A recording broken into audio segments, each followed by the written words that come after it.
Profit.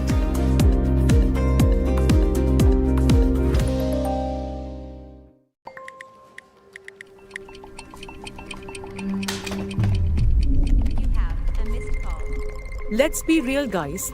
There are many financial experts out there. Which stocks to target? What's good for long term?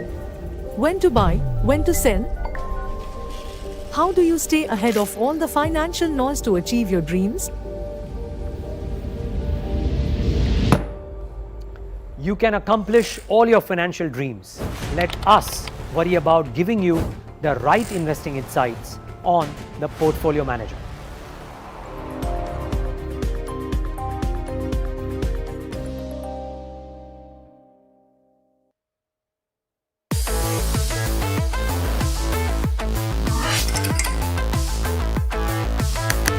Listen to the voices of reason as they talk about corporate health and investing.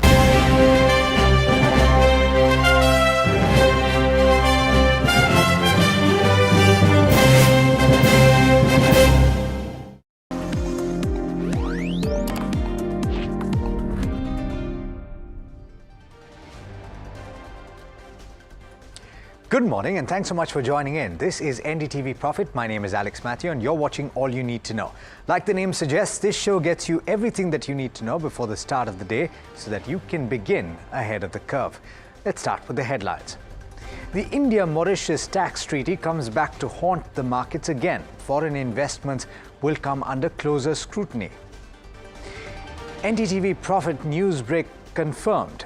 Vodafone Idea board approves an 18,000 crore FPO. The offer is set to close on the 22nd of April. Moderate producer prices in the US ease worries after hotter than expected CPI inflation. Wall Street ends higher, but bond yields remain elevated after a spike. The 10-year yield is now at 4.57%. The earnings season kicks off today. TCS is set to report results later, and the IT sector could see flat revenue growth. India's retail inflation data is expected today as well. Economists expect CPI to ease to 4.9%.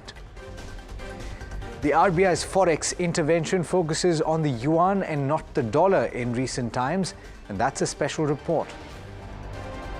Elon Musk is set to meet the Prime Minister, and Tesla's investment in India could be on the agenda. HUL loses trademark war. Court says that Glow and Handsome is Imami's property. Let's start with a quick global check. The inflation print in the US for the month of March came in hotter than expected on Wednesday night. The hope was that inflation would cool and provide the Federal Reserve with some comfort to reduce rates in June, but that's out of the window now. Consumer prices rose 3.5% in March, up from 3.2% in February and 3.1% in the month before that. Higher costs for fuel, housing, dining and clothing drove the increase. Overnight, though, data on US producer prices was released, and it showed that prices increased moderately in March as a rise in the cost of services was softened by a fall in goods prices. And that has calmed fears of a resurgence in inflation because it could mean some relief for consumers down the road. Wall Street, of course, saw sharp cuts on Wednesday, but then recovered somewhat last night. Bond yields, meanwhile, have moved up sharply across the board, and you've seen the 10-year Treasury yield that was last at 4.57% last I checked, and it is up from 4.33% just about a week ago. Now, pair that with Brent crude at over $90 to the barrel. It's not the prettiest picture ahead of the resumption of trade in India, especially since the benchmark indices notched a fresh closing high on Wednesday. Let's also very quickly take a look at the Asian markets this morning. It was a bit of a mixed start at the start. You have Nikkei 225 in Japan, which is trading up about 0.5%. You have the Hang Seng that is down over 1%. And you had the other two early rises, which were trading in the red a short while back. So it's looking a little mixed as a picture right now, if you consider what we saw as a handover from the US as well. We have a confirmation on one of our news breaks. In fact, Vodafone Idea's board has now approved an FPO of 18,000 crore rupees. My colleague Smriti is joining us to tell us more about that. Smriti, you reported just a couple of days back about the fact that a fundraise was just around the corner. What can you tell us about the latest development? Well, yes.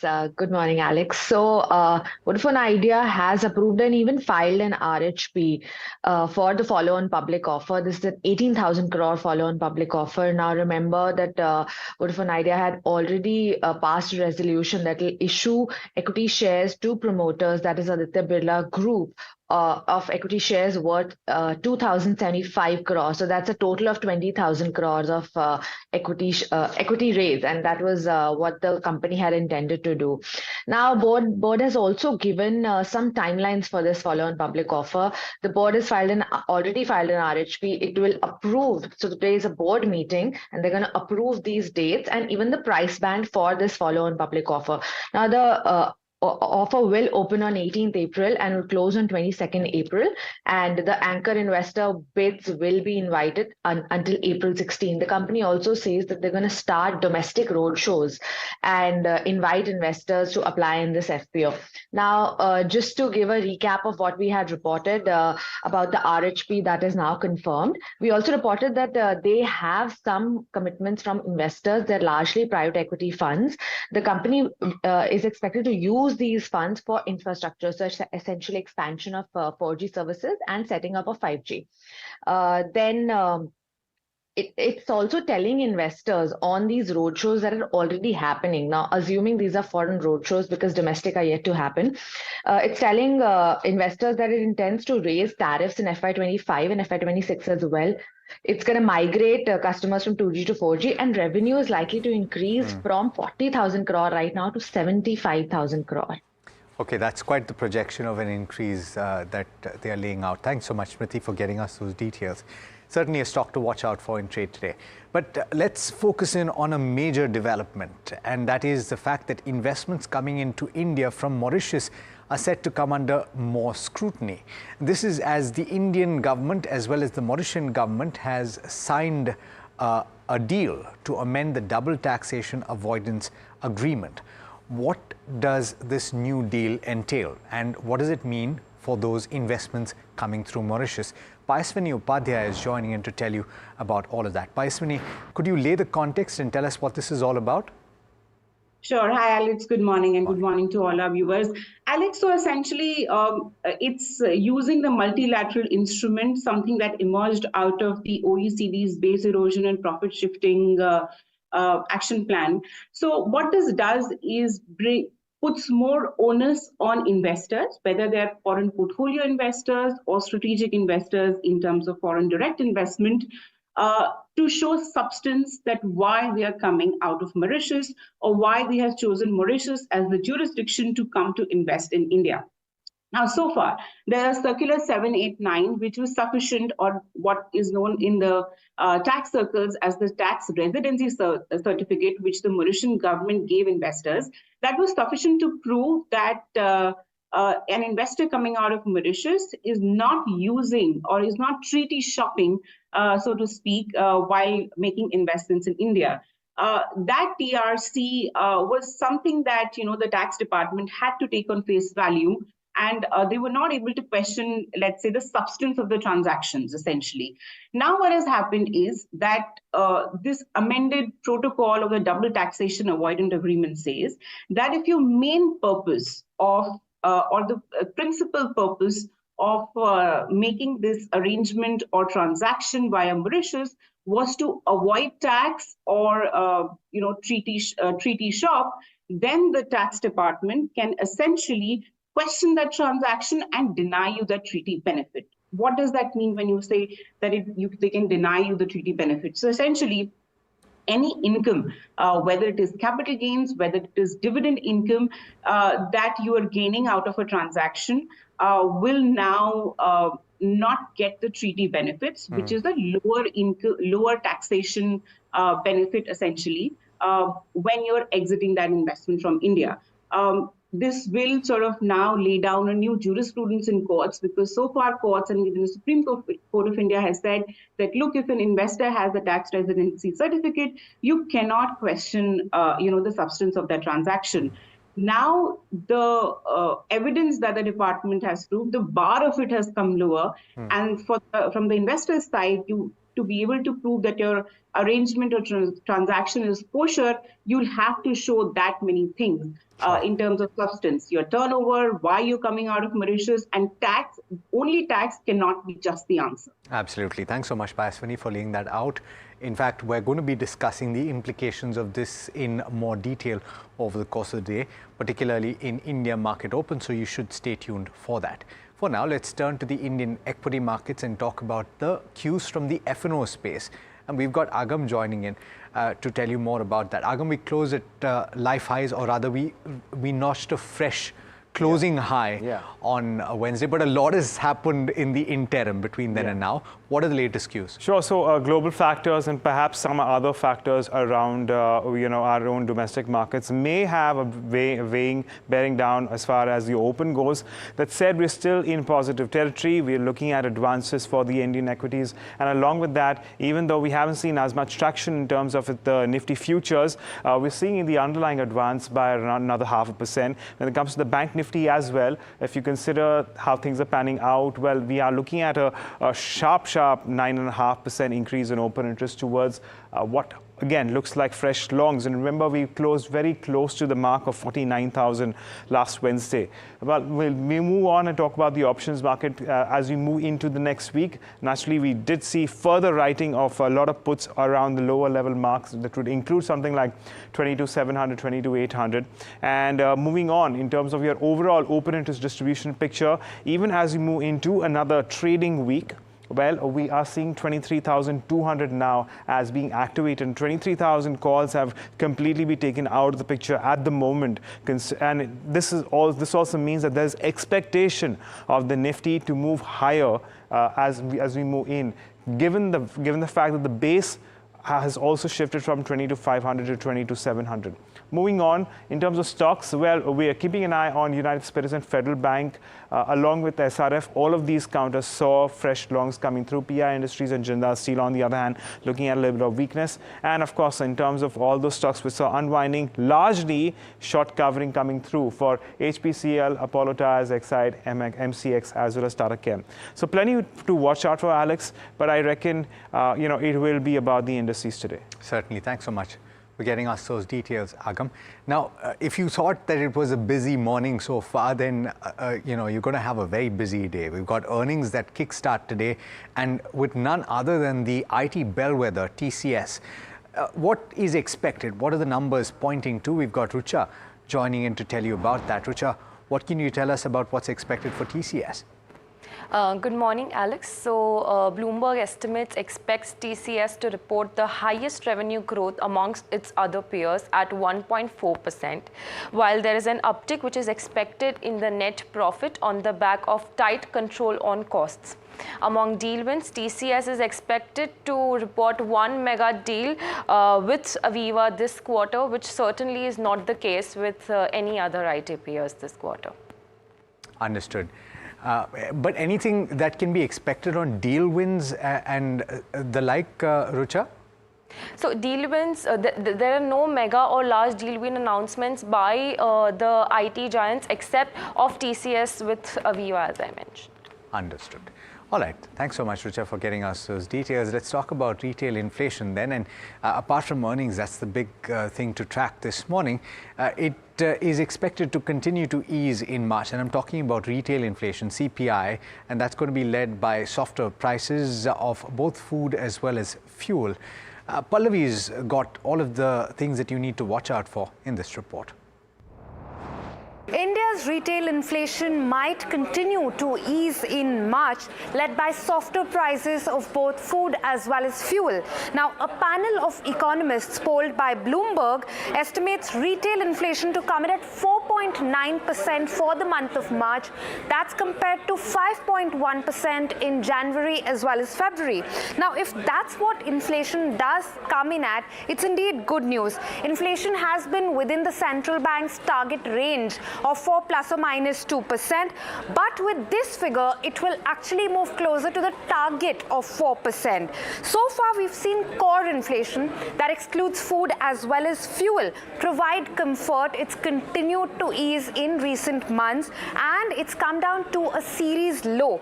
But food inflation has proved to be volatile. So this print is important because we're likely to see food prices also ease.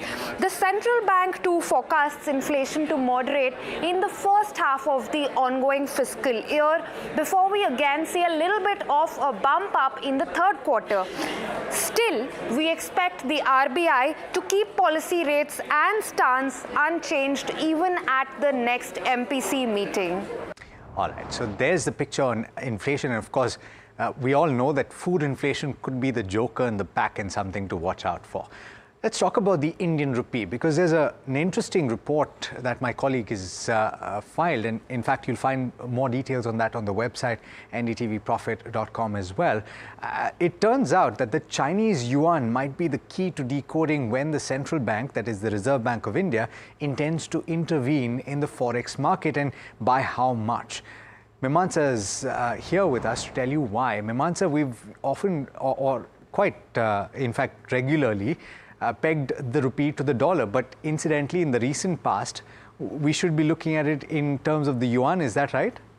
Yeah, so it's no secret that RBI has been mopping up dollars from the market, and they're building robust forex reserves. And RBI Governor Shaktikanta Das has also resolved in the latest monetary policy meeting that they are going to continue to build their forex reserves. While the RBI's stated stance for forex interventions is to ensure orderly movement in the currency, but what currency traders and experts are telling us is that the correlation between yuan and the rupee has become more pronounced now in the recent past. In fact, if you look at the last 3 months of charts, it looks like the rupee has moved in more in tandem with the yuan rather than the dollar. So yuan rupee exchange rate is something that they are suspecting that RBI may be looking at when they are taking their intervention calls in the forex market. One level that they have given us is of 11.50 per yuan, which what it means is that they would want to keep the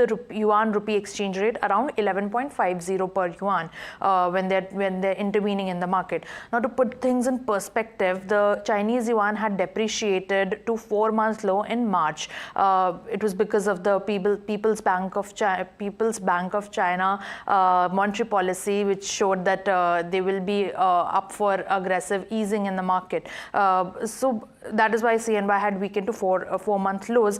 At that time, the rupee's depreciation was limited to 83.30 a dollar before this, but we saw that the rupee had depreciated to 83.45. So in a way, the range of rupee that it had been trading in between 82.80 to 83.30, that has now shifted on a weaker side to 83.00 to 83.45 levels. So the RBI does not mention any metrics or the basis of their intervention strategy, but this is what the currency traders and the experts have been picking up and analyzing. Very, very interesting. Thank you so much, Mimantsa, for breaking that down for us. We have to slip into a very quick break, but we've got stock-specific action on the other side, so do stay tuned.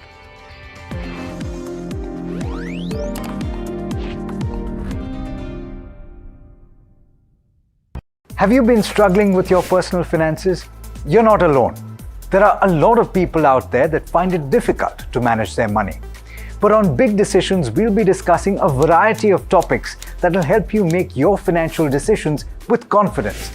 Check it out on any of our social media platforms, the television channel, on the website ndtvprofit.com, or in fact, on any of the podcast platforms out there. Different people believe in different things. In cricket, some hail the king, some believe in God. Some wait for Mr. Right, Some believe in swiping right. Some run away from risk. Others run after it. For some, kids mean babies. For others, kids mean puppies. Some want a home to settle in the future. Some want to roam the world today. Some make a career in a company. Some make a career out of building companies. But when it comes to money, everybody believes in only one thing: profit, profit, profit. And for profit, watch only NDTV Profit. We all love money.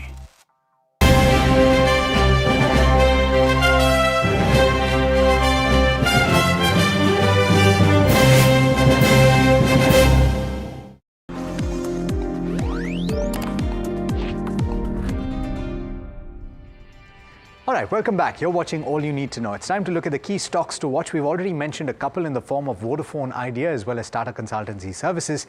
But Anushi is joining it with more details on Phoenix Mills as well as Metropolis. Morning, Anushi. What are you picking up? Hey, morning Alex. So I'll start off with the two key business updates that we should be watching out for. First is Phoenix Mills over here.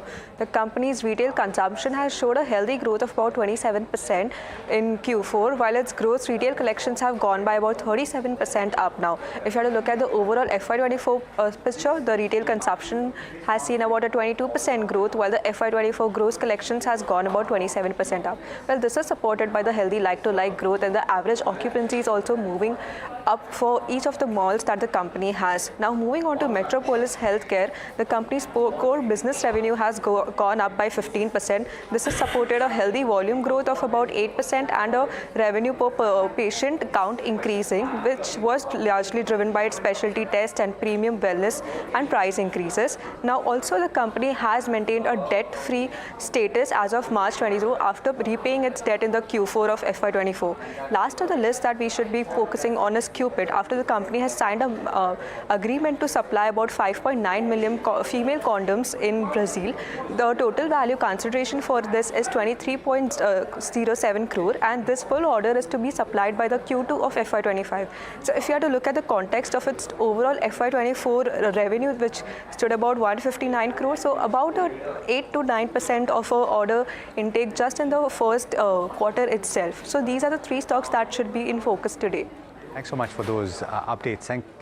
And Anushi, we have to talk about more stocks. So Mahima is joining us with more of those. Mahima, what's on your list today? Morning. Morning, Alex. So I'll start with Maharashtra Seamless, where the company has received an order of around 647 crore from ONGC. Now this is for supply of pipes, and the order will be dispatched in the next 44 weeks. As of 26 Jan, their order book stood at 1,563 crores. Now I'll move on to CAMS. Well, CAMS has received an RBI nod to operate as an online payment aggregator. Now CAMS Pay is the company that will act as the payment aggregator, and it's been in payment solutions for the past 15 years. And CAMS Pay has achieved registration of over 1.2 million mandates of UPI autopay as of March 24. Now, the next stock that will be in focus is Uno Minda, where it has secured a land parcel of 94 acres in IMT Kharkhoda, and this is in Haryana. And this 25 acres has been designated for a alloy wheel. So out of this 94, 25 acres is allocated to an alloy wheel plant, where the capacity will be for around 120,000 wheels per month. Now the capital outlay for this particular plant is going to be around 542 crores. And lastly, there is Tata Motors, where Tata Motors, Tata Passenger Electric Mobility has signed a pact with Shell, and this is to deliver EV charging stations in India. Now this the passenger vehicle already has 1.4 lakh EVs on Indian roads, and they are basically focusing on the passenger vehicles, and TPEM is the market leader for EV. So this is going to benefit the company overall. So these are the four stocks that will be on my radar today. Absolutely. Thanks so much for getting us those details. Do bear in mind, though, that Shell does not have a very vast retail presence. Let's talk about the latest from the aviation space then, and we're talking, of course, about the developing story that is Vistara. Apparently, Chief Executive Officer Vinod Khannan has said that the company is working on plans for May 2024 and beyond, and he said this in a letter to employees. We've got Pragati joining in, who's looked at that letter to tell us more. Morning, Pragati. What can you tell us? Morning, Alex. You're right. So on Thursday, Vistara CEO wrote a letter to the employees where he was primarily addressing all that has happened so far. And clearly, the airline was gripped into several concerns, primarily because of multiple flight cancellations and delays in customers repeatedly complaining about that. So in the letter, of course, the Vistara CEO has addressed all these things and said that yes, it has been a challenging start to the new financial year. But he has said that the worst is behind us and the company has taken several steps in order to stabilize its operations. In fact, with all the steps that they have taken, the company said that their on-time performance has also increased to 89%, which is significantly higher and better. So while he thanked all the employees and pilots for their support so far and in managing the crisis, which caused some reputational damage to Vistara as well, he also said that the team is working towards better stats, better work things, and better work-life balance for the pilots. And he also said that the company is actively looking at managing things for the month of May and beyond. So we'll give you more updates as and when we have them, but that's all that we have in this issue for now. All right. Thanks so much, Pragati, for getting us those details. Now, one last piece of information, and that is that Tesla's Chief Executive Officer, Elon Musk, has confirmed his India visit, and the electric car makers reported plans to make in India yesterday. There was a report that Musk was slated to visit New Delhi this month to meet Prime Minister Modi and announce the electric car makers' plans to make in India. The billionaire will meet the Prime Minister in the week of April 22nd and will separately make an announcement about his India plans. That's what we know so far. We will, of course, get you more details as and when we get them. That brings us to the end of this particular edition of All You Need to Know, but there's lots to talk about before the start of trade. You'll find all of that right here on NDTV Profit, so do stay tuned.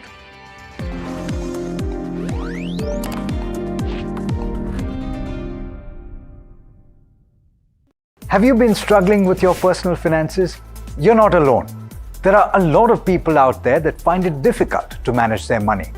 But on Big Decisions, we'll be discussing a variety of topics that will help you make your financial decisions with confidence. Check it out on any of our social media platforms, the television channel, on the website ndtvprofit.com, or in fact, on any of the podcast platforms out there. Different people believe in different things. In cricket, some hail the king, some believe in God. Some wait for Mr. Right, some believe in swiping right. Some run away from risk, others run after it. For some, kids mean babies. For others, kids mean puppies. Some want a home to settle in the future. Some want to roam the world today. Some make a career in a company. Some make a career out of building companies. But when it comes to money, everybody believes in only one thing: profit, profit, profit. And for profit, watch only NDTV Profit. We all love money.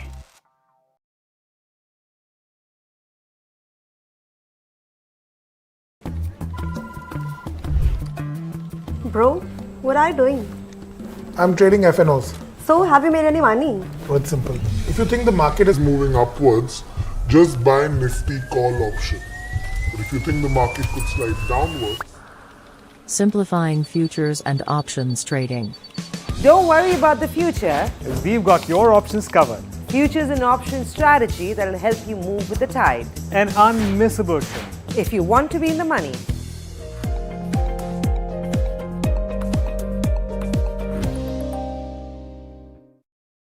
Stock selection isn't an easy task.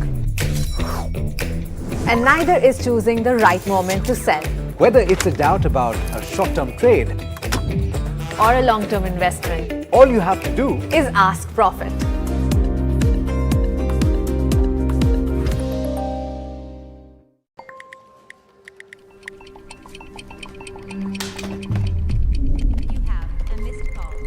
Let's be real, guys. There are many financial experts out there. Which stocks to target? What's good for long term? When to buy? When to sell? How do you stay ahead of all the financial noise to achieve your dreams? You can accomplish all your financial dreams.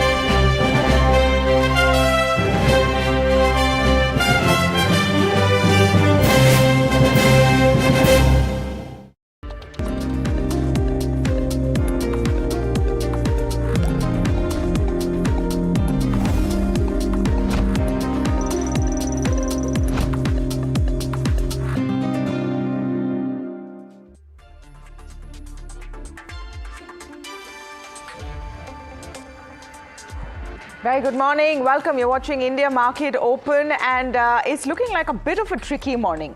Very. You're being kind. I'm being kind. A bit of a tricky morning. Maybe the inherent domestic investor resilience will come to the rescue, but all things considered, some headwinds out there globally.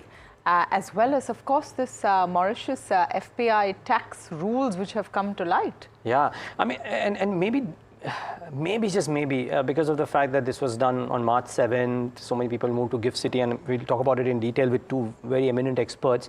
So needless to say, their opinion will be a lot more worthwhile.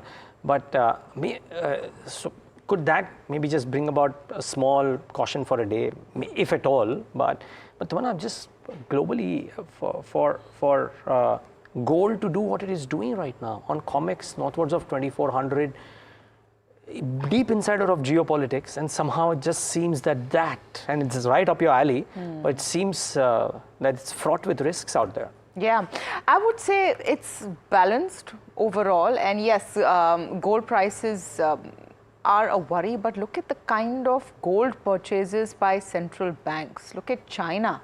When China starts buying gold in such large quantities, you're bound to skew the market. So yes, the other geopolitics of it, of course, is crude, and we'll talk a bit about that in a second. But if you look at the notes out this morning also on crude, pain maybe till Q2, but on the other hand, even as demand improves, those supply shocks remain. Israel is waiting for retaliatory attacks from Iran. US is saying it couldn't happen.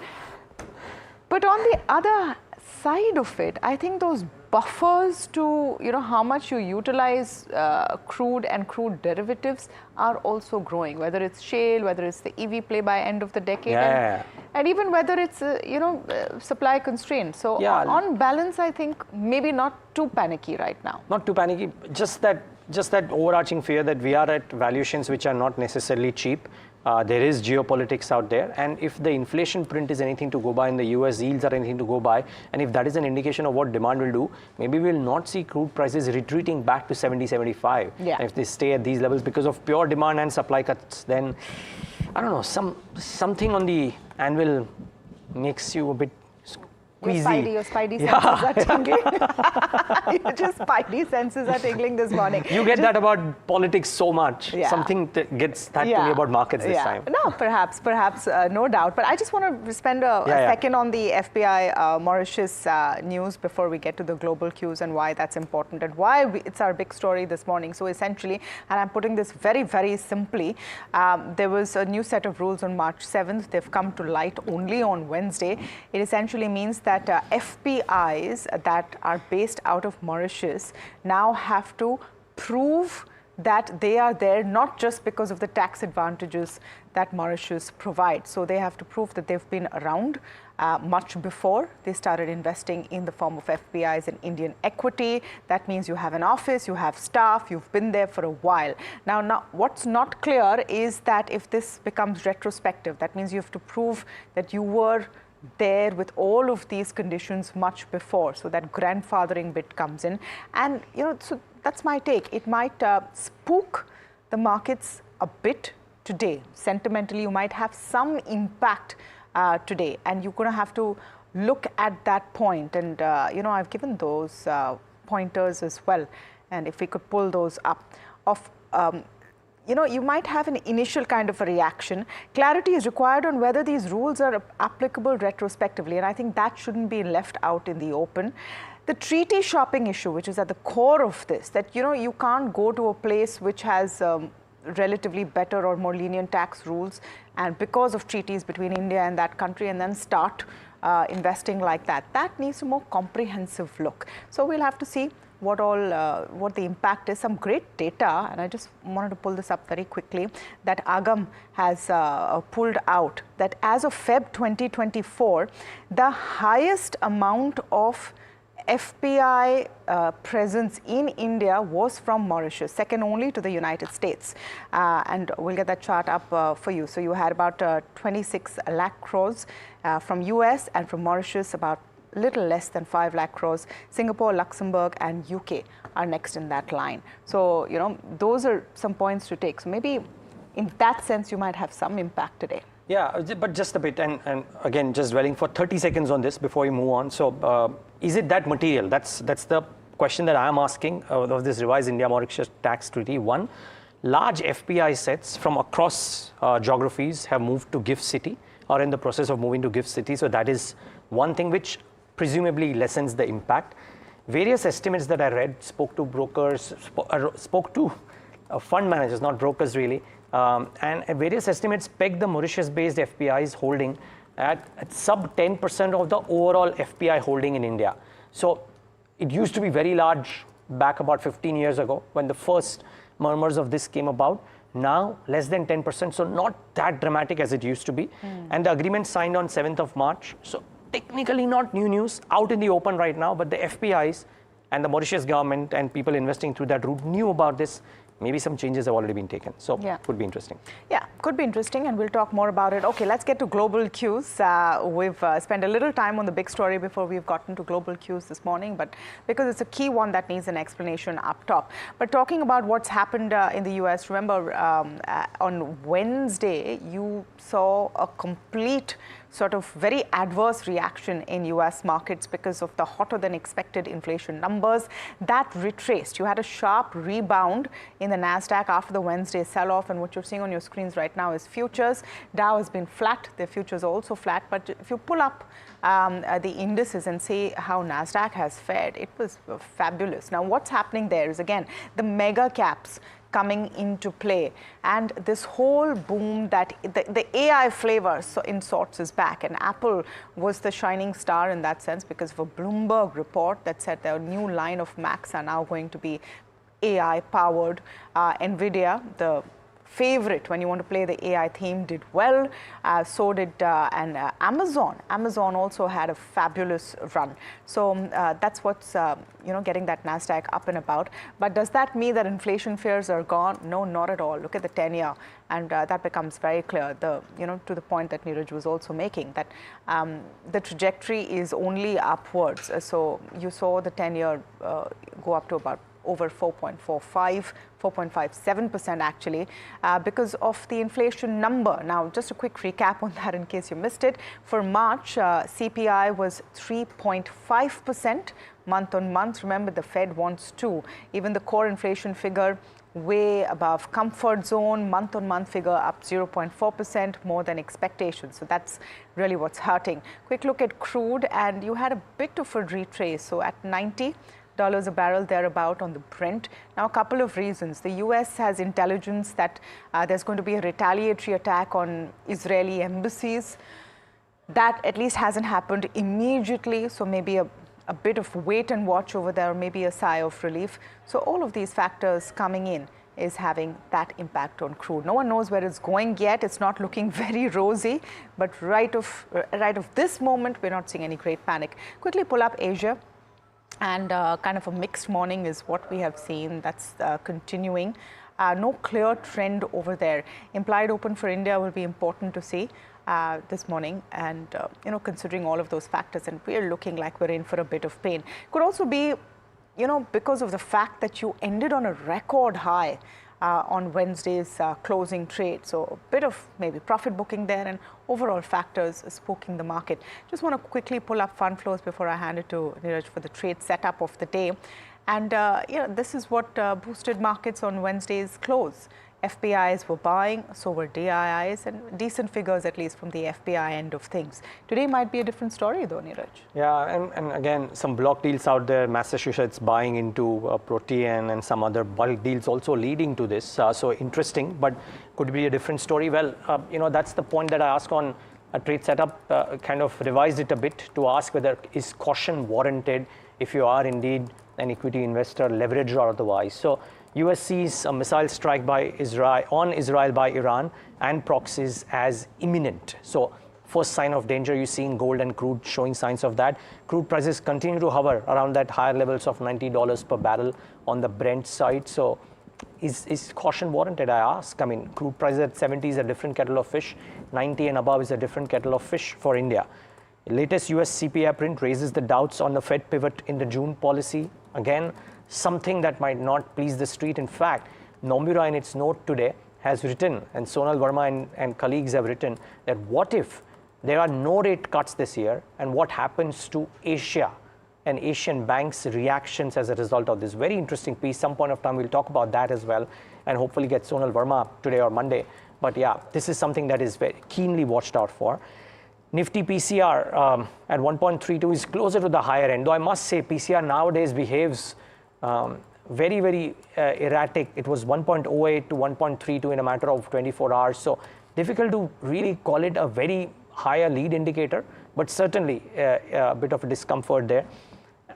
Unlikely though that in the tax treaty revision will have a very large impact, but that also continues to remain an overhang maybe, and our experts will be best placed to talk about it. But yeah, and therefore the question about whether caution is warranted on the Indian markets, not just for the day, maybe just maybe for the near term until these clouds clear out. So that's technically the trade setup for the day today. So when you say not have a large impact, that's longer term, right? What about today? My sense is that you might see a bit of a downtrend today because sentimentally people are still trying to figure that is this retrospective or not. Yeah, which clarity is not known, and hopefully Pranay Sehta and Dinesh Kanabar will be able to give us some inkling about that. They will, but frankly the government has to come out and say this. Yes. And if this was happening on March 7th, then we also need to ask what's taken so long to put this in the public domain. Fine, you have new rules coming in, but let's have transparency. I mean, the market and equity participants and investors deserve that. Now, having said that, let's get to specific stocks and what's on the radar. Now, my colleague Vishwanath Nair broke a story on Wednesday on Vodafone's FPO. That story has been confirmed. That news break on NDTV Profit has been confirmed. And now we know that the board will be filing an RHP in connection with that FPO. It's about 18,000 crores. The bid and offer opening date is April 18th, closing date April 22nd, anchor investor bid April 16th. So you might see some movement on Vodafone today. Of course, the big question on how successful that attempt at raising 18,000 crores is going to be obviously remains, but we'll wait and see. Very quickly, Dr. Reddy's is another one that I thought we should talk about. Now, they have this interesting product, which is a drug-free migraine management device. It's called Nerivio. They launched it in India in 2023. It's launching now in Germany through their subsidiary Beta Pharm and marks their entry into digital therapeutics in Europe. Neeraj, why I found this interesting is because if you see that device, it's actually an armband, and migraine is one of those pesky things that people struggle with. So it's an armband, and it helps apparently with your migraine. So it could be an interesting product, and also a foray for the company into devices in Europe in this sense. CAMS is the other one I thought we should talk about. They've got the RBI node to operate as an online payment aggregator. As it is, this is a company that's been doing very, very well. Stock market does well, CAMS does well in terms of fundamentally, of course, where their numbers go. And now this is another trigger. Their subsidiary, which is going to front this, so to say, CAMS Pay, has registered more than 1.2 million mandates for UPI. My only question, though, is, are there enough margins in this kind of a space? UPI doesn't really leave anything on the table for the facilitators, but that would be interesting to see as well. So those are a few. I'll watch out for the results today. Of course, TCS and Anand Rathi, both of them likely to come out post-market hours. But on TCS, interestingly, there's been short covering seen since March end. The OI is down 15% and the stock is up 2% since that period. And therefore, do keep a keen eye on for TCS. There has been a bit of an upward movement ahead of the numbers, maybe for a clutch of IT names, but TCS in particular. So watch out for TCS. $75 million OI is slightly above its one-year mean as well. So shorts still existing despite the short covering already seen. So watch out for TCS in particular in the session today, ahead of the numbers as well. And remember, on the closing show today, we'll do a deep dive into what are the things that could move the needle on TCS and the FNO positions as of that point of time at 3 p.m. So TCS is something we'll keep you updated with. We'll talk about the listing also in a bit, but first, Phoenix Mills Q4 update. The total consumption up 27% YOI at 2,818 crores. The gross retail collections are up 37% at 791 crores. this has to go down as a very strong update for Q4. As a result of which, I think their annual numbers also came to about 20 to 23%. Not a bad number at all. I mean, we're talking about consumption in the K-shaped curve, and I think for Phoenix Mills kind of justifies this, right? Essentially, you're talking about the retail collections, not about the hotel revenues, and this seems to be a good number. So watch out for Phoenix Mills in the session today. I don't know if you've been buying. I certainly haven't been, but clearly there's some strong momentum there. No, absolutely. And just to add to and I would say underline the point that you made about where the whole question mark remains on the consumption story. Are people going out and buying? Well, at least Phoenix Mills shows that they are, and this is no longer just a very urban premium kind of a play. This shows overall demand very much there, at least in some pockets. Yeah, Phoenix Mills certainly enjoying that. And Metropolis was interesting. So the core business revenue grew by about 15%, but also they repaid all of the debt, resulting in a debt-free status as of March 31st. Now, maybe this brings about a reaction. Remember, Metropolis has climbed a long way from 1,200 about a year ago to 1,800. So there has been a retracement in some of these diagnostic companies as well, or the last 1 month, the last 1 year. Let's wait and watch if there is some more upticks on the back of this announcement today. So these are the first 3 on my list. There are some others too, Tamanna, but anything else that stood out for you? Yeah, I just wanted to talk about the Tesla story, and there's this interesting list that our colleague Puneet put out, and going through that, adding maybe a couple of more, which I thought were possible beneficiaries. So in case you missed it, now there's a confirmation that Elon Musk will be coming to India. He'll be having a conversation with Prime Minister Modi. It's coming at a time when we're expecting a concrete announcement of Tesla's plans for India. Now, anything they do in India will have to have a Make in India component. And that means a great opportunity for a clutch of companies in that space. We don't know exactly which ones, obviously, those announcements haven't happened, but those that are well positioned and maybe could see some play as early as today, or this is a trend that you should watch out for. So Sona BLW is one of them. Already has some work that they're doing for this car maker, but 28% of their revenue is already from the EV space. Sansera Engineering is the other one, 18% of its order book from its EV space.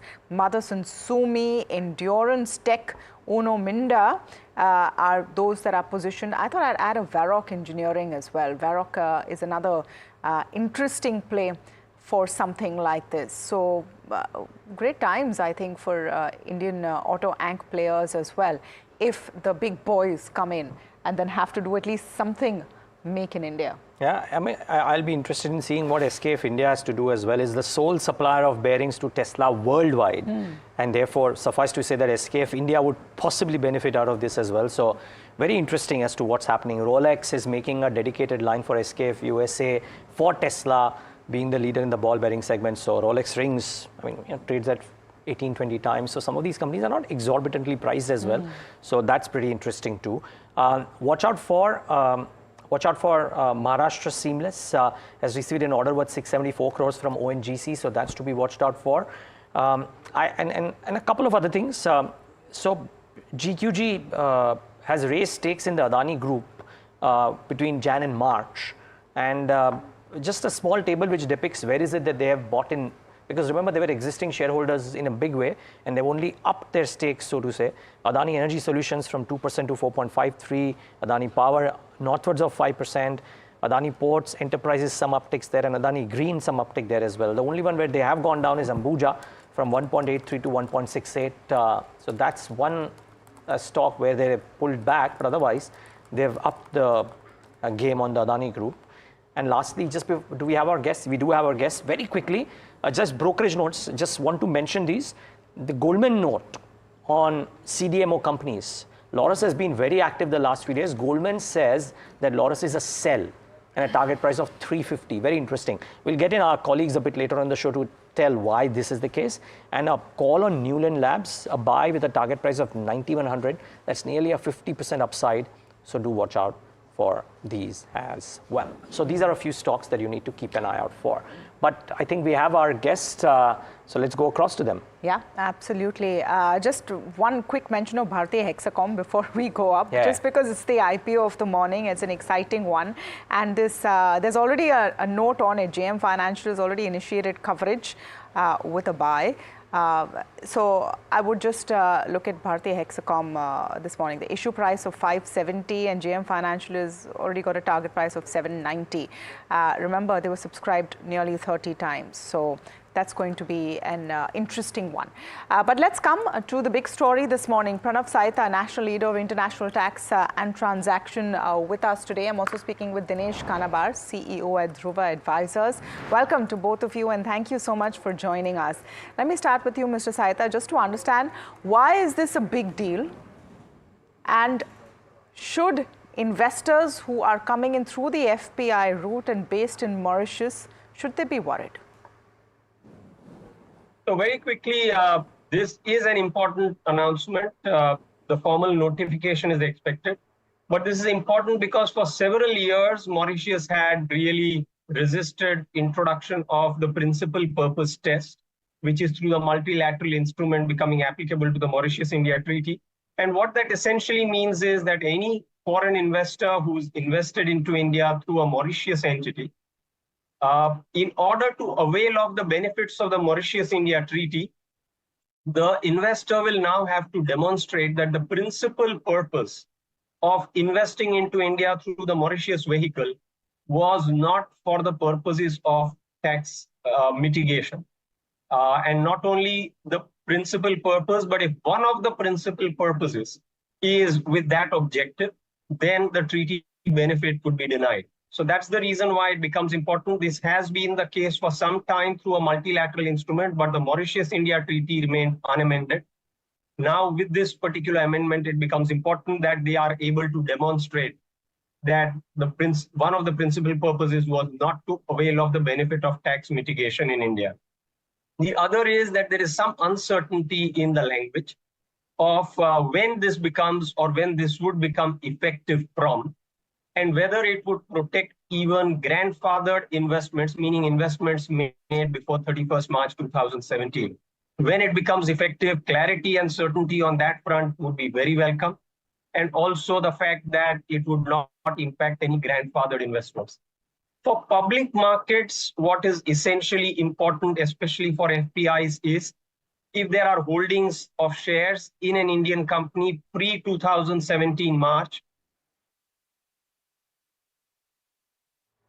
All right, we seem to have lost that feed at a very, very important point. I was waiting to hear the end of that sentence, but we'll get Pranav Saita back and get that. What happens if you've got holdings before 2017? But let me come to Dinesh Kanabar for his opening comments. You know, what we're trying to understand today and what our viewers would try to understand, that is this a negative impact for Mauritius-based FPIs, and to what extent will they be hit? So two parts to it. First of all, India is a party to the OECD amendments, and one of the amendments is that every investment into using a treaty should, as Pranav was explaining, meet the principal purpose test, meaning thereby that if you are using the treaty of another country only for availing tax benefits, then the treaty should be denied to you. So if there is a US investor using a Mauritius treaty to invest into India, and the principal purpose of that is found to be only to avoid taxes which are legitimately avoidable under Mauritius-India Treaty, then the treaty benefits can be denied. Now, this principal purpose test is something which India has been renegotiating several treaties, and in several treaties it has been there. Mauritius is now going ahead and implementing. I think the real point is the point which Pranav mentioned in the passing, which is the applicability of the treaty.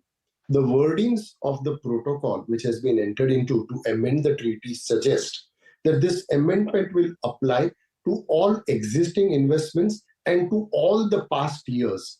And that is not very, while that is not very happily worded, knowing how the tax office is likely to implement it is to go back and say that even if your investments were made way back in time, if the examination of that investment is coming up now, we will apply the principal purpose test. We will not grant you grandfathering, and therefore to that extent you are open and vulnerable to a tax payment in India. So to that extent, all FPIs could get very significantly impacted as a result of this amendment.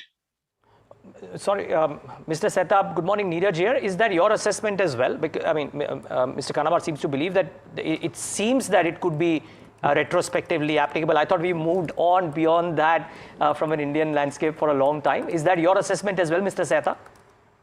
That is right. That could be a possible interpretation. The protocol is not very happily worded. I would strongly feel that this was unintended, that they intended to make it applicable only prospectively.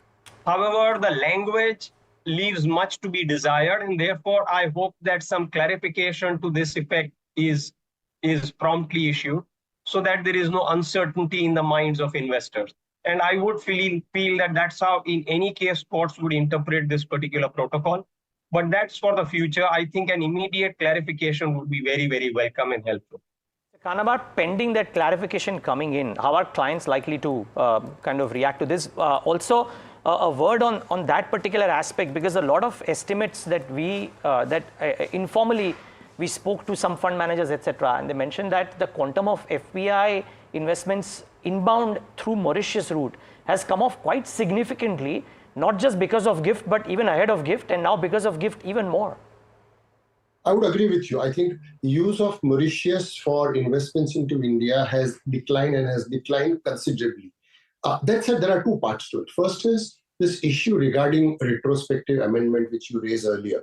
And I think Pranav is being charitable when he says that it's just the language which could be interpreted. The way we see tax office actually interpret that is really something which is likely to be hugely negative.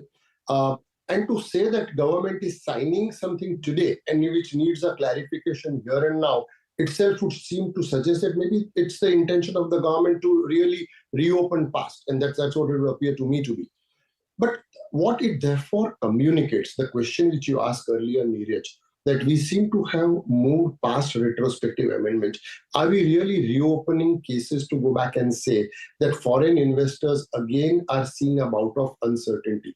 So to your question, while the Mauritius investments have reduced and reduced considerably, the question is how does India look at its tax regime and what is the stability that we are given? And I would very much agree with Pranav that an urgent clarification to say that there is no retrospectivity intended is going to be very, very critical. Otherwise, we are sending out wrong signals. Wow. You know, just one point, Mr. Saita, and you were mentioning that before you got cut off. I just want to go back to it, and maybe we need to reiterate, underline it, that what does this mean for investors who have been there before 2017? Because right now, people who are watching, investors who are watching are going to try and glean what the immediate impact is. Hopefully, those clarifications will come. Ideally, if there's a treaty which is signed on March 7th, we shouldn't be waiting till April 11th to somehow find out. So, you know, how do you look at both those points? So, in respect of investments made before March 2017, which are unsold yet, and which are yet to be exited from and gains to arise from, so far as such investments are concerned, I would feel that the level of such Something with that answer. Whenever Mr. Saita starts on it, his feed goes off. Do I have him back on? Can you hear me? have him back on. Can you hear me, sir? Yes, please. Yes, very much. Now it's a cliffhanger. We have to finish the story. Yes, please. Sure. So sorry for that again. So I would feel that the grandfathered investments may not be too many or may not be significant because most of them would have been exited to by 2024. But to whatever extent they still hold acquisitions made before 2017 March, there is again some uncertainty whether the grandfathering, which was guaranteed when the GAR provisions were introduced and when the treaty was originally amended in 2016, whether those would continue despite this principal purpose test being now introduced. And I would feel a clarification on that would be very welcome, because that would be otherwise a very real technical problem. Less for public markets because not too many investments pre-17 may still continue to be held, but also more for private markets and private equity, etc. investments as well. Also, when it comes to investments in Indian markets, public markets, investments in units, for example, of REITs, InvITs, etc., or investments by feeder funds in Mauritius into mutual funds, which units were not even post-2017 acquisitions continue to qualify for the benefit of the treaty. Those also could be impacted by this particular protocol which has been signed, because those continue to be exempt or non-taxable under the Indian law read along with the treaty, so far as they are not shares. So far as non-shares is concerned, even investments made post-2017 continue to be non-taxable. But if this protocol were to be implemented, then one would need to demonstrate that one of the purposes was not to avail of the tax benefits in India. And that becomes a bigger burden for taxpayers to claim the benefit of non-taxability in India now. Well, low burden of proof on the tax authorities before they deny treaty benefits, but a high burden on taxpayers to prove that the arrangement is kosher, is what somebody else mentioned this as well. Mr. Kanabar, simply put, if they, okay, so in a nutshell, if the authorities come out with the clarification, hypothetically, that this is not retrospective, is then the impact mitigated, or even then the impact is high? No, so two parts to it. First is the clarification is in respect of what items. So if you are talking about clarification in respect of investments made up to the date of protocol, I don't see a challenge. If that is clarified, that all future investments are the only ones which are going to be taxed, then people will do their investment portfolio, will rejig whatever they need to, or plan for those taxes and move on with life. The clarification has to therefore be very categorical in terms of its ambit. The way the clarification reads or way the protocol reads today, it seems to suggest that any assessment year, even prior to the protocol, would be subjected to tax. So it's the way the clarification comes, which is going to be very critical. And if the clarification is categorical to say future investments, no past investments to be impacted, then there would be no significant impact. Then people would sort of, as I said, either calibrate the tax impact on their investments or would restructure themselves. Okay, and Mr. Seta, the same question to you. It could be your interpretation could be different, but if they give the clarification, is the impact largely mitigated? Assuming that they give the clarification that until the date of the protocol or until this revision has been done, it is not retrospectively applicable. Does that mitigate the impact completely? So let me put it this way to make it very clear. I don't think I expect a clarification that all investments which are made up to the date of the protocol signing will not be impacted.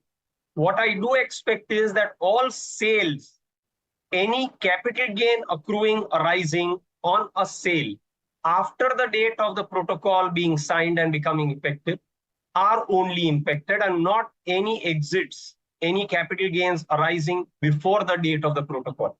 So I don't expect that investments made only after the date of signing of the protocol will be impacted. Even investments made before the date of signing of the protocol will be impacted, so long as the exit or the capital gain event arises after the date of the signing of the protocol. That is the clarification that I expect will be made, and that I think is the intention.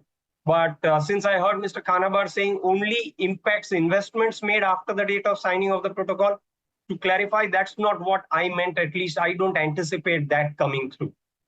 That's one.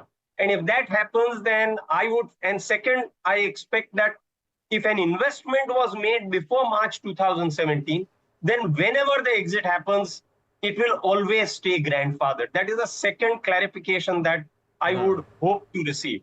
So that's where we are. And if both these are received, I think largely the impact would be minimal. It would then impact very few investments made before March 2017, which also would be then grandfathered. So it would really impact maybe units, etc., holders who are not holding shares, but who still have public market impact.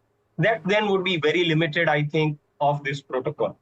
Yeah, let's hope for those clarifications to come in, and also the question about why put out something in a way where you create so much confusion. There really is no need for this kind of a panic, but we'll wait and watch for what kind of clarifications coming. Thank you so much, Mr. Saita, Mr. Kanabar, for speaking with us today.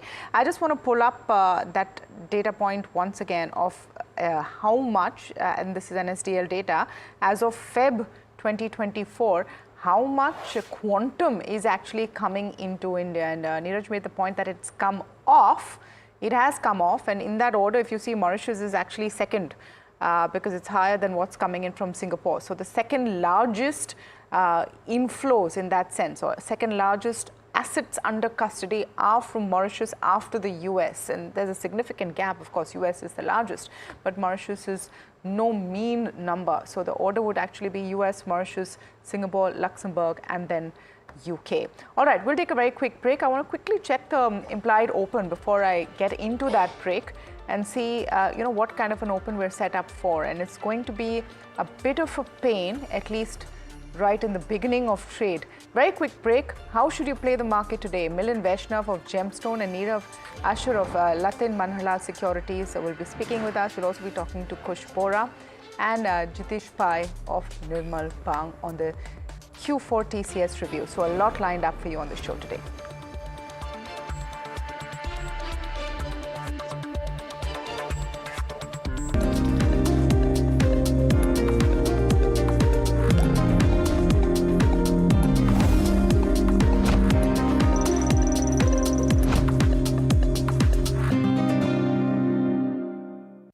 Have you been struggling with your personal finances? You're not alone. There are a lot of people out there that find it difficult to manage their money. But on Big Decisions, we'll be discussing a variety of topics that will help you make your financial decisions with confidence. Check it out on any of our social media platforms, the television channel, on the website ndtvprofit.com, or in fact, on any of the podcast platforms out there. Different people believe in different things. In cricket, some hail the king, some believe in God. Some wait for Mr. Right, some believe in swiping right. Some run away from risk, others run after it. For some, kids mean babies. For others, kids mean puppies. Some want a home to settle in the future. Some want to roam the world today. Some make a career in a company. Some make a career out of building companies. But when it comes to money, everybody believes in only one thing: profit, profit, profit. And for profit, watch only NDTV Profit. We all love money.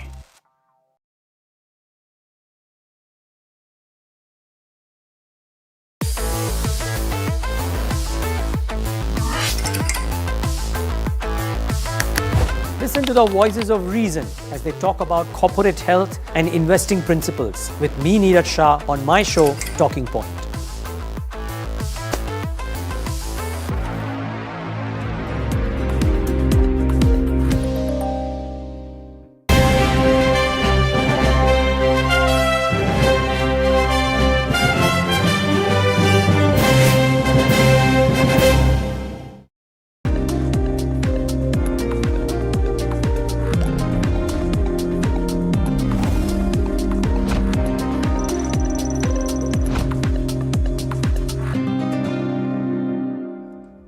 Welcome back to India Market Open. Well, we are taking stock of the futures and options space at the moment. Let's see how things have panned out last Wednesday and what kind of cues they can offer for us moving into the trade this Friday. Now, we saw the Nifty advance by around 0.5%, very little change in open interest, but the Bank Nifty, on the other hand, did see a 9.5% increase in OI towards what we think are fresh longs, considering it's, closed just short of the 49,000 mark.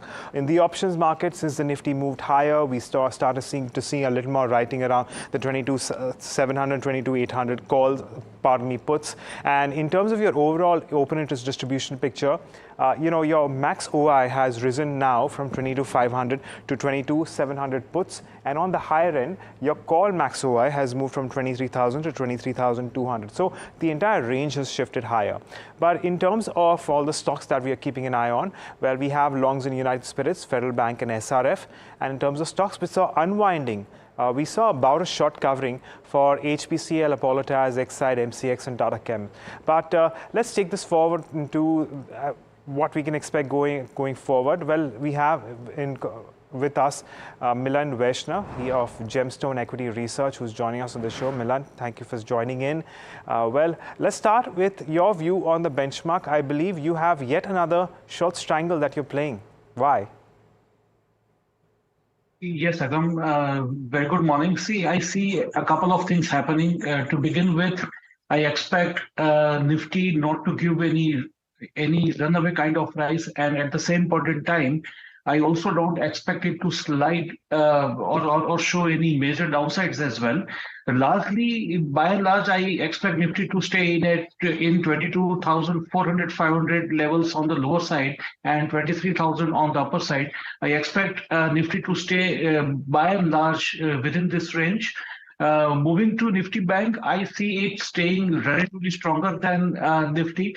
So long as it is staying above 48,700, all technical rebounds will play out far better in Nifty Bank as compared to Nifty. But Nifty, by and large, I expect it to stay within this 500 to 600 point range. Remember, we had a truncated week. This week was truncated, and the next week is truncated as well, with Wednesday being a trading holiday. So I expect this range playing out.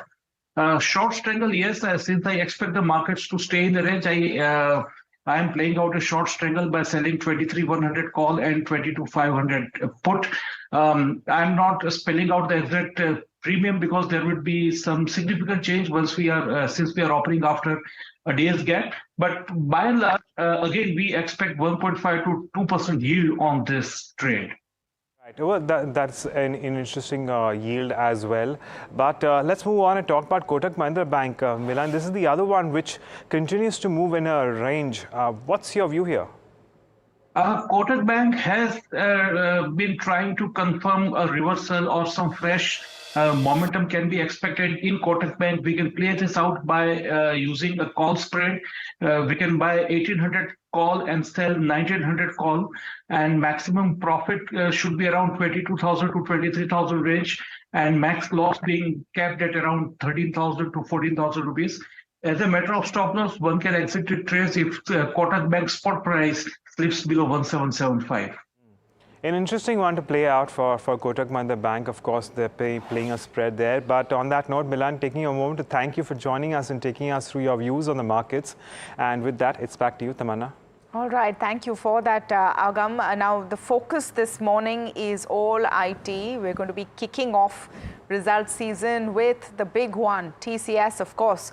What can be expected? Is Q4 going to sort of set the stage for the rest of the pack, better than expected? Your discretionary spends still continue to be a problem in the US. AI has become the focus. Breaking all of that down is now Girish Pai, consultant research analyst, IT services at Nirmal Bang. Girish, very good morning to you. Great to have you on India Market Open. Now let's talk TCS. Revenues are expected to rise 1.4%. EBIT may rise by about 2.8%.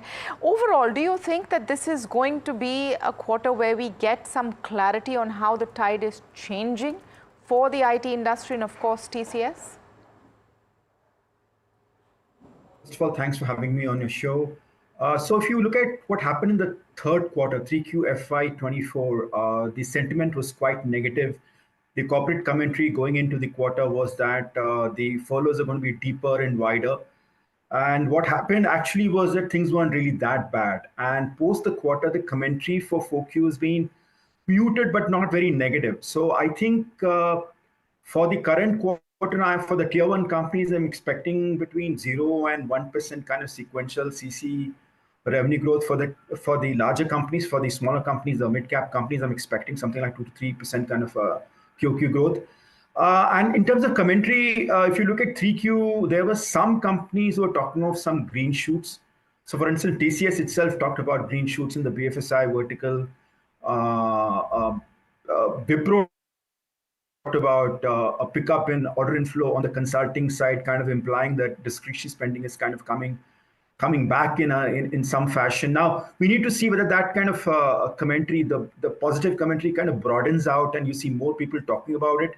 But if you hear the global players, if you hear what the other players in the US and elsewhere have kind of indicated in their calls post their December quarter results and have given kind of their organic growth guidance for 2024, they've been weaker than 2023 actually. So it's a very mixed picture. We need to kind of watch out for whether the discretionary spending pickup that some people are talking about is going to widen out. And also watch out for the guidance that companies are going to give for FY25. The general sense is that FY25 is going to be better than FY24 by not much. But let's see how that kind of pans out. What are the big factors and management commentary that you're going to be looking out for, Girish, today? Of course, BSNL ramp up is going to help. The Aviva deal is going to help. But what are the top, I would say, 2 or 3 things that you will be wanting to hear from the management? Yeah, so TCS has already indicated that FY25 is going to be better than FY24. So based on my numbers, FY24 growth would be about 4.2% in US dollar terms.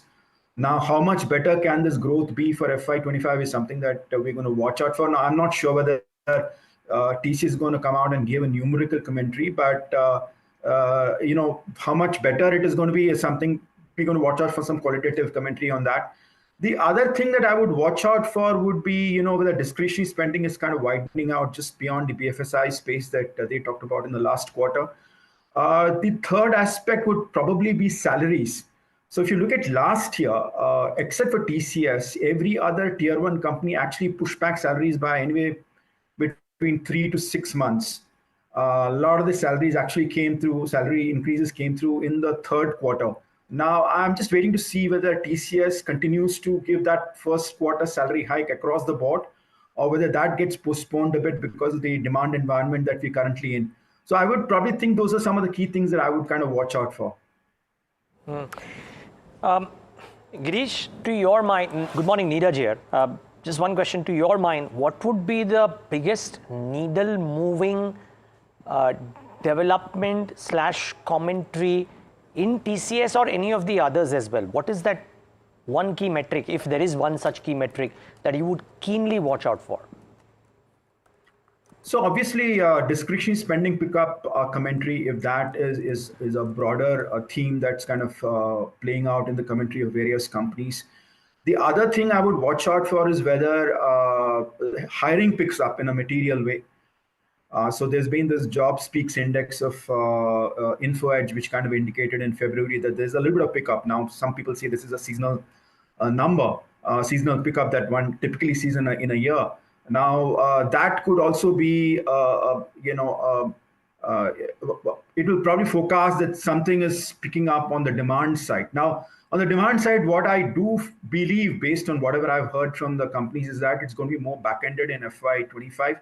Now, the key thing that I would watch out for is that what is going to drive that back-ended demand pickup? Is it going to be interest rates in the US or it's something else? Because interest rates in the US, the needle has swung from something like 6 to 7 cuts to today we are probably sitting at 2 to 3 cuts. So will a 2 to 3 Fed funds rate cut imply that customers are going to come out and start spending? So those are some of the things I would kind of look out for. Answer before we let you go. I heard you say that some of the people are saying it's seasonal. You know this space better than most. Do you think this uptick in hiring is seasonal? So I think it's a little early to see any kind of material pickup in hiring. I think already there are some companies which are sitting on, I would say, utilization levels which are not at the peak. For instance, Infosys is still at, I think, 80 to 83% if you exclude the trainees. That number was at the peak somewhere in the 88, 89% territory. So there is a lot of headroom for utilization improvement in some of the companies. So it may not be a broad-based pickup in hiring that we'll probably see, at least in this quarter. I think that hiring pickup is probably a couple of quarters down the road. It is so good of you to take the time out and join us this morning during the course of the earnings season. Look forward to talk to you more. Sure. Thank you. All right. That's Girish Pai with his thoughts. Let's get in. So that's IT, and watch out for the metrics that Girish mentioned. Remember, TCS has seen a bit of an uptick from the last expiry, so keep that in mind. For TCS in particular, the results come out post-market hours today, very likely. Let's get in our technical and fundamental experts for the day. Kush Bora, founder of kushbora.com, and Nirav Asher of Latin Manala Securities. Both of them join us on the show. Gentlemen, thanks so much for taking the time out. Kush, we are definitely going to start off lower today. What kind of trades, therefore, do you have? Do you initiate after such a, let's say, 150-point downtick? Sure. Hi, Neeraj. First up, a very good morning to you. Thank you. Well, look, let me put it this way. We had the target of 22,800 on the Nifty for the month of April. That was our second target. We came strikingly close to it. So for all practical purposes, we'd consider it achieved. Now, here's the rub. If you see on the weekly setup, the momentum indicators are indicating some sort of a negative divergence. So anyway, beyond these levels, we are not entirely convinced about the kind of momentum that the index could have, going forward. While we do maintain a bullish stance, and 23,000 does look like a very likely number, as the next target. What we would suggest is a buy on dip strategy, and as it were, the gap down opening is actually sort of a blessing, where the index is opening close to the support level, so you don't have to chase these chase these the upswings that we are getting. So for me, these dips are a buying opportunity. 20,500, 20,600 is anyway a support zone for me. So with this gap down, yes, I will look for buying opportunities. Maybe not in the first 15-20 minutes. I'll let the market see if the fall is accelerating further. But if it does look like it's stemming the fall, 22,600 is a support zone. I will go out and buy for the targets of 22,750 and about 2850 as well. 22,850 as well. So this dip is a buying opportunity for sure, and more so for Bank Nifty. So there is a buying opportunity here. Good morning, Kush. The question is, what would you buy specifically? What would be your top picks today? Well, a couple of stocks. There are two sectors and quite divergent. My picks come from two divergent sectors. One is the power sector. Now, everything that's there in the power sector has been doing well, will continue to do well. That's the kind of setup we're seeing. So NLC India is something that we've got on our radar. This stock, gave a breakout on Wednesday. There was a nice volume uptake as well. So 245 and 249 are the targets which we're looking at in the near term. 237 is where I would place my stop loss. The other sector is a bit of a recovery play. The entire chemical space is doing well, but RT Industries in that pack has been the leader, continues to do well. Again, on Wednesday, similar setup, volume backed up move here. So 750, 765 are the near-term targets, and 720 is where I would place my stop loss. What about a PVR? I just wanted to quickly get your take, Kush, on a PVR because of this, I would say, mind-boggling CLSA note which has come out. They've retained a buy with a target price of 2,280. That's a potential upside of 65%. And of course, they've given their reasons. It's a sector leader in a consolidating market, etc. Occupancy should rebuild in the mid-long term. For multiplexes, they think the current content challenge is not structural, etc. But I'm just wondering if you're seeing any potential of that on the charts, Kush? So, Tavan, I'd just like to perhaps do a dipstick kind of a survey. I mean, do you still prefer to go and watch movies in the theater, or very is it rarely. later?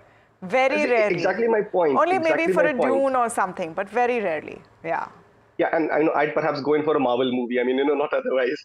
But other than that, what we're seeing is that there is this behavioral shift. Although that's not my domain per se. But even from a price standpoint, if I see the bias is squarely negative, there is a rebound attempt from that 1300 level where back in April of 23 also we rebounded. So for me, I will wait for a couple of crucial levels to be taken out. The most important one being 1550. If that is taken out, I might play this as a trending momentum kind of a play. But up until then, not too convinced on the up move that we're seeing recently. Neeraj, why don't you participate in this quick dipstick that Kush has? The last one that I saw was Top Gun Maverick. Oh God, that was really old. That's the last time you went to a movie hall. Yeah. Okay. So fundamentally, at least Neeraj in this dipstick is not pointing towards that optimism. Neerav, I have to ask you, It's a Friday. Any plans to see a movie this evening in a PVR? Yeah, first of all, good morning, and thank you for having me on your show. So no plans as of now, but maybe I'll catch up with some IPL matches. That will be better. That will be better. See the flavor. So coming to the point of what the question actually was, do you see any merit in this CLSA note on PVR, which has retained a buy with target price of 22.80? Obviously, they're planning to add a lot of screens, 150 to 160 a year. Nirav, you see merit in that story? Well, it's quite possible because we are a country which loves Bollywood and cricket, and I think we've seen both these sectors grow from strength to strength. So watching the movie in PVR, it's an experience of a kind. So I think people would not hesitate to spend money, and the demand is definitely there. So I think there's definitely merit in this investment argument as far as PVR is concerned. Okay, well, maybe some merit in that argument, but I think that's a blue sky scenario to my mind on that CLSA note, really.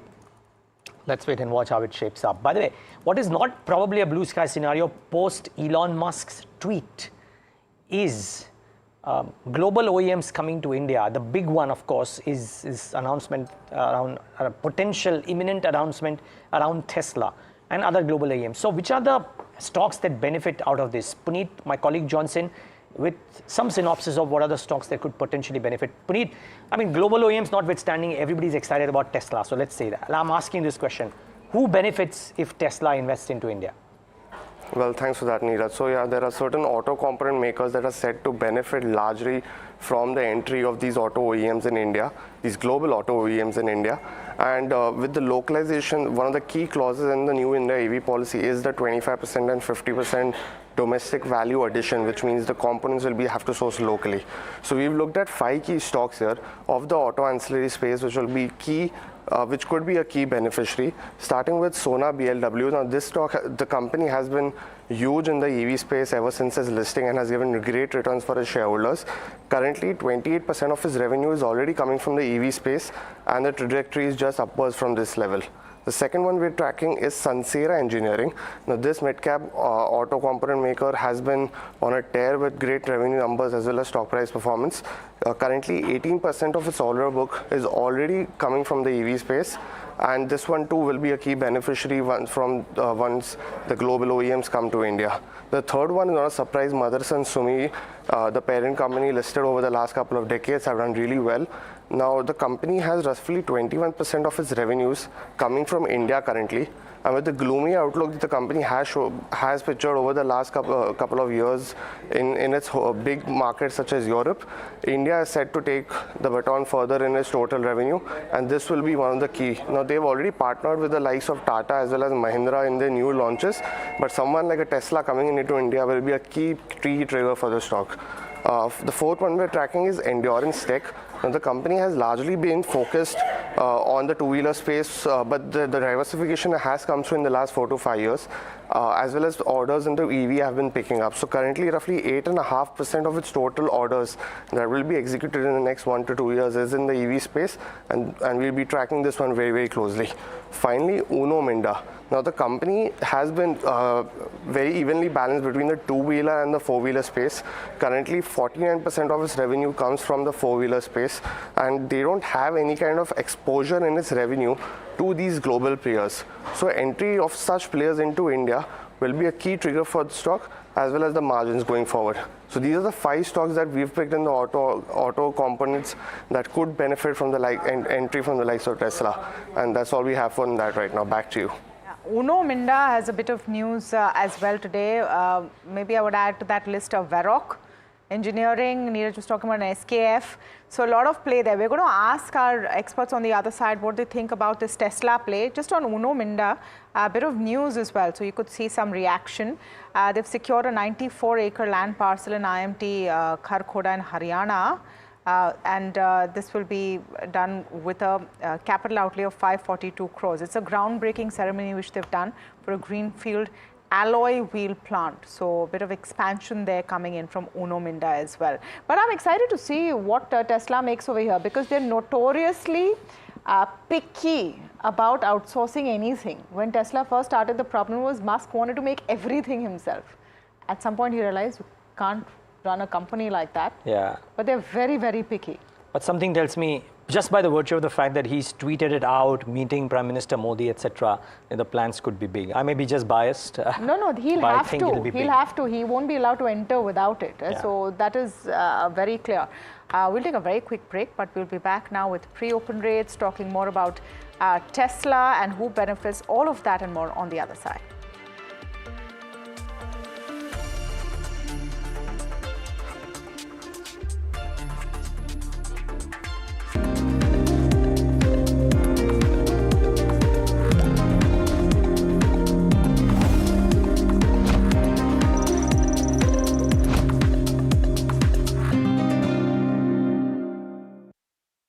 Have you been struggling with your personal finances? You're not alone.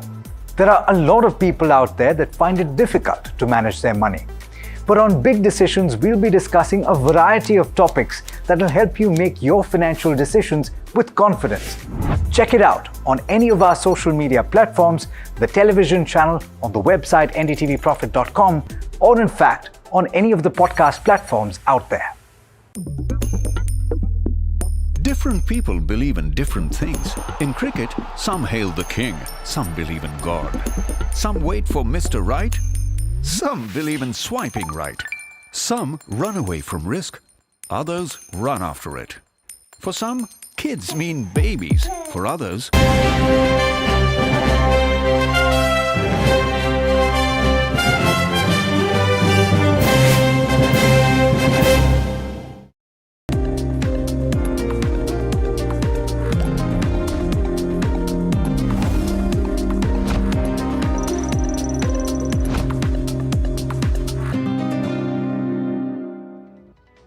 back with India Market Open. About 18 seconds left for the pre-open session. Remember, we'll start off soft. And just want to mark something that a very prominent mind put out over the weekend when, or rather in the holiday, and we'll come to that in a moment, because when Uday Kotak speaks, we should kind of listen. So we'll kind of bring that out as well. But first, the pre-open rates and the implied open suggests that we'll start off lower. These rates will change, so ignore these actually. Let's give these rates a chance to settle. Maybe bring the conversation back before we get to what Uday Kotak's warning was. Maybe bring the conversation back to something that we were talking about before the break, which is an imminent entry of Tesla and what it could do. Now, Nirav, I'll first come to you. Have you guys done some analysis on suppliers to Tesla currently as well, and can they potentially benefit, maybe conversations with those companies, etc.? Anything on your mind? You're on mute, Nirav, I think. Please continue. I'm sorry.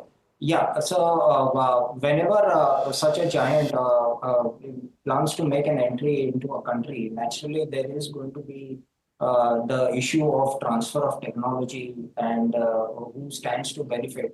But for that, you should have the incumbent players, the existing players, they should have the necessary capabilities to demonstrate and to execute the work on behalf of giants like Tesla.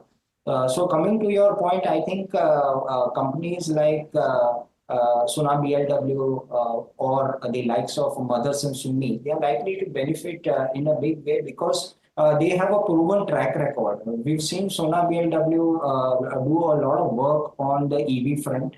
They are focused on electric vehicles and they have the necessary technologies over there and the capabilities. At the same time, we have Motherson Sumi. They've got plants across the globe. So they've got the necessary experience, expertise, and the capabilities to execute work for Tesla.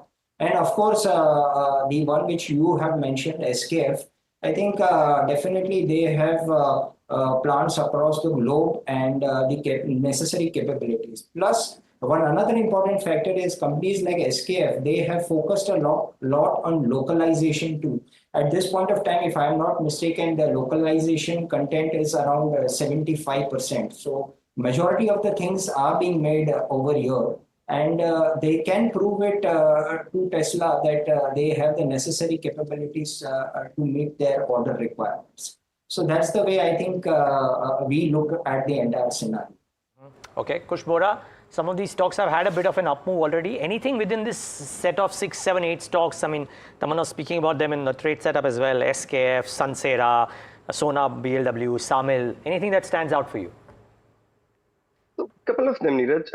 Uno Minda has been, on the rise. There was a dip that was, quite smartly bought into. I think that is one stock that I will have on my radar. 800 plus kind of levels seem to be around the corner. Good support zone at about 700 levels. So risk reward ratio is also quite favorable. And also Sansera, the momentum here seems to be picking up. However, there's a small resistance at 1060 kind of level.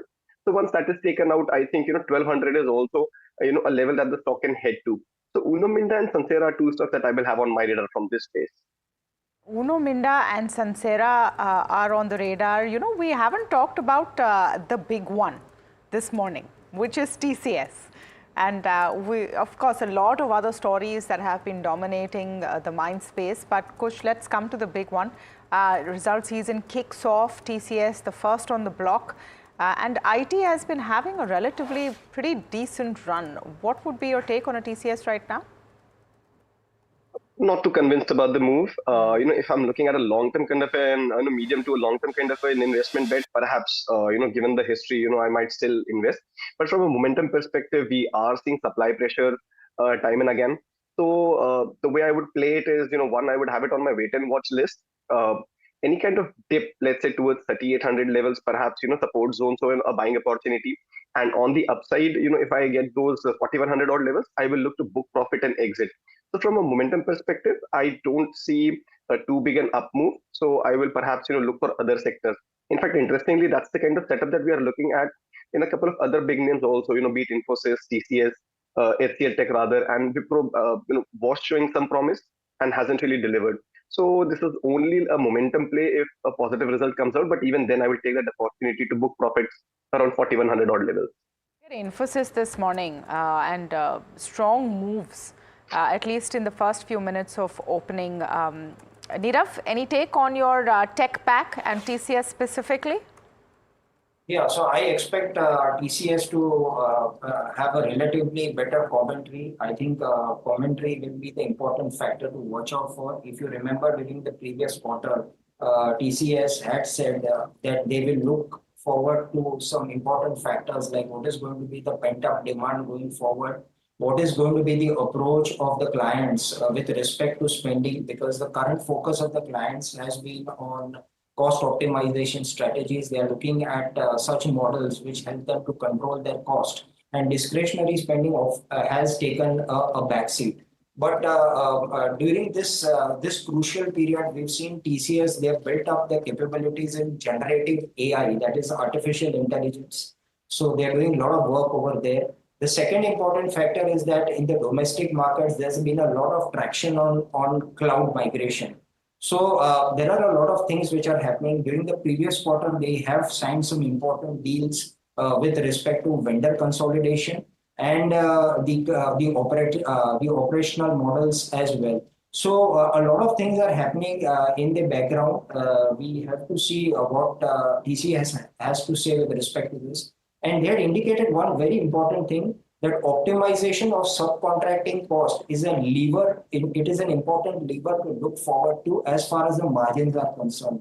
So they are looking forward to improving their margins in FY25. That will be a very important factor to watch out for.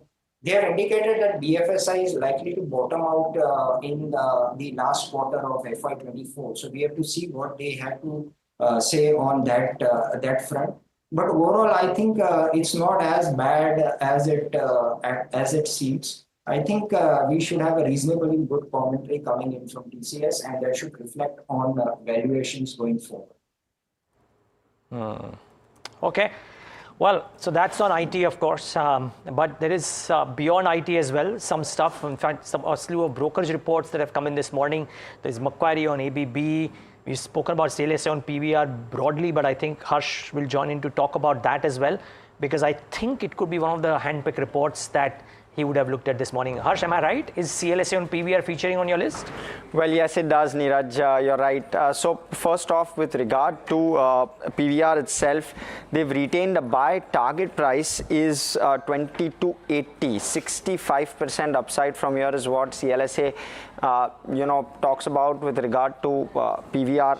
And what they're suggesting is they are expecting the sector leader to continue to consolidate, which is PVR, and that they believe will drive the numbers for PVR going forward.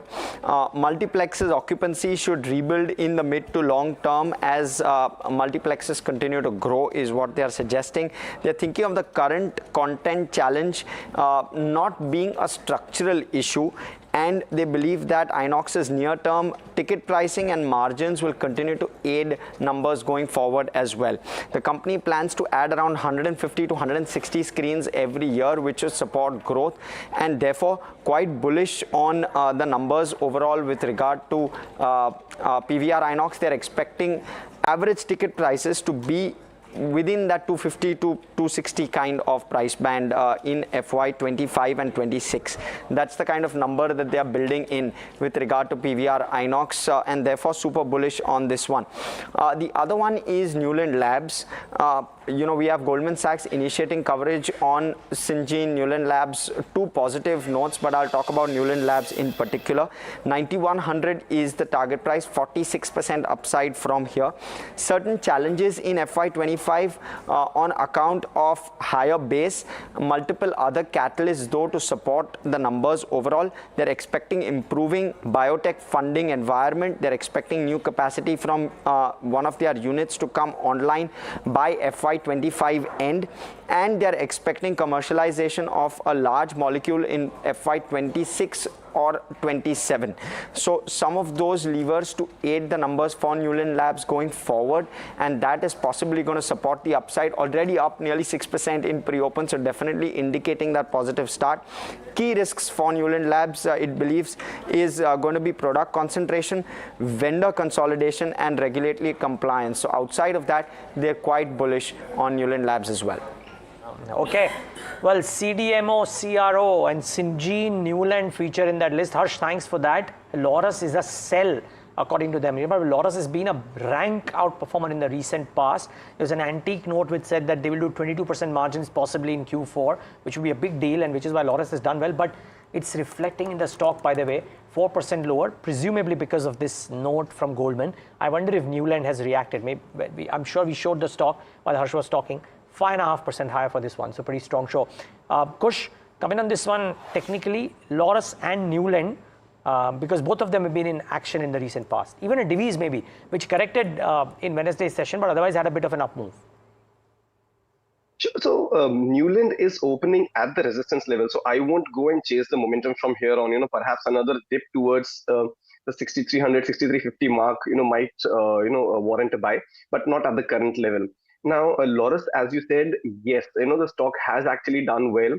It's trading above its key averages. The resistance zones have been taken out, and the stock sustaining above them. So I think that this dip might present a good buying opportunity.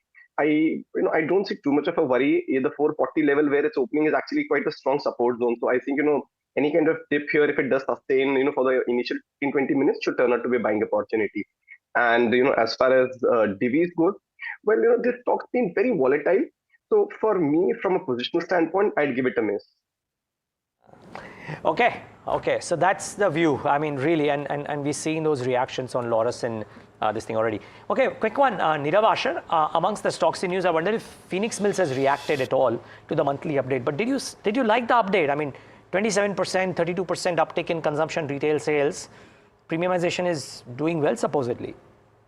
Yes, I have indicated earlier also that premiumization is the space to watch out for. So whether it is premiumization or luxury goods sales, etc., they're bound to do well. We've seen this kind of deep divergence in the markets. And I think it's a very, very strong update, and Phoenix Mills definitely should do well. So Phoenix Mills doing well this morning. Realty also not doing too badly. Overall, as the pre-open rates have settled, I must say that not too much of panic, at least in the pre-open session, being seen on what we've been discussing all morning and highlighting in terms of the Mauritius FPI treaty, perhaps the street waiting to understand what the full extent of the implications are. But in the first glance, you were saying that maybe banks are having a bit of a weak day. HDFC, Kotak, Axis, those responding quite poorly. Now, I just want to get Kush's take on the BFSI space and anything that you'd pick right now. Kush, anything on your radar? So, we do believe that there is a lot of momentum, that is yet to catch up in the banking space. So I think that is one space that you should have on your radar. From, a stock-specific standpoint, we're looking at a PNB. The stock's actually trading above its resistance zones, although consolidating here for the last couple of sessions, but the bias here is positive. So any kind of dip, will turn out to be a buying opportunity in PNB. Geo, time and again we've discussed. So you even at the risk of repetition, I would suggest any kind of dip here towards those 350, 360 zones will be an excellent opportunity. But that is if you get that anytime soon. So Geo and PNB are two stocks that I have on my radar from the BFSI space. But again, HDFC Bank is something that I will not discuss again. We've time and again recommended that this stock is likely to go to 1700 levels. So yeah, I mean, that's not something that I want to discuss again, but Geo and PNB, someone wants to trade from a near-term perspective. All right.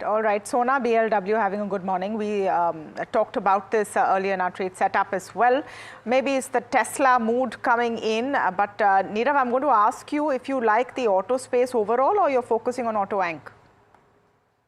I think the primary preference is the auto pack. We've seen the auto numbers have been quite strong, and we've seen passenger vehicle demand. We've seen two-wheelers, three-wheelers continue to do quite well. Commercial vehicle is also in a good space. So overall, I think the auto pack continues to be the prime preference. And of course, selectively, we like auto ancillaries too, which we have already discussed, like stocks like Sona BLW or the likes of Motherson Sumi or SKF, Bharat Forge, and the likes. Okay, well, stay on, gentlemen. Lots more to talk about because the markets are about to start and it'll be interesting to see what happens. By the way, remember, not just globally, even in India, the yields are inching higher. The 10-year yield in India is 7.17. So there is a bit of an uptick there too. BFSI could be under pressure today. More so public sector banks. We'll talk about that. The Nifty starts off lower, not as alarmingly low as was thought of, but 22,660 in line with what the two-day move was suggesting in the global markets. Nifty Bank about 0.4. Nifty Metals and Nifty, mid caps faring a bit better. Wonder what small caps are doing. It's not as exaggerated, but this is not, I don't think these moves are anything to do with the Mauritius treaty. It's got a lot more to do with what's happening across the world currently, at least. Like our guest said, maybe some clarifications on the annual. Wonder if metals are doing well. That's just the one index that I want to pull before we go to the heat map. No, even metals are not. So clearly some pressure. Pull up the heat map. Lot more red. One would expect very little green. And maybe the first row, if at all. Yep, just about that. A lot of red. Pharma starts off weak today again. So Sun Pharma down 2.5. Dr. Reddy's down about 1%. We know Laurus Labs is sulking. Divi's was sulking day before. So clearly Pharma is not having a great time. Autos are pulling back, you have to admit. Maruti yet again is down about 1%. Yeah, this week earlier we've had some of the auto names pull back, so that's the other basket to watch out for. But Sun Pharma in particular down about 2.5%. What is doing well? NTPC again was up 3%, I believe, in Tuesday's session, and up another 1.5%. Tata Motors, some bit of green. Hero Moto. So actually, I stand corrected. Autos are a bit of a divided lot. Some autos are doing well. M&M2 in the green. And Divi's, interestingly, is in the green today. So much as it sulked in Wednesday's trade, in today's session, climbing back. Clearly, Tamanna, the newsmakers are at the broader end of the spectrum, but clearly something wrong with Sun Pharma. And on the right side, NTPC is really doing well. NTPC consistently having that great run as you marked, Neeraj, and that is very, very apparent. But I just want to pull up what's happening on the broader indices before we get to specific stocks and look at what the mood is there. Completely flat, but at least in green territory compared to the Nifty and the Sensex. The small cap also not doing too badly.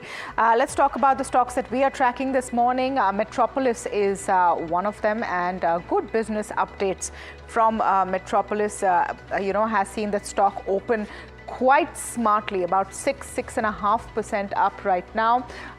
Phoenix Mills, again, good retail numbers and collection numbers as well, both for the fourth quarter as well as for the full year. So both are doing well this morning. Vodafone Idea, a story that we first reported, has been confirmed. I'm not seeing any movement there right now. Maybe something wrong with that.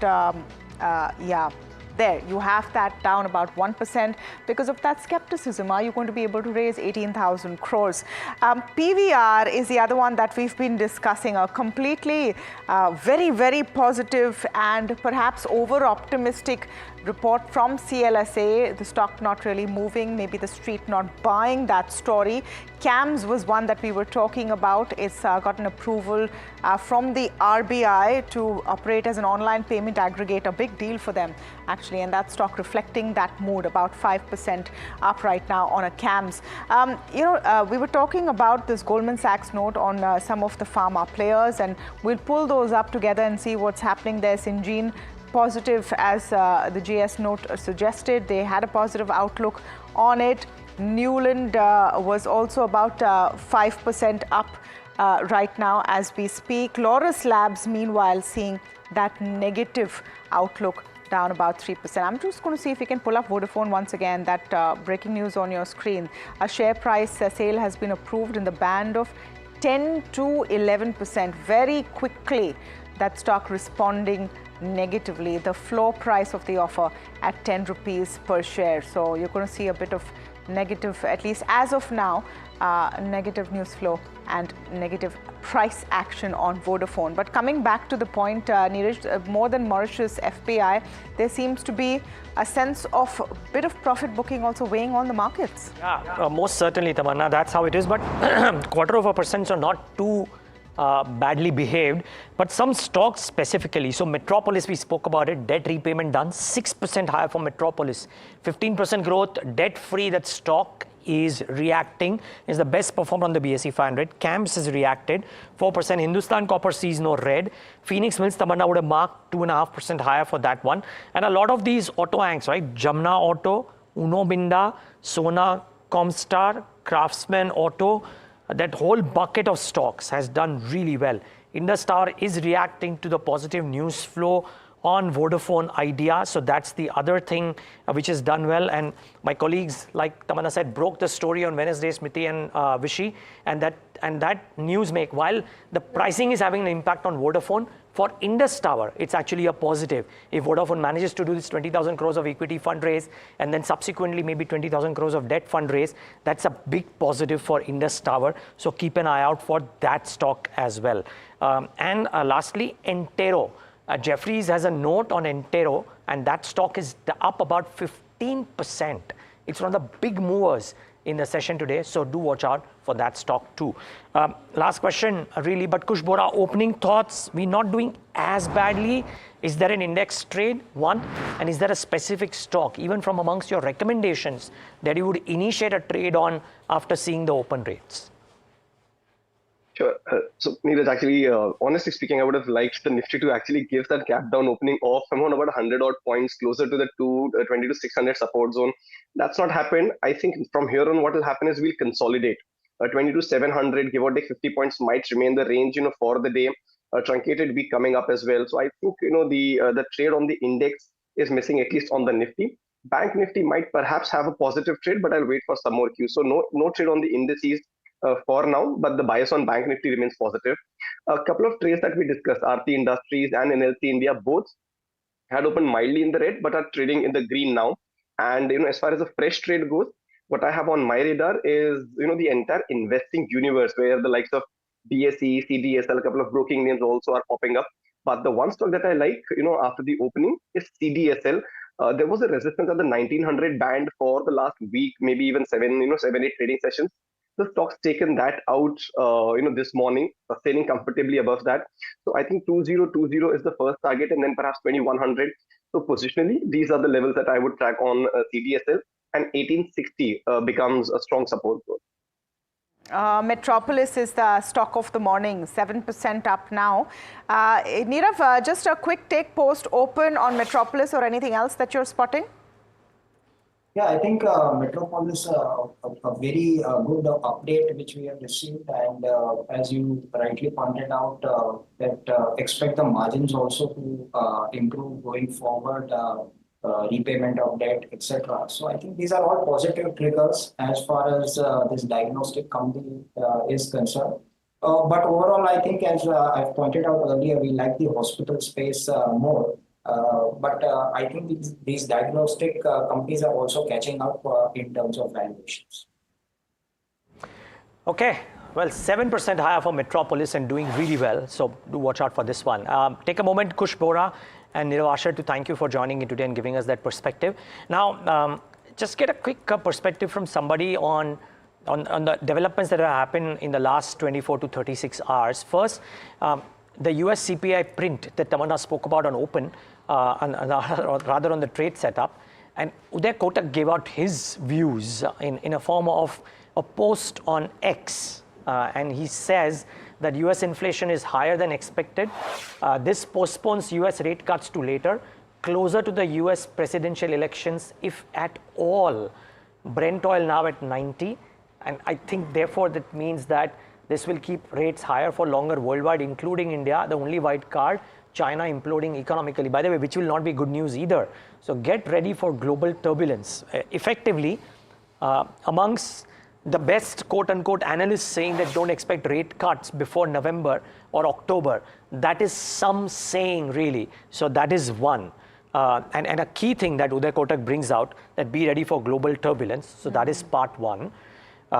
Anything there? And then, of course, this whole tax thing. So I think we should make our viewers aware of the conversation that we've had already with two experts. Yeah, we have got some great points from two excellent experts. 8:15 this morning. If you didn't tune in, this is where you get to hear some of what they're saying. The way that this needs to be diffused is essentially by some kind of a clarification coming out on what will be the scope of impact and whether it will be retrospective. Just a quick 10-second recap. The new rules from the government say that you have to prove, if you're a Mauritius-based entity, that you're not there just because there are better tax rules in Mauritius, but that you existed much before you started investing as an FPI in Indian equities. Listen in to what our top experts said this morning. So two parts to it. First of all, India is a party to the OECD amendments, and one of the amendments is that every investment into using a treaty should, as Pranav was explaining, meet the principal purpose test, meaning thereby that if you are using the treaty of another country only for availing tax benefits, then the treaty should be denied to you. So if there is a US investor using a Mauritius treaty to invest into India, and the principal purpose of that is found to be only to avoid taxes which are legitimately avoidable under Mauritius-India treaty, then the treaty benefits can be denied. Now, this principal purpose test is something which India has been renegotiating several treaties, and in several treaties it has been there. Mauritius is now going ahead and implementing. I think the real point is the point which Pranav mentioned in the passing, which is the applicability of the treaty. The wordings of the protocol which has been entered into to amend the treaty suggest that this amendment will apply to all existing investments and to all the past years. And that is not very, while that is not very happily worded, knowing how the tax office is likely to implement it is to go back and say that even if your investments were made way back in time, if the examination of that investment is coming up now, we will apply the principal purpose test. We will not grant you grandfathering, and therefore to that extent you are open and vulnerable to a tax payment in India. So to that extent, all FPIs could get very significantly impacted as a result of this amendment. So let me put it this way to make it very clear. I don't think I expect a clarification that all investments which are made up to the date of the protocol signing will not be impacted. What I do expect is that all sales, any capital gain accruing arising on a sale after the date of the protocol being signed and becoming effective are only impacted, and not any exits, any capital gains arising before the date of the protocol. So I don't expect that investments made only after the date of signing of the protocol will be impacted. Even investments made before the date of signing of the protocol will be impacted, so long as the exit or the capital gain event arises after the date of the signing of the protocol. That is the clarification that I expect will be made, and that I think is the intention. But since I heard Mr. Kanabar saying only impacts investments made after the date of signing of the protocol, to clarify, that's not what I meant. At least I don't anticipate that coming through. That's one. And if that happens, then I would, and second, I expect that if an investment was made before March 2017, then whenever the exit happens, it will always stay grandfathered. That is the second clarification that I would hope to receive. So that's where we are. And if both these are received, I think largely the impact would be minimal. It would then impact very few investments made before March 2017, which also would be then grandfathered. So it would really impact maybe units, etc., holders who are not holding shares, but who still have public market impact. That then would be very limited, I think, of this protocol. Okay, and I think this is important to just get a perspective of somebody who looks at it from an outside lens. Santosh Rao, Head of Research and Partner at Manhattan Venture Partners, joins us right now with a quick perspective on this one as well. Santosh, great having you. Thanks for staying up late for us. No problem. But is this a big impact, or as the tax expert suggested, that if the clarification around retrospective amendments not being applicable, if it comes about, that is, if that does happen, then it kind of mitigates the impact of this. What's your sense? Yes, it does. I think the key thing is clarification, consistency, clarity, and you don't change the rules of the game, middle of the game. So I think foreign investors want some consistency and clarity. So I think that's where it'll impact. I think at this one, I think overall, it seems fair to do that, but the net, you don't want the grandfather thing. I don't want to go into the technical aspect. I'm not a lawyer, a tax lawyer, but I think overall for a foreign investor, I just want to make sure that whatever was done, if it's unfair, that's fine. I mean, just definitely go ahead, tax them. But overall, if you just can't change, you can't say this was the rule and then go back and then impose all these big penalties. So I think that's where the thing becomes very dicey. You don't want that, because the one big thing, and one thing going for India is that it's a big, India is doing great, the economy is great, money is pouring in, everybody wants to be there. So that's going there. So I think at the margins, maybe you'll have some impact, but overall, I think India will still be a destination for a lot of foreign funds. So I think in the margins, I expect some corrosion here and there, but net, I think it'll be okay with some clarification. Santosh, good evening to you. Good morning for us, and thank you for joining us from New York. This is Tamanna here. I just want to get a sense of the significance of the Mauritius route for foreign investors. What we see is that perhaps the importance or the use of that Mauritius route has been diminishing over time. So can you put that into context when we talk about these latest rules? And is that why it's not such a big deal, at least in the first reaction we've seen on the markets open? Yeah, I mean, I was looking it up. I think only 6 billion comes in from Mauritius.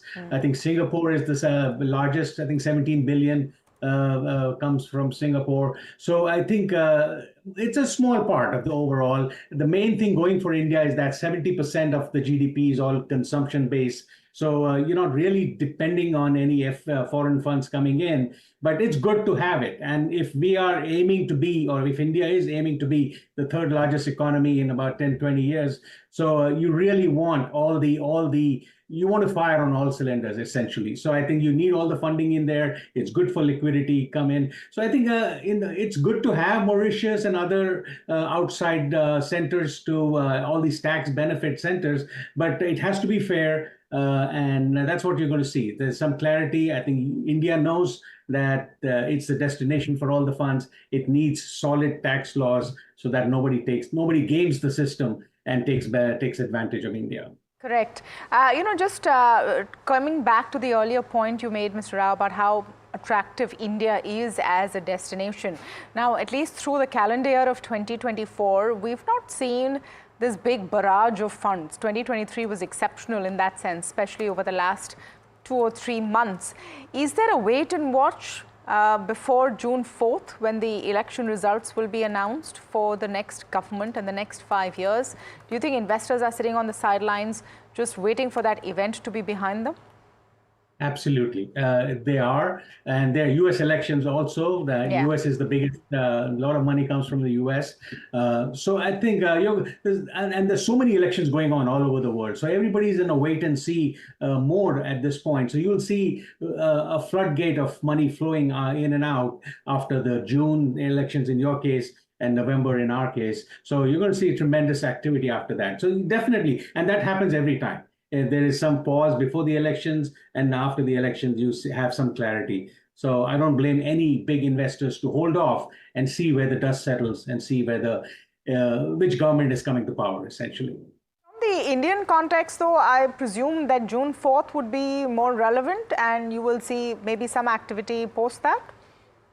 Absolutely. I think looking at the polls and all that and reading about the elections, I think it's essentially given that Narendra Modi will be the next prime minister. So if there's a big surprise, I think that's going to be a net negative. But at this point, the way India is growing, the things are the way they're flowing right now, you don't want any disruption at this point. So I think the majority of the people expect India to do well after the elections. But any incremental dollars coming in, I'm sure the investor is holding off to see, just in case something happens. So I think that's the logic. I would say if I was an investor, I would do that. I would wait and see. But in this case, in this election year, there is much better clarity as to who's going to be the prime minister. So that really helps India's cause.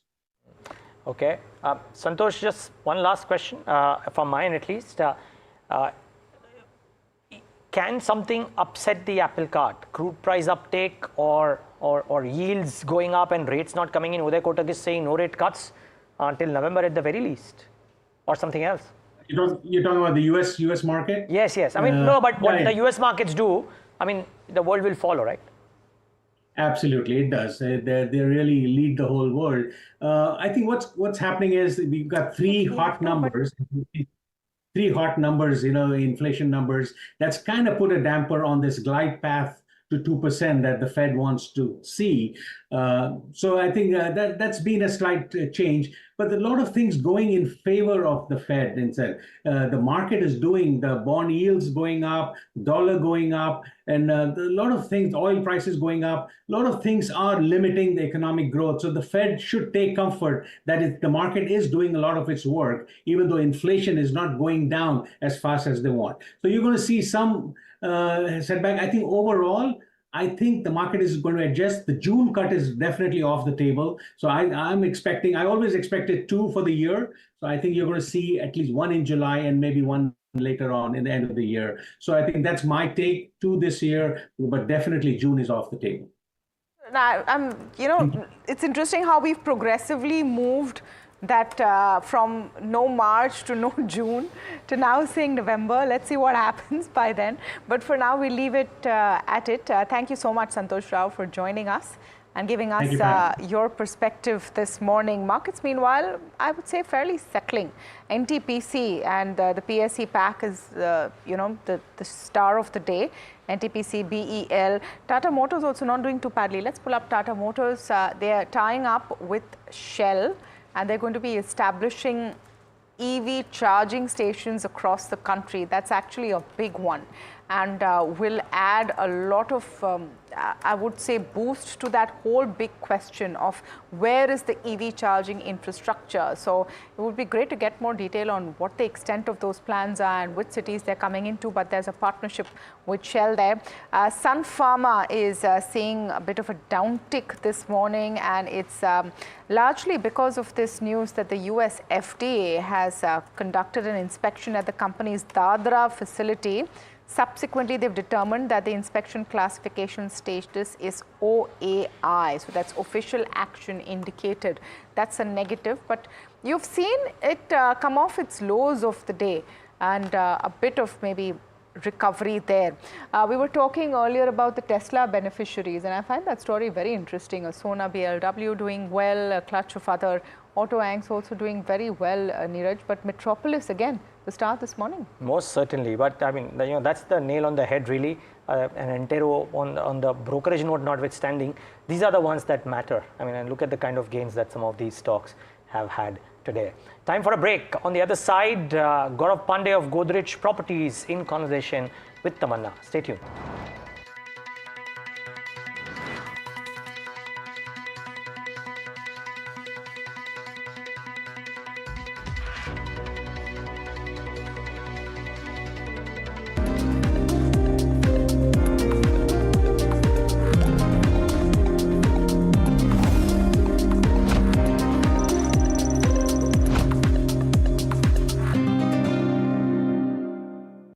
Have you been struggling with your personal finances? You're not alone. There are a lot of people out there that find it difficult to manage their money. But on Big Decisions, we'll be discussing a variety of topics that will help you make your financial decisions with confidence. Check it out on any of our social media platforms, the television channel, on the website ndtvprofit.com, or in fact, on any of the podcast platforms out there. Different people believe in different things. In cricket, some hail the king, some believe in God. Some wait for Mr. Right, some believe in swiping right. Some run away from risk, others run after it. For some, kids mean babies. For others, kids mean puppies. Some want a home to settle in the future. Some want to roam the world today. Some make a career in a company. Some make a career out of building companies. But when it comes to money, everybody believes in only one thing: profit, profit, profit. And for profit, watch only NDTV Profit. We all love money.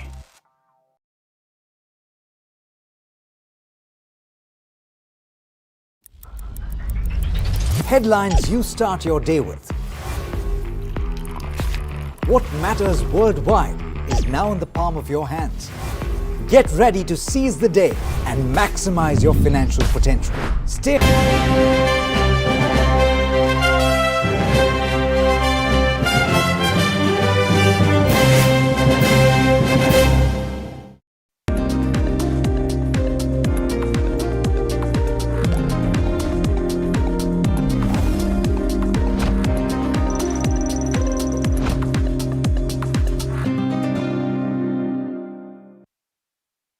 A stock in focus, a sector in focus, and a company in focus is, of course, Godrej Properties. While all of real estate has really been seeing this upcycle, Godrej Properties in particular has hit the headlines for a couple of reasons. First of all, very, very strong numbers in their Q4 business updates. Then a positive Jefferies note, other notes as well, talking about the real estate space and highlighting Godrej Properties as one of the strongest listed players. So what's really cooking here, and why is this working? To speak more on that, I'm joined today by Gaurav Pandey, who's MD and CEO, Godrej Properties. Great to have you on NDTV Profit, Gaurav, and to speak with you on what's happening with the business. Yeah. So let's begin with. Sure. Looking forward to, please. Absolutely. Let's begin with what your Q4 updates are saying and why that's been so exciting. One, you've exceeded your revised guidance of 20,000 crore rupees in your bookings. They are in fact 61% above the guidance you provided at the start of the last financial year of FY24. You've had highest ever quarterly sales of 4,000 crore rupees in MMR, and your overall bookings have been 84% up year on year. What's happened in Q4? I think it's a combination of a lot of efforts. Tamanna, thank you so much for having me in the show. It's a combination of a lot of efforts over the last many quarters, which has, kind of brought us here.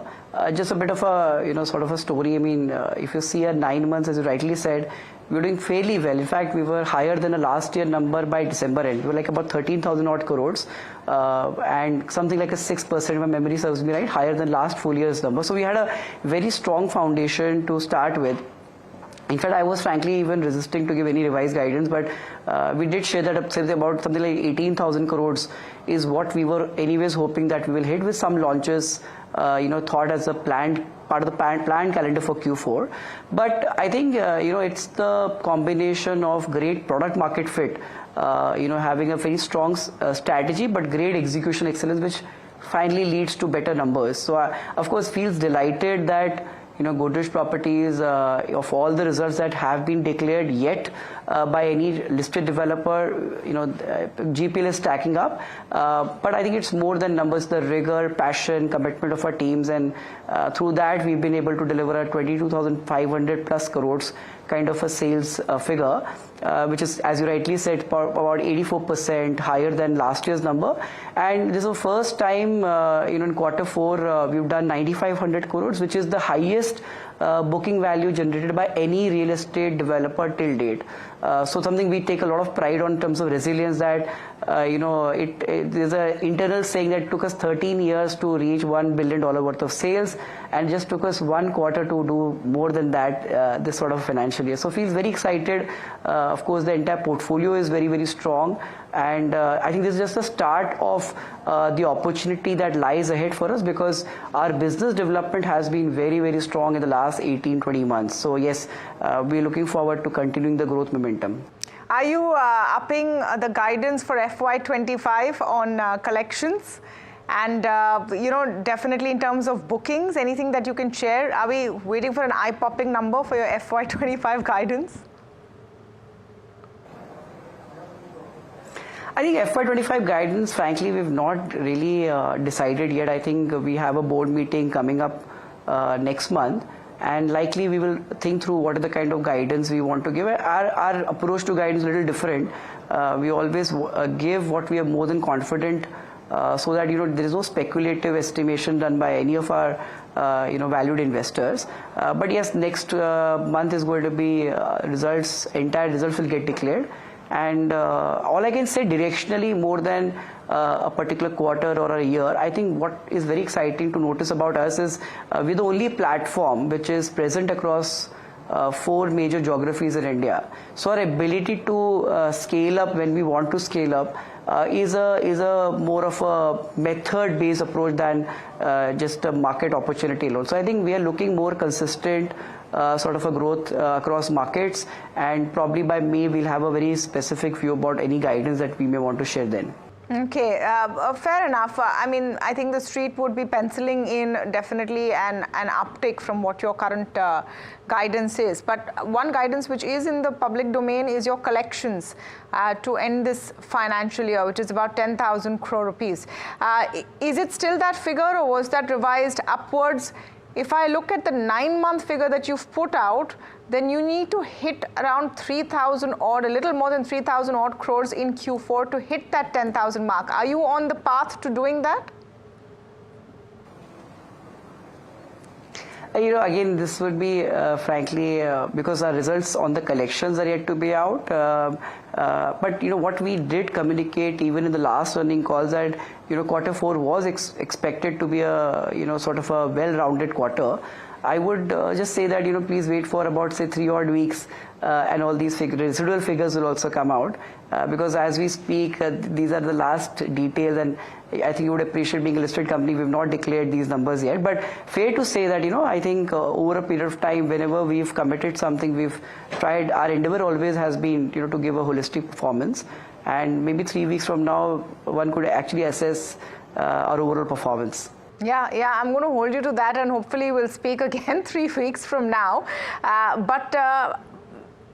the face of it, of course, things are looking good from what we've seen so far. Can you give us a sense, Mr. Pandey, of what your average price realizations have been?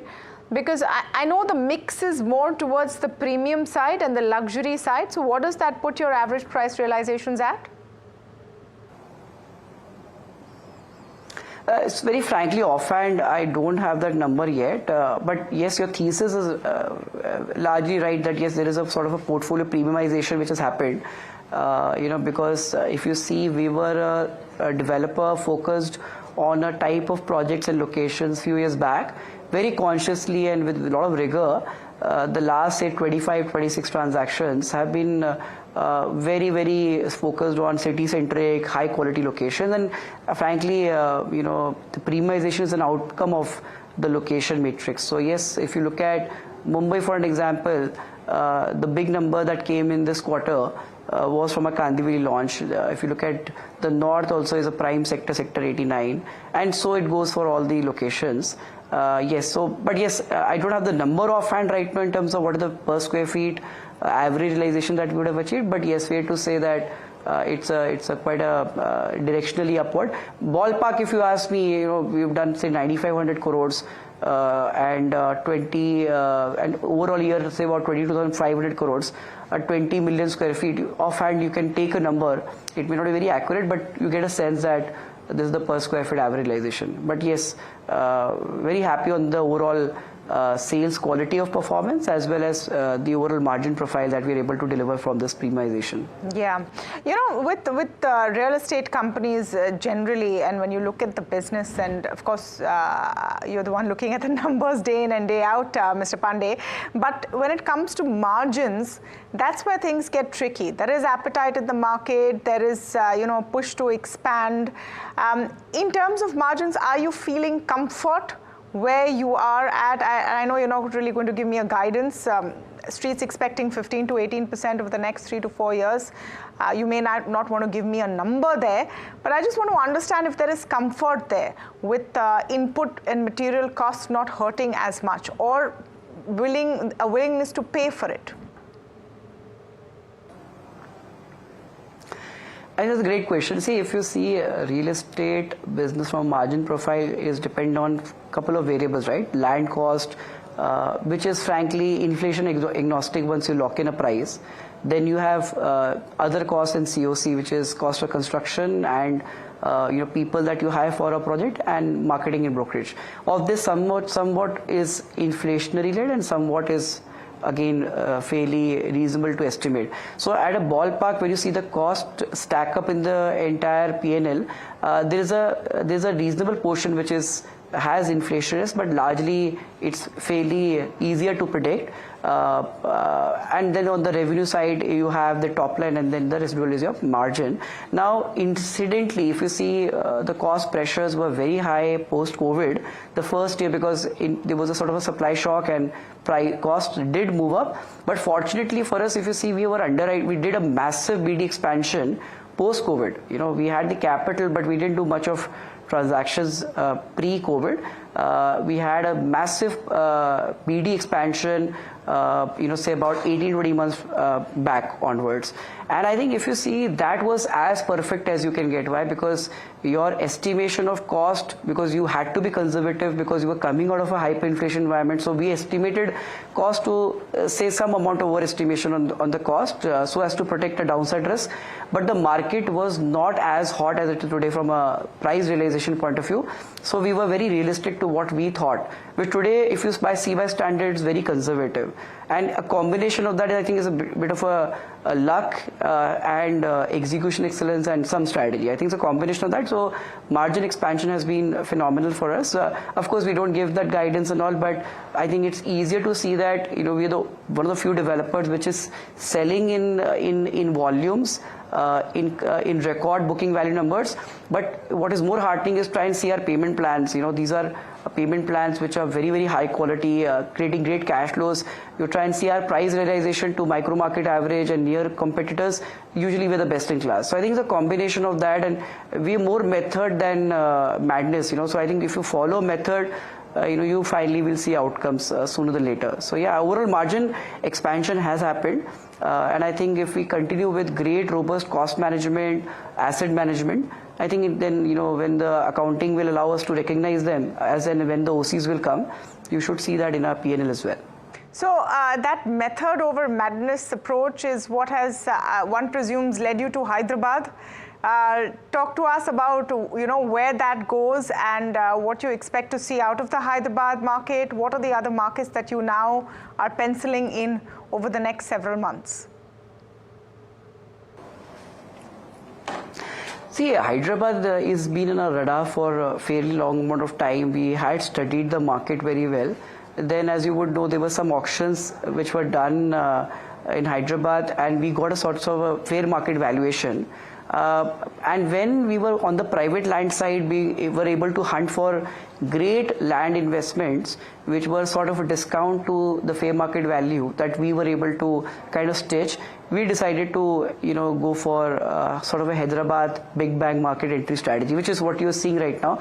And the thesis is very simple. In fact, if you again take data with a pinch of salt basis what any research report one can rely upon, but the large data that suggests is that Hyderabad has actually crossed Bangalore residential real estate market size, which is quite phenomenal because one, Bangalore itself is a huge market, and in Hyderabad there are very, very few developers who are pan-India or even zonal, South India focused, handful of them. So it's the local market itself which is so hot. So I think it's a huge opportunity for a brand like us. And the funny thing is, the day we announced land transaction, I got actually emails from prospect customers saying, when is the launch happening? And I was delighted to read those kind of emails as well. So I think it's just a market has a huge depth. There's a great opportunity for us to create an impact, and we're very excited about that. Seriously, that is interesting that you acquire land and there are already people asking about where the project is. Can you give me a sense, though, whether you see that kind of appetite sustaining? And this is sort of, I think, the fly in the ointment from a longer term outlook. It's premium that's selling, so maybe volumes compared to the average might not be that much higher. How long will that appetite remain? Try and see the larger picture. India is like of course, to say about $4 trillion GDP. It's going to become $7.5 trillion by 2030. By 2047, it might become a $30 to $35 trillion sort of an economy. Look at current urbanization rate, it's about 32%, China is 62%, US about 82%. Try and see what is happening at the upper market, income growth. It's become double of sorts. You look at Goldman Sachs Affluent India report, people who are adding to the value in terms of wealth aggregation play is one of the most unprecedented levels. So I think combination of this, is a game which the market size and the overall economy will do well. And you buy houses because you feel confident about your jobs and your own wealth creation in the long term. So I'm a very strong bullish person on it. Of course, real estate is cyclical in its own tendency, so you will always have continued booms and some periods of opportunities which may not be as exciting. But I think try and see where are we right now. I think in spite of the massive growth, we're still not really scratching the surface. Any large residential development today, I think we happen to be the largest, is about give or take 1 or 2% here. There will be like 3 to 6% in any market we operate on. And look at any sector which has become organized. You have market leaders in high double-digit kind of numbers. So I think fair to say from a directional 10-year view, we would definitely grow leaps and bounds, backed by a very strong economic thesis, strong business model, and the opportunity that lies ahead of us. So yes, I'm reasonably very confident that the cycle is there and we'll make the best out of it.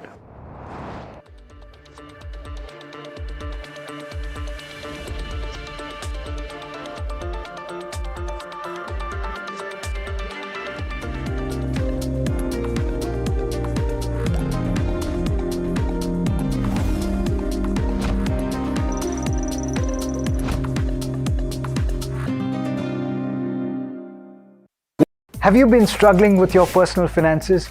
You're not alone. There are a lot of people out there that find it difficult to manage their money.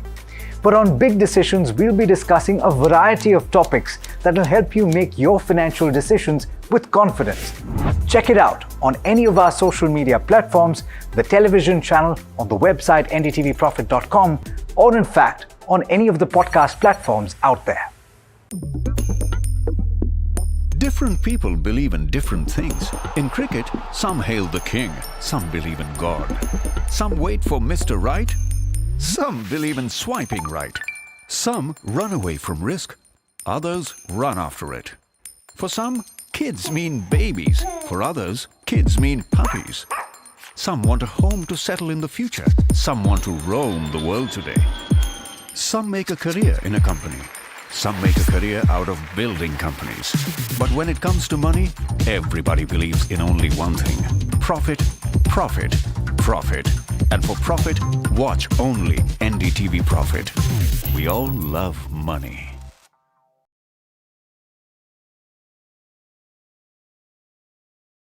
Stock selection isn't an easy task. And neither is choosing the right moment to sell. Whether it's a doubt about a short-term trade or a long-term investment, all you have to do is ask Profit.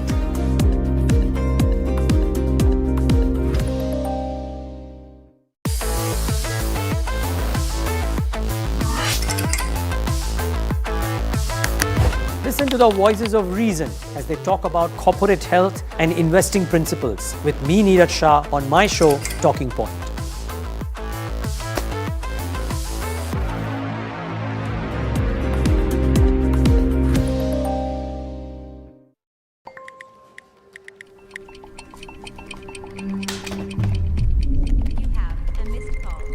Let's be real, guys. There are many financial experts out there. Which stocks to target? What's good for long term? When to buy? When to sell?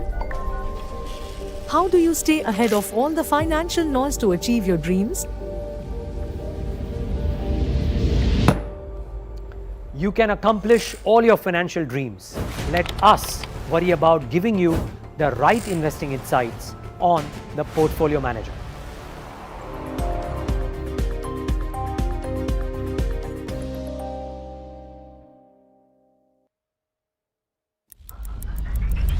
Headlines you start your day with. What matters worldwide is now in the palm of your hands. Get ready to seize the day and maximize your financial potential. Stay ahead of the curve with all you need to know on NDTV Profit.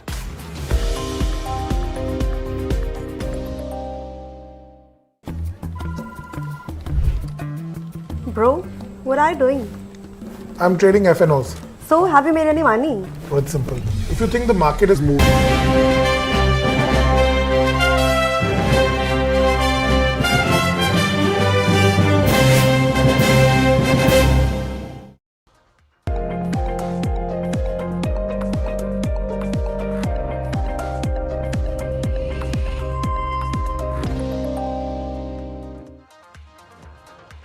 Back with NDTV Profit, and we are looking at a market which is slightly skittish today, but amidst all of that global flip-flops, we have a new, I wouldn't call it a kid on the block, but a new listing for sure, Bharti Hexacom.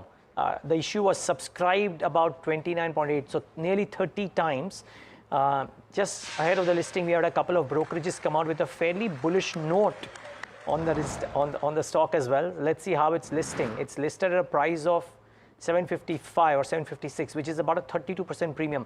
This exhausts the premium that JM Financial in the early morning note that we were talking about wrote on the stock as well. So lists at a premium, was on expected lines, and I think it'll be topical to talk about today as well. But keep in mind that Telecom is the flavor of the week, if you will, if not the season, and everything linked to that as well in some fashion or the other also becomes important. But independent of that, Bharti Hexacom, strong listing, and good to see a strong listing. For a brief bit, we had stopped seeing these, stopped seeing the upticks, and we don't want mammoth upticks on listings also, but this is a good listing. And let's see how it shapes up during the course of the day. But viewers, thanks for tuning in to Talking Point. I'm your host, Neeraj Shah. And I want to start the show with something that Uday Kotak put out on the social media platform X yesterday, wherein he spoke about how because of the inflation print that has come out, rate cuts get pushed to the very least at November, globally including India. Maybe they coincide with the US elections, which makes the whole piece very, very interesting, if you will. I'm not saying it verbatim, but that's the implication of that tweet. And I reckon that he mentioned that get ready for global turbulence. And now it's pertinent because that is what seemingly is happening over the last 48 hours.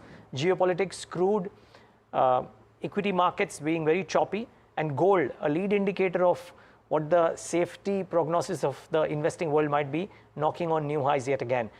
Somebody who is best placed to correlate all of this and bring the Indian context as well is Devina Mehra, founder and chairperson and MD of First Global. And it's absolute delight to have Devina in our studios. Devina, thanks so much for being here. Thank you, Neeraj, for having me. No, the pleasure is entirely ours, I must say. Devina, I just wonder though, would investors by and large have a fairly pleasurable next few months, or are there clouds on the horizon? So you're talking globally or India? Globally. Let's start with global. I would love to talk global with you first. Right. So globally, I am quite positive on the equity side. I was a little more nervous middle of last year when the entire move was very, very tech-led. If you look at US, for instance, from January to October 2023, not just a NASDAQ, which is anyway a tech index, S&P 90% of the move was only 7 stocks, 89% to be exact. And most companies, most stocks underperformed. I mean, they were, I think, something like 70% which were down. So it was very, very skewed. So it's always scary when the markets are that narrow. But thereafter, they started to broaden, and which is playing out, and which is actually good for our strategy, which is a diversified strategy.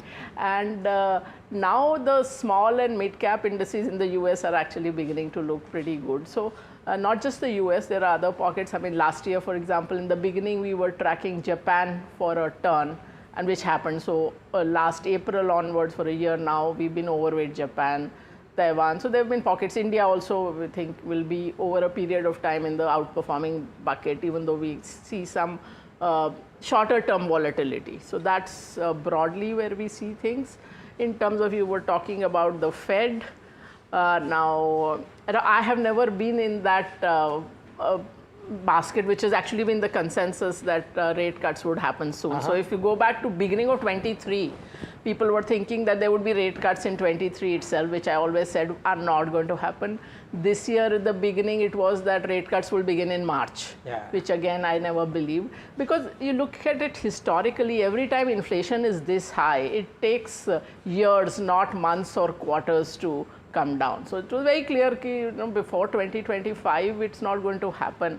And if you look at the print this time, of course, what the Fed tracks is what they call non-shelter services. So that has been that has come up ahead of expectations. Again, not unexpected, because services, if you think about it, have a large labor component, and the labor market in the US has never been anything other than buoyant. So obviously, that part is not coming down. Now, of course, since the commodities are going up, that's an additional push to inflation, because you got that low-hanging fruit in the beginning because the commodities prices had come down. So those are the things which will push inflation. And while the Fed might look at core inflation, which is excluding food and fuel, you talked of the elections. For the politicians, food and fuel is relevant both here and in the US, because for the consumer, food and fuel is relevant. It may not be amenable to a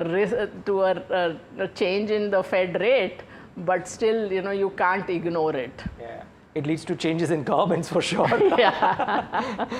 Okay, so Devina, how there is this train of thought which also says that look at the US Fed or look at the US balance sheet and how indebted it is, and therefore how can such a nation live with such high interest rates, and some point of time that compulsion as opposed to inflation management will take center stage. You agree? I mean, first of all, it is the debt is in their own currency, which is something not every nation in the world has. Enjoys, yeah. And the debt has been there. I mean, this debt question has been there forever. So again, what happens in the market is what drives the narratives rather than the other way around. So, like I gave an example in a tweet a few days ago, that if the markets go up, you will say that growth is great and that's why markets are going up. If they go down, it might be that the growth is great and therefore the Fed rate cut won't come. So you will have an explanation either way. There's a book called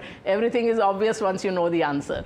So the narratives we try to fit is often that. So if you go back to, let's say, 2003 to 7, the emerging markets went up 3.5, 4 times. India went up 6, 7 times. But that time, because the US was not doing well, it had not come out of, even after post the tech crash, it took it years to come back. NASDAQ did not take out its 2000 high till 2015 in a sustained basis. So it was like US is over. Now it is a century of India and China. That's when BRICS was coined. And once the US started to outperform again, all that was forgotten. So, every time something happens, you have a narrative that US card story is over, that, de-dollarization will happen, this will happen, all that will happen. But, that's not something I buy into. So, if rate cuts are not a necessity in 2024, yeah. I'm not saying that they won't happen at all in 2024. You think they might happen? But I'm saying just it might get pushed out. And also, I can't say for sure sitting here today, because the Fed also doesn't know for sure, because all central banks are now very data driven. Sure. There have been banks which cut rates and again raised them. 2, 3 of them did that. So that also happens. So now the central banks don't even go by what they said last time. I mean, they really say that forget about what we said. Now this is the data and this is what we are doing. Look at what we do, don't look at what we say. Okay, great. But let's assume that if there is a period of delayed rate cuts, or maybe at the end of December when we are having this conversation, maybe there are no rate cuts that have happened. Right.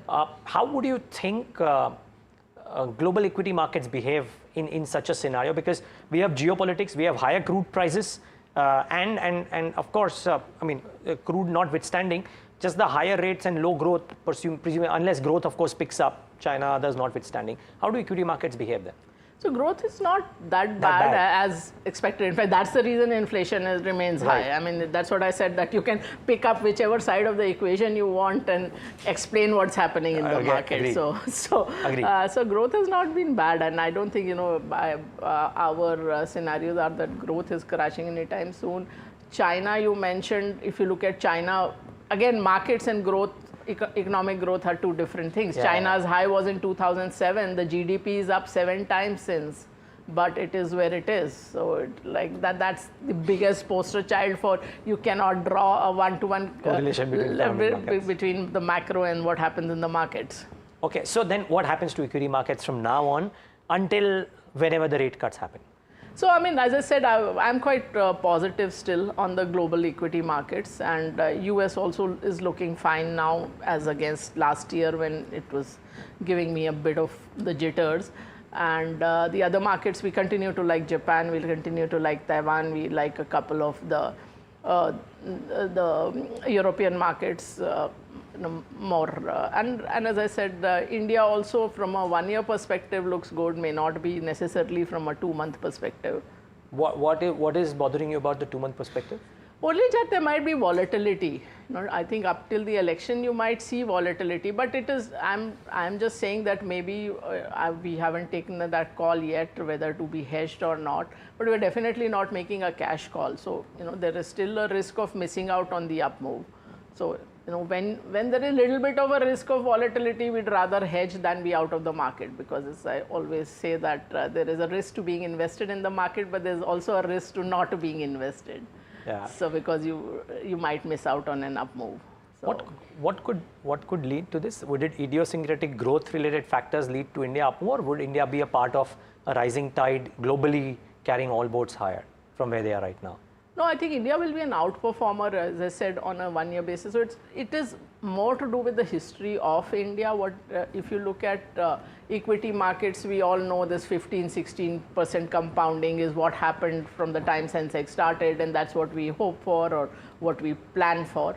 But there was a whole decade, 2010 to 20, when the compounding was only 8.8%, which is just trifle above the FD rates of that time. The fixed deposits used to be close to 8% those days. So you got no return, equity returns. In dollar terms, there was hardly any compounding for that entire decade. I think 0% or 2%, something like that.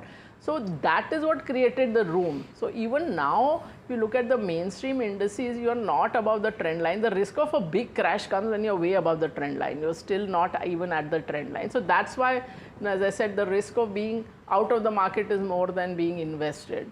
But of course, there are the frothy areas, and there are the micro caps and SME and very small caps. So those things are where you should be careful. Okay. I'll probe that in a moment on the other side of the break, but just one quick question. There's so many people who are skeptical currently on the markets who bring out some signposts that have been used for a while. कि पान वाला भी जब बोलता है कि stock खरीदना चाहिए तो it's a caution. Look at the valuations at the small cap end, something that you referred to. Look at the fact that promoter बेच रहा है, ये बेच रहा है, PE बेच रहा है, खरीद रहा कौन? Retail investor खरीद रहा है. All of these are telltale signs that the markets will correct. You don't agree? So as I said, that you have to look at the market on a two-tier basis, that what is the mainstream indices, the large cap and more stable companies, and you have to look at the frothy end of the market. And I often say people who have come into the markets in the last 2 years think that small caps always do well, or they do. But if you look at the small cap index itself, went down nearly 80% in 2008-9, 78% to be exact. It took out that high in 2016, which is also a theoretical high, because by that time the index was completely different. You had this mad bull run in small caps, if you remember, another year and a half, and then 2018, one more crash, almost 2/3. And I said, don't forget your high school mathematics or even your primary school arithmetic, that if something falls 2/3, it will triple and you are at zero. So all the micro cap managers who are now saying 50%, 60% compounding for 2 years or 3 years, but the same people who had brought you down to near zero or down 90%, and from there, even with that 50% compounding, you are still not back to 100. So small caps, those are the risks. And unlike large caps, you can't manage risk in a small cap with a stop loss or something, because when those stocks fall, there is no exit. That's true. Yeah. Okay. And the viewers, trust me, there is no exit for a large investor like Devina, but in a lot of cases, there is no exit even for a retail investor, because at some point of time, people will see that tape play out as well. I'm not saying now or tomorrow or next year or whatever. At some point of time, the newcomers in the market will see that tape playing out and then realize what is it that Devina Mehra was talking about. We slip into a very quick break. Up next, on the other side of the break, Devina Mehra is saying that she's constructive on India. We'll try and figure out which facets within this is she more constructive on. Stay tuned.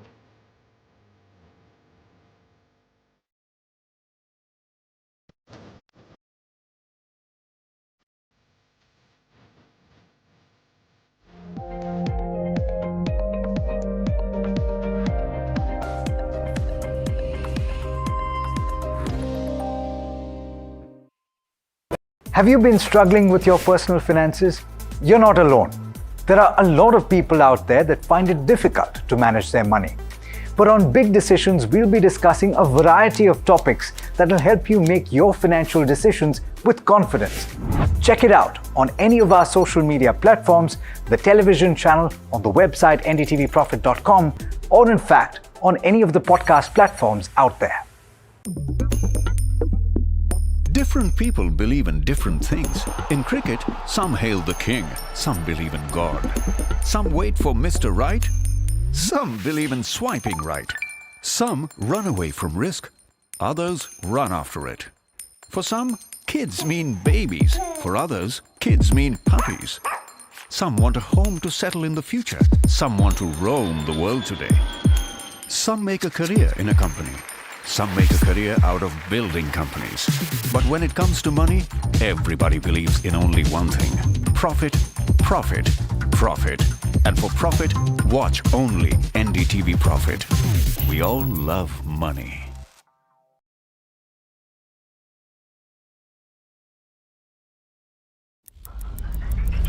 Headlines you start your day with. What matters worldwide is now in the palm of your hands. Get ready to seize the day and maximize your financial potential. Stay ahead of the curve with all you need to know on NDTV Profit.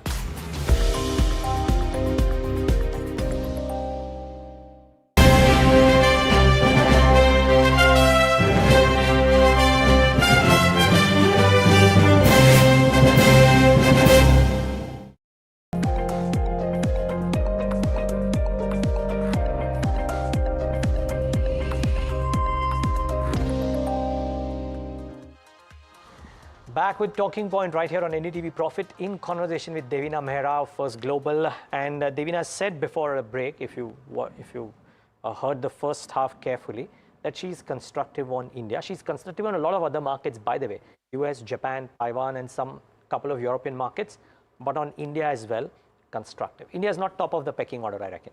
Not right now, as I said, just because I expect some volatility till the elections are over. But on a one-year basis, India would be amongst there? Yes, India is in the outperform basket. Okay. Yeah. Now, would it be earnings growth that will drive that? Because with valuations where they are not outlandishly high, but they are high. Right. So would earnings growth complement this, or would you believe that there could be a further up move of the multiples, or a combination of both? It would probably be a combination. I mean, again, depends also partly on commodity prices. If the commodity prices remain high, then that hurts the margins. And one of the, of course, if you look at the macroeconomic situation, you look at the consumption growth, that has not been high. So that's while the headline GDP number looks very good, there's really a single engine, which is the government expenditure, which is driving that. And consumption expenditure is at a 21-year kind of low. So last time it was this low was 2002-03. So last print I saw for consumption was less than 3% growth. So large parts of the economy are hurting. So consumption themes which want to go below the affluent consumer, there is an issue, because as you would have seen all the inequality report, that inequality has been increasing. So the plus, of course, if you're looking at a purely market point of view, is that the listed companies cater more to the affluent customer, and therefore it may not be bad for them, but still, I mean, there are some which cater to the whole market. So that becomes the issue. And if you look at, for example, real estate, I mean, not that we are positive on real estate, but just as an example, that real estate, the listed companies, if you look at, they will be dealing only with the affluent customer, not with, so it doesn't matter if real estate in general is doing well or not. And so those are the things. So in terms of what we like so you have to choose carefully again, it's not market multiples. I am a little skeptical in talking always. I mean, this is not now, for like 30 years, whenever people ask me what's the Nifty earnings growth, for example. So that gets skewed by 2-3 large companies, and there are like all kinds of things. If you look at the Nifty itself, if you look at the sectoral breakup, it has changed so much over the years. At one point of banks and financials were at 0 or near 0. Now that's the largest chunk, for example. If you look at IT services, they used to be much higher. Now they are lower. Something else, PSUs, people who are been in the market only 5-7 years don't know this, but the mainstream indices at one point had so many PSUs, BHEL, VSNL, MTNL, ONGC, Indian Oil, HPCL, BPCL, and then there came a time when people forgot that PSUs exist. So the composition changes. So it's very difficult to just do a PE comparison, or even just look at the entire Nifty earnings growth. So you really have to drill down, because you are not buying that. You're buying something else. So you have to decide on the sectors and the companies, which you have to choose carefully. Got it. Okay. So did I hear you say you're not constructive? Sorry, I'm starting with the micro thing, but I picked it up from your answer. Not constructive real estate. Real estate, it's not that, it is just that it's a high risk sector. So we always manage for risk first. So we are always, as I repeat often enough, investing is a loser's game.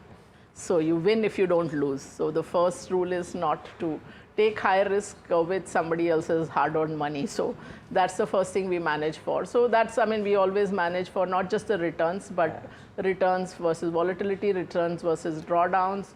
So the return should come with low blood pressure, not high blood pressure. Yeah, and the rule number 2, as Warren Buffett says, don't forget rule number 1. So that's interesting. Okay, yeah, I mean, I just thought Devina Mehra often says that, well, when I say that in God we trust, everyone must bring data, Devina says even God must bring data. I thought the data on real estate looked okay, but I get your point, the nature of the beast. So what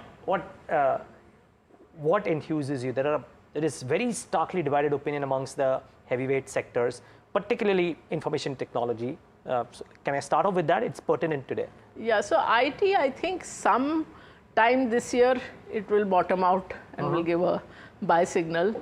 I mean, that's what my guess is. We are not overweight yet, but we are not, we are up, I think, around market weight, maybe 1% less or something like that. So, but that's not a sector that, like a lot of others, kind of wrote off that sector. I don't think that's the case. It's still a fairly predictable sector. And again, the narratives change, that 2022 people, when IT had started underperforming, at that time the logic was that the whole world is digitizing. Even non-tech companies are becoming tech companies. There's so much demand for technology, so much demand for technology people that these guys will never get the people they want, or the salaries will go up, margins will get squeezed. Now it has become that, this is a pathetic sector and there'll be no demand ever. So those are, and people don't even realize that you're giving two exactly opposite narratives a year and a half apart for the same phenomena. True. So, which is a multi-year phenomenon also. Yeah, so I mean, the fact is the world is digitizing, the world will move more and more to technology. There's been a change, and I don't know whether it will, therefore IT services may not remain as people intensive. So if I'm looking at employment, it might be a different story. But to say these people will not have the business or not have the growth beyond like a small hitch in the middle, because when the consuming countries slow down, what happens often is that your sales cycle gets extended, deals don't close, they get pushed by 2 quarters or something, but doesn't mean that business will disappear. I'm not of that view at all. Got it. Okay. And this recent uptick in global growth, which is looking resilient, could that bring about a return of discretionary spending as well, you reckon, or not necessarily? You're talking in global growth. So for the technology side, yes. I mean, some of the discretionary projects which got like kind of pushed. I'm saying eventually people have to do those. It's not like a forever thing that you'll never do that tech spend. Got it. What does Devina Mehra like the most within this Indian landscape? Okay, so one sector which we've been overweight a long time, which is since October 21, so 2.5 years, has been capital goods industrial machinery, which most people started talking of only in 2023. But our systems had signaled it after like 12 years as a dog sector from 2009 to 21, it turned, and how. So we've been trimming, we've been changing, and I don't know how long this will last. So I mean, we are a lot lower than where we were, but we are still overweight that sector significantly. Right. And sometime maybe, I don't know, sometime that story will be over because a large part of the story has played out, but we are still overweight. The sectors we've been overweight from beginning of 2023 have been autos and pharma. And in this rebalance also, we have added some names there. I was about to ask that to you, because the last time we spoke before your quarterly rebalance. Yeah. So you're saying in the quarterly rebalance you've added auto and pharma. We've added a little bit more in these two. We've also added in metals. So does that make you actually even before our rebalance towards the end of March itself, we added. But is that a China return which prompts you to do this, or something else? I mean, the signals are there that the metal prices are firming. So, for whatever, of course, China is a big player on the demand side, so that's part of the story. But it is also that overall the prices are looking better. Construction would be a little overweight. I think that would be broadly where we are overweight. Okay, sorry, just one quick follow-up, Devina, excuse me. But metals, I mean, do cycles, because you look at cycles so closely, do cycles in metals last for a very brief period, or would they be lasting? I'm just trying to understand that could this uptick be sustained? Yeah. See, in commodities, you never know sustained. And I'm not a believer in these super cycles and all of that, because again, these are just narratives. And commodities is one area where a bull market hurts a lot more people than it benefits. So it's not a bull market that everybody loves. But for now, it's looking fine. And we were very underweight also in metal. So that was also, we've added 1 or 2 cement companies also, but I don't think we'll be overweight there. Got it. My final question is that's on the behemoth sector. I mean, BFSI, you've had very contrarian views in the past. I think you told me last time that maybe at the margin you've changed a little bit, but I'm just trying to understand BFSI. BFSI, I'm a nervous investor in banks and lenders, as I keep repeating. Yes, people tell me that you repeat it in every interview of yours, but I said that's the truth. I'm just trying to understand. So I mean, we are still underweight banks quite significantly. Okay. Within banks, we are more oriented towards PSU banks. So that's the part we like better still. Got it. Yeah, I just wanted to get that post the quarterly rebalance, since I don't know the stance. I didn't know the stance then. Devina, before we wrap up. You've been a big fan of Daniel Kahneman. Right. God bless his soul, of course. He did wonders to us. One key learning from everything that you've read, heard, seen about him, one key learning that you've imbibed in your investing career as a result of studying his work. He says in every field of human endeavor where judgment is involved, a system will outperform the so-called expert. So, you know, this I read afterwards, but we had already implemented. I said, because human beings cannot eliminate bias, they cannot eliminate the randomness, what he calls noise in their judgment. So the only way to do it is with a system.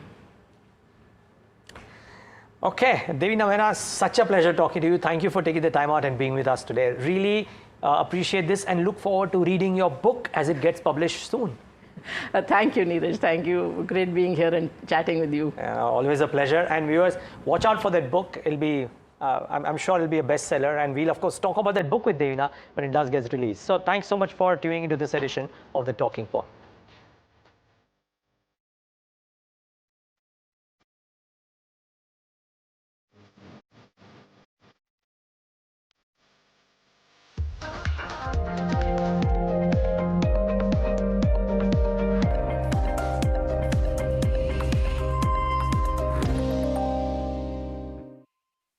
Have you been struggling with your personal finances? You're not alone. There are a lot of people out there that find it difficult to manage their money.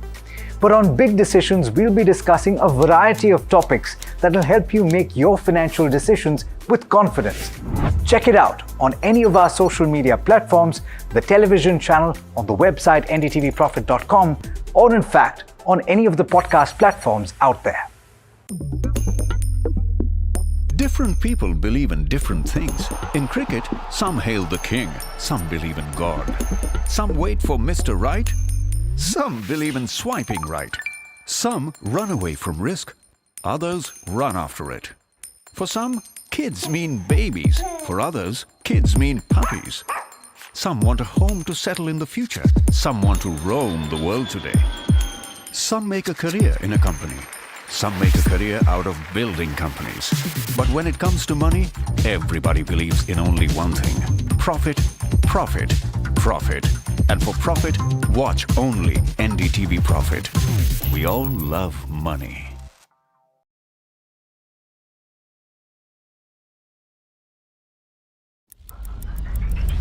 Headlines you start your day with. What matters worldwide is now in the palm of your hands. Get ready to seize the day and maximize your financial potential. Stay ahead of the curve with all you need to know on NDTV Profit.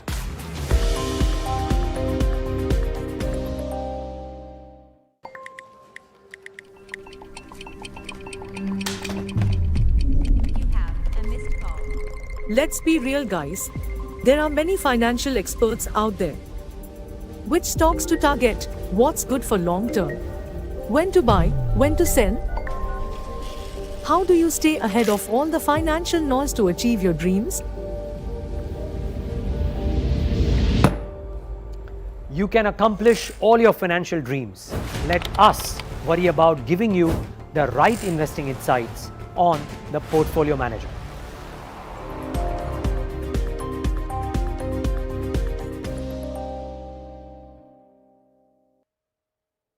Stock selection isn't an easy task. And neither is choosing the right moment to sell. Whether it's a doubt about a short-term trade or a long-term investment, all you have to do is ask Profit.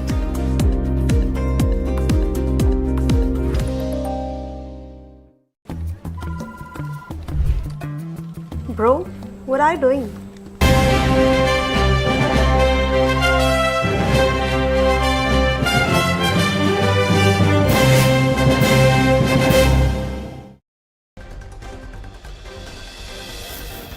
Benchmark indices trade lower this Friday. Sensex trades below 74,700 while the Nifty falls below 22,650 following subdued global cues.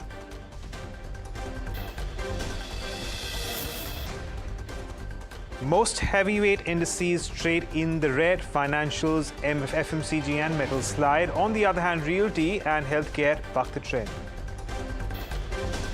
An NDTV Profit newsbreak confirmed Vodafone Idea board approves rupees 18,000 crores FPO offer to close on April 22nd, floor price set at 10 rupees per share.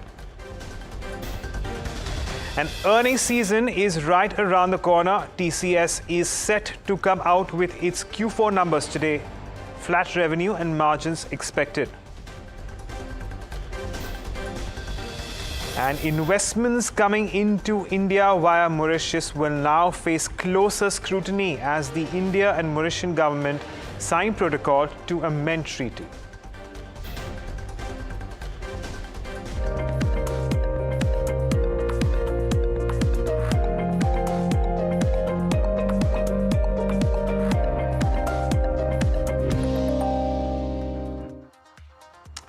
Hello and welcome. This is the F&O show. I am Agam Vakil, and well, in this show we are going to take you through all that is happening in the futures and options space in Indian equity markets.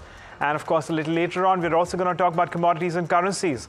But for now, let's take a look at markets which are trending subdued at the moment. Not too much to speak for when it comes to moves this Friday. It's been a fairly quiet start to the day, and well, that's exactly what we're seeing. Now, we're looking at a 0.4% cut at the moment as far as the Nifty is concerned.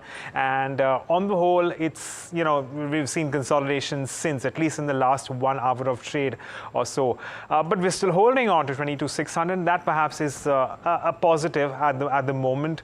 We do remember that over the last 2 to 3 sessions, we've started to see a little bit more support being cemented around the round figure of 22,500. Of course, on the higher end, we're also keeping an eye on 23,000, where we're starting to see a little bit more traction as a kind of support. Of course, remember 23,000 is in uncharted territory. We haven't hit that mark ever yet, but it's something to keep an eye on, at least in the near term. That said, let's move on and talk about the constituents of the Nifty. What is it that's weighing down on this index? Let's pull up the contributors here, and we can perhaps get a better understanding of how things are panning out. And HDFC Bank there, along with Sun Pharma and ITC and ICICI Bank weighing down on the indices.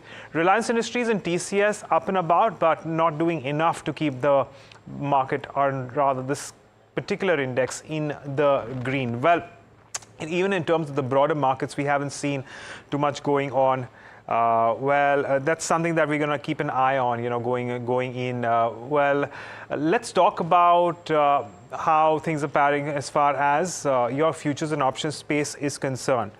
Let's move on and see how the future snapshot is. So we're looking at about unwinding coming through.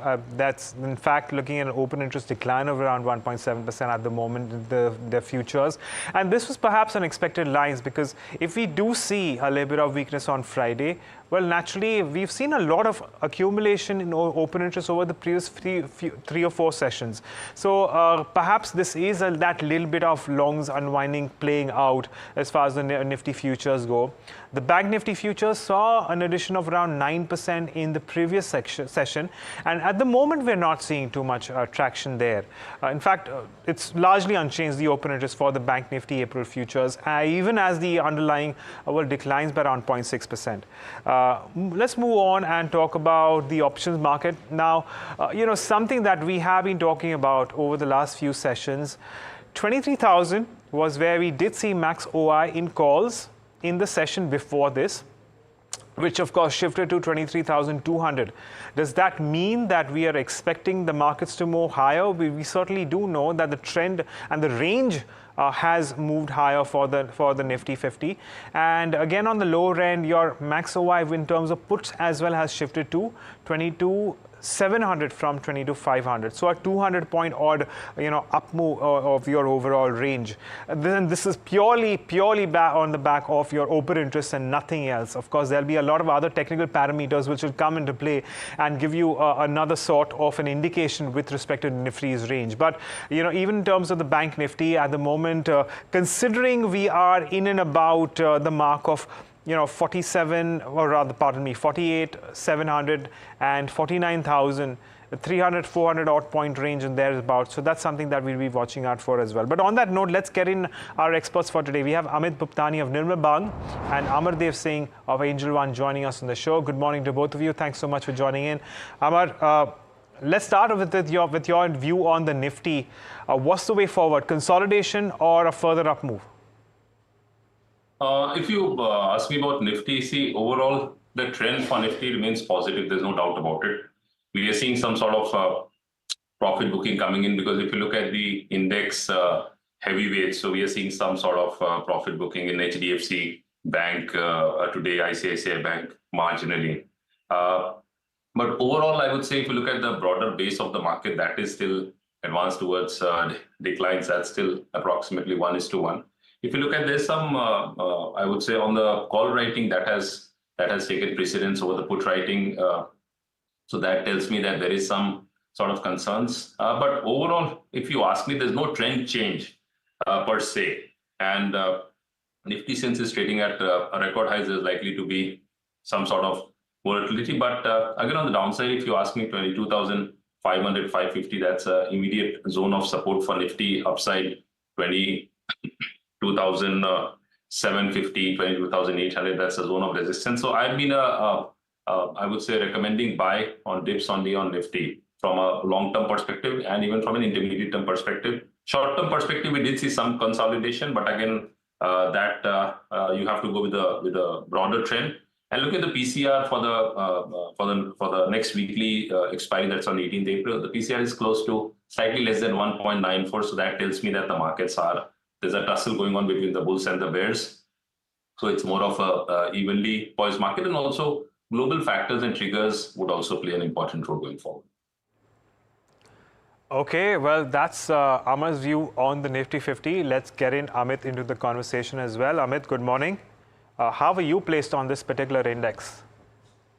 Good morning. So if you look at the overall Nifty front, the time in the first half of April series, first week of April series, the time when the Nifty went about 20,300 mark, at that point of time, we have witnessed that the call at a portion which got initiated was directly between the range of 22,800 to 23,000 mark. Now, currently, if we look at the overall scenario also, the Nifty managed to came near 22,800 level. And from that level, we are witnessing some sort of supply in the market. But on the downside, continuously, we are witnessing on the monthly basis that at 22,500 level, Nifty is holding the support strongly with the put writer positions being placed strongly at 22,500 level. So till the time Nifty is not going below 22,500 level, till that point of time, we should not create any new short positions. At this point of time, we might witness a Nifty to remain in the range of 22,500 to 22,800 mark. If you look at the technical front also, on the monthly basis, we are seeing that the Fibonacci ratio of 138% is coming near 22,840 level. Once if Nifty managed to go about 22,840 level, after that we will witness second leg of buying in the market, which will take Nifty directly toward 23,000 to 23,200 level. So overall strength on the market front looks to be on the positive set till the time Nifty is holding 22,500 levels. Okay, that's coming in as far as this major index goes. Let's talk about the Bank Nifty now. And it's starting to move in tandem largely with the Nifty over the last 2 to 3 days. Amar, how are you placed on this one? What would your positional view be? See, if you look at Bank Nifty, what we are seeing is that Bank Nifty is quite strong on the short-term charts as well. Earlier, we were seeing some sort of underperformance in Bank Nifty compared to Nifty.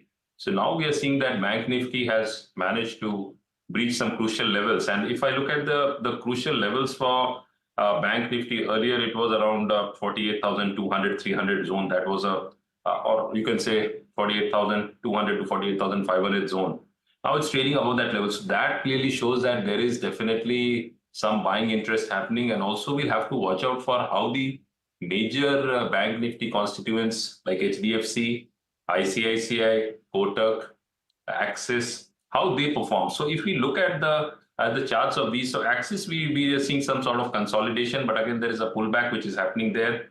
If I look at HDFC Bank is, I would say, very close to crucial zone of resistance. So the recent highs which HDFC Bank has made, that was around 1557. So 1550, 1570, I've earlier also talked about this level. So 1550, 1570 is a very crucial zone of resistance for HDFC Bank.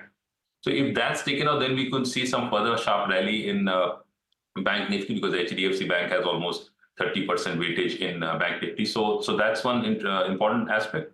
And the next one is ICICI Bank. So ICICI Bank isn't doing much. It is, though, trading positive amongst the private sector banks. It has performed better. So, and the lastly I would like to talk about is Kotak Mahindra Bank. Again, a similar pattern like HDFC Bank. So Kotak Mahindra Bank also needs to consistently trade above its yesterday's high, which was around 1830 or so. So 1830, 1840 trading over that level, we could see some upside move happening there as well, which could have a positive impact on Bank Nifty. Looking at the derivatives data, we see that again it's bearish. We see maximum means OI at 49,000 levels. And also we are seeing some sort of, the PCR is very low for the next series, that's 0.77. So that tells me that there's more of call rating that's happening. So, but overall the trend, technically the trend remains positive for Bank Nifty.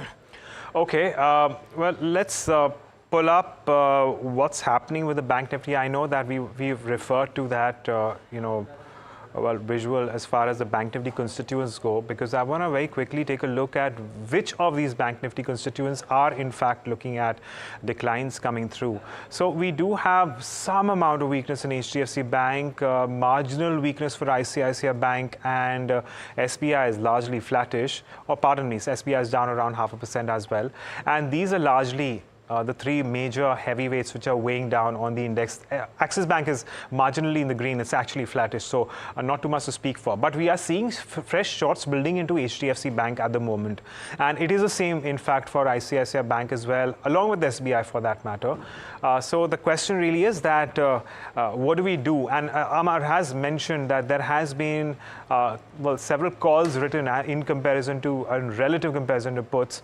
But technically, he's saying that the Bank Nifty still remains a positive. Amit, what is your view on this one? How are you taking all these factors into consideration?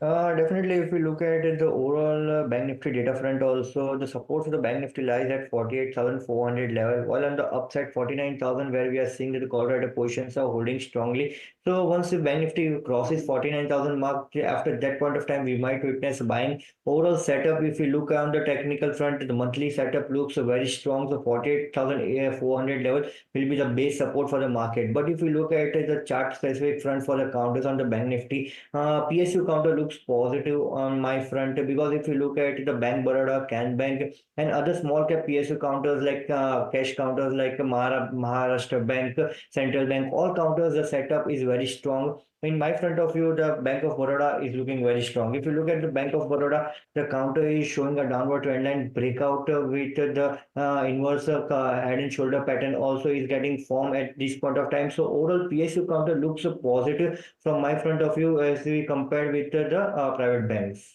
All right. Well, let's talk about stocks then. Now, we'll pull up the list of all the stocks which are seeing an increase in OI and see whether or not there is in fact a trend which is playing out here. Metropolis has come out with its quarterly updates as well as some plans to further reduce their debt, and which is why we're looking at a 4.5% up move in its underlying, followed by about a 24% increase in its open interest towards what looks like fresh longs at the moment. We have longs in Syngene International where the underlying is up 3.8%, and Coromandel as well, some traction building towards the longs. Page Industries and Sun Pharma, on the other hand, looking at fresh shorts. Sun Pharma also has a fundamental update coming through, so keep an eye on that one. Well, moving on in terms of stocks which are seeing unwinding in today's day of trade, not too much in terms of the absolute unwinding number, but long unwinding for Nalco and about a short covering for Hindustan Copper, Exide and Balrampur Chini. Let's take this up with our experts to see what they have on their radar. Amit, what are the stocks that you are recommending today? In today's trading scenario, the counter which I will recommend will be, first counter will be CUB, City Union Bank. In this counter, we are seeing that the OI position for this counter is trading below its average level of 3 months. Overall, if you look at the derivative technical front, both data points seems to be on the positive note, and the breakout has been confirmed in this counter. We have recommended this counter to our clients also. In this counter, we will initiate a fresh naked call option strategy. We will buy 160 call option, which is trading right now near 8.5 with a target of 14, and the stop loss will be 6. Okay, that's City Union Bank from Amit. Amar, what about you? Stocks on your radar today? Yeah, I would say the first one is to look at Tata India. This is a contrarian view because we've seen the stock correct significantly from almost 1700 levels if we go back slightly in time. So in the last week of December, the stock was trading around 1724. Currently, it's around 1400 levels. So the stock has corrected significantly. It's around crucial support zones. Yesterday was a positive day. If you look at the volumes in the delivery quantity that happened yesterday, that clearly tells me that it's a very strong support zone. Even if you look at the derivatives data, we are seeing the long build-up happening across all the monthly series. If you look at the put-call ratio for the current series, that's around 0.43, so that's extreme. So there's a possibility that we could see a pullback because even on the long-term charts, the current levels are very strong support zones. So one can look at buying futures, April futures around 13, any pullback towards 1370, 1380. That can be a good buying opportunity with a stop loss of 1333 and a target of 1455 on the upside. And the second stock to look at is Divi's Laboratories. So if you look at this stock, the stock really hasn't performed much, but over the last few trading sessions, the stock has rallied by more than 10% on significant volumes. And today is also a strong day for the stock. That's up by almost 1.5%. So Divi's Lab is the next stock which I want to talk about. If I look at the data in terms of the derivatives data, so here also I see that long build-up is happening. For the April series, put-call ratio is somewhere around 0.7. And also the stock is breaking out of a crucial zone of resistance. So because earlier around 3700, 3750, that was a zone of resistance, the stock has taken out. It's zone neutral on the long-term charts, but this is one stock one can look at because the stock really hasn't performed much. So any pullback towards 3775, 3785 is a buying opportunity with a stop loss of 3693 and a target of 3965 on the upside. All right. Well, two calls coming in from Amar. Amit, I believe you also have a call on IRCTC.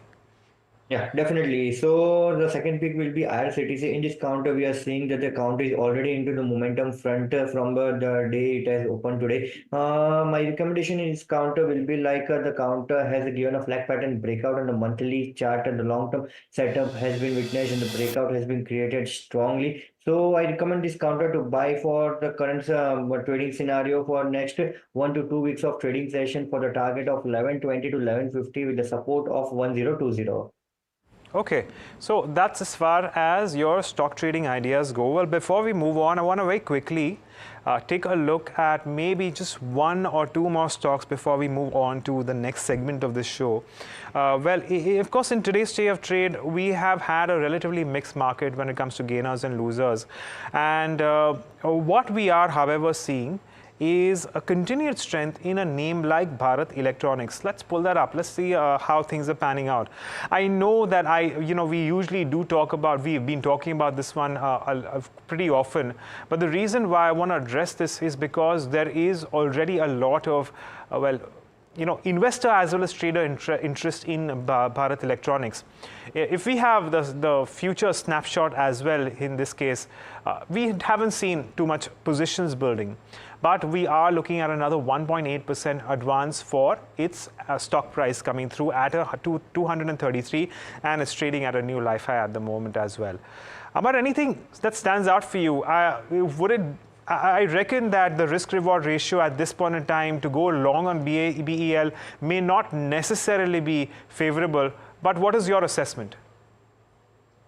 Yeah, I would say the stock is on any correction is a buying opportunity because the long-term charts, and I'm talking about the long-term, I'm referring to the monthly and the quarterly charts, the momentum is extremely strong. So what we did witness on the weekly charts, some consolidation and the stock correcting from almost 216 levels to 180 or so.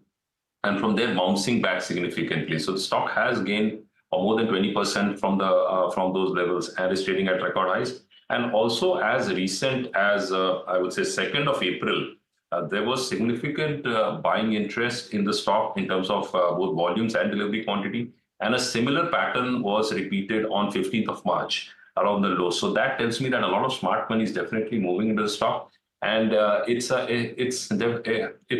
risky proposition, but also sometimes a very, I would say, rewarding proposition when stocks are trading at record highs and you have the guts and the courage to enter the stock at those levels. Okay. Because that stock is trading in uncharted territory and has a very strong potential in the future. Yeah, but absolutely. It's a risky bet though. Sure. Well, of course, uncharted territory.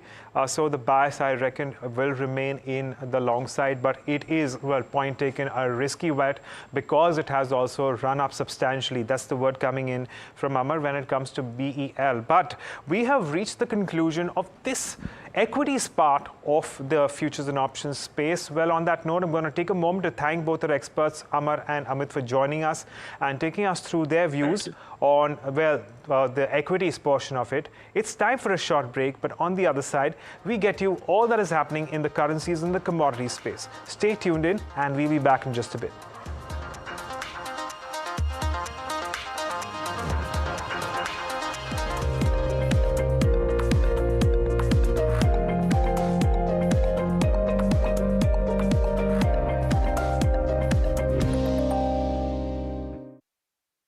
Have you been struggling with your personal finances?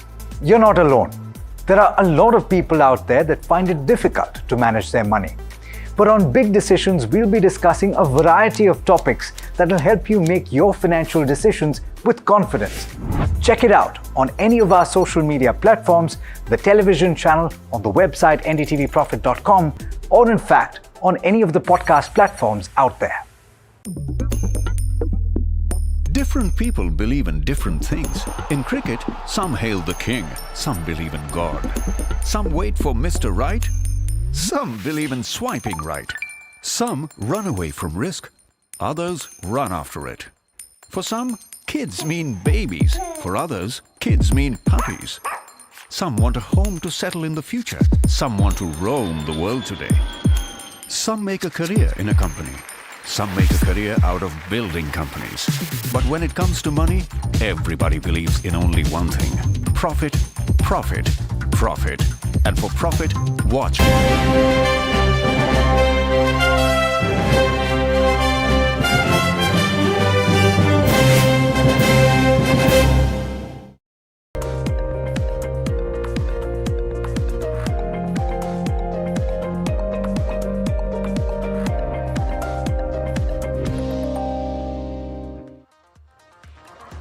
Welcome back to the FNO show. Well, it's time to take stock of what's happening in the currencies and the commodities space, and we are in conversation with Vandana Bharti, Head of Commodities Research at SMC Group.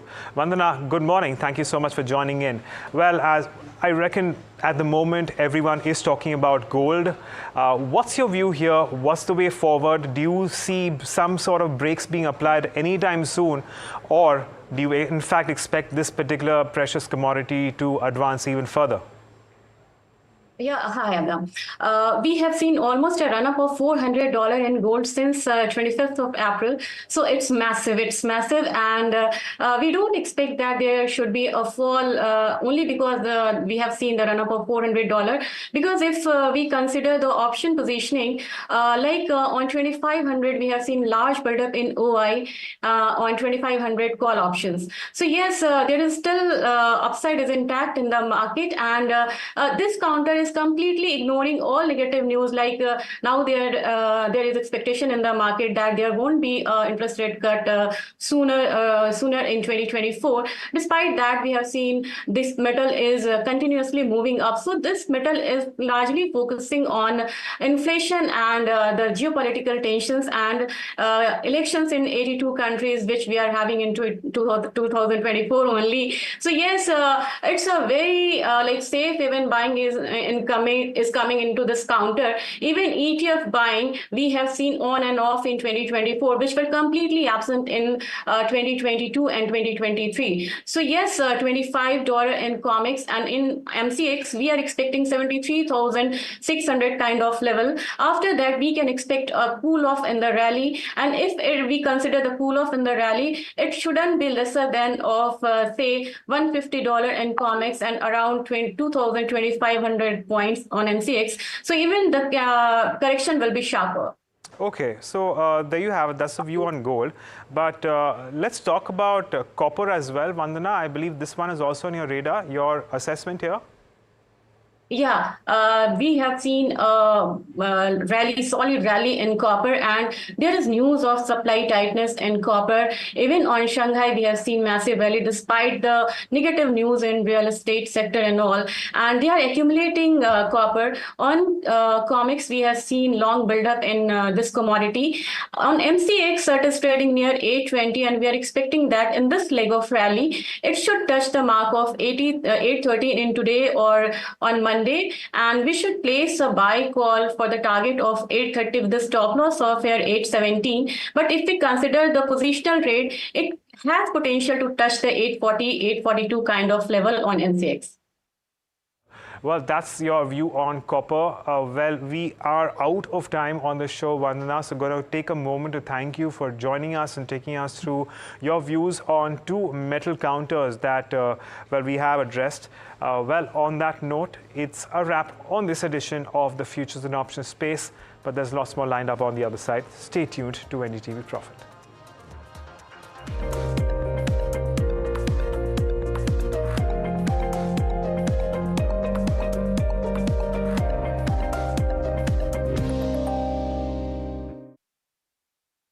Have you been struggling with your personal finances? You're not alone. There are a lot of people out there that find it difficult to manage their money. But on Big Decisions, we'll be discussing a variety of topics that will help you make your financial decisions with confidence. Check it out on any of our social media platforms, the television channel, on the website ndtvprofit.com, or in fact, on any of the podcast platforms out there. Different people believe in different things. In cricket, some hail the king, some believe in God. Some wait for Mr. Right, some believe in swiping right. Some run away from risk, others run after it. For some, kids mean babies. For others, kids mean puppies. Some want a home to settle in the future. Some want to roam the world today. Some make a career in a company. Some make a career out of building companies. But when it comes to money, everybody believes in only one thing: profit, profit, profit. And for profit, watch only NDTV Profit. We all love money.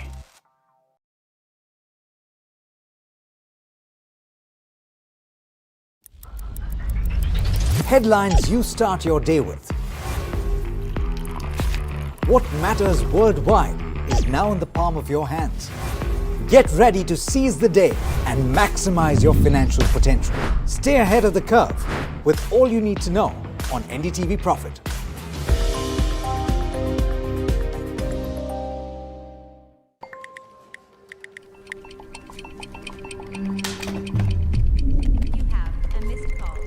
Let's be real, guys. There are many financial experts out there. Which stocks to target? What's good for long term? When to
welcome. You're watching the Small and Mid Cap Show. I am Mahima Vachrajani, and with me in studio today is Varsha. Well, before we move on to the managements that we're going to speak to today, the first one is Yasho Industries and the second one is Ashiana Housing. Let's take a quick check on how the markets are panning out to be. Well, in terms of the benchmark indices, they did open in red today. Nifty is trading in a range of around 101 points, roughly 65 points away from its day's high. Currently, it's trading around down around 0.4%. In terms of the Sensex is also trading in a range of around 412 points, around roughly 300 points away from its day's highs. It's down around 0.45% in line with the Nifty. Now, in terms of the Nifty Bank, if we can pull up the Nifty Bank chart, the Nifty Bank is also trading in red today. It's down around 0.6% as we speak. Moving on to broader markets, the Nifty Mid Cap 100 is also around is up 0.4%. So the broader markets are completely outperforming the benchmarks today. If you can pull up, yes, the Nifty Small Cap 250 is also up around 0.4%.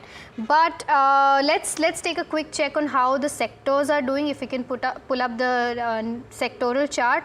Well, what we're seeing is that a lot of sectors in red, finance, if you see FMCG, pharma, all of these in red. Nifty Energy, Nifty PSE is something that is in green.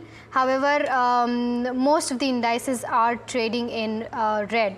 But moving on to some stock specific actions, well, if you can pull up PVR Inox, well, PVR Inox is buzzing in trade today after CLSA has come up with a note with an upside of almost 65% on PVR Inox. The stock however is down right now, but the target price that they've given is around 200 and 280. If we can pull up Cummins India, well, Macquarie resumed its rating on Cummins India. It's given a target price of 3,600 with an upside of 20%. There you go. Cummins India is up around 2.24%.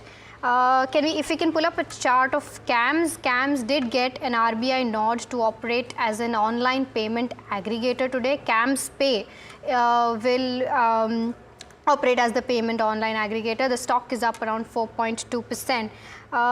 If we can pull up something like Phoenix Mills, it did come up with its business update and the retail consumption has gone up by 22%. Gross retail collections have gone up by 27%. But shifting focus to Yasho Industries, well, to talk more about this, I have Varsha with me who closely tracks this particular company. Varsha, tell us more about what is happening in Yasho Industries. Well, yes, Mahima. So if you see, Yasho has commenced commercial production at their Pakhajan plant. It's a greenfield project that they are going into. To give us more details, we are joined by Mr. Parag Zaveri, who is MD and CEO of Yasho Industries. Welcome, Mr. Zaveri. Yeah. Hello, good morning. Good morning, sir. So, so my first question to you is, now considering this commercial production that you have started, can you just provide us with more details? What is the peak utilization that you are seeing, and at peak utilization, what is the revenue that you are targeting? Well, at Pakhajan, we are expecting 45 to 50% utilization in FY25, and FY26 we expect to 88 to 90% utilization. With that utilization, the company should have a revenue in the range of 1250 crores. Sir, so you had guided revenues from your Vapi and Pakhajan plant, considering the high prices that we are seeing. Now my question is, how are the prices now in the market? Have you seen any kind of uptick? There is a slight uptick happening in the market, but not substantial. And we don't see this high-paced momentum continue unless and until we see the global economy started moving forward. And sir, also now considering this expansion, what are the growth prospects that you are envisaging for Yasho Industries as a whole for next 2 to 3 years? Well, as I said, that in next 2 years we will be utilizing almost 90%, 85 to 90% capacity as a Yasho as overall, with a peak revenue of about 1250 crores. So that's a substantial jump from today's revenue for Yasho. And there is an ample opportunity lying ahead for Yasho. So we like to capitalize on those opportunities too.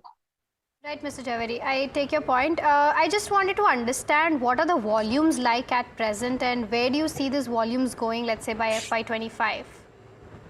Well, currently we are running at about, the current capacity, if you look at VAPI, is 12,500 metric ton, and we are expecting to close with 90% utilization, 95% utilization by FY25. And for a Pakhajan, as I said, 45 to 50%. So we should be reasonably utilize the capacity in the range of about 20 to 25,000 metric ton in FY25.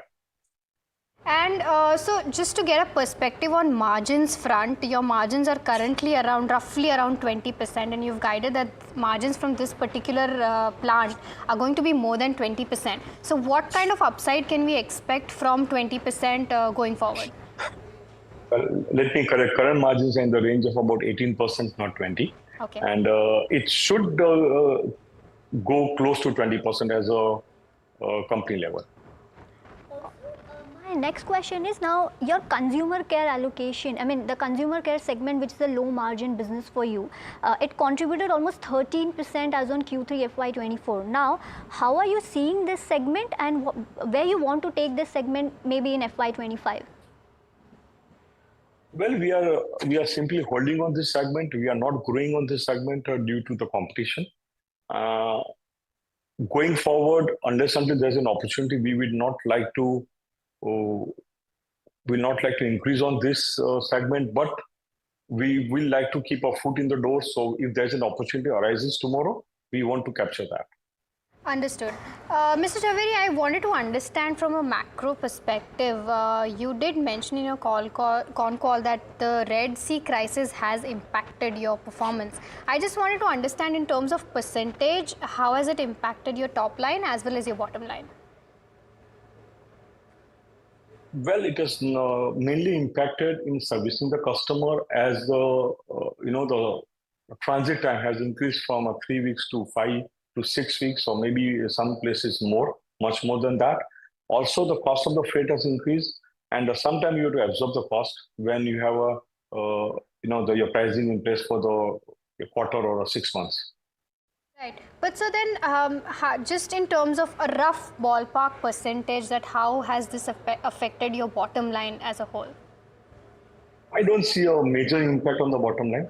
As we see the growth happening, company has a good, very good orders in hand, and that will help us to, any kind of a small setback which comes in a way. Well, sir, my last question to you is your view on chemical sector as a whole.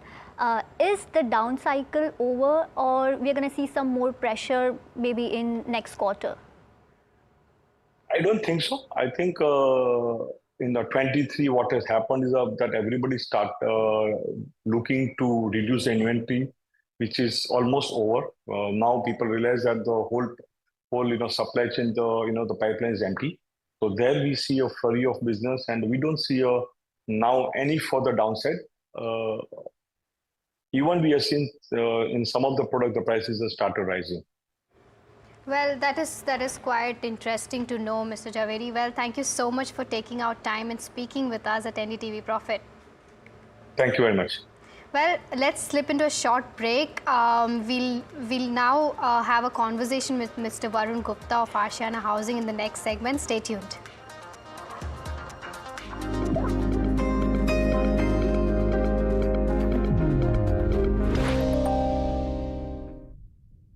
Have you been struggling with your personal finances? You're not alone. There are a lot of people out there that find it difficult to manage their money. But on Big Decisions, we'll be discussing a variety of topics that will help you make your financial decisions with confidence. Check it out on any of our social media platforms, the television channel, on the website ndtvprofit.com, or in fact, on any of the podcast platforms out there. Different people believe in different things. In cricket, some hail the king, some believe in God. Some wait for Mr. Right, some believe in swiping right. Some run away from risk, Others run after it. For some, kids mean babies. For others, kids mean puppies. Some want a home to settle in the future. Some want to roam the world today. Some make a career in a company. Some make a career out of building companies. But when it comes to money, everybody believes in only one thing: profit, profit, profit. And for profit, watch only NDTV Profit. We all love money.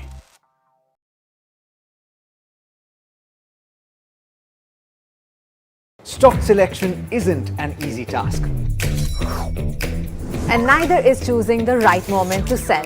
Whether it's a doubt about a short-term trade or a long-term investment, all you have to do is ask Profit.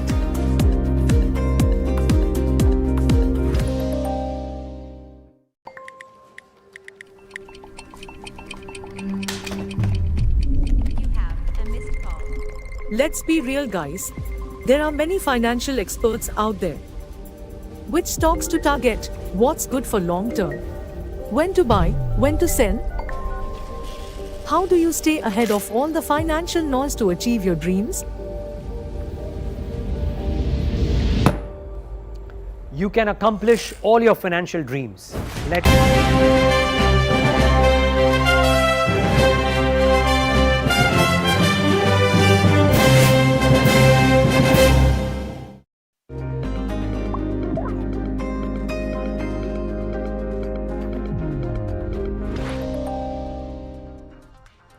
Welcome back. You're watching the Small and Mid Cap Show. Well, Ashiana Housing is something that is in focus today. If we can pull up the chart of Ashiana Housing, it is up in trade today. There you go, 14% up in trade today. Well, their business update came in yesterday and their FY24 performance looks very strong. The area book stood at around 26 lakh square feet. The Q4 performance, in fact, has been extremely strong. Their area sold value was up by 98% at 862.5 crores. Now, in terms of their FY24 performance, their area sold value was up around 37% at 1798 crores, and around 1721 number of units were booked in FY24. Now, in terms of project updates, the company has converted 36 units into booking of 258 units in phase 1 for project Ashiana Vatsalya, and the area of 45,999 square feet area and sale value of around 30.44 crore. My colleague Harsh Saita spoke to Varun Gupta, the whole-time director of Ashiana Housing, a while back. Let's get a slice of that conversation. Welcome to the Small and Mid Cap Show on NDTV Profit. I'm Harsh Saita. We're in conversation with the management of Ashiana Housing. I have with me Mr. Varun Gupta, who's the whole-time director at Ashiana Housing. Why are we speaking with them? They've pretty much sold out phase 3 of a Gurugram project which they launched. It's a 440 crore rupees, completely sold out, 3.77 lakh square foot of space which they've sold out in this particular project. To try and get insights on this project as well as the larger real estate trend, because you're looking at very bullish trends coming in from real estate. We had other players also come out with some numbers, and it's been out of the park. So to try and understand, one, what's happening in particular with Ashiana Housing and the real estate trend, we have with us Mr. Gupta. Welcome to NDTV Profit, sir. Hi, good afternoon. Hi. Mr. Gupta, talk to us about this project in particular. How quickly from launch has it been sold out? It's been sold out, maybe 3rd of April was the date on which you released it on exchanges.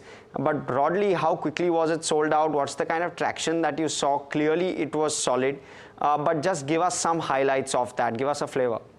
So it got sold out on 30th and 31st. By 30th March itself, we were just doing because so many checks came in and so many customers came in so early. It took all of a couple of weeks from the time we got RERA to sell the entire project out.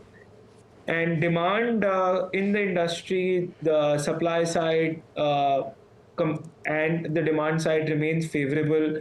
We have more demand than supply, and I see this continuing things. We have launched 3 phases of the project in Gurgaon, and every time the first phase, the second phase, and third phase all were sold out at launch.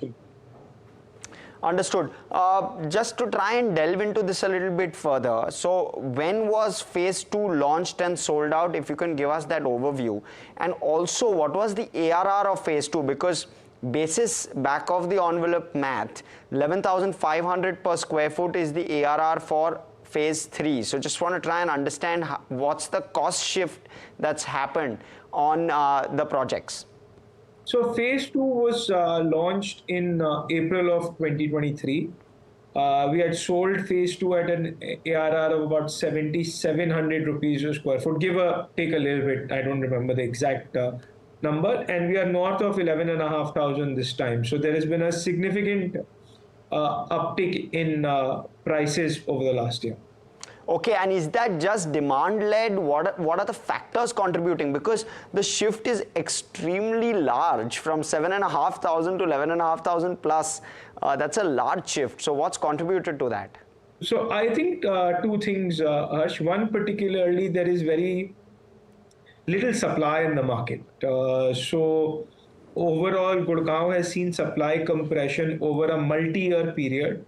So you can see resale prices, rental values are up across Gurgaon. And particularly where Amara is located, which is the new Gurgaon area, the infrastructure shift over the last 3, 4, 5 years in terms of social infrastructure, the kind of occupancy that is there, the kind of schools that are there, overall its habitation is changed, whereby it's attracting a socio-economic gentry which was not being attracted to the entire geographical location. So there has been a shift in the kind of gentry which is living in the neighborhood as compared to earlier. And third, I think going forward, I think one big thing is that just after or just at the time of our launch, Dwarka Expressway was inaugurated. I think that will lead to further uptake because the connectivity to the area is improved significantly once that road opened up. Got it. And with regard to phase 4, there are additional phases. Please tell us how many, because I understand phase 4 is set to happen. And when is the launch for phase 4 and beyond? And what's the kind of ARR one can expect to see? I know you can't probably put a number on it, but broad level, because the shift is just so large in terms of pricing. I just want to try and understand where we would be once phase 4 is launched. Okay, so the shift is so large earlier in phase 2 and phase 3. I didn't predict that some of the markets are right now in a very different kind of a zone. So it'd be hard to say where the ballpark numbers would be, but it would definitely be higher than phase 3. We see prices increasing forward. And I said one key reason for that is that Dwarka Expressway is opened up. We hope to launch phase 4 in the first half of this financial year. We have one more phase after that, which is phase 5, and we hope to launch phase 5 in the second half of this financial year. Okay, very interesting. So some of those will add to your numbers without doing any major capex, because land acquisition may not be required for that, if I understand correctly.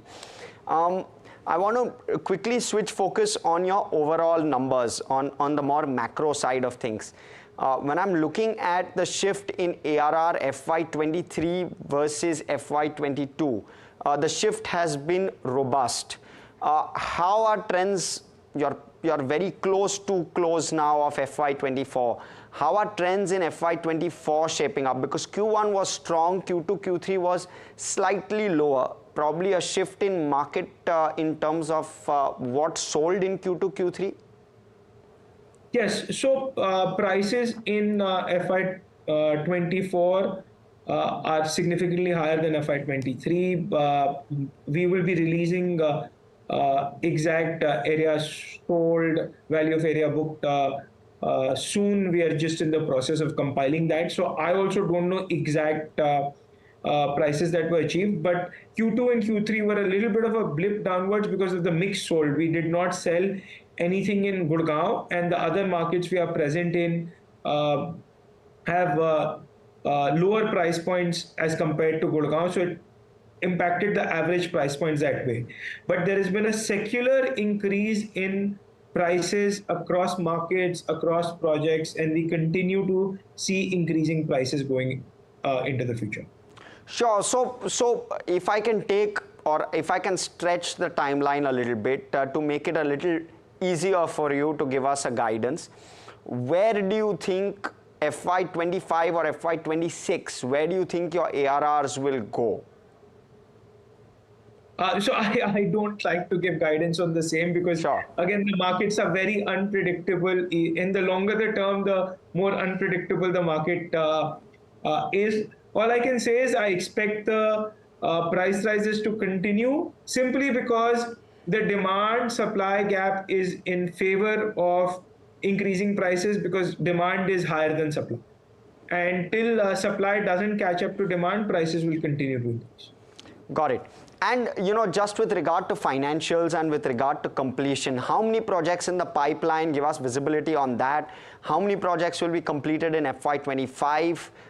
And how many new projects will be launched in FY25? You've already given us 2 projects in Gurugram which are going to be launched in FY25 itself. How many outside of that?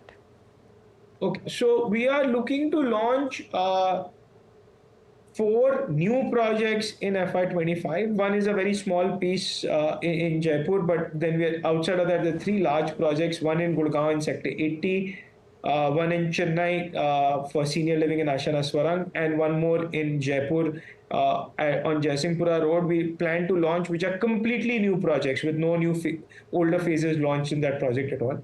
And outside of that, there would be multiple phase launches. Phase launches are done as in when, depending on the velocity of sale in any particular market or project. But I would expect another 7-8 phases to be launched during the year. We'll be launching 2 in Amara itself. We'll be launching a few in Jaipur, in Chennai, in Bhiwadi, in Pune. Everywhere we'll have phase launches coming up. So we expect this year to be heavy on new supply from us coming into the market. It's also a heavy year for deliveries. Again, we will give a deeper sense of deliveries in this financial year when we release our quarterly financials.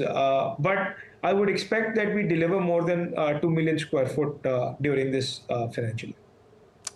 Got it. Okay, very interesting. More than 2 million square foot, which will also mean that that sales number will go up exponentially in terms of the financials as they get disclosed. Q1 onwards, of course. Q4, that may not happen.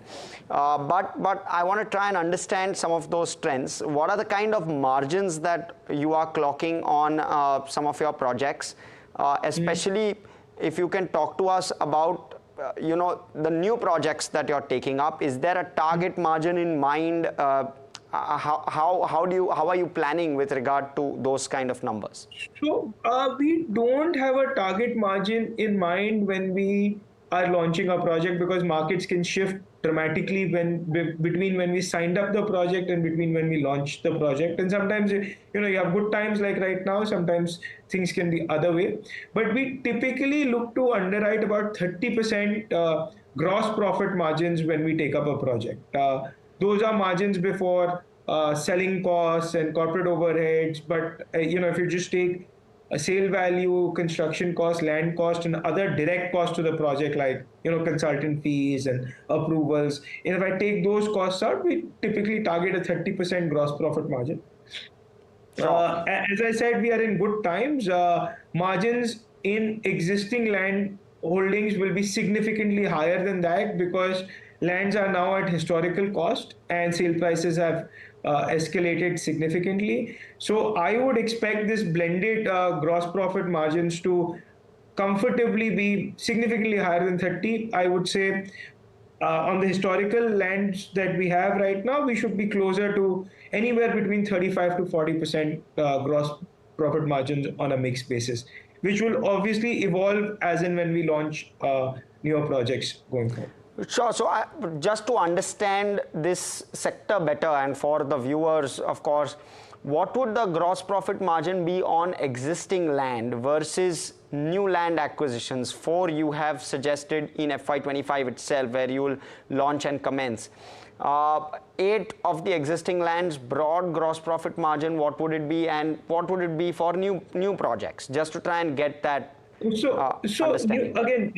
launches are on some bit of historical base. So there, what we bought the land at and what we'll sell at will be at different prices. So the launches should, again, being in a bull market, will be north of 30%. Some might be even at 50% gross profit margin. Some might still remain at 30-31. Blended margins, as I said, will be between 35 to 40% on historical land. And any new land that we take up, we look to take up lands only if we see a 30% gross profit margin on that project. Well, those were some interesting insights from Mr. Varun Gupta of Ashiana Housing. But with that, we're completely out of time here. That's all we have on the show for now. Stay tuned for more news and updates on NDTV Profit.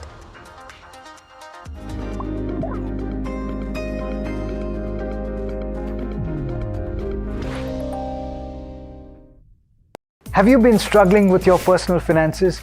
You're not alone. There are a lot of people out there that find it difficult to manage their money. But on Big Decisions, we'll be discussing a variety of topics that will help you make your financial decisions with confidence. Check it out on any of our social media platforms, the television channel, on the website ndtvprofit.com, or in fact, on any of the podcast platforms out there. Headlines you start your day with. What matters worldwide is now in the palm of your hands. Get ready to seize the day and maximize your financial potential. Stay ahead of the curve with all you need to know on NDTV Profit.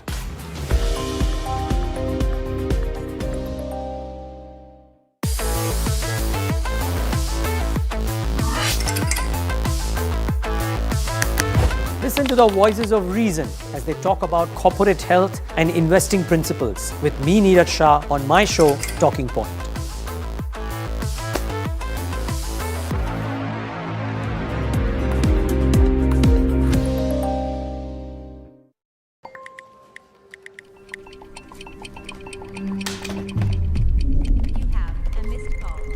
Let's be real, guys. There are many financial experts out there. Which stocks to target? What's good for long term? When to buy? When to sell?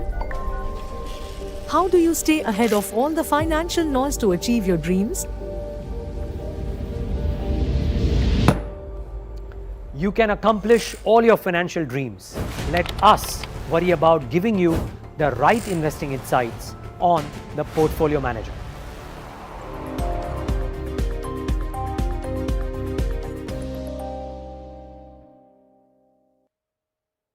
Stock selection isn't an easy task. And neither is choosing the right one.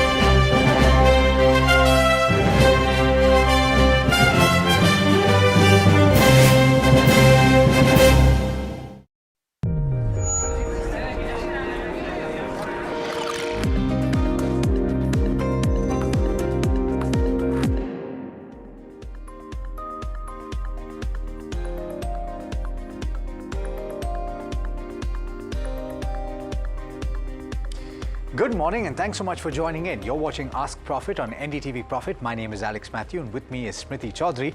We'll take you through the next half an hour or so of trade. And let's take a look at how the markets are faring right now. You have the benchmark indices that are losing a bit of ground. That's par for the course because you've seen quite a bit of chop and churn in the global markets. And you have the benchmark Nifty 50 that's trading with cuts of about 0.4% or just about 0.3% or thereabouts. And let's look at the key contributors because that's going to give you a picture of what's moving and what's not in trade today.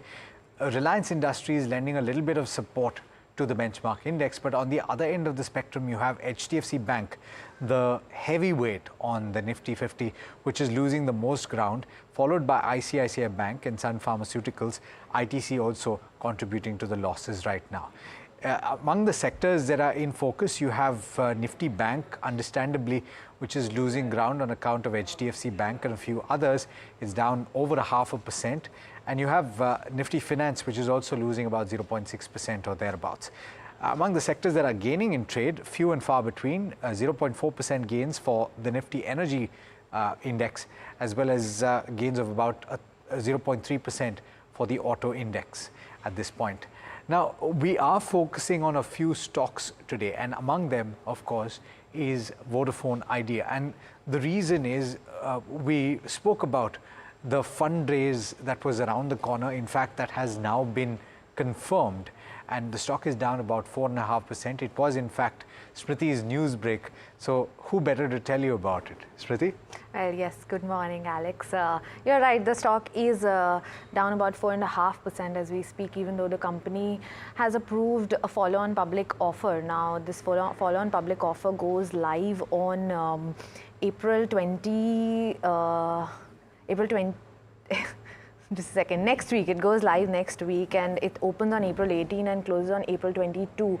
There are also going to be anchor bids, and that we'll see on April 16. Now, just to give you an idea, this is an 18,000 crore FPO. The promoters have already infused, or the board has approved the infusion of about 2,075 crore rupees. We looked at the equity dilution for this. For the FPO price, it's the cap for that is 11 rupees a piece, and the floor price is 10 rupees, which is also the face value of the share. However, promoters infused equity at a higher price, at a premium of 14.87 a piece. Now, we looked at the equity dilution based on these numbers, and it comes out that the dilution on an overall basis will be around 26%. So that's a massive dilution.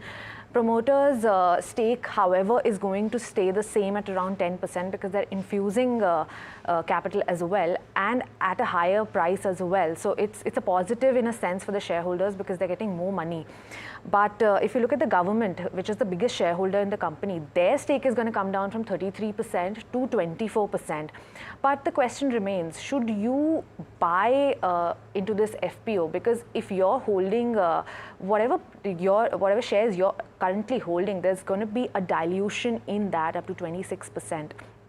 And to talk more about this, let me introduce you to the guests for today. We have Sameer Dalal of Nattural & Sons and Osho Krishnan of Angel One. Welcome to both of you, and thanks for joining us today. Sameer, lots has been talked about Vodafone Idea FPO, and finally it has come out with an FPO. Now, the sources have told NDTV Profit, we broke the story on Wednesday, that there is some investor interest in this as well. The company's plans to utilize these funds is towards infrastructure, so essentially expansion of 4G and setting up of 5G services. They're also giving certain targets like increasing of revenue from 40,000 to 75,000 crores by FY26. Now, looking at overall picture, how are you viewing this from a longer term perspective? So for Vodafone, this is something that is very important that they do because they're burning through capital and they're running short of it, and they're not able to compete in the markets. Look, when you have everyone else moving to 5G services and trying to improve their speeds and things like that, Vodafone has been falling back on that. Of course, the transition to 5G has not been as fast maybe as people thought, but it will pick up steam. So Vodafone desperately needs that. Now, if it comes to shareholders, if you ask me, I'm not very keen on putting money into Vodafone, and I wasn't even back in the day. No doubt the stock has given a superb rally. It went up all the way from 7 all the way to 14 or 15, and now it's back down to, of course, 12.5 or. But my simple problem with Vodafone remains is that, look, you're losing subscribers to your competitors because you're slightly higher prices and you're not able to compete. Secondly, also, the company continues to lose money, like you're making losses. Now, this 20,000 crores will definitely help them for the time being, but if I'm a shareholder, I'm looking at where am I going to make money at the end of the day when I put this kind of money into the system. I mean, into Vodafone as a company, if you're going to continue to make losses. So I don't see the near-term upside. Maybe over the next 2 years, when they're able to turn around their operations, if they're able to turn around their operations, then we can look at it. But at this point of time, I'm not very convinced that I would want to be a shareholder in the company. So I'm not for it, but Vodafone desperately requires it. Okay, that's interesting. So, but then going forward as well, suppose you're not an investor and you're looking at the telecom space as a whole. Since we're talking about Vodafone Idea, what would you put your money in? Would you invest in a telecom company at this stage, or would you avoid? So I do like telecom companies from the long-term point of view, because at the end of the day, the kind of digital push that is coming, the things that are moving online. So without telecom, there is going to be no future, right? So we need it. Now, the beauty of the play is that there are basically 4 players remaining. Reliance, that's Jio, Bharti Airtel, Vodafone, and BSNL. Now, BSNL, of course, unlisted, you can't really look at it. So the only other way to probably look at it is through the Jio and the Bharti investment. I mean, Jio and Bharti. So for me, the way I would like to play it is probably go through the Jio, because what they have done is been able to become the largest player in the space. They still have the lowest pricing. No doubt, Bharti is also a play which caters to international markets. You have the Africa operation. So as the telecom penetration there also continues to increase, I'm sure Bharti will do well from that angle as well. They'll probably be able to increase their return ratios and profitability and the access, so on. Of course, there's Bharti Hexacom that's listed today. Of course, that's an option, but I haven't studied in great detail, so I don't want to get into the details of that. But the way I would play it is probably buy Reliance. But the problem with buying Reliance at this point of time is you're buying a lot of the other operations also. And the valuations for Reliance for the retail business and also for the oil to gas business, I'm not too comfortable at this point. The stock has seen a good run up. So probably in the near term, I would not look to put any money there. But yes, I am very, very positive on this telecom space. So we will have to look at opportunities. We do have Reliance holdings already. So we may not add, but we need not sell it either. But Reliance would probably be the way I would play the telecom space for the next 2 years. So Bharti Airtel seems to be the pick for the Jio as well. Yes, I mean, considering the valuations are high in terms of pure play. Yeah. But let's start off with the questions now. And just to remind you, if you haven't written to us, you can write your queries to the WhatsApp number that's on your screen, or through the YouTube live chat, or even through any of our social media channels. Let's begin. The first question is from Mohit from Gujarat. This is for you, Osho. Now, they've bought a put option for MCX at a strike price of 3,800, and they've bought it at 54 rupees a unit. What should they do is the question. Firstly, very good morning, Smriti and Alex, both of you. Well, now coming to the question on MCX, then looking at the overall trend for MCX, MCX is trading approximately around its 52 weeks high. So I won't be, it is a very surprise that why we have taken a put position over here, because after a breakout from the recent period, yesterday it has seen a very strong volume-based breakout. So we are expected that from here onwards there can be a strong rally towards 4,100 on immediate basis. So as we have seen a very strong breakout, so it's better to exit the put option for the time being. The time we witness some kind of stagnation on the higher levels around the zone of 4,100 to 4,150 odd levels. Then from there onwards, if the momentum breathes out, then from there onwards there can be some kind of profit booking, but I'm not expecting a very drastic downfall in MCX for the time being. All right. Mohit has got the next question. This is another Mohit. This one's from Ludhiana. And he's asking about Coal India, which he's bought at levels of 152. And he's looking at a 2-year time frame. Samir, what would you say about this particular counter? And from the perspective, I would think that thermal power in India is not going anywhere, particularly given the government's plan on renewable energy and the kind of capacity that is building there. I think a lot has been said about the fact that India is not going the way of certain other countries and jurisdictions which have moved whole hog to their detriment to renewable energy.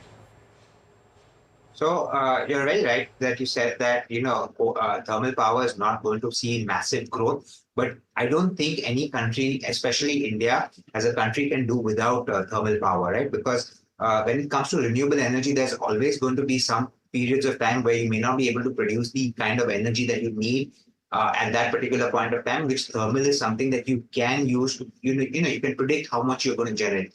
So for me, thermal is something that's going to be a significant part of India. Yes, growth probably will not be as great.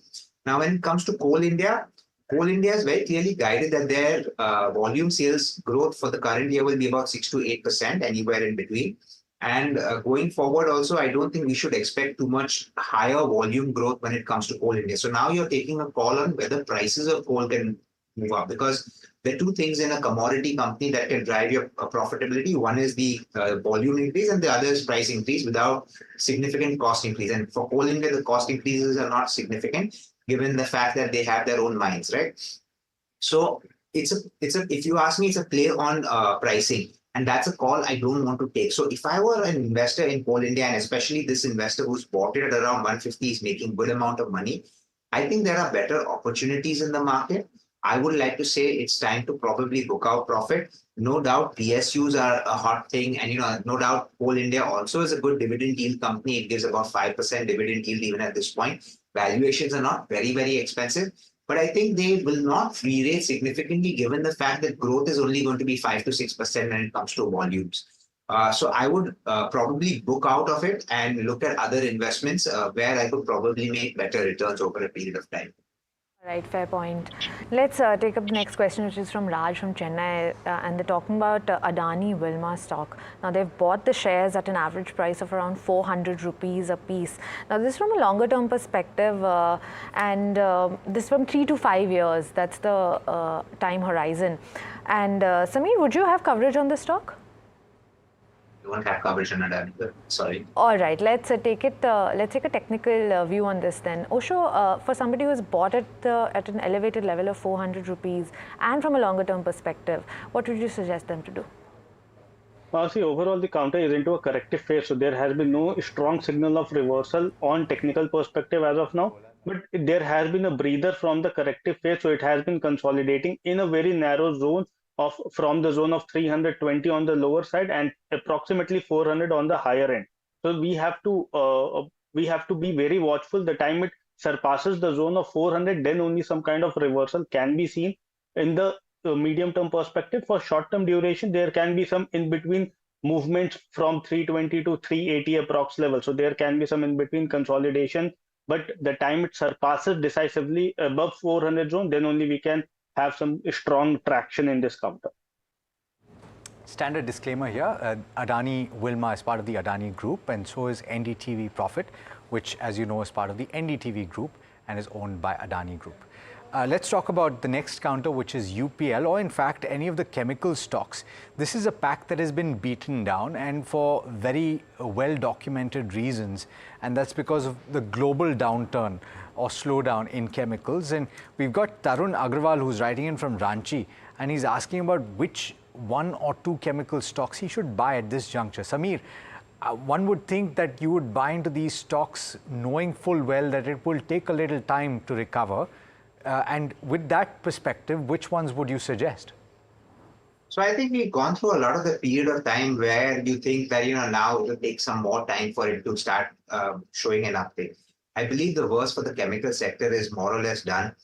They've all gone through the adjustment of their overstocking, overcapacity. I mean, price correction. I think now what you're going to start seeing is maybe the realizations for some of the chemicals will start moving up as companies have completely destocked and will start picking up more inventory over a period of time as growth starts to accelerate. So I would be positive. I'm not of the camp that says it may be another year. I think it'll probably be sooner than that. So two stocks that I do like, of course, one, since you brought up UPL as a stock, UPL is one of the picks that we do like, but it would not probably be the preferred pick in the industry. It is the largest agrochemical company in India, and they're talking of listing another subsidiary of theirs. So that could be a value unlocking play in the near term. So that is something one can focus on. But the two companies that we like from the chemical space, where there's a bit of differentiation, where they're more specialized chemicals. One is Balaji Amines. So Balaji Amines is a small kind of company. They're specializing in amines of different products. And that apart, they're going to be setting up a manufacturing unit for making a particular chemical, which is going to be going into electric battery manufacturing. Now, that is going to be a complete replacement of imports that is happening in the country. So we believe that as that happens over the next, say, 1.5 years, the stock will see good volumes outtake and margins will remain firm. So Balaji Amines is one of them that we like. The other ones we like is Clean Science Technologies. Now, this is also a very differentiated chemical kind of a company. They're doing really well. Yes, valuations are not very, very attractive in the sense that they're not cheap, but we believe as the turnaround in pricing happens as the new capacity that they've set up starts seeing more traction, and you see sales volume increasing, and their capacity is already up, unlike Balaji Amines, who's setting up. Clean Sciences, the new factory is already up and running, and they'll start increasing the volumes there. We believe the profitability will increase and the valuations will start looking a little more reasonable over the next 6 months. And we believe that stock has seen a healthy correction from about 2,700 odd levels to about 1,300 odd. So we feel the price could probably move up to about 1,600. So if you ask me in order of the three, Clean Sciences would be for the 1 year view, Clean Sciences would have the most weightage, second Balaji, and third UPL. All right, but let's take a short break. Stick with us, Samir and Osho, and we'll take more questions on the other side.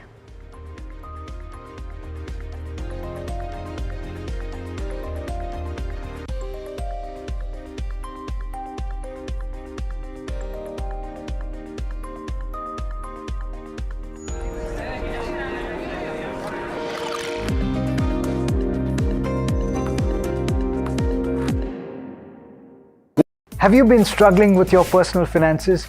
You're not alone. There are a lot of people out there that find it difficult to manage their money. But on Big Decisions, we'll be discussing a variety of topics that will help you make your financial decisions with confidence. Check it out on any of our social media platforms, the television channel, on the website ndtvprofit.com, or in fact, on any of the podcast platforms out there. Different people believe in different things. In cricket, some hail the king, some believe in God. Some wait for Mr. Right, some believe in swiping right. Some run away from risk, others run after it. For some, kids mean babies. For others, kids mean puppies. Some want a home to settle in the future. Some want to roam the world today. Some make a career in a company. Some make a career out of building companies. But when it comes to money, everybody believes in only one thing: profit, profit, profit. And for profit, watch only NDTV Profit. We all love money.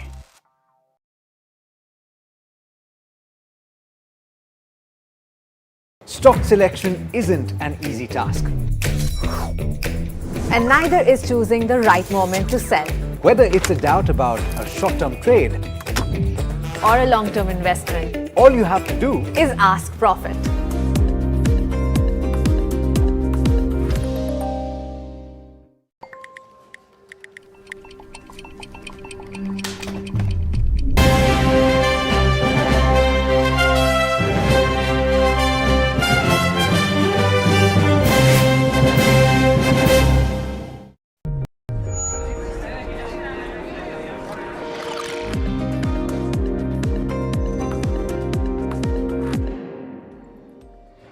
Welcome back. You're tuned into Ask Profit. Let's begin taking the questions again. This one's on NCC, the counter, and this is from a shorter term perspective. And the question is from Rakesh Reddy.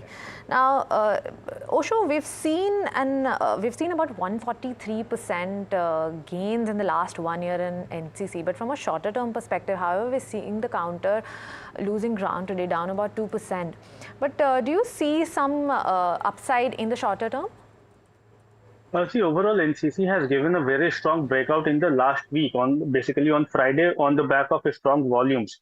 Near about 260 odd levels was the zone where it has witnessed a very strong breakout.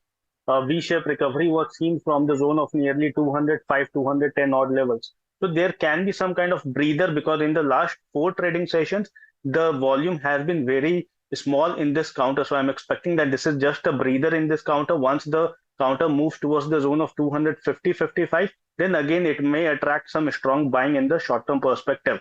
So for short-term, one should definitely wait for some more breather, approximately 5 to 6 points on the downside. And from there onwards, we can again witness a strong upsurge. Approximately 274 to 276 is the first target that one can expect for short-term duration. Okay, coming back to you, Osho, on this next one, we've got Jai Krishnan from Kozhikode, who's asking about Sunteck Realty, which he's bought at levels of 477 for the medium term. He's asking, should he book losses in this one and move to something like a Kalyan Jewelers, ABB or Rainbow Hotels? Anything that stands out to you? See, overall, firstly, Suntech Reality has seen a very decent up move in the last two trading sessions from the zone of nearly 380 odd levels, which on the technical side has given a very positive movement, and it is now hovering above all its exponential moving average. So if he can stay put in this counter, then from here onwards, there can be some strong upside movement in the coming period. So I'm expecting a target of nearly 480 to 490 for short-term duration, while on the downside, there is a very minimal or very short demand zone on the lower end. So 420-25 should be acting as a support zone. And on the higher end, I am expecting 480 to 490 to be seen as the first target. Now, apart from it, there, yes, as he have mentioned that there are many other counters which are looking very positive, like in capital goods, which the counters you have mentioned, ABB is obviously in a very strong bull run, but one should try to wait for some kind of consolidation or some kind of time-wise corrective phase into capital goods. Then one can definitely look for accumulation from short to medium-term time frame. All right. Next up, we have a question from Mr. S.M. Reddy from Hyderabad. This is on Samvardhan Motherson. Now, the question is they've bought the shares at 121. The share is in an uptrend today. It's up about 3%. And this is not the only share within this automotive parts space. We're seeing uptick in other stocks like SKF, Suprajit Engineering. Now, this may be on the back of Tesla's entry into India that we're seeing this these kind of shares gaining today. But Samir, specifically on this stock, would you suggest somebody who's already bought into the stock and to hold on from a longer term perspective? Absolutely. So I think the auto space and especially the auto ancillary space in India has a lot of growth opportunity. But Sam Motherson Sumi is not a pure India play, right? They have a lot of business that they do overseas as well. So as long as the economy continues chugging along and as long as you're having this shift happening from traditional internal combustion engines to electric, I think these companies will continue to see traction because of the kind of product that they're manufacturing. So I believe the next 2 to 3 years for this company will be really good. And especially, I'm very positive on the entire auto ancillary space. You have to select and pick valuation. So no doubt, Sam Motherson has run up quite a bit in the near term. So I would wait for a bit of a correction before buying. But the person who's bought it, I say continue to hold. If you have a 2-year horizon, it's a great investment. I think you'll make good returns in the company. Okay, fair point. Deepti from Delhi is asking about what large cap stocks she should buy from the next 5 years perspective. And she's got 4 lakhs to invest at this juncture. Samir, we are talking about the benchmark at very close to life highs. Having said that, there are still a few pockets, one would say, where valuations still look attractive. What, according to you, should be bought from a 5-year perspective? So I would break this up into 33% 3 stocks. The easiest ones, I'd buy HDFC Bank. I believe the valuations there are extremely attractive from a longer term point of view.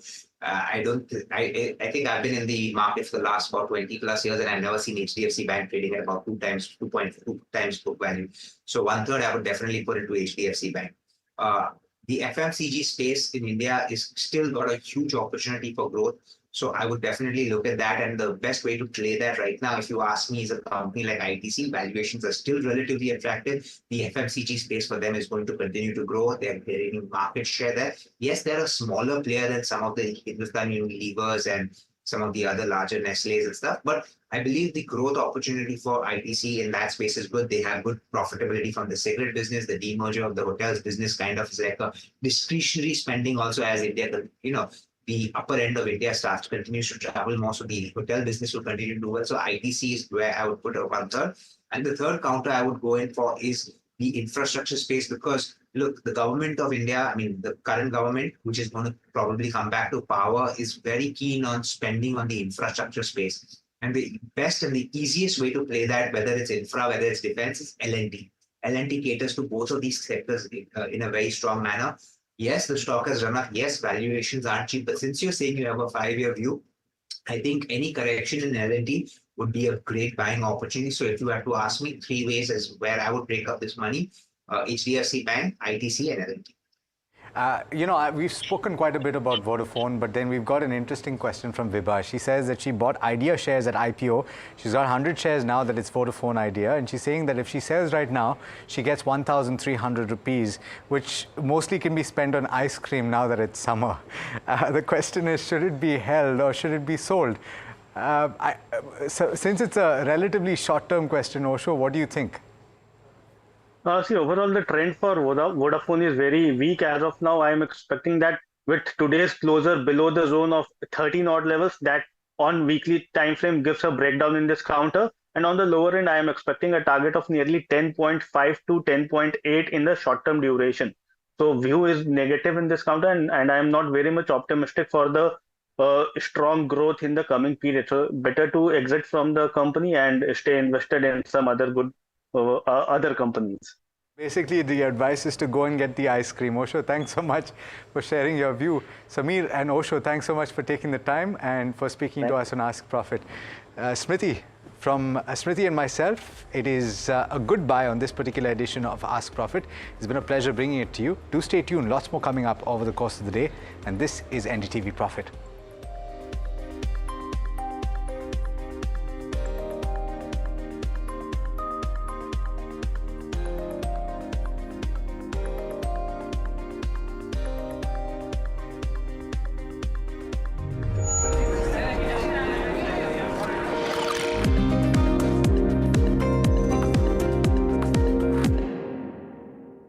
Have you been struggling with your personal finances? You're not alone.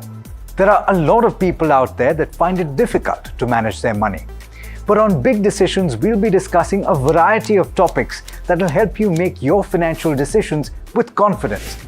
Check it out on any of our social media platforms, the television channel, on the website ndtvprofit.com, or in fact, on any of the podcast platforms out there. Different people believe in different things. In cricket, some hail the king, some believe in God. Some wait for Mr. Right, some believe in swiping right. Some run away from risk, others run after it. For some, kids mean babies. For others, kids mean puppies. Some want a home to settle in the future. Some want to roam the world today. Some make a career in a company. Some make a career out of building companies. But when it comes to money, everybody believes in only one thing: profit, profit, profit. And for profit, watch only NDTV Profit. We all love money.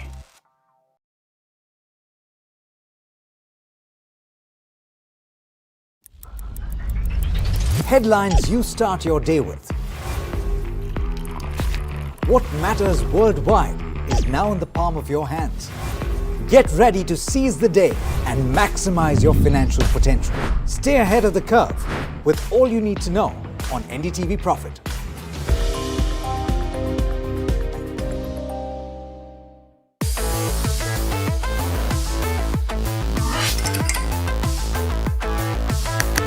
Listen to the voices of reason as they talk about corporate health and investing principles with me, Neeraj Shah, on my show, Talking Point.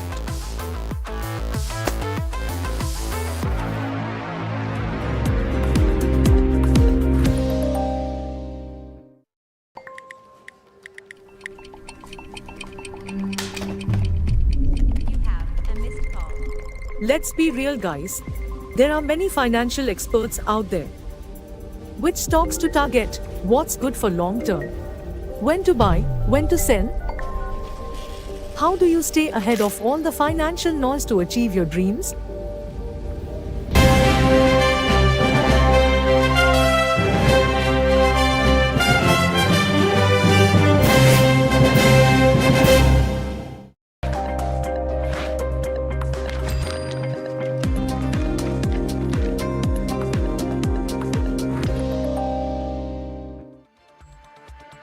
Hello and welcome. This is Hot Money. I am Agam Akil, and in this show we will take you through all the stocks which are buzzing in trade. But before that, a quick look at the markets. At the moment, we are looking at, well, the benchmarks trending marginally in the red. It's a day of profit taking if you consider the futures and options space. At the moment, well, the Nifty is down by around 0.3%. The Bank Nifty is also declining by nearly just as much, a little more than that, down 0.4%. Now, in terms of the key contributors to the Nifty, well, you will see that it is essentially some of your relatively larger cap names like HDFC Bank and ICICI Bank weighing down on the indices, along with Sun Pharma and ITC. We're going to talk about Sun Pharma in a little more detail a little later on in the show. Of course, what's providing a tad bit of marginal support to the indices is Reliance Industries and Tata Motors. But on the whole, we are certainly looking at a little bit of a decline as far as indices go. To take a look at what's happening in the broader markets, now, if you consider the mid-cap 150, that's up around 0.3%, and the small-cap index is also up around 0.4%. So, clear case of outperformance when it comes to the broader markets. I also want to take a look at the advanced decline ratio at the moment to see whether or not there has been a large divide between the two. So, there certainly are more declines as compared to advances at the moment, but on the whole, it's fairly even but between both of them. Now, to move on to consider some of your relatively broader market stocks. We do have gains in the likes of something like a Sona BLW. Now, this is the other stock that we are going to perhaps address in today's Day of Trade. That's because of one of the themes that we're going to talk about. We have delivery, which is doing well in today's Day of Trade. That's up around 4.7%. And Syngene International seems to have picked up steam at the moment. We are looking at a 3.9% advance on this particular counter, followed by Kalyan Jewelers. That's the other one which is also doing well.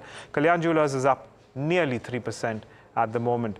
What's weighing on the indices, however, is also Vodafone Idea. That is also something that we are going to consider in this show ahead. And we have PB Fintech. That's down 5% at the moment. So we'll be keeping an eye on some of these names as we move through the course of the trading session. But on that note, let's take up all the stocks that we are going to address in the show today. So we are talking about something like a Dixon Technology. We're talking about Vodafone Idea. Ashiana Housing will be in focus along with Sun Pharma, Metropolis, as well as the new India EV policy, and of course, the word around Tesla's entry into the Indian market. So to take us through several of these stocks and themes, we are in conversation with Devarsh Vakil, Deputy Head of Retail Research at HDFC Securities, who's joining us on the show. Devarsh, good morning, and thanks so much for joining in. Devarsh, before I come to you, let me take up the first stock which is on our radar, and that's Dixon Technologies. This is in focus even as the company has signed another MOU with Dassault, which, of course, moves into manufacturing or of several other areas in which Dixon is a part of. Well, my colleague Rishabh caught up with the management of the company. Here's a slice of that conversation. Indian electronics manufacturing industry is at an inflection point, is going through a massive growth.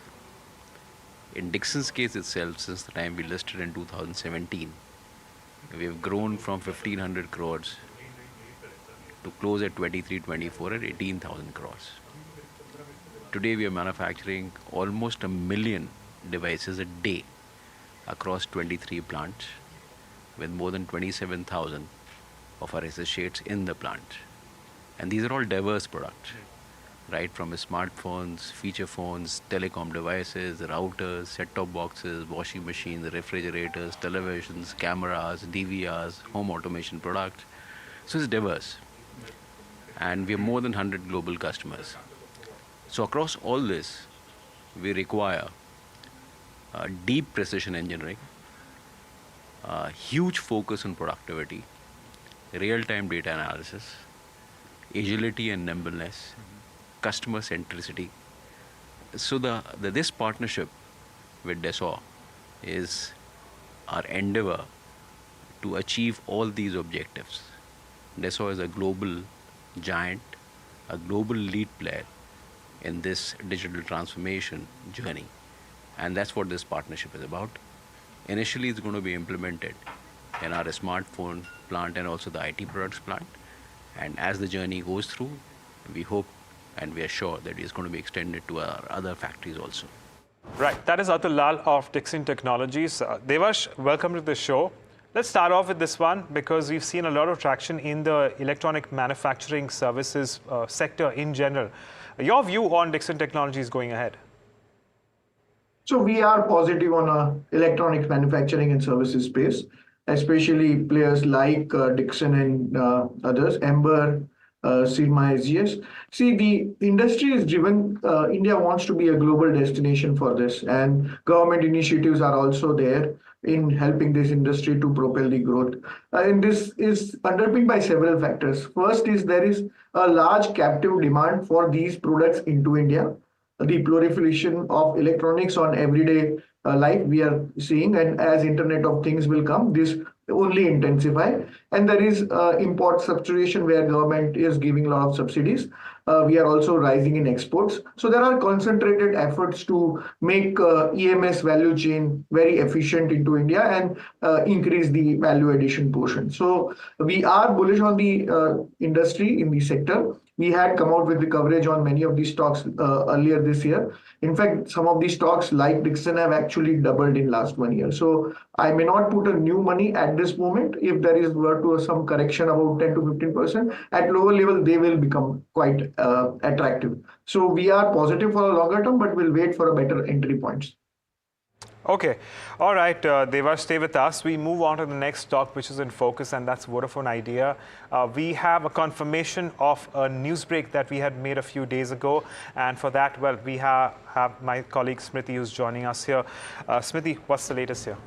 Well, good afternoon, Agam. We broke the story on Wednesday saying that they're going to file an RHP, which they have, and there's going to be an 18,000 crore FPO.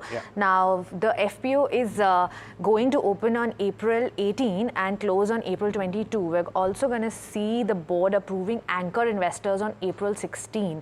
But just to give you an idea of the FPO, so they've approved a floor price of 10 rupees and a cap price of 11 rupees for the FPO itself. We also reported how these funds are going to utilize. The company plans to utilize these funds towards infrastructure, so essentially expansion of 4G services and to set up 5G services. Now, Vodafone Idea has also been doing some road shows. While the company said that they're going to yet to start with the domestic road shows. Assuming these are the domestic road shows that have already happened, they're saying that they intend to raise tariffs in post-elections this year and next year again. And this is going to be about 20 to 25% in each tariff hike. And through this, they're going to raise their revenues from 40,000 crore to 75,000 crore by FY26. Now, after this FPO, or rather the fundraise, the 20,000 crore, so promoters had already put in 2,075 crores in the company. We looked at equity dilution. There's an equity dilution of nearly 26% that's going to happen post this equity fundraise. The government stake, that's the biggest shareholder in the company, is going to come down from 33% to nearly 24%. However, the promoter's stake, and by promoter I mean the Aditya Birla Group, there's one more promoter, which is the Vodafone PLC. We looked at Aditya Birla Group's stake that has put in the capital of 2,075 crore. Their stake might just not change, and it's going to remain somewhere near 10% itself because of this infusion. Right. Smriti, thank you so much for getting us those updates on Vodafone. Remember that the entire sector is a very capex heavy sector. And at the moment, we are looking at a lot of incumbents undergoing that capex cycle as well going forward. Devarsh, your view on the entire sector going ahead, what's the way forward here? So it is a quite attractive sector at this moment. Earlier we had more than 10 players. Now we have reduced to 2 large players and 1 player which was struggling, and there were questions about whether this player will be able to survive or not. Now with the promoter infusing about 2,000 crore and then this FPO where they'll raise about 18,000 crore, the probability of company surviving goes much more now. There will not be any issue about the funding, because mind you, they'll also have to tie up about another 45,000 crore of debt in order to pay the bills. They have about $4 billion of payment due in 2026, and all this equity and debt arrangement are crucial for company to survive in the long run. So I think this is an important step for the survival of this company. I think this will increase the certainty about the various players in the industry, and eventually the opportunity which is there, as I said, going into 5G, using telecom towers, for Internet of Things. Those things, this company will have a say in the industry. So longer term, it is positive for the industry and the company. Of course, we all know that 5G has been the big challenge, the big problem point for Vodafone Idea. But let's move on and talk about Ashiana Housing, which is also up as much as 14%. I'm going to get in my colleague Anushi to tell us a little more about the latest updates with respect to this one. Anushi. So if you look at Ashiana Housing, the stock is buzzing in trade about 14% of a high over year on the back of the company's FY24 and Q4 FY24 business update. So just on this, if you are to look at the overall booking area that they have sold, that rose to about 10.6 lakh square feet compared to about 8.6 lakh square feet earlier, which showcases a value of about 862 crore in comparison with the 435 crore, again representing about more than a 98% jump over year. Well, if you look at the overall picture for the FY24, the area sold, the value for that rose about 37% comparatively. Over here, this was on the back of some of the key project updates that they had mentioned. One is the conversion of the Ashiana Vatsal project, about 36 units over here of the 258 units. So again, that added about 30 crores over here, but the major one which remained in focus was the company's Ashiana Amra project, which in Gurugram especially, where they completed their phase 3 of booking over here with a sale value of about 440 crores, which added incrementally to the company's pre-sales over here. Again, if you have to look ahead in H1 FY24, also the company plans to launch the phase 4 of this project as well. So definitely focus would remain on that. To end it with the kind of performance that the company has seen in different time periods, the 1 week return stands at about 15%, while in the 6 months and the 1 year period, the company has seen about a 55% and 97% of an upside in their stock prices. So this is the reason why Ashiana Housing is buzzing in trade today. Right, Anushi, thank you for getting us that latest on Ashiana Housing. Devash, 2023 calendar year was super strong for the entire real estate sector. Now, over the last 2 or 3 odd months, we've seen a little bit of consolidation set in. Of course, this is because perhaps largely maybe that the valuations are now trying to factor in, well, you know, what the future lies ahead. What's your stance on this sector? So we continue to remain positive on the sector. So as you said, the luxury end of the market have been stagnant a little bit, but I think the way disposable incomes are rising, the wealth effect is going to kick in more, and that will continue to impact will help the luxury market as well. The affordable housing and the commercial and residential real estate market are also in the upswing, and that cycle is just 1 or 2 years into the cycle. So these cycles are usually much longer than that. So real estate and ancillary to real estate like cement and other metals are continue to do well. So if you are a long-term investor, just because the prices have gone up, I will not book out. I will continue to hold shares in this space. I think there is much more room to go. Okay, that's your view on the real estate sector. Let's move on and take a short break. But on the other side, we have the balance of that list that we want to address. Stay tuned in.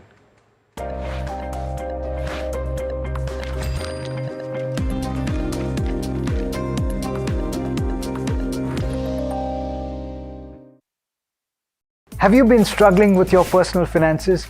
You're not alone. There are a lot of people out there that find it difficult to manage their money. But on Big Decisions, we'll be discussing a variety of topics that will help you make your financial decisions with confidence. Check it out on any of our social media platforms, the television channel, on the website ndtvprofit.com, or in fact, on any of the podcast platforms out there. Different people believe in different things. In cricket, some hail the king, some believe in God. Some wait for Mr. Right, some believe in swiping right. Some run away from risk, others run after it. For some, kids mean babies. For others, kids mean puppies.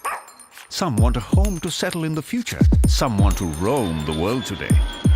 Some make a career in a company. Some make a career out of building companies. But when it comes to money, everybody believes in only one thing: profit, profit, profit. And for profit, watch only NDTV Profit. We all love money.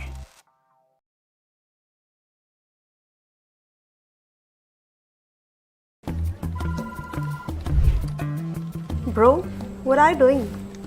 I'm trading FNOs. So, have you made any money? Oh, it's simple. If you think the market is moving upwards, just buy Nifty call option. But if you think the market could slide downwards, simplifying futures and options trading. Don't worry about the future. We've got your options covered. Futures and options strategy that'll help you move with the tide. An unmissable trade. If you want to be in the money.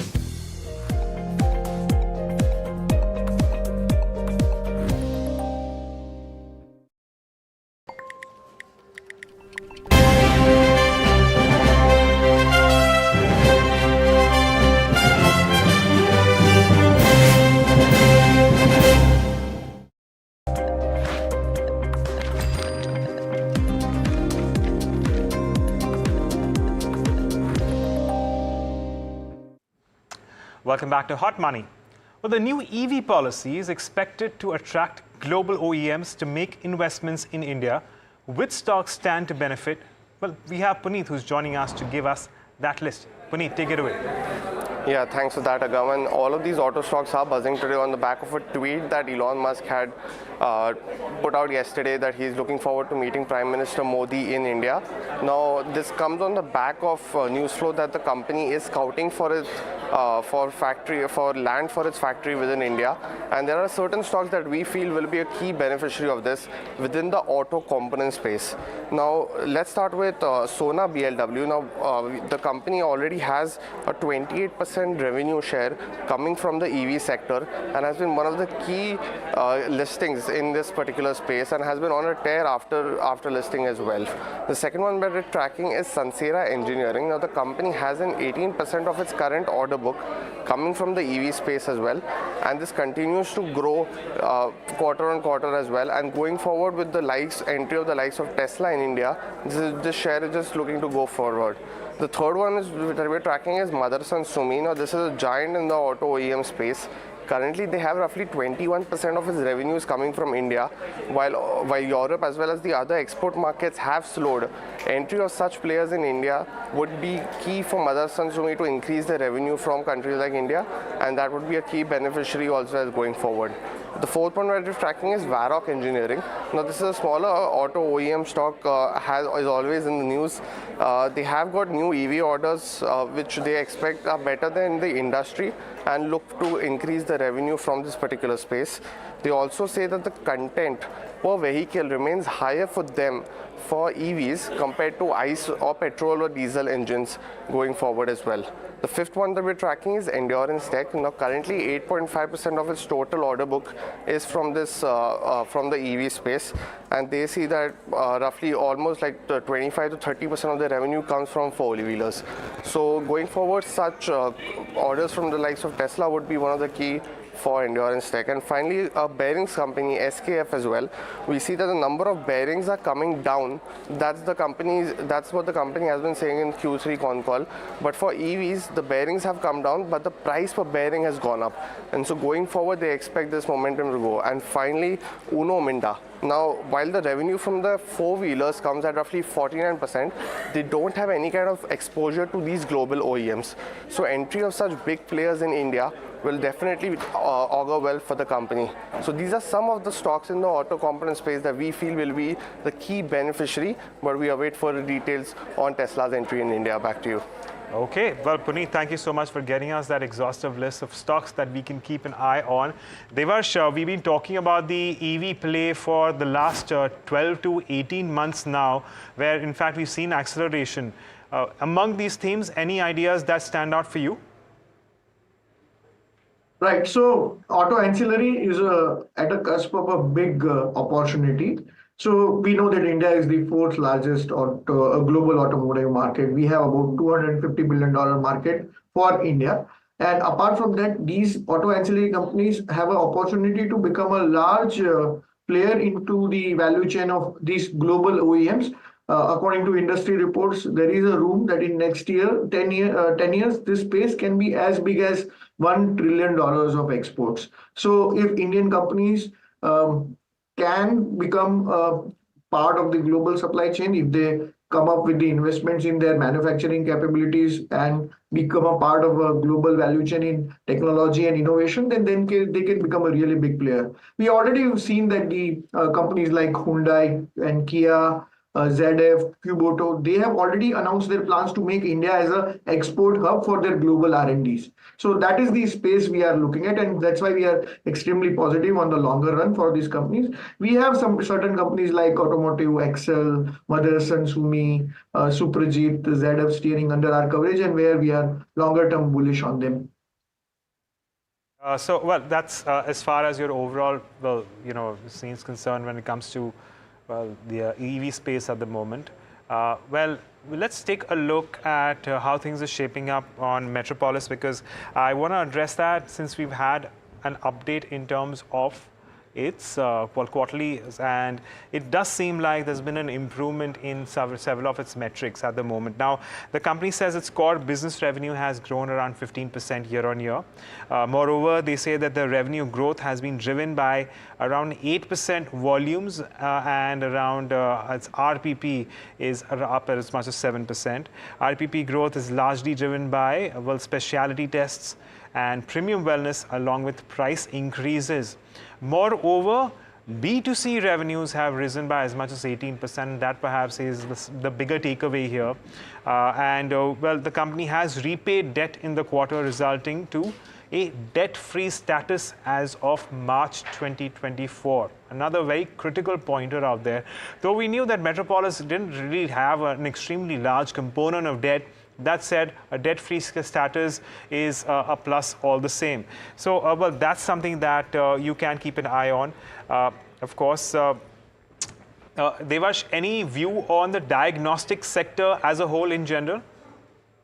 Right. So last year, new players did come into the industry and the competitive intensity of the industry went up. And now it has been easing for past 6 to 12 months, especially when new players have now started prioritizing on the unit economics and their profitability, and they are reducing that deep discounting strategies which they employed in order to gain the market share. So that is overall positive for the company. Metropolis in their healthcare update, Q4 update, they have said that despite the prolonged holiday period, they have been able to register about 10% YY increase, which is a very encouraging sign. This industry is going to consolidate, and from unorganized players, and many large organized players will appear, and this company has done quite well. B2C revenue growth of 18% and core business growth of 15% augurs well for the longer term in this industry and the player. Okay, there you have it again. Another industry with positive prospects going in. Well, on that note, we should thank Devash for joining us and taking us through his views on the several stocks and themes that we had in mind and we've spoken about and addressed. And we do wrap on that note on this edition of Hot Money. But before we do, will India's Mauritius tax treaty amendment have a negative impact on FPI flows coming in from Mauritius? Well, here's what a handful of experts that we spoke to had to say about the latest updates. Listen in. So two parts to it. First of all, India is a party to the OECD amendments, and one of the amendments is that every investment into using a treaty should, as Pranav was explaining, meet the principal purpose test, meaning thereby that if you are using the treaty of another country only for availing tax benefits, then the treaty should be denied to you. So if there is a US investor using a Mauritius treaty to invest into India, and the principal purpose of that is found to be only to avoid taxes which are legitimately avoidable under Mauritius-India treaty, then the treaty benefits can be denied. Now, this principal purpose test is something which India has been renegotiating several treaties, and in several treaties it has been there. Mauritius is now going ahead and implementing. I think the real point is the point which Pranav mentioned in the passing, which is the applicability of the treaty. The wordings of the protocol which has been entered into to amend the treaty suggest that this amendment will apply to all existing investments and to all the past years. And that is not while that is not very happily worded, knowing how the tax office is likely to implement it is to go back and say that even if your investments were made way back in time, if the examination of that investment is coming up now, we will apply the principal purpose test. We will not grant you grandfathering, and therefore, to that extent, you are open and vulnerable to a tax payment in India. So, to that extent, all FPIs could get very significantly impacted as a result of this amendment. So, let me put it this way to make it very clear. I don't think I expect a clarification that all investments which are made up to the date of the protocol signing will not be impacted. What I do expect is that all sales, any capital gain accruing arising on a sale after the date of the protocol being signed and becoming effective are only impacted, and not any exits, any capital gains arising before the date of the protocol. So I don't expect that investments made only after the date of signing of the protocol will be impacted. Even investments made before the date of signing of the protocol will be impacted, so long as the exit or the capital gain event arises after the date of the signing of the protocol. That is the clarification that I expect will be made, and that I think is the intention. But since I heard Mr. Kanabar saying only impacts investments made after the date of signing of the protocol, to clarify, that's not what I meant. At least I don't anticipate that coming through.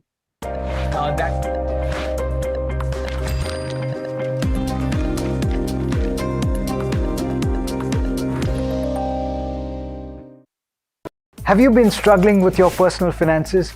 You're not alone. There are a lot of people out there that find it difficult to manage their money. But on Big Decisions, we'll be discussing a variety of topics that will help you make your financial decisions with confidence. Check it out on any of our social media platforms, the television channel, on the website ndtvprofit.com, or in fact, on any of the podcast platforms out there. Different people believe in different things. In cricket, some hail the king, some believe in God. Some wait for Mr. Right, some believe in swiping right. Some run away from risk, others run after it. For some, kids mean babies. For others, kids mean puppies. Some want a home to settle in the future. Some want to roam the world today. Some make a career in a company. Some make a career out of building companies. But when it comes to money, everybody believes in only one thing: profit, profit, profit. And for profit, watch only NDTV Profit. We all love money.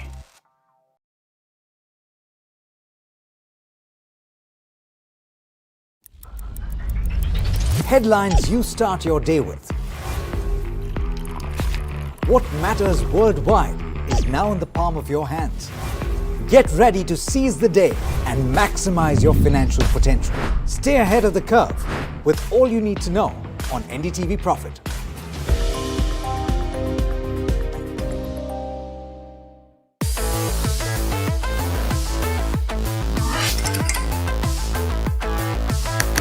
Listen to the voices of reason as they talk about corporate health and investing principles with me, Neeraj Shah, on my show, Talking Point.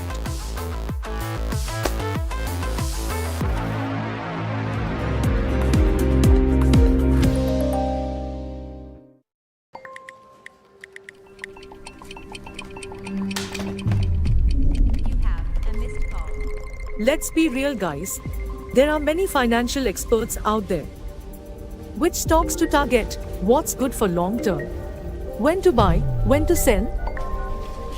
How do you stay ahead of all the financial noise to achieve your dreams? You can accomplish all your financial dreams. Let us worry about giving you the right investing insights on the Portfolio Manager.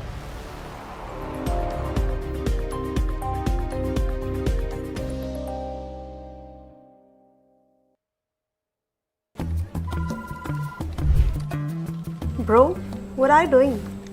I'm trading FNOs. So, have you made any money? Oh, it's simple. If you think the market is moving upwards, just buy Nifty call option. But if you think the market could slide downwards, Simplifying futures and options trading. Don't worry about the future. We've got your options covered. Futures and options strategy that will help you move with the tide. An unmissable show. If you want to be in the money.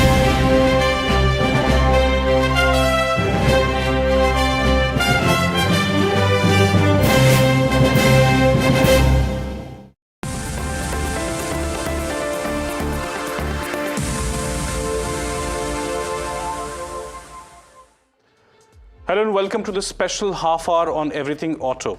A lot is happening in India Auto Inc. and that's called for a discussion. I mean, the world's richest man is coming to India to meet the leader of the biggest democracy with his electric cars in tow. Rural India is buying big cars. Naturally, there's also a pileup of small cars. Let's delve right in. Tesla CEO and the world's richest man, Elon Musk, has announced that he's coming to India to meet Prime Minister Narendra Modi. He should be here in a fortnight or so. That's what we gather from reports. The visit is relevant. Tesla is reportedly scouting for locations to set up a plant and make electric cars in India.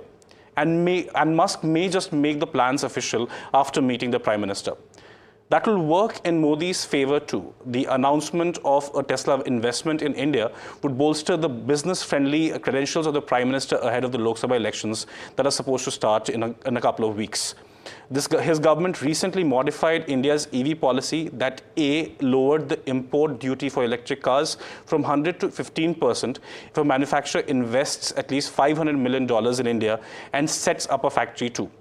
This 100% import tax was a key sticking point for Tesla's entry into India.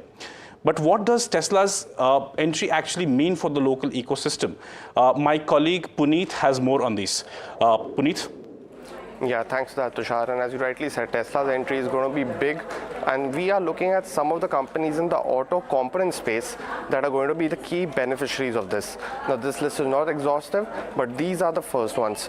Sona BLW is one of the key auto OEMs which stand to benefit. They have currently 28% of its revenue already coming from the EV space, and post its listing, the stock has been on a tear. Sansera Engineering is one of the second ones that we're tracking. Currently, 18% of the order book is already coming from the EV space, and they intend to build on for the next few quarters. Motherson Sumi, the legendary company in the auto ancillary space, is one of the third ones that we are tracking. Currently, they have 21% of its revenues coming from India, and with the export markets of Europe and America being subdued, we see that this could be a key beneficiary with a higher revenue coming from the Indian subcontinent, and players like Tesla betting on the legacy players such as Motherson Sumi. The fourth one we're tracking is Varroc Engineering. Now, new EV orders is set to increase the revenue for someone like Varroc. While they see that they will be performing better than the industry, they also see that the content per vehicle remains high by 5 to 6 times for them compared to ICE vehicles. Endurance Tech is one of the fifth ones that we're tracking here. They have currently 8.5% of its order book coming from the EV space, while also roughly 26 to 27% of its revenue comes from the four-wheelers. This percentage is set to increase with the likes of Tesla coming in and partnering or tying up with companies such as Endurance Tech. The next two companies are in the bearing space. So SKF is the first one in the bearing space. Currently, they have said in the conference call that for EV specifically, the bearings needed for the same vehicle compared to when ICE is coming down, but the price per bearing has gone up. So they don't see any kind of revenue impact from a shift from ICE vehicles to EVs, while they also see an increased focus on the EV space going forward. And finally, Uno Minda. Now, the company currently does not have any revenue coming from global OEMs, but that would change with the likes of Tesla coming into the country. They have currently 49% of its revenue coming from the four-wheeler space, and there was a news flow on the company today as well that they've held a groundbreaking ceremony for its passenger vehicle alloy wheel plant, which is set to go forward and commissioned by somewhere FY25 to 26. So those are the key stocks that we feel will move the needle in the auto component space with the entry with the likes of Tesla, and that's all we have for now. Back to you, Tushar. Thank you so much, Puneet. We already spoke about the India EV policy that was declared by the government some time ago. We did a bit of research into it, and we figured out that the EV policy is actually a $2.1 billion localization opportunity for our local companies, as what Puneet said right now. So we have the EV policy actually indicates a wish fulfillment for ACMA, which effectively means in terms of localization. Volumes will go up, which effectively means the localization will also go up. Global EV makers, which invest about $500 million in India and as well as set up a plant in India, can actually get the most of the benefit of India EV policy. So to speak to us more about that, so they have to do 3 years and 5 years, about 30% in 3 years and 50% in 5 years. So to speak to us more about that, we have Gaurav Vangal of S&P Global to talk to us more about Tesla's entry into India. Mr. Vangal, welcome to NDTV Profit. Thank you, Tishan. Yeah, hi. Pleasure to have you at such a short notice, actually. So first of all, how do you see Tesla's India entry impacting the local ecosystem? I think that is one of the most significant things which we are expecting, that it will definitely impact the ecosystem, from the supply chain, from the vendor build to the charging infrastructure and the cost structures of the Indian EVs ecosystem. So that's one of the major things which we are expecting from Tesla to bring to the market. It will definitely have an impact on the technological partners, suppliers, OEMs, infrastructure, charging infrastructure, which I've already mentioned, right? Okay, so Mr. Vangal, let's break down that a bit into parts, into various segments of the industry. So how does that affect local automakers? We know that Tata Motors is 75% of the market in the EV space. Mahindra is stepping up along with Volkswagen. So what does this particular Tesla's entry mean for the local players? See, initially they can say, because Tata Motors is a leader right now. Initially they can get an impact because the new entrant is coming to the market. But in the long term, I think Tata Motors is also going to get benefited because of the cost structures are going to get low. Whenever the new technology comes, they have the higher prices initially, right? But when the scale reaches out, and we expect the Tesla to bring scale into the EV ecosystem in India. The moment the scale will reach, I think the similar kind of suppliers are going to give the technologies to the Tata Motors and the Mahindra. So that time the cost structure will be impacted, and I think it's very, very good for the overall ecosystem, and the local car makers are going to have a significant impact on their cost structure in the long term, and they can also drive their export strategy after this kind of cost structures. Puneet, my colleague recently actually spoke about how it impacts auto ancillaries, but we'd like to get some sense from your side as well.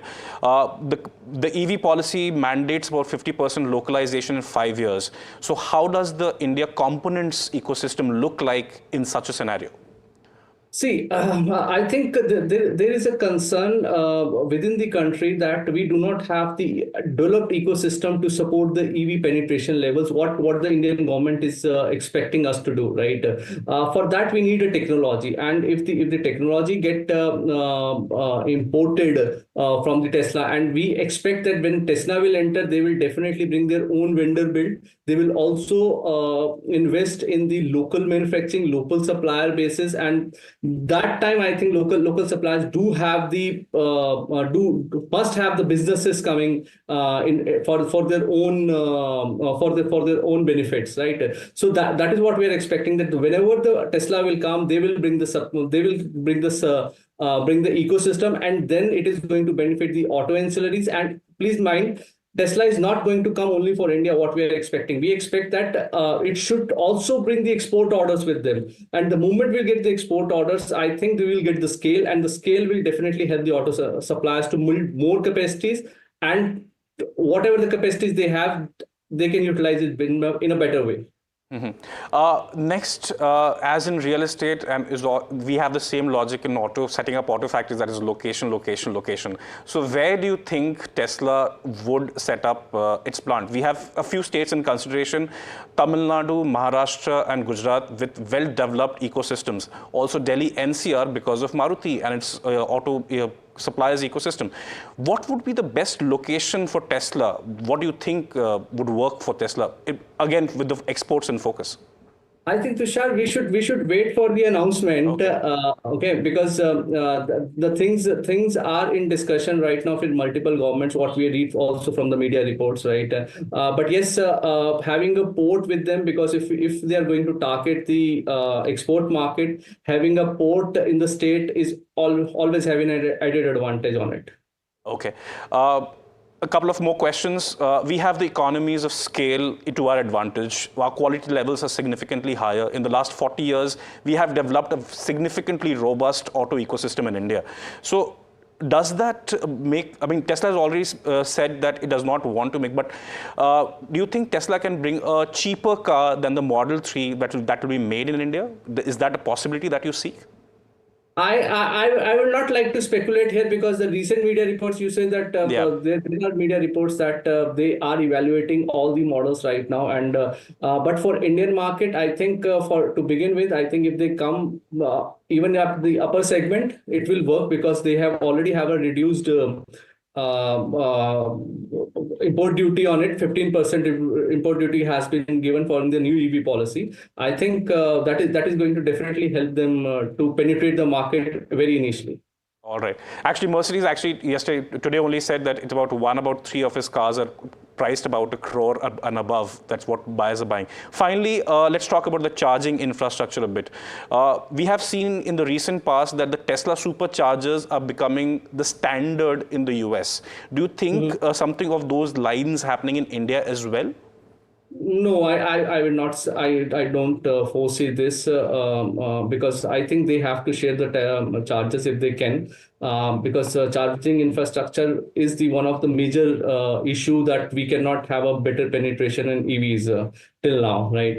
And I think somebody has to invest, and companies together has to invest. I think today only there was a media report coming out that Mercedes is fine to share the charging infrastructure with them.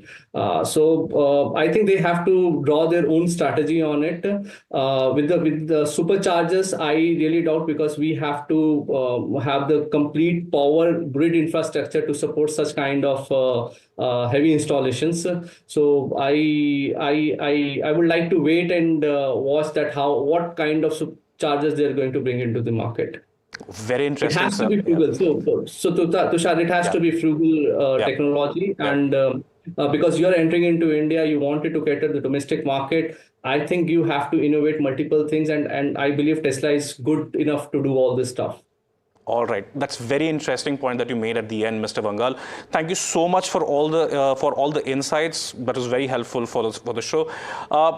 Moving on, Puneet actually is on again regarding the dichotomy that is facing Maruti Suzuki at this point of time in terms of its inventory, build-up, wholesales and retails. Puneet, take it away. Yeah, thanks again for that. So, as you rightly said, we've looked at the FADA data which comes at the first week of every month, which is basically the retail data which gets registered. So, if you and I purchase a car and we register it, that gets captured under the FADA data, which is the Federation of Dealer Association of India. Now, compared to that, on the first of every month, the companies also on an exchange filing reveal the wholesale data points. Now, what we've done is for the past 3 months, that is from January 2024 to March 2024, we've just taken all these particular numbers and had a comparison. So if we look at the FADA retails, there have been roughly 430,000 vehicles that have been registered and by the buyers of these vehicles, while the wholesale numbers are at roughly 584,000. Which are the retails which the company registers and in the exchange filing mentions. Now the difference of this is roughly 153,000 vehicles, which is basically the inventory number which is kept at the dealers at this point of time on the 1st of April.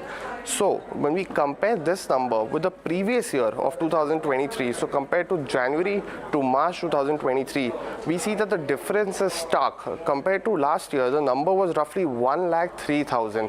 So this year the number has gone up from 1,03,000 all the way up to 1,53,000. So this means that the inventory has been put in by the company with dealers. This could be for SUVs as well as for small cars as well. So effectively this is a 48% growth compared to last year. Now what could be the potential reasons for this increase? The first one is the festivals have shifted from March to April this year, which is specifically Guri Padwa as well as Navaratri. This has gone to the first week, roughly on 9th April is when both of them started. And we've seen in autos, the purchases are generally across, planned across by the buyers across these festivals. So we see that for CVs, for smaller cars, as well as for lower CC bikes, 100cc and below, we've seen generally that around the festivals is when buyers effectively want to get on a Shubh Muhurat.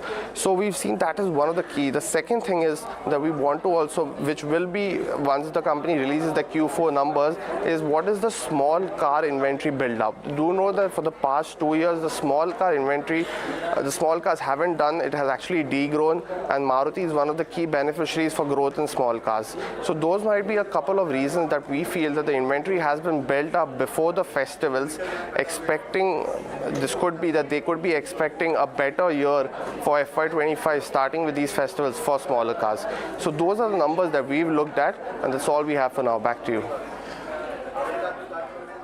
Thank you so much, Puneet, for those insights. That's actually very relevant to the next conversation that we had, but time to slip into a short break. On the other side, some of the biggest dealers for Maruti Suzuki and Mahindra spoke with us on the industry, how the inventory is, how the sales are, and how rural sales growth might just outpace urban sales growth in FY25. Stay tuned.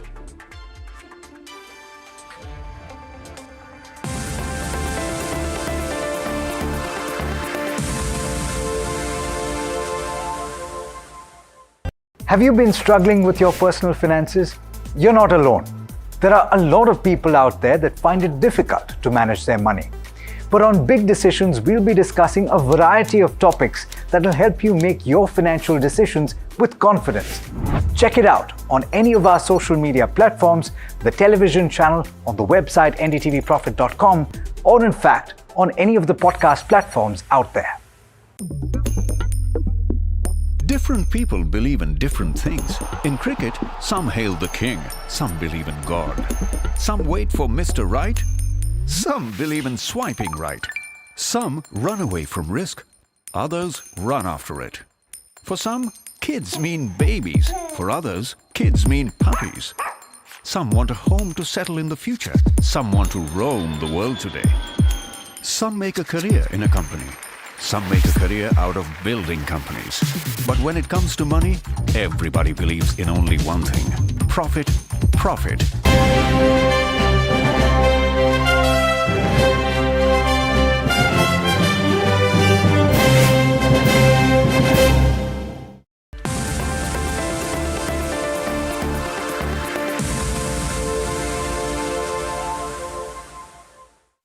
Hello and welcome to NDTV Profit. Joining us today is Mr. Naveen Philip. He's the MD and founder of Popular Vehicles.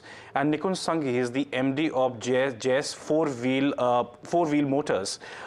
First of all, gentlemen, welcome to NDTV Profit. Pleasure. Diving straight into it, gentlemen, I would just want a comment from each of you about the fact that we are now into the new fiscal. What is the inventory that is carried over from the previous fiscal, and what are the sales trends looking back like at this point of time?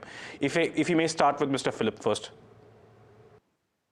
So since we handle across brands and across the number of wheels that is there in the automobile, in our two-wheeler category, in the two-wheeler electric category, there's hardly any inventory.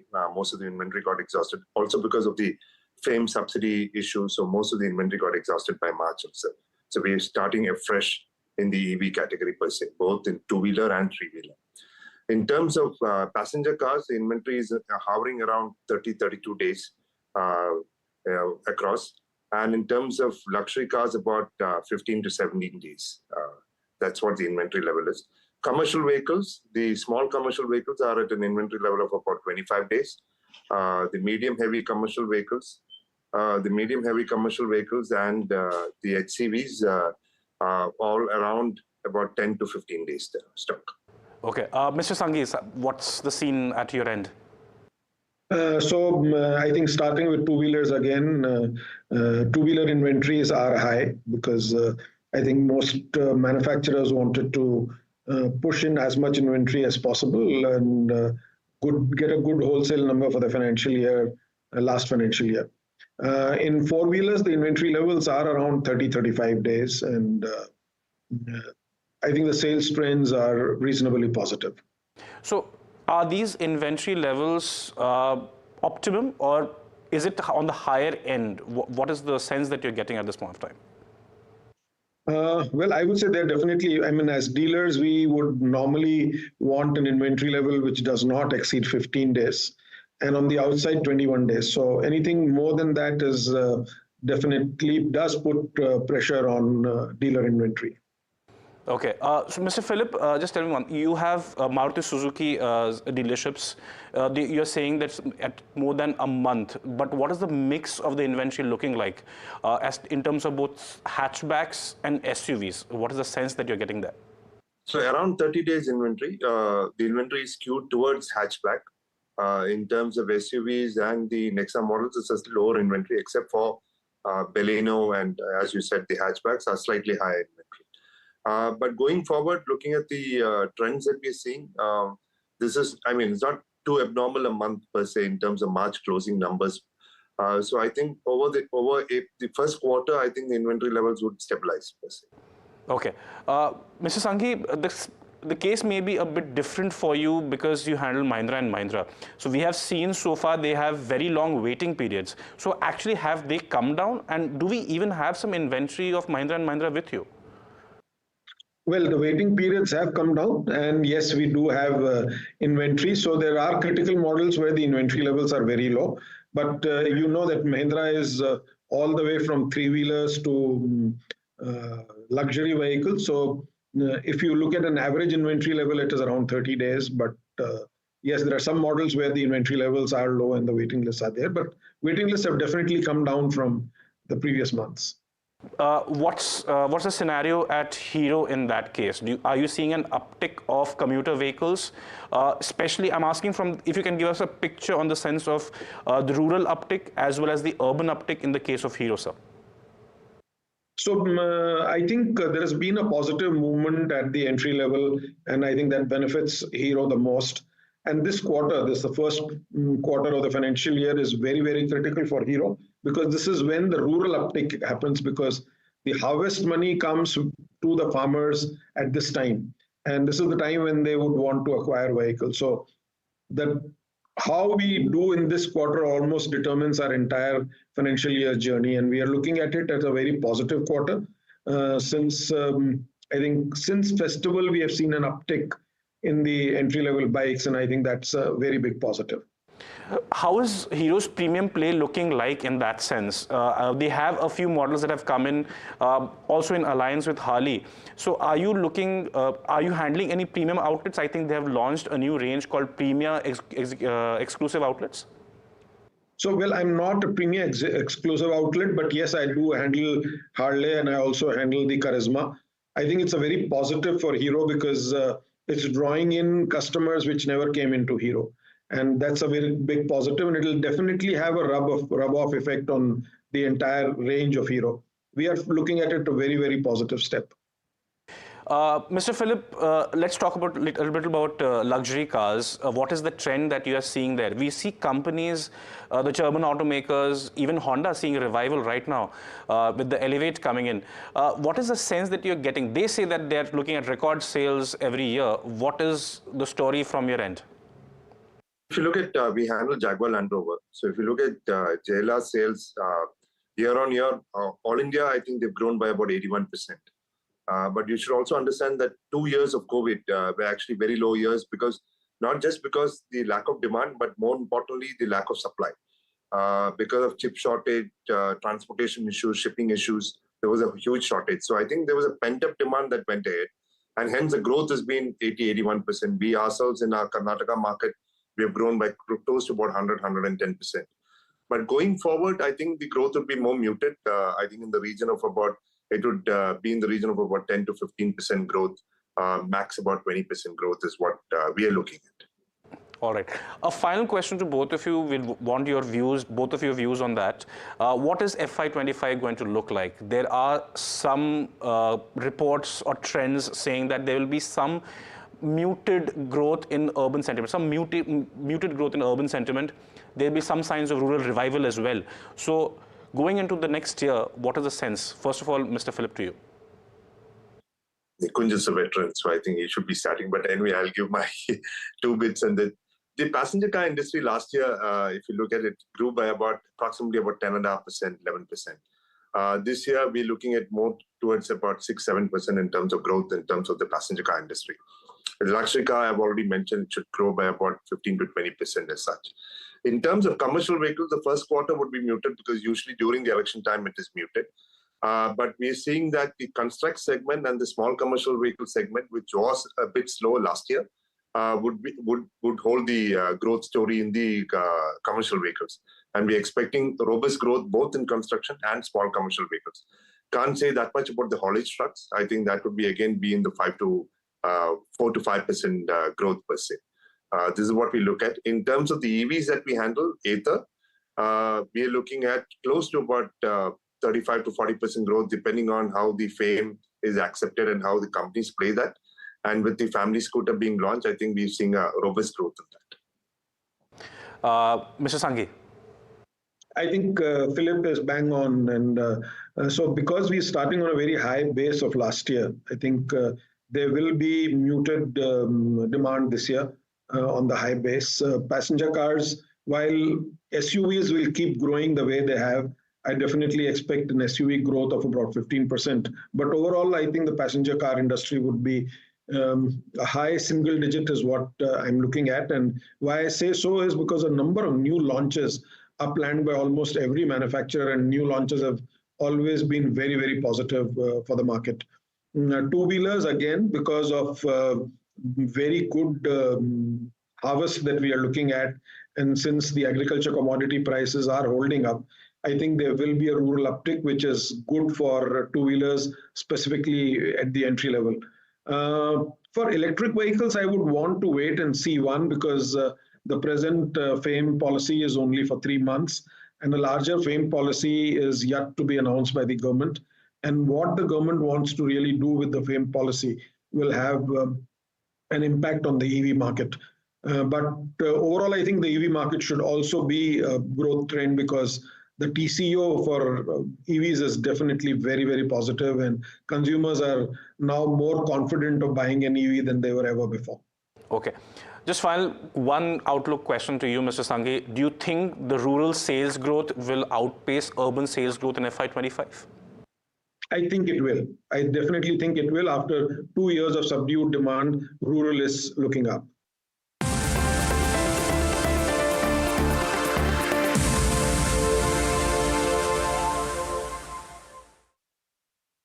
Have you been struggling with your personal finances? You're not alone. There are a lot of people out there that find it difficult to manage their money. But on Big Decisions, we'll be discussing a variety of topics that will help you make your financial decisions with confidence. Check it out on any of our social media platforms, the television channel, on the website ndtvprofit.com, or in fact, on any of the podcast platforms out there. Different people believe in different things. In cricket, some hail the king, some believe in God. Some wait for Mr. Right, some believe in swiping right. Some run away from risk, others run after it. For some, kids mean babies. For others, kids mean puppies. Some want a home to settle in the future. Some want to roam the world today. Some make a career in a company. Some make a career out of building companies. But when it comes to money, everybody believes in only one thing: profit, profit, profit. And for profit, watch only NDTV Profit. We all love money.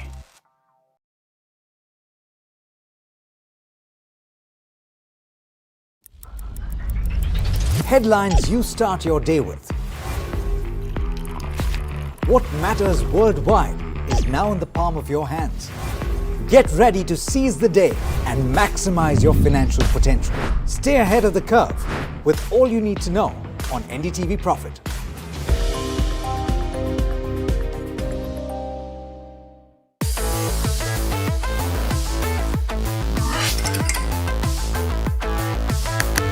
listen to the voices of reason as they talk about corporate health and investing principles with me, Neeraj Shah, on my show, Talking Point.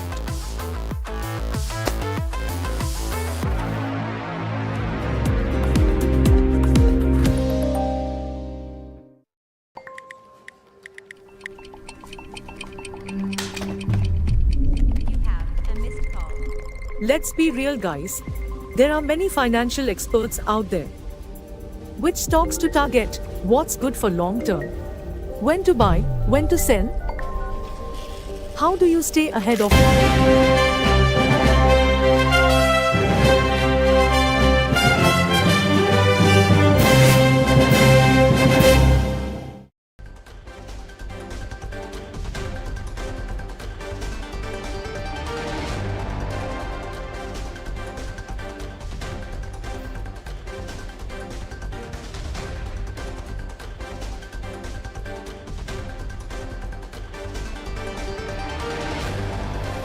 Benchmark indices slip to days low. Sensex trades below 74,500 while Nifty falls below 22,600 following subdued global cues.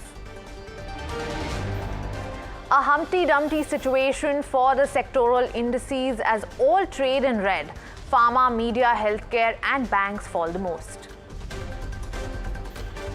NDTV Profit newsbreak confirmed Vodafone Idea board approves 18,000 crore rupees FPO, offer to close on April 22, floor price set at 10 rupees. Earnings season is right around the corner. TCS is set to come out with its fourth quarter numbers today, flat revenue and margins expected. And the latest update coming in on the Rameshwaram Cafe blast case. The National Investigation Agency arrests 2 accused, including the mastermind behind the blast.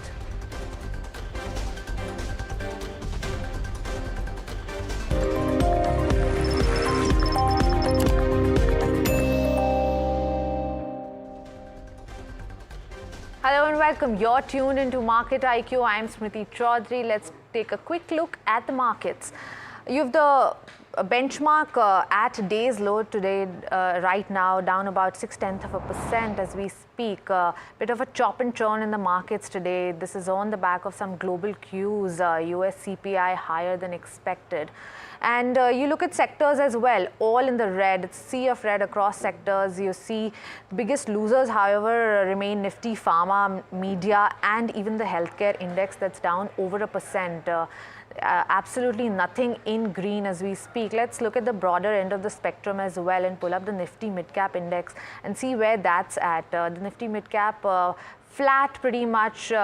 However, there's a negative bias in the mid-cap index as well. You look at the small cap index, it's absolutely flat. Nothing happening there at all. Let's also look at some of the big movers in trade today. You see something like a Vodafone Idea that's down about 4.5%, and that's even after it announced an 18,000 crore FPO. There's something like a Phoenix Mill that's down about 1%. Now, this is after its fourth quarter business numbers. However, the business numbers seems positive, but clearly the market is taking negative cues from that. There's something like a Quest Corp that's a positive, that's in the positive, up 6% in trade. Then there's Reliance Infra continuing its fall. However, it has come out of the lower circuit. It's down about 11%. There's something like an SKF Suprajit that's gaining on, probably on the back of Tesla's entry into the Indian markets. So we're seeing some positive signs there. You look at something like a Newland Lab. Goldman has initiated coverage on that, and that's up about 8.7% right now. So these are pretty much some of the stocks that are moving in trade. But let's pull up the breadth of the market as well and see what's happening there. Clearly should be, yes, you can see the pattern, how we started, and it's now clearly in the favor of the declines. But my colleague Neeraj Shah is joining in to talk about the markets. Neeraj, we're seeing the markets at its low right now. What's happening there? Yeah, so Smriti, good afternoon. And there might be a lot of talk around whether it's the India-Mauritius tax treaty-led behavior that might be happening. But in the morning on the trade setup, and I think we can get some of those graphics up, there were some causes for concern for our markets, right? Just look at what's happened to the geopolitical stress, because US has said that an Iranian plus allies strike on Israel is imminent. Now that ratchets up the geopolitical stress in the region. It led to an uptick in crude, it led to an uptick in gold. Crude prices consistently hovering around that $90 a barrel mark and maybe more. So this is very different from crude at 70. Crude at 90, sure, it's not like crude at 100 and therefore that much of a stress, but crude at 90 is still a big stress. So no, the tax revision is just one piece of the aspect. Let's not blame fall currently on that. The graphics are saying that, of course, but yields, US yields higher, Indian yields higher, crude prices higher, gold being a lead indicator of how geopolitical stress might be showing, knocking at the odds of 2400 on COMEX. All of that put together would have meant that the markets could be skittish. We mentioned this early morning on the trade setup as well, that there are more causes for worry as opposed to be rejoicing. Now, the only shining spot might be that Indian valuations relative to the averages are still below the 3-year averages. Currently, the forward multiple for the Nifty is still below the 3-year averages for the Nifty, which is a good sign. And if indeed earnings do well, then that's a good piece too. But the larger point is there are enough reasons for the markets to be worried. That is not to say that we'll have a very sharp corrective move, but enough reasons for the market to be worried. And probably we are seeing the first signs of that right now. This may not last, difficult to say, but surely the global picture is the reason why we are doing what we're doing right now. Right. Thank you, Neeraj, for that comprehensive explanation of what's happening in the markets. Let's talk about stock-specific action. There's Sun Pharma that's down in trade, and if you can pull up the chart for that one, it's down 4%.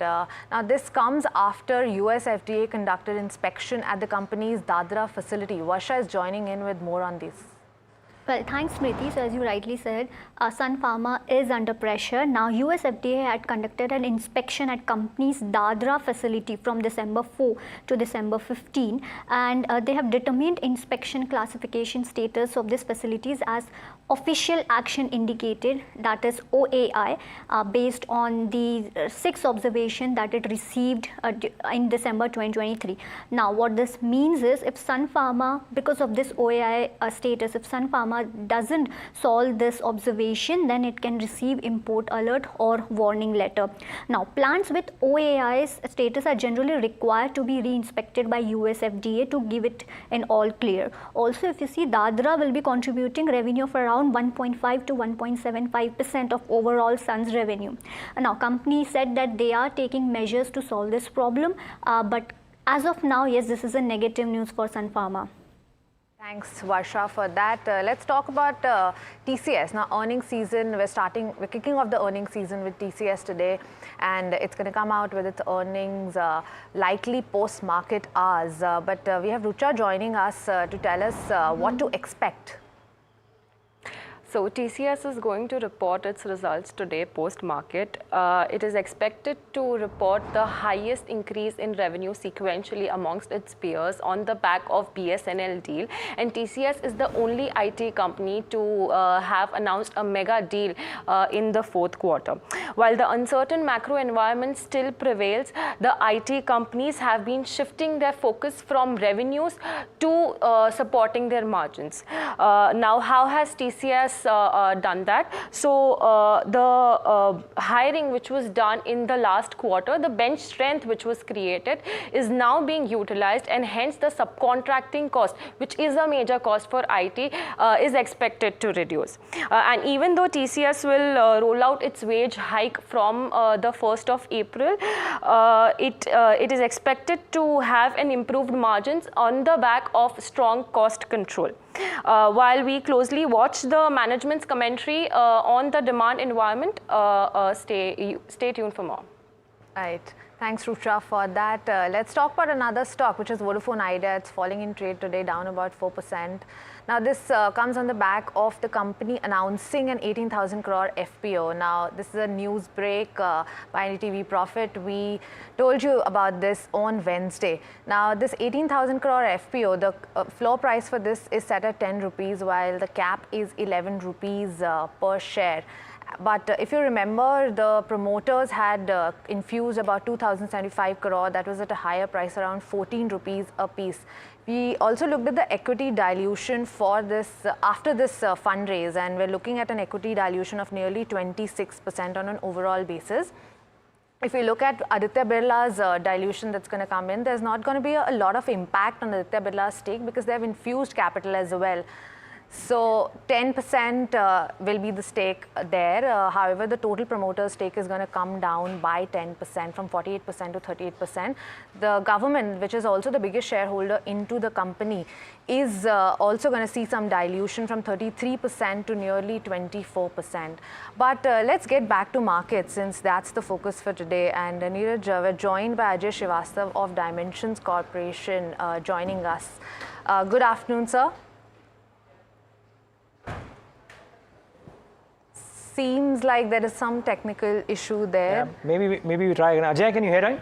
Can you hear us? Yeah, I can hear you very well. Oh, Ajay, okay. You could maybe. Okay. So, Ajay, thanks. Neeraj here with me, Smriti. Just, Ajay, good afternoon. What do you attribute this corrective move to? A lot of people might be thinking, is it about the India-Mauritius tax treaty?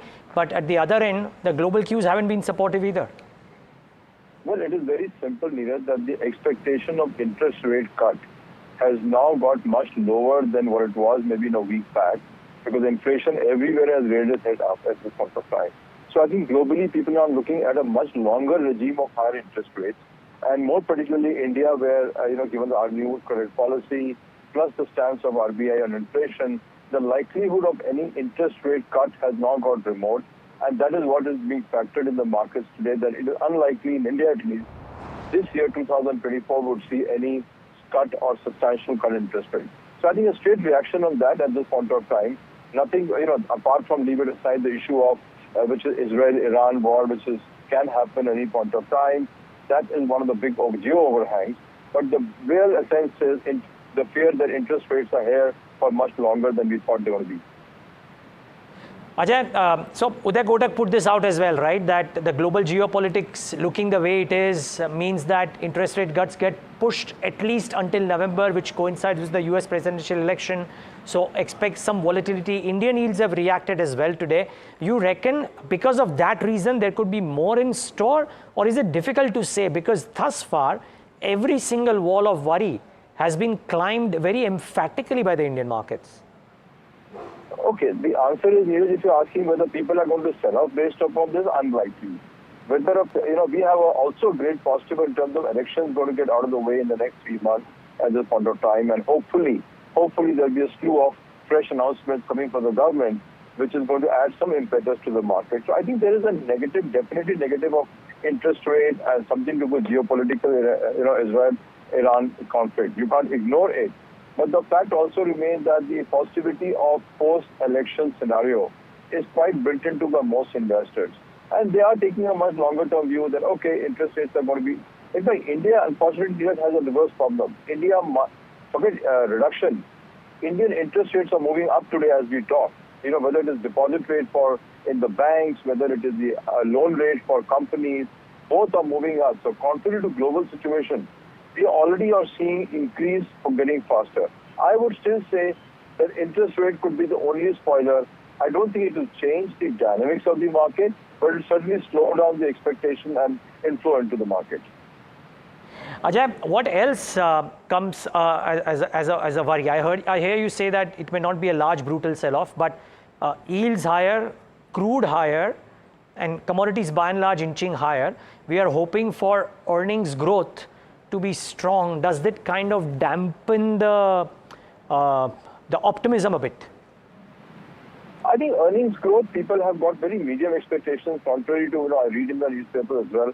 But when I meet the people, the investors, the expectation of earnings is not so significantly operated at this point of time. Market doesn't expect that the Indian companies are going to make substantially more profit than last year. I think that's expectation. I think expectation is that lots more capex and new projects will be announced by the corporates, and therefore expansion of capacity. And second big expectation is restructuring. As you see, whether Vedanta is restructuring, there is hope that Grasim will restructure and maybe give out the satellite companies. You've seen the restructuring of Mr. Birla Capital. You've seen restructuring of Raymond. So I think 2024 will be an era of restructuring of Indian corporates. And number two is, having raised so much of equity, and we keep raising equity every day, the Indian corporate equity ratios have fallen dramatically.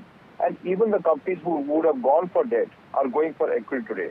So on a stability platform, we are doing much better in terms of balance sheet management. And I think that's what is played on by the investors today, that every company who wants to do capex raises equity, doesn't go and borrow money, gives you margin of safety.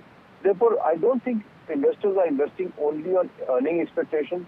A lot more investment is based upon stability, a lot more investment based upon capex and expansion, and some of the companies like aviation, they're almost a literal monopoly. So it doesn't matter what happens to market, that's going to make money, and tons of money. Okay.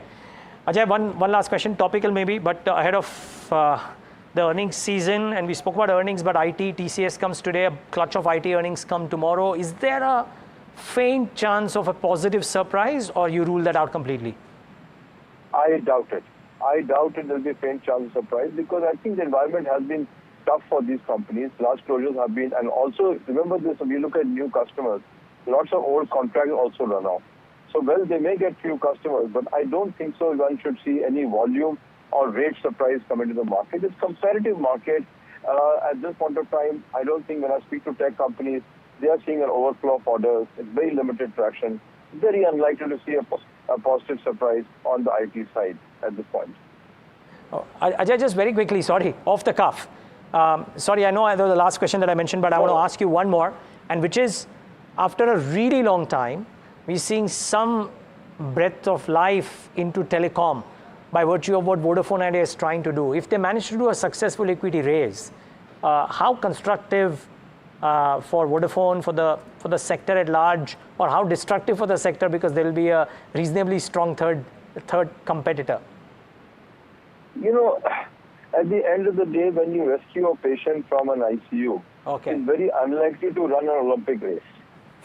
Okay? It may linger along, it may even reach the stadium as the starting line, but to expect to reach the finishing line is very unlikely. So I don't think the dynamics change. Of course, dynamics change for companies like Indus Towers, where because now hopefully VI will pay up the balance dues, so that company's fortunes change dramatically. I think if you ask me among all the things, we have a holding for disclosure purposes, so please don't take it as an investment. But I think the big gainer from VI is going to be the tower companies, because they will get their dues, and one more customer continues for the next 5 more years. So to me, I don't think it's going to negatively impact any of the tech companies, telecom companies, because there's nothing going to happen to them. But I think the tower companies will heave a sigh of relief.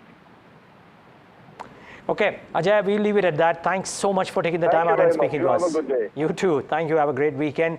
And there you have it. Maybe not too many alarm bells, Smriti, but good to talk about it on a day when the markets have had multiple issues, and just trying to gauge. Ajay believes, of course, that there will not be a very large sell-off, but this morning we were talking about the possibilities of this happening. It's kind of looking slightly wobbly right now. Right, and we're yet to see if that continues in the next week as well, so we'll watch out for that. But it's time for a short break, but do stay tuned. We have lots more lined up on the other side.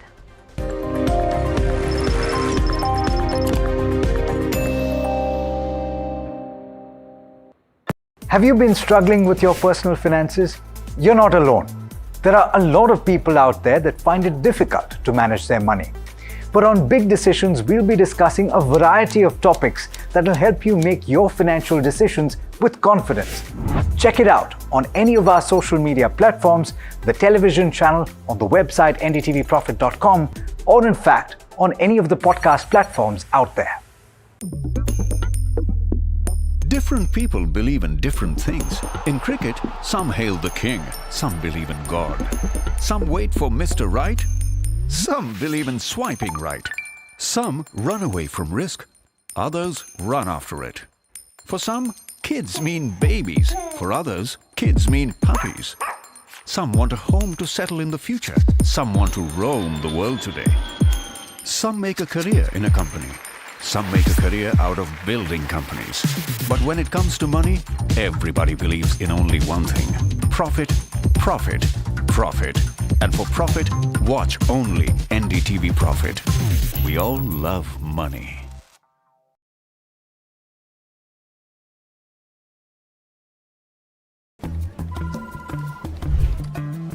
Bro, what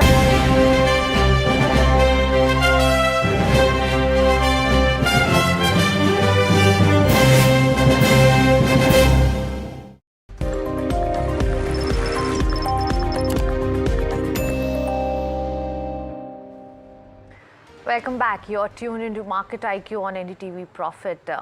Now, earlier this week, SkyMet had predicted a normal monsoon for India this year. My colleague Janani is speaking to Dr. Mrityunjay Mohapatra, DGM at IMD, to speak at length about India's preparedness on monsoon and heat waves. Listen in.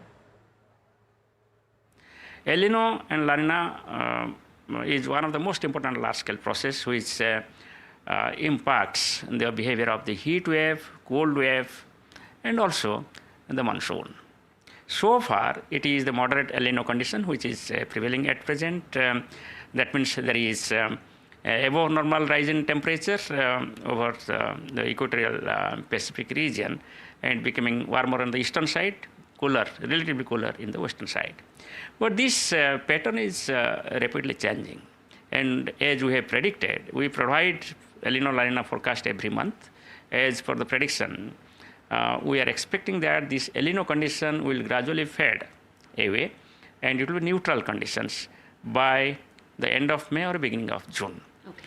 Thereafter, it will also further improve and it will transition into the La Nina condition in the second half of monsoon season, that is August. By beginning of August, we are expecting that the La Nina condition will develop. Right. If you see the relationship between El Nino, La Nina and the monsoon rainfall over the country, El Nino is not good for monsoon. Almost 60% of the years are adversely impacted when there is an El Nino. Right. And in case of La Nina, it is opposite. The La Nina condition helps in favoring the monsoon rainfall over the country. So if you look at the past years, it shows that most of the years when it is the La Nina conditions, India gets good rainfall activity. So apart from that, this year also you have the forecast of Indian Ocean Dipole. Indian Ocean Dipole is the counterpart of El Nino La Nina conditions of the Pacific. In Indian Ocean, Western Equatorial Indian Ocean and Eastern Equatorial Indian Ocean also play like a seesaw. Sometimes Western Indian Ocean becomes more warm and Eastern Indian Ocean becomes less warm. This is called as positive Indian Ocean Dipole. The opposite is called as negative Indian Ocean Dipole. When there is a positive Indian Ocean Dipole, it leads to the stronger monsoon conditions. Correct. And as for our forecast, we are expecting positive Indian Ocean Dipole during the monsoon season. So therefore, these two factors are favorable. And similarly, if you just look at the snow cover over the Eurasian region, it is also less than normal, which is also a good sign for the Indian monsoon. Very many thanks, sir. Thank you for talking to us. Thank you. Well, there has been an update in the Rameswaram Cafe blast. The blast, which happened on March 1, injured 10 people, customers and staff. The National Investigation Agency has arrested 2 accused, including the mastermind in this blast case. My colleague Pratibha Raman joins us with more details on this. I'm stationed here right outside the Rameshwaram Cafe, and we're talking of the famous outlet in Bengaluru where the blast took place on March 1st. And exactly a month after that, the first arrest was recorded by the NIA that took over this case at least 3 days after the blast. Now, a lot of lessons that were learnt in terms of the security arrangements like the metal detector that you see here at the Rameswaram Cafe. A week after the blast, normalcy returned to this particular place while all the renovations were made as well as security arrangements were put in place. Now what we hear is that the two main suspects who were identified by the NIA, Musawir Hussain as well as Abdul Taha, have been arrested. Musawir Hussain seems to be the man who carried out this particular blast, and Abdul Taha seems to have been the person who provided all the support as well as was the mastermind behind the execution of this blast. Both of them were absconding for quite some time, and finally now, yes, a big breakthrough that has arrived as far as this case is concerned. Now, whether there was a bigger network that was in place here, whether there was any kind of motive behind this, all of these missing pieces are now being awaited in terms of answers by the NIA. Pratibha Raman in Bengaluru for NDTV. All right, thanks Pratibha for that. But let's talk about the CPI number that's expected today evening for the month of March. But just to remind you, with the numbers that we saw in February and Jan, we saw a CPI inflation of 5.1%. Now it's expected that it's going to cool down from there. Now we have seen inflation in the past in vegetables, specifically vegetable and spices. However, there seems to be sort of a set-off with uptick in meat, fish and fruit prices as well. But the deceleration is expected there, and I'm joined by my colleague Pallavi Nahata to talk a little bit more on that. Pallavi, what's expected on the CPI number today for March? Hi, Spriti. So India's retail inflation is expected to see a little bit of an easing in March. A panel of economists polled by Bloomberg estimate retail inflation at 4.9%. That's compared to a figure of 5.1% that we've already seen in January as well as February. Now, if that's what inflation is going to come in at, it is definitely good news. While inflation has been within the central bank's target range of 4 plus or minus 2% for the last several months, this time around it's expected to inch closer to the 4% target. And the RBI too expects the retail inflation figures to start easing in Q1 and Q2 as well of the ongoing financial year. For March specifically, core inflation that excludes food and fuel is expected to continue to prove to be a source of comfort. This time around, food and fuel inflation are expected to show a little bit of an easing from what we've seen. Food inflation has especially been very volatile the past few months, and it's going to be something we're going to be watching out for closely, what that comes in at. But for March, it's expected to ease. Fuel inflation too is expected to come in a little bit lower, helped by the government's price cuts. Earlier, we did see the government cut prices of LPG as well as petrol and diesel, and that's expected to reflect in the figures. Still, today's figures are not expected to change the trajectory of the Monetary Policy Committee. It continues to be expected that the MPC will remain on status quo at the next MPC meet as well. Thanks, Pallavi, for that. We'll be keenly watching out for this number this evening, and we'll bring you updates as and when that breaks. But that's all that we have on the show for now. Do stay tuned to NDTV Profit. We have lots more lined up for you.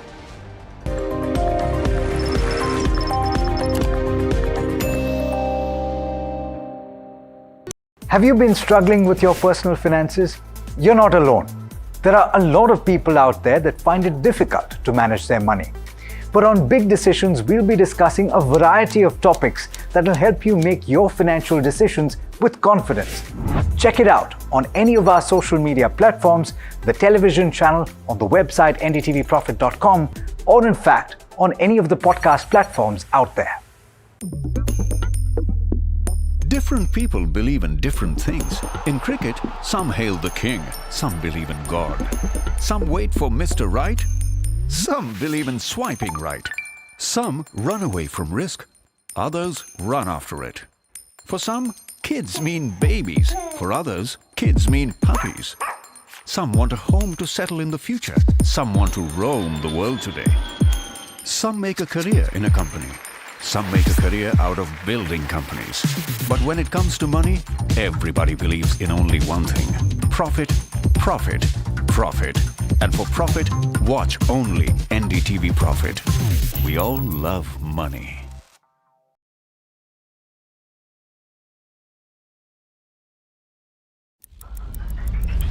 Headlines you start your day with. What matters worldwide is now in the palm of your hands. Get ready to seize the day and maximize your financial potential.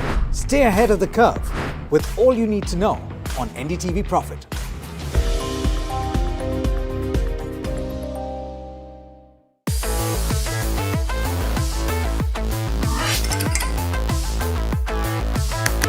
Listen to the voices of reason as they talk about corporate health and investing principles with me, Neeraj Shah, on my show, Talking Point.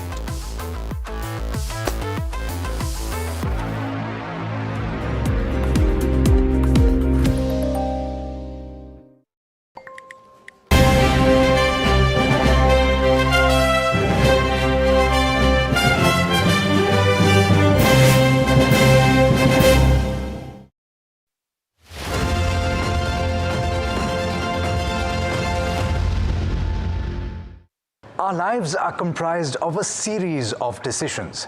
They range from something as simple as choosing between ice cream or gulab jamun or both, to deciding whether to buy a house or live on rent. In other words, some decisions have massive implications on the quality of our lives. And quite often these are financial decisions. What you need to make the right choice is information. And that's what we're aiming to get you. This is Big Decisions on NDTV Profit, and I'm Alex Matthew. On this first episode, we're dealing with a problem that many of you have encountered, either yourself or with someone that you know, and that is the mis-selling of life insurance products. Over the years, I've heard that these products are the most mis-sold in the financial space in India, and I'm curious about whether my guest today thinks that is the case. I'm joined by Monica Halan, author of Let's Talk Money. Monica, thanks so much for being on the first episode. Thank you for inviting me. Real pleasure to be here. So let me start with that first question, because of course I want to talk about what life insurance should do for the individual, but people need to understand why this is missold. If indeed you think that it is, first of all, do you think that it's the most missold product? I think the best way to look at a problem is through data. And there is some data thrown out by the Ministry of Consumer Affairs, which maps consumer complaints. And sure enough, the highest are in the space of both life and health insurance. So that is one part, that we have data to prove that there are a lot of consumer complaints. And the second is social media is a good barometer right now, where every time you post something, the sort of response you get on stories of mis-selling is huge. And the third is the meme story. So the minute you start getting memes, like you walk into a bank and you walk out with an insurance policy, you know there is something happening. So I think there is plenty of evidence out there that this is a missold product. You cannot have so many people across situations complaining about the same thing. Speaking of social media, I posted on one of the social media platforms, in fact, and we could possibly pull that up on the screen. And the responses I got were varied, not just individuals talking about themselves, but talking about the fact that their parents were missold products.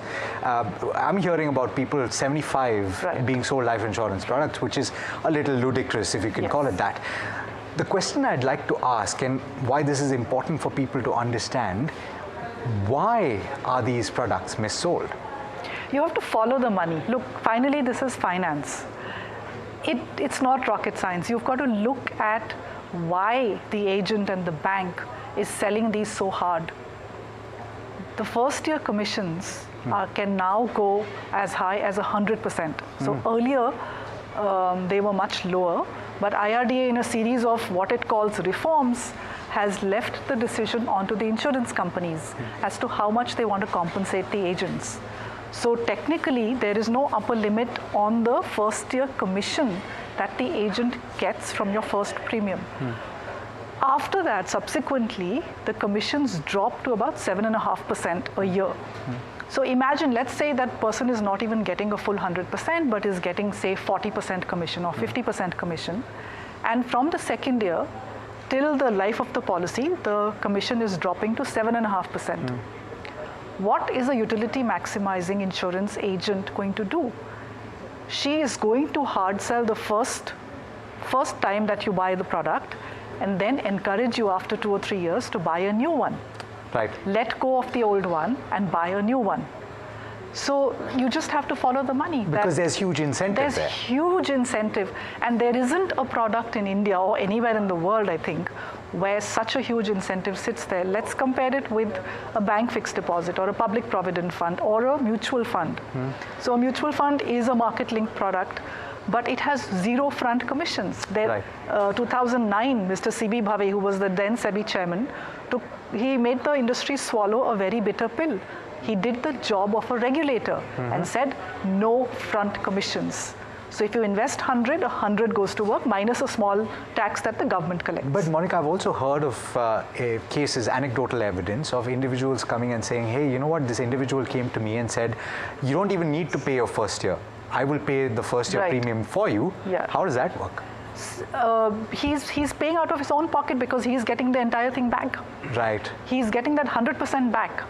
And then I would be surprised to see an agent who does that. Okay, usually what they do is they split the commission with the policyholder. I would be surprised to see a person who says, I'll pay your entire first premium, because then he's let go of this big candy that was sitting there. Subsequently, he's only getting 7.5%. Only, but it's a large amount. But so 7.5 is a huge amount when you compare it with others. Compare it to a mutual fund scheme, where you know, and often I've found, Monica, that people don't understand the commissions that are paid even in mutual fund products. We spend a lot of time talking about direct versus regular, but in most cases you're talking about what, 70 basis points, Correct. or 0.7 percentage points. That's right, and that's sitting at the end of the year. It's sitting at when you stay into the policy, it is then that you pay that commission, and you don't pay it, it's embedded in the expense ratio. Yes. So it's not going really out of your pocket as you start the product. Your investment amount is not getting reduced. So yes, of course, there's going to be costs in financial products, but I think a smart investor needs to understand what is the impact of that cost on my financial life? No, certainly, and this is why probably you've heard mutual fund distributors also talk about the fact that life insurance is a much more lucrative product to sell. But you have to only look at the numbers of AUM to understand that smart investors are shifting away from life insurance to mutual funds. So the AUM are now within hitting distance of each other. Life insurance industry used to be a multiple of the mutual fund industry. It was huge. It was, I think, 3 or 4 times bigger. Now they are both in the range of some 50-55 lakh crore. So there is something about getting the product structure right, designing a product which is fair to investors. Investors then trust it, and you have an SIP book today of what, 19,000 crores? Yes. You know, where in the world do you get a risk product which gets people lining up to invest? So this is something actually I've believed for 20 years. I've been part of different government committees. This is what we have recommended. Make the product structure fair so that so there is no incentive to missell, and people then can make their decisions based on the merit of the product. So, but let's talk about those products, because it's important to know which products are hard sold and missold and why they are. Would it be fair to say that traditional products, which is your money back products, where you say that you pay premium for a given number of years and you get that premium back with a certain amount of interest, and ULIPs, which are unit-linked insurance products, which often invest in the equity markets, that these two are the most missold? I would say traditional are more missold than ULIPs. So look at a traditional plan like a fixed deposit with a small crust of life insurance, and a ULIP with a mutual fund with a small crust of life insurance. The industry is 85% traditional and just 15 or 14% ULIP and 1% what is called pure term policy. Just 1% of pure term. Which is the insurance that everyone should be buying, whoever needs to, is just 1%, because that's the best product for the policyholder. But the bulk of the industry is in the traditional plan. And we'll talk about why in just a bit, but let's talk about why. No, so just understand the two products. ULIP is still a fairer product than a traditional. The worst is traditional because it's an opaque product. You don't know the costs, you don't even know the return. And the way the policy is sold, you don't understand if there's a rate of return. The way it is sold is you put 1 lakh for 10 years and then you get an X amount back. So the people are looking at large numbers. They're not doing the maths to see what is the internal rate of return, what is the IRR of this product. It is between 2 to 4%. Yes. So what traditional plans do, and people need to understand that, they take government bonds giving 7 and they convert it to a 3% return. You are better off in a public provident fund. It gives you the tax break, it gives you tax-free returns. You are much better off because you're getting... Or even a fixed deposit, Monica. Even a fixed deposit is better than these products because, look, most people don't stay with the plan. Yeah. So the 5th year surrender rates, so less than half the people who buy a policy stay in the product after 5 years. Which is stunning. No, and the surrender costs gouge away all of investors' money. And I do want to talk about that in just a bit because that is a bit of a sticky issue as well.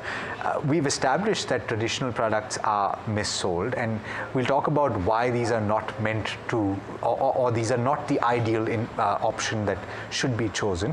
But there is a role that is to be played by the regulator, and we've witnessed other regulators be very vociferous and very active. I'm talking about the central bank as well as the Securities and Exchange Board of India to say that the individual must be protected. Correct. There was an instance where there was a proposal, and you just mentioned surrender charges, there was a proposal to bring those down. But that didn't take place. Right. Is that a disappointment according to you? I think it's a huge disappointment because I think people need to understand that these are long-term products and there are costs imposed by the company if you stop funding the policy midway. So if you've paid the first premium and you don't pay the second, you get nothing back. You have 100% capital loss. If you pay 5 premiums and you don't pay the 6th, suppose you've paid 5 lakh, you get 2.5 lakh back. They've gouged out half your money. Until the last year of the policy, you get only 90% of the premiums paid. There is you're not even getting any return back. You're taking a capital loss home even after 20 years. So the companies are able to impose huge surrender costs. And IRDA in December had a proposal to reduce these by just a bit. It wasn't that much, just a bit. I think the industry pressure was such that IRDA has rolled it back, and the new surrender values look exactly the same. Yeah. They are the same. So, investors need to ask the agent, what happens to me if I stop funding the policy midway? Yes, they need before to they buy the product. Before they buy the product. Before they buy the product. And they have to get the agent to write the numbers down and sign, because verbally they will say a lot of things. You need to get them to write these things down and sign on that with their agent number so that they stand behind that. Monica, I could have started this conversation with how individuals should buy life insurance, but I chose to do this part of the conversation because ultimately an individual needs to ask, in my opinion, when they're being sold a product, what the individual that is doing the selling stands to gain. And so therefore, they understand whether or not they're heading down a direction that is not necessarily good for them.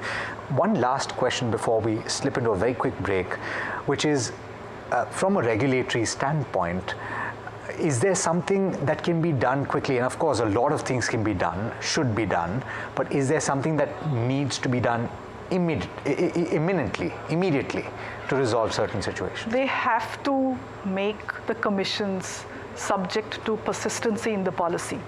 So I'm not a big fan of banning things. Okay, it's a very blunt instrument.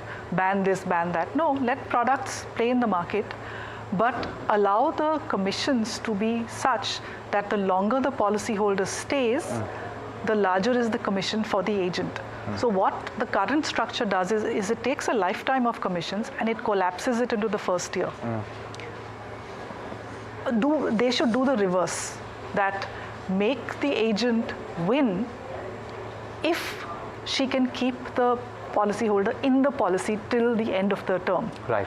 Because in that way, you've at least, so you sign up for a product, you stay in the product, and you get at least the return that you should. So that's a very low-hanging fruit to do. The right thing is made lucrative or incentivized. That's right. This is finance. It's basic finance. Follow the money. Incentivize. So what are we trying to do? We are saying, let's incentivize the agent to do the right thing, which is something what SEBI did in 2009 to say that a trail commission benefits the investor, the distributor and the company, because as the asset size grows, everybody wins. Yeah. So we've talked about the problem. We are going to talk about what an individual should do, the ideal situation. And in fact, we have to slip into a very quick break. On the other side, we'll tell you, or rather Monica will tell you, what the ideal approach is to buying life insurance. Do stay tuned.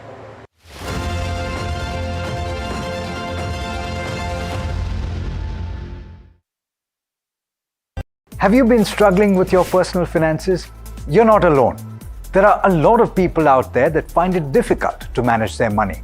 But on Big Decisions, we'll be discussing a variety of topics that will help you make your financial decisions with confidence. Check it out on any of our social media platforms, the television channel, on the website ndtvprofit.com, or in fact, on any of the podcast platforms out there. Different people believe in different things. In cricket, some hail the king, some believe in God. Some wait for Mr. Right, some believe in swiping right. Some run away from risk, others run after it. For some, kids mean babies. For others, kids mean puppies. Some want a home to settle in the future. Some want to roam the world today. Some make a career in a company. Some make a career out of building companies. But when it comes to money, everybody believes in only one thing: profit, profit, profit. And for profit, watch only NDTV Profit. We all love money.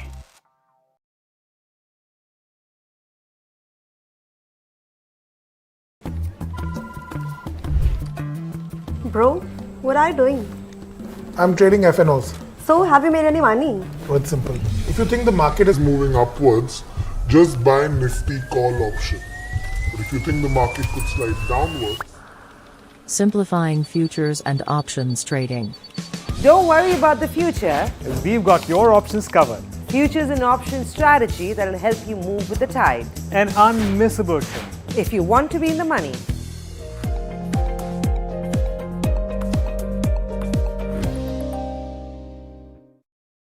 Stock selection isn't an easy task. And neither is choosing the right moment to sell. Whether it's a doubt about a short-term trade Or a long-term investment. all you have to do Is ask profit.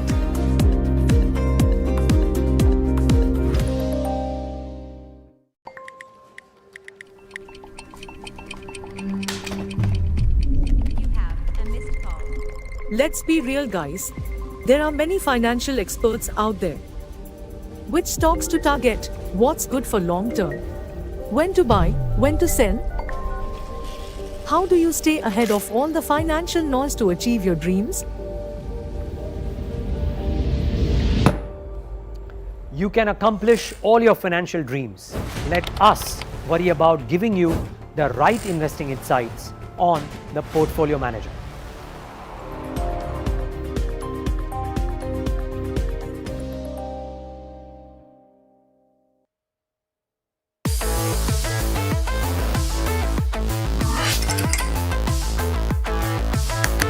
Listen to the voices of reason as they talk about corporate health and investing principles with me, Neeraj Shah, on my show, Talking Point.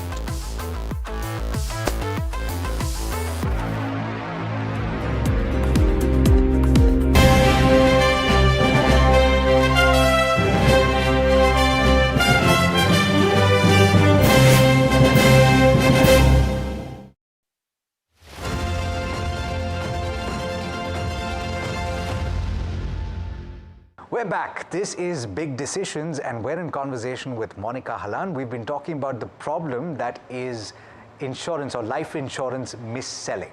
And we're getting into the most important aspect of Big Decisions, which is to help you when you are deciding to buy life insurance. It's fair to say that term insurance is the only product in life insurance that you should buy? Absolutely. 100%. But why would you say that? Why separate I know the answer, but I think... No, because you don't, when you bundle a product, you're unable to see clearly either the insurance amount or the investment amount.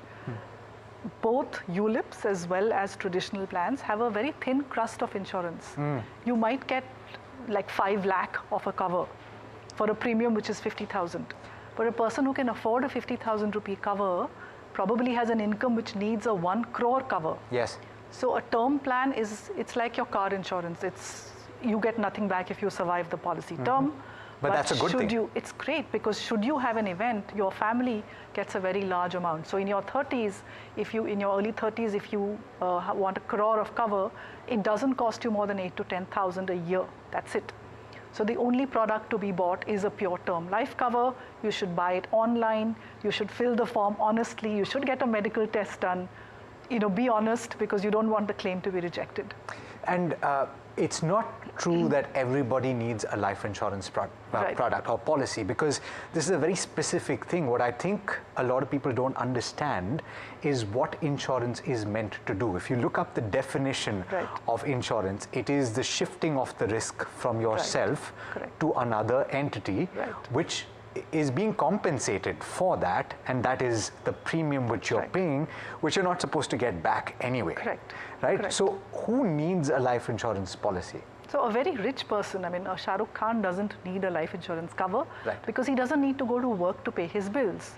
So anybody who's super rich, other than for tax planning and inheritance purposes, that's a separate thing. But for the purpose of a life cover, they don't need it. You don't need it if you have no dependence on you.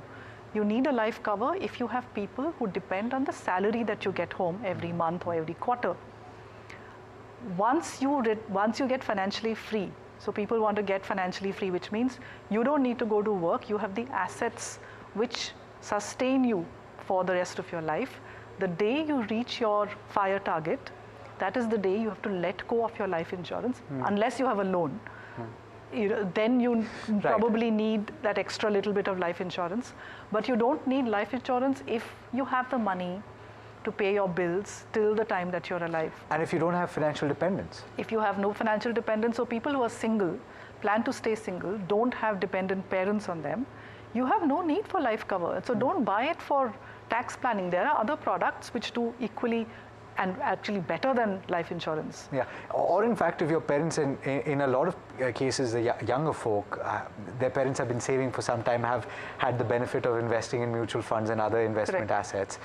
They have their nest egg as well.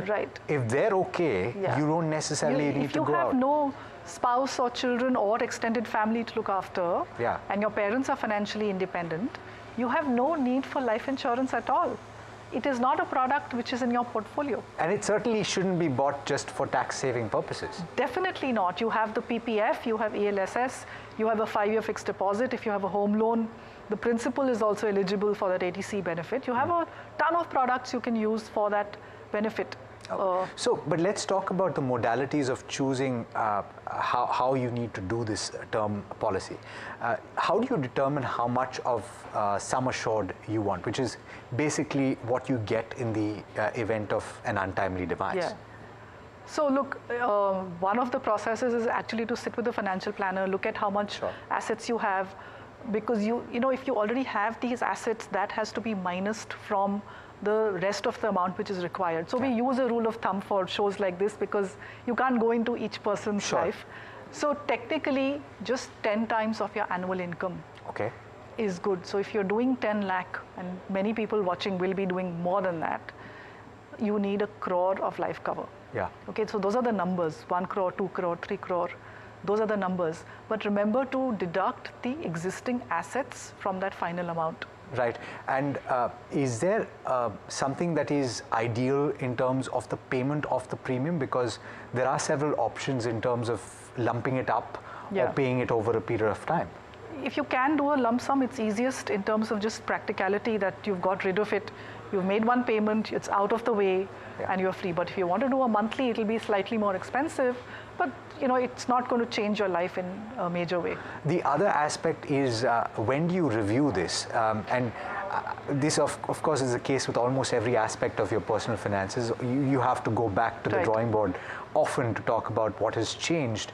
When do you review the amount of cover that you have? I think when you open your portfolio every once in a year, I don't recommend more, I mean, twice in a year you look at your market-linked products, but every year if you do a revaluation of your portfolio, you should take a look at, you know, what is, maybe your life insurance needs have actually gone up because either there's been an increase in the number of dependents or your salary has become so high that the need for insurance has gone up, or you have taken a loan, so which is why you need an additional cover.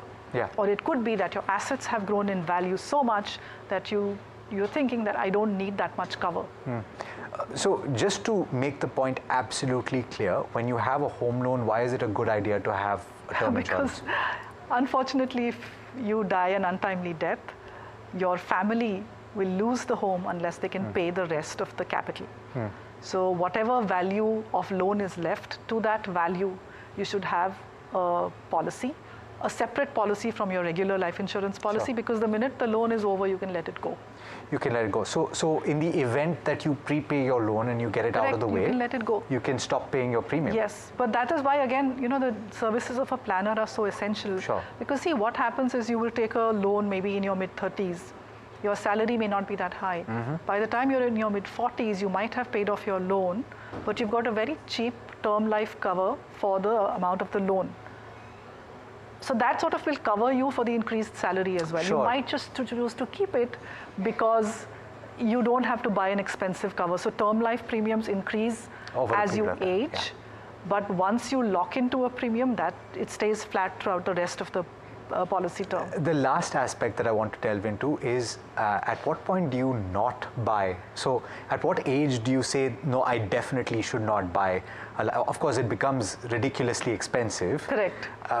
But then it's still sold, which is why I'm saying, you know. Look, by the time you're in your 50s, mid-50s, I don't think you are buying a fresh insurance policy at all, because by 60... But you shouldn't. You shouldn't. At 60, you should have jolly well got your retirement corpus in place, because if you haven't, what you're going to do?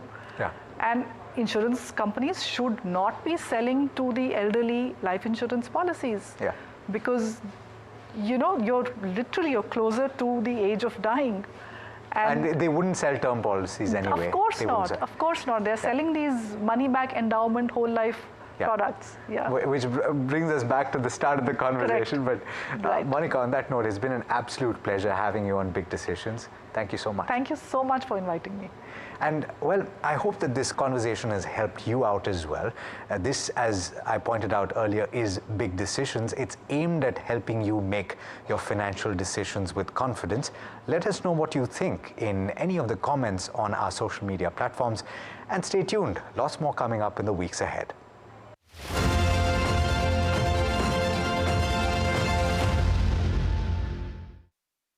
Have you been struggling with your personal finances? You're not alone. There are a lot of people out there that find it difficult to manage their money. But on Big Decisions, we'll be discussing a variety of topics that will help you make your financial decisions with confidence. Check it out on any of our social media platforms, the television channel, on the website ndtvprofit.com, or in fact, on any of the podcast platforms out there. Different people believe in different things. In cricket, some hail the king, some believe in God. Some wait for Mr. Right, some believe in swiping right. Some run away from risk, others run after it. For some, kids mean babies. For others, kids mean puppies. Some want a home to settle in the future. Some want to roam the world today. Some make a career in a company. Some make a career out of building companies. But when it comes to money, everybody believes in only one thing: profit, profit, profit. And for profit, watch only NDTV Profit. We all love money.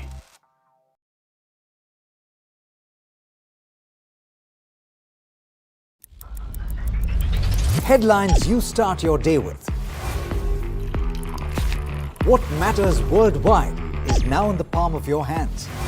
Get ready to seize the day and maximize your financial potential. Stay ahead of the curve with all you need to know on NDTV Profit.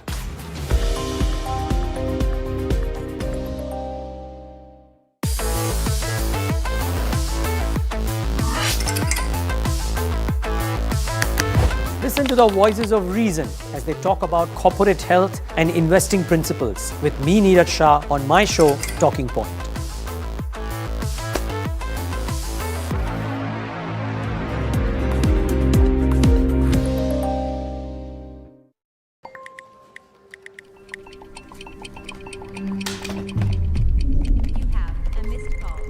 Let's be real, guys. There are many financial experts out there. Which stocks to target? What's good for long term? When to buy? When to sell? How do you stay ahead of all the financial noise to achieve your dreams? You can accomplish all your financial dreams. Let us worry about giving you the right investing insights on the Portfolio Manager.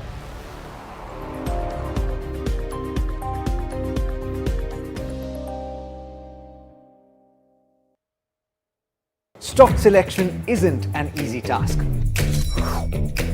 And neither is choosing the right moment to sell.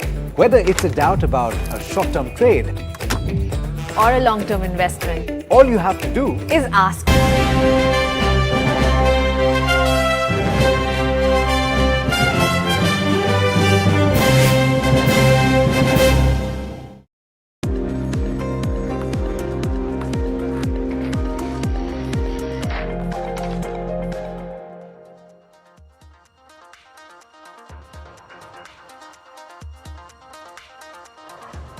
Hello and welcome back to NDTV Profit. You're watching Large Trades, a show where we talk about all kinds of bulk and block deals, large trades, and stocks that have been buzzing on the back of higher volumes. But before we get into the host of stocks that we're going to talk about today, Agam, how do the markets look like right now?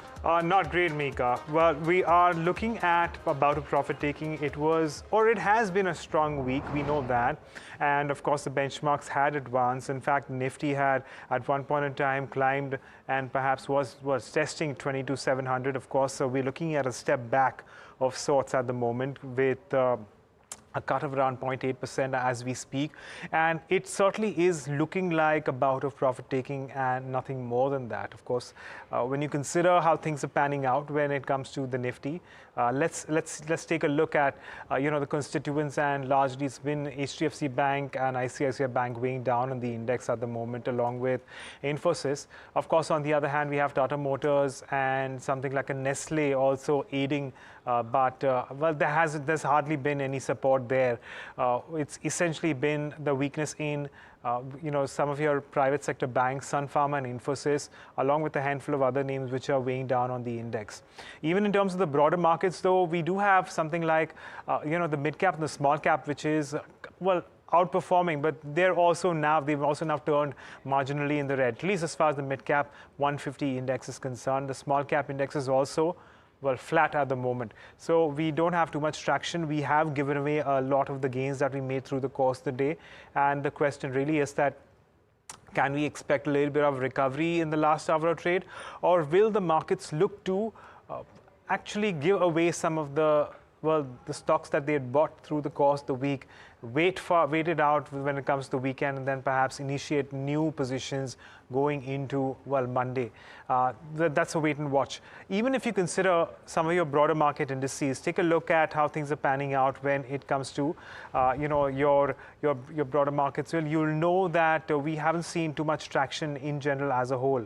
If you consider the mid-cap 100, and if you can take a look at the top gainers out there, we have Delivery, which is up around 4.6%, and Sona BLW, though it has also given away some of its intraday gains, it's off day's highs. Syngene International, however, is maintaining the levels at the moment. That's up around 3.9%, and Kalyan Jeweler was also up around 2.8%. But we don't have too much to speak for otherwise. On the whole, it's been a weak market at the moment, Mika, and the volatility, it seems, has returned to Indian equities. Yes, thank you, Agam. Well, let's take a look at the large trades and buzzing stocks that we do have in focus today. We have something like a Metropolis Healthcare, a Maharashtra Seamless, a PSP Projects, Concord Biotech, as well as Reliance Infra. But up first, we have Metropolis Healthcare. Now it's reached an intraday high of 7.4%. It's pared those gains up about 3.3%. And now my colleague Varsha joins us to give us more details on the same. Varsha? Well, thanks for that. So yes, Metropolis is in focus today. If you see, volumes are over 7x is 30-day average, while stock has seen intraday high of 7%. Now this is on the back of company reporting Q4 FY24 business update and company achieving debt-free status. Well, speaking about business update, if you see, core business revenue is up 15% year on year. When I say core business, it meaning it excludes revenue from COVID and COVID-allied tests. Now, core revenue growth is driven by volume, which is up 8%, and revenue per patient, which is up 7% year on year. Revenue per patient growth is largely driven by growth in specialty tests, premium wellness and price increase. If you see their B2C revenues, that is business to consumer, is up 18% year on year. The company's target is for 60 to 65% revenue contribution from B2C as compared to 53% which was in Q3 FY24. Now, company repaid debt in quarter, resulting in debt-free status as of March 24. The gross debt of the company was 12.7 crore as of December 2023, while cash and cash equivalents were rupees 89 crore.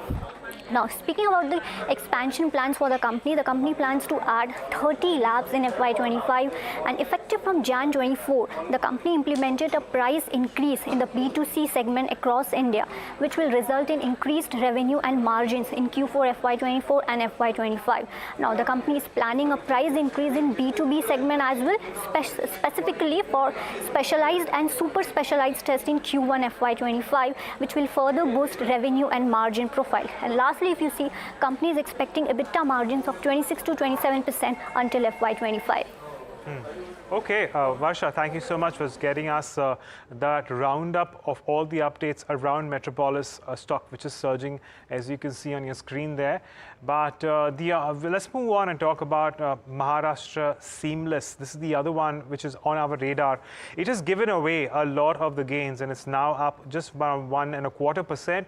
But let's get in Rucha to tell us a little more about what's been behind the sharp surge in volumes today. Rucha. Yes, so Maharashtra Seamless was a buzzing stock in trade today. It touched an intraday high of 7.5% with volumes at 6.5x of its 30-day average. Now, this is on the back of an order deal win worth rupees 674 crore from ONGC for supply of pipes. And this order is to be dispatched within a period of 44 weeks. The order book as of 26 January stands at around 1500 crore. The recent orders are from ONGC, Oil India and IOCL. Now, the company has guided expansion plans of installation of finishing line at Telangana unit, and Telangana unit is set to increase its production capacity by 1 lakh tons.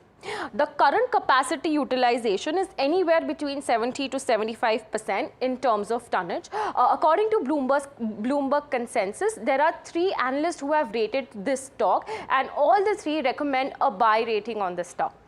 Thank you so much, Rucha, for giving us those details. Up next, we have PSP Projects. Now, it's down 7.7% in trade, 7% in trade right now. And my colleague Anushi joins us with more details about what's happening behind the stock.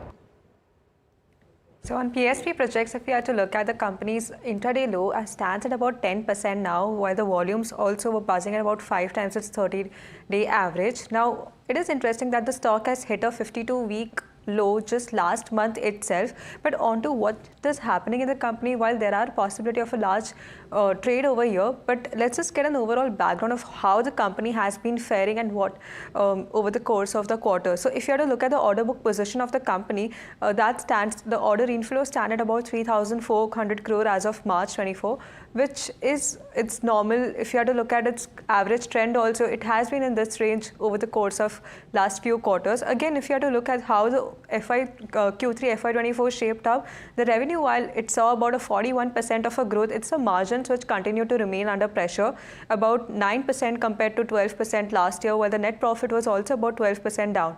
But let's just dissect on who are some of the key shareholders who are invested in this company. So the promoters hold about 66% of stake, while if you have to look at the other names that are involved over here, a Bacchus Emerging Opportunity Fund appears with about 1.5% stake over here. while Mukul Agarwal's family, Madhulika Agarwal holds about 2.8% stake of the company. So going forward, it is essential to see what are the kind of fundamentals driving this kind of performance and how we should look at it going ahead. Okay, all right, Anushi, thank you for getting us that latest on several of those factors playing in favor and when playing against PSP projects at the moment. Of course, the stock is under pressure, down around 7.2% as mentioned. But we move on and talk about yet another healthcare company, Concord Biotech. We now have Puneet joining us to give us an update on this one. Puneet. Yeah, thanks for that, Agam. So the stock is up on huge volumes of roughly 7 times its 30-day average, while it also hit an intraday high of roughly 9.9%. Now, do note that the company is a very R&D-driven biopharma company which manufactures APIs, as well as the APIs are through the fermentation as well as through semi-synthetic formulation process. Now, for the 9 months, the company has performed really well. On a revenue basis, the revenue has grown 20% to roughly 700 crores for the 9 months compared to roughly 580 crores previously. On the EBITDA and the profitability front, the company has done really well. EBITDA is up roughly 40%, while net profit has gone up 43% to 213 crores versus 148 crores previously. Now, do note the split between the revenues is roughly on the higher on the API side versus formulations. Formulation, do note it's a very high margin EBITDA business, which is the company has forayed in the last 2 years. So for APIs, the revenues are up roughly 7%, but the formulation business is where the company has grown more than 100% compared to the 9 months of the previous year. For just the split between domestic as well as exports, the domestic share has gone up from 51 to 53% on the back of some problems in Europe happening, especially for stocks like Concord as well as the other sectors in APIs as well as pharma as well. So for exports, the share has fallen from roughly 48.4 to 47%. While analyst coverage is decent on the stock, we have 5 buy calls as well as 1 hold and 1 sell call on the same. The stock has given really good returns in the past 1.5 years since its listing, and that's why Concord Biotech is in the news. Back to you. Thank you so much, Puneet, for those details. Up next, we have Reliance Infrastructure. Now, the stock is trading in red. Volumes are over 4.5 times its 30-day average, and the stock is down 12%, but did almost hit its lowest circuit, and this has been happening for the last 2 consecutive sessions. It hit an intraday low of 19.99%, and the stock is down 30% in the last 5 days itself.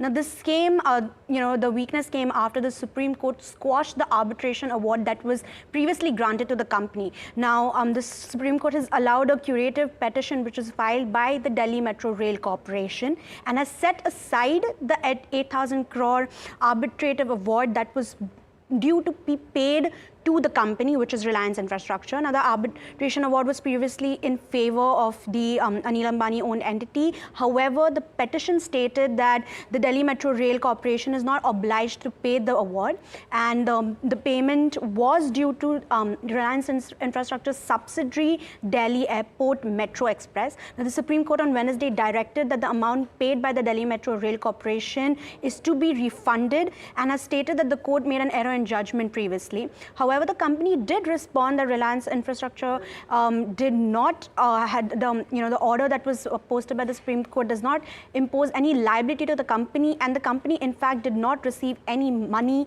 from the Delhi Metro Rail Corporation itself. But the stock is still in the red, trading weaker. But it's time to slip into a short break now. But do stay tuned as we have lots more lined up on the other side.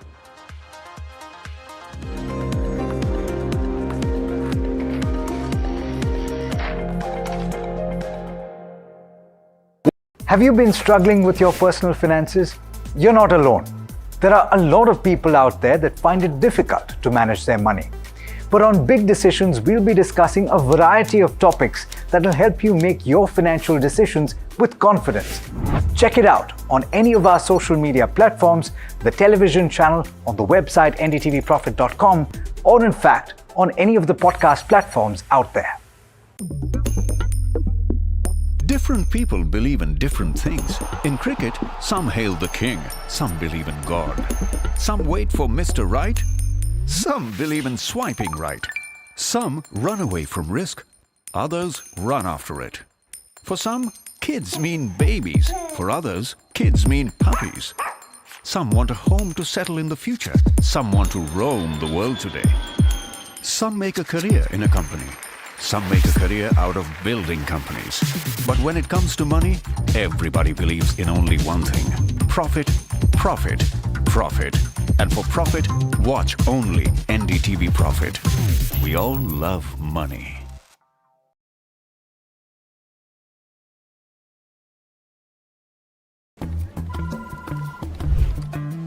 Bro, what are you doing?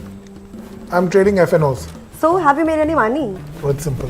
If you think the market is moving upwards, just buy Nifty call option. But if you think the market could slide downwards, Simplifying futures and options trading. Don't worry about the future. We've got your options covered. Futures and options strategy that will help you move with the tide. An unmissable trade. If you want to be in the money.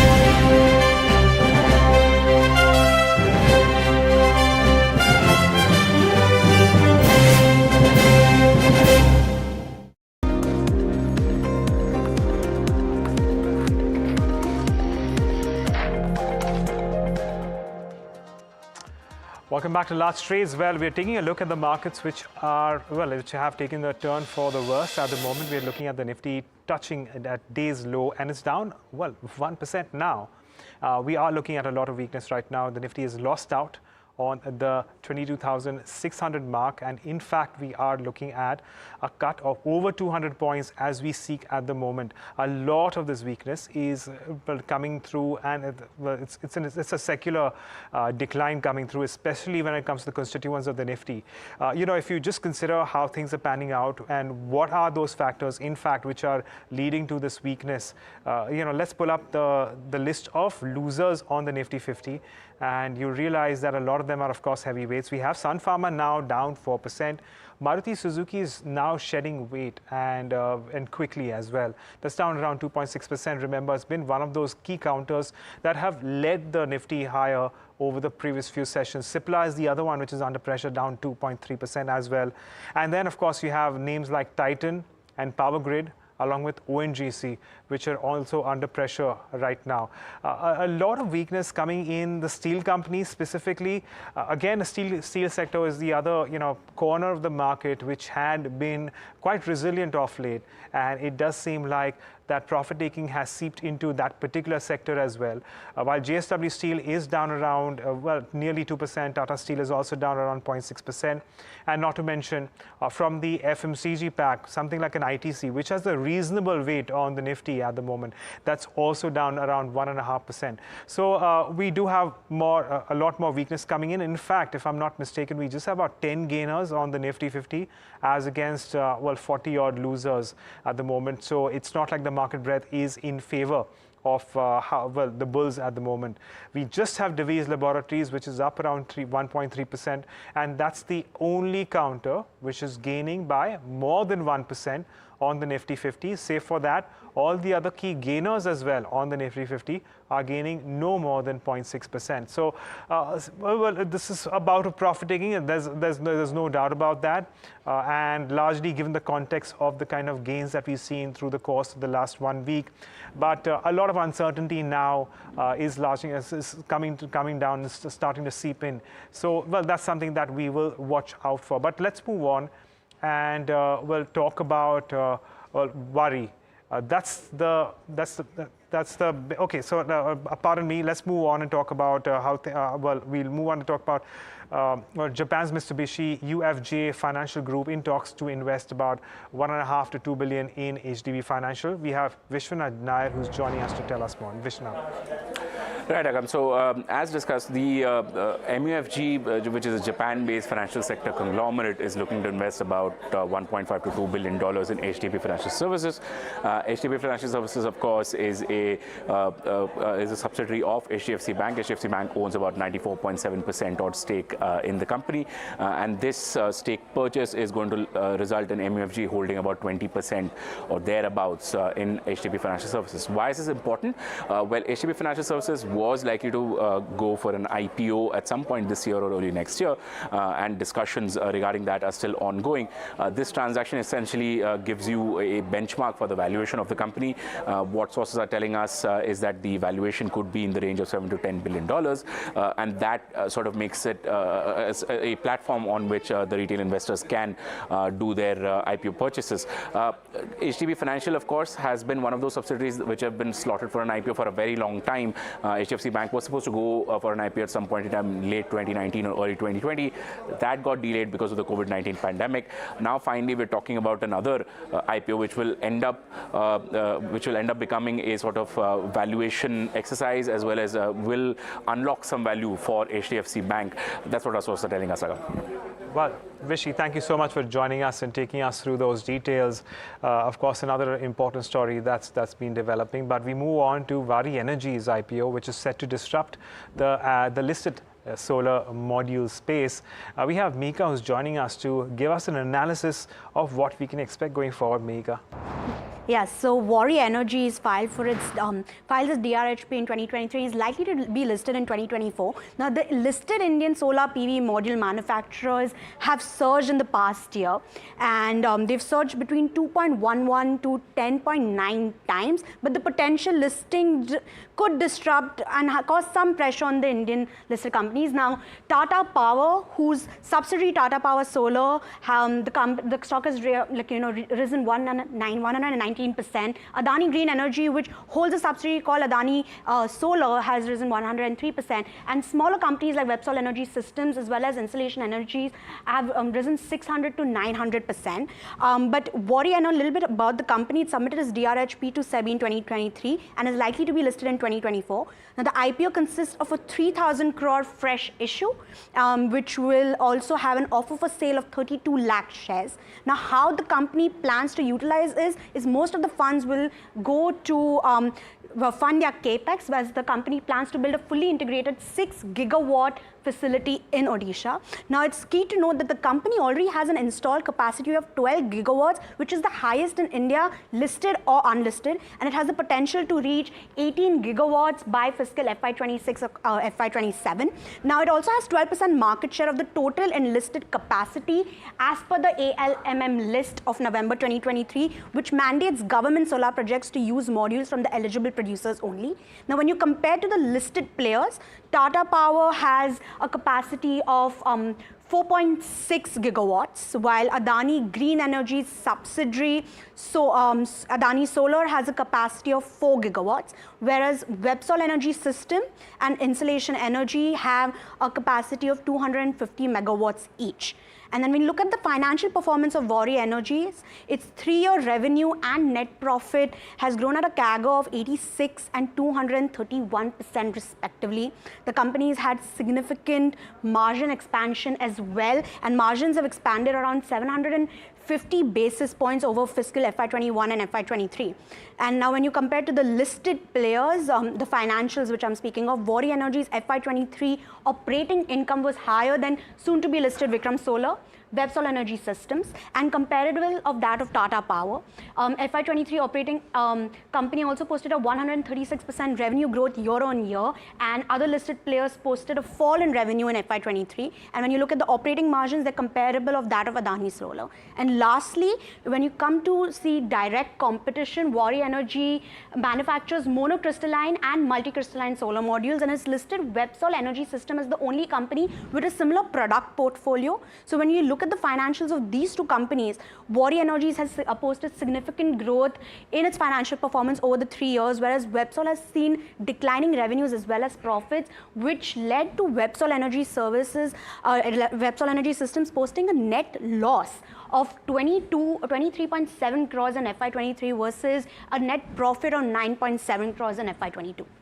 Right, Mihika, thank you so much for joining us and taking us through all that we can expect from Vari Energy's IPO. Another interesting one to keep an eye on, specifically when you consider how Vari Renewable has already moved on the indices. Please keep that in mind. But with thereon, we'll move on. My colleague Janmi has had a chance to talk to CII President R. Dinesh, who spoke about the current state of the economy, the economic consensus for political parties, and much more. Listen in. The world, we have come out much better, right? That's number one. Number two, is that a matter of concern? No. Is it something which we should continuously watch out for? Yes, 100%. And as you rightly said, I think climate change does create, very, I would call it episodic interventions, and we need to be very careful and watch out that for, both from industry and as the common man. But having said that, I think the inflation in itself and, as you said, the impact it has on the world economy is something which will impact India as well. So these are the three factors in inflation which I think we will need to continue to watch out for. But having said that, seeing our track record, I believe that is not a big area of concern for industry. We do believe we will manage it and manage it well. When do you see that inflection point maybe when things could change in 2025? So this is, I will only quote from the survey which we have had of our members. And the feedback or the expectation is that by Q2 of FY25, we should actually start seeing I would call it coming back to a reduction. And we hope that both the monsoon and all the other factors would play in our favor to make that happen. So that's the expectation today from our survey which we do with our members. Okay. Because it's the beginning of the financial year, I also want to sort of look back and see what are some of those lessons from FY24 that you're carrying on as you begin the economic report card and the trajectory for FY25. What is something you'll pick up and take forward? No, I think 23-24 was obviously a great year in terms of the percentage of growth. And I think many of the actions which have taken place, not just in the last year, but in the past in terms of laying the, I would call it the ground for a more optimistic future is a big plus for us when we look at 24-25.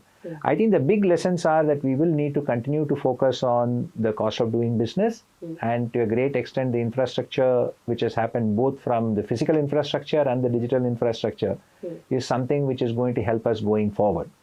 The last but not the least is that as we look at this ability to have inclusive growth, especially the MSMEs coming on board, etc., I think in 24-25 we believe that there will be even more opportunities for them to become globally integrated with the supply chains and create new opportunities. And with that, it's a wrap on this edition of Large Trades, but we leave you with what Dhruva Advisory's Dinesh Kanabar had to say about the recent India-Mauritius tax treaty amendment.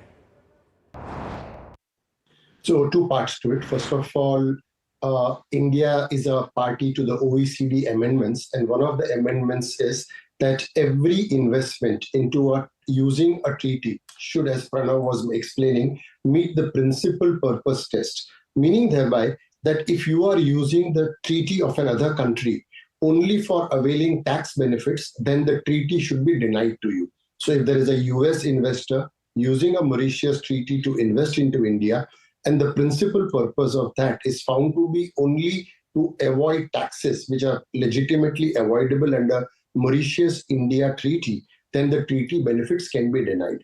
Now, this principal purpose test is something which India has been renegotiating several treaties, and in several treaties it has been there. Mauritius is now going ahead and implementing. I think the real point is the point which Pranav mentioned in the passing, which is the applicability of the treaty. The wordings of the protocol which has been entered into to amend the treaty suggest that this amendment will apply to all existing investments and to all the past years. And that is not very, while that is not very happily worded, knowing how the tax office is likely to implement it is to go back and say that even if your investments were made way back in time, if the examination of that investment is coming up now, we will apply the principal purpose test. We will not grant you grandfathering, and therefore to that extent you are open and vulnerable to a tax payment in India. So to that extent, all FPIs could get very significantly impacted as a result of this amendment.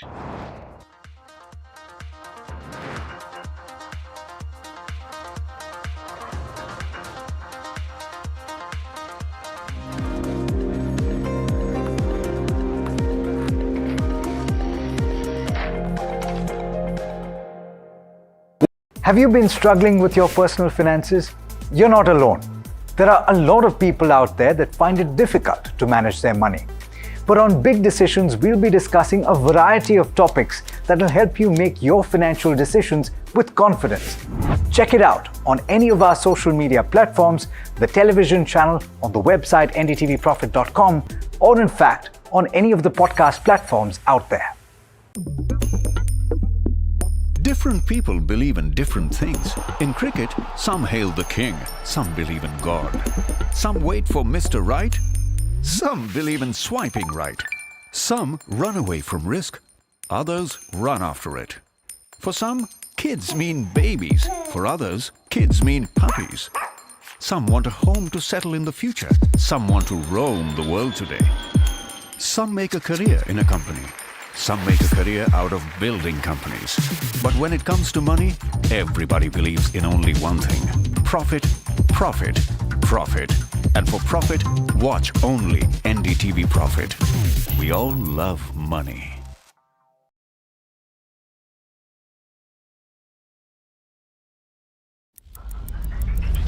Headlines you start your day with. What matters worldwide is now in the palm of your hands. Get ready to seize the day and maximize your financial potential. Stay ahead of the curve with all you need to know on NDTV Profit.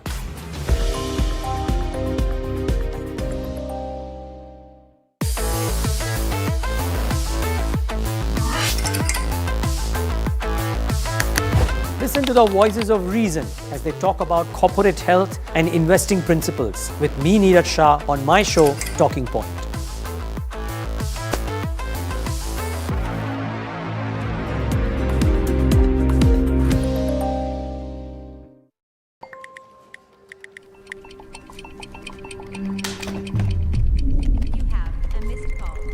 Let's be real, guys. There are many financial experts out there. Which stocks to target? What's good for long term? When to buy? When to sell? How do you stay ahead of all the financial noise to achieve your dreams? You can accomplish all your financial dreams. Let us worry about giving you the right investing insights on the Portfolio Manager.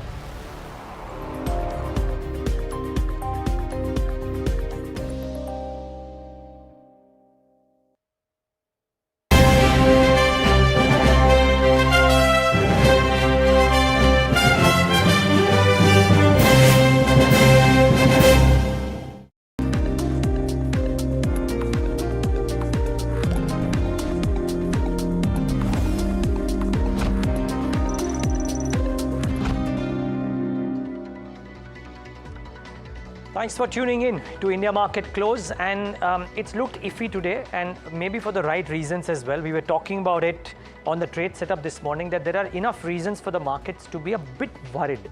This is not a dramatic fall, by the way. This can get changed in a day as well, as we saw with the US markets yesterday, at least the Nasdaq and the S&P, wherein the reversal was pretty swift too. And for our markets too, we've seen reversals happen every time. But just that the markets are trading at life highs gave enough ammo to people who wanted to short early in the morning and make some money. For now, they're in the money for sure.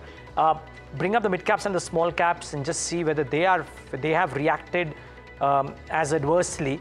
Obviously, they started off flat. The mid cap index and the small cap index, both of them started flat, and the small caps are still flat, which brings me to the advanced decline ratio for a brief moment, and may not be as bad. Yes, not as bad, just about 1:2. So it's not dramatically bad in the markets in the session today. The small cap index is certainly holding out. Bring up the heat map and show you what's moving and what's not on Nifty. Remember when we started off, there were about 10-12 stocks in the green. There's still about 7-8 stocks in the green. So a lot of red, very little green. That is the key thing. What's standing out? Divis about 1.25% higher. Tata Motors, Bajaj Auto, again a couple of stocks participating in NTPC is cooled off from the highs of the day, but still in the green. What's not done well? On specific news, Sun Pharma, the top loser, down about 4%, and Pharma has had a bit of an iffy day today. Laurus, etc., and all of them are down. But Sun Pharma on specific news around an FDA inspection outcome. So maybe that's dragging the stock. Maruti, again, maybe the inventories, maybe something else, maybe just profit booking after a really strong rally. So that's corrected a little bit. There is some weakness in metals selectively in the session today as well. While they've enjoyed a good run in today's session, JSW Steel about 1.5% or nearly 2% lower. So that's not had a very good run in trade. And Hindalco is down about 0.5% as well or thereabouts. So that one too is a bit of an issue. And before I hand it over to Tamanna, just broadly, it's just a bit of a corrective move that's happened, not in too many heavyweights, which is actually the good part, because if you look at the top 10 losers, there is no Reliance, there is no HDFC Bank, and that's a bit of a respite, because otherwise the headline cuts could have been very high if either of those two were down about a couple of percentage points. But the broader market's much well behaved, Tamanna. Relatively, yes, but I think the mood is a bit somber. Could be a couple of things, Neeraj, as we were talking. Could be FIs now waking up in the afternoon and figuring out what's happening with the Mauritius story. I just want to pull up, the sectoral indices to give you a sense what's hurting the most. And it's a bad day for Pharma specifically. And there you have the Pharma Nifty down with the deepest cuts, about 1.5%, followed by FMCG, etc. All of it not doing too great. Even the banking pack, Bank Nifty also not having a great day, about 0.75% down. In terms of individual names, and just to give you a sense of what was working through the day and what were the big sort of stories through the day, Bharti Hexacom is one I'll pull up. It's a new listing, and it listed at a premium of about 32-33% as was expected. It's trending higher, so it's been a pretty good day. About 570 was the issue price, so at least Bharti Hexacom is having a good day on day one, which shows that it was, it's one of the largest IPOs at least this year, this calendar year, so inherently strong because this market mood hasn't impacted it. Entero Healthcare was another standout kind of a stock, and that's because of a Jefferies note. They've initiated coverage and they see a 50% upside on Entero Healthcare. That's one stock which has been working very, very well. I don't know if we can pull up the line chart for it as well and just see what the day has been like. But this is one that has definitely been seeing a superb day. All right, let's talk about Metropolis. Metropolis is the other one, which is, a stock of the morning. Great business updates coming in for Metropolis. And not just the fact that their business updates are good, it's cooled off. It's cooled off from its highest levels as well. It was up about 7% on opening, now up about 3%, so given up some of its gains. Their expansion plans are good. They plan to increase their rates in their B2C segment as well. So Metropolis is having a pretty good day and staying steady in an otherwise iffy kind of a market because of those expansion plans. A clutch of other pharma stocks, some good, some bad, and a Goldman Sachs note is responsible for some of it. So I'm going to pull up Newland up on the positive side because of this Goldman Sachs note, up about 8%. On the other end of the spectrum is Loris, which didn't see too much of a thumbs up. In fact, quite a negative outlook from Goldman.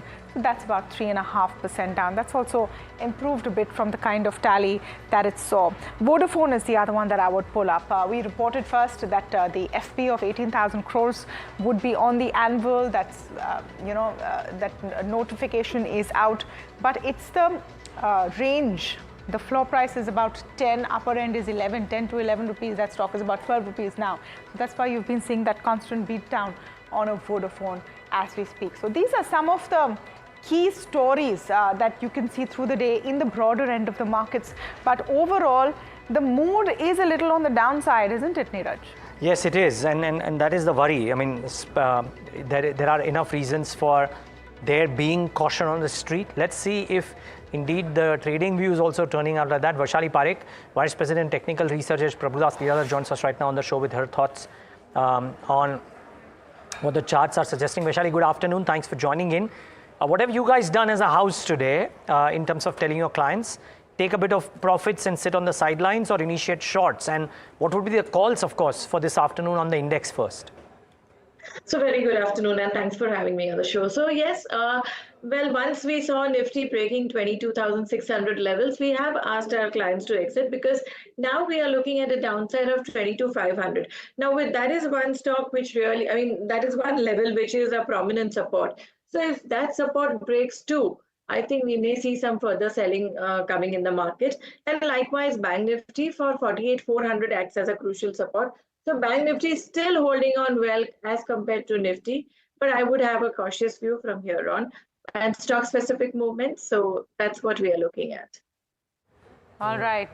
Vaishali, they're looking at that weakness coming in, and let's just take a look at some of the factors that are dragging the markets this afternoon and some of the stocks that definitely are.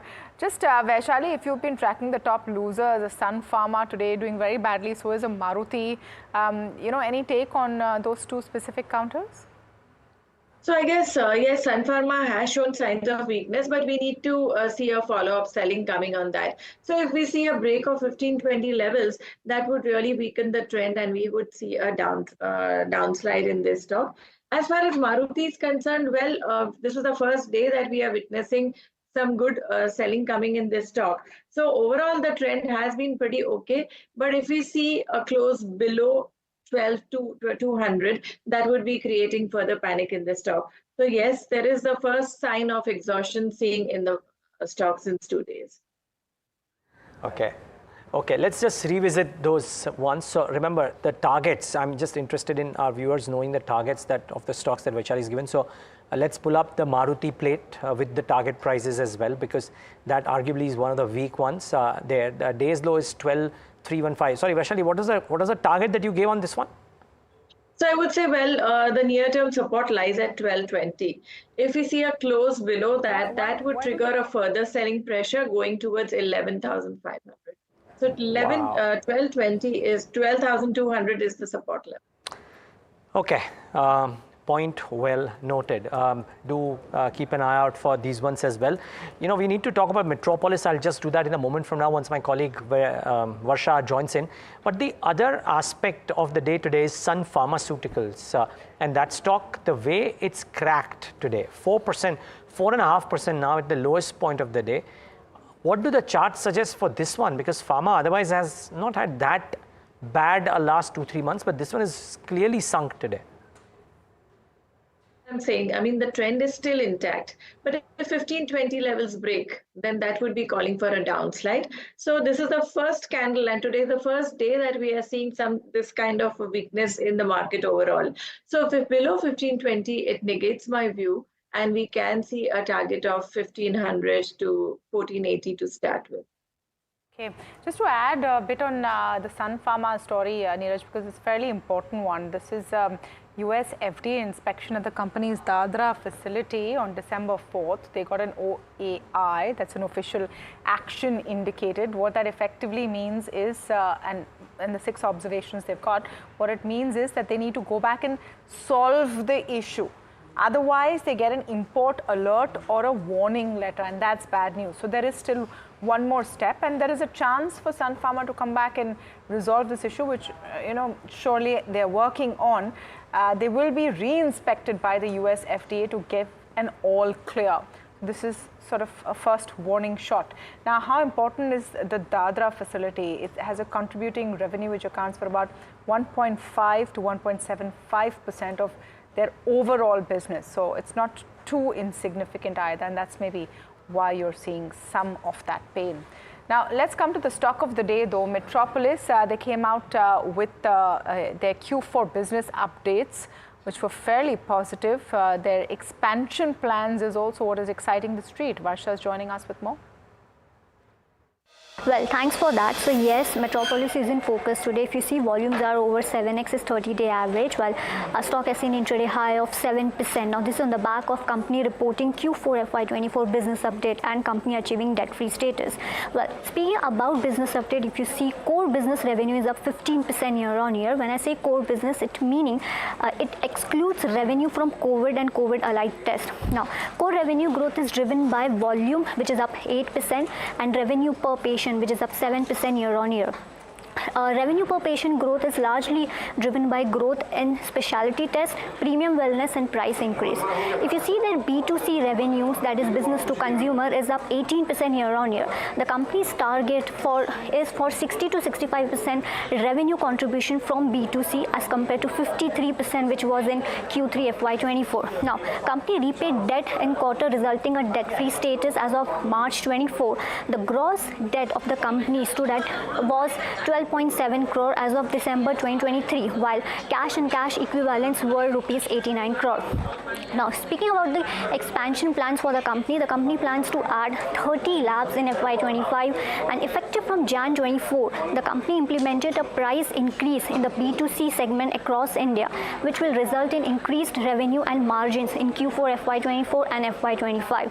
Now, the company is planning a price increase in B2B segment as well, specifically for specialized and super specialized tests in Q1 FY25, which will further boost revenue and margin profile. And lastly, if you see, company is expecting EBITDA margins of 26 to 27% until FY25. Very quick take from Vaishali on Metropolis, and as you can see, it's off its day's highs, but still about 3% up. Do you think there's a fresh up move in the anvil for the stock? Well, what we need to see is that the stock needs to sustain above today's high. So if we see that, that would also give a breakout on the weekly chart.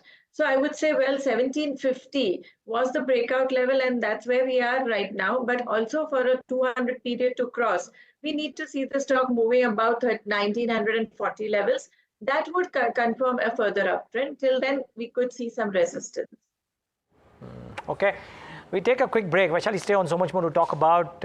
And we talk about some of the other key movers in the session today. Chakri Lakpriya Johnson on the other side as well.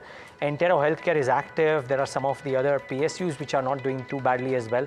We'll talk about some of those on the other side. Stay tuned.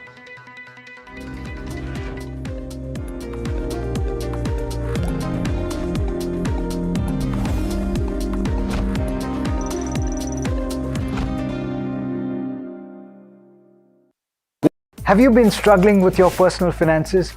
You're not alone. There are a lot of people out there that find it difficult to manage their money. But on Big Decisions, we'll be discussing a variety of topics that will help you make your financial decisions with confidence.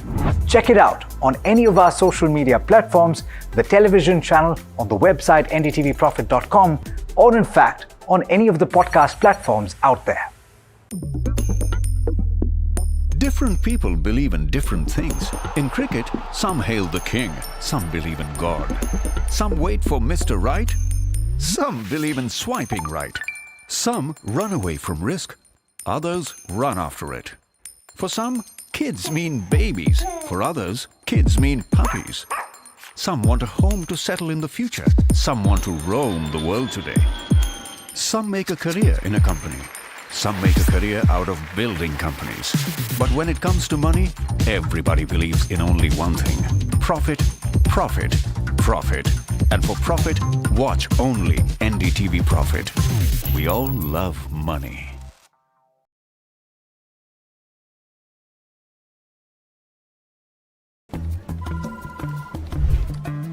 Bro, what are you doing? I'm trading FNOs. So, have you made any money? Oh, it's simple. If you think the market is moving upwards, just buy Nifty call option. But if you think the market could slide downwards, Simplifying futures and options trading. Don't worry about the future, as we've got your options covered.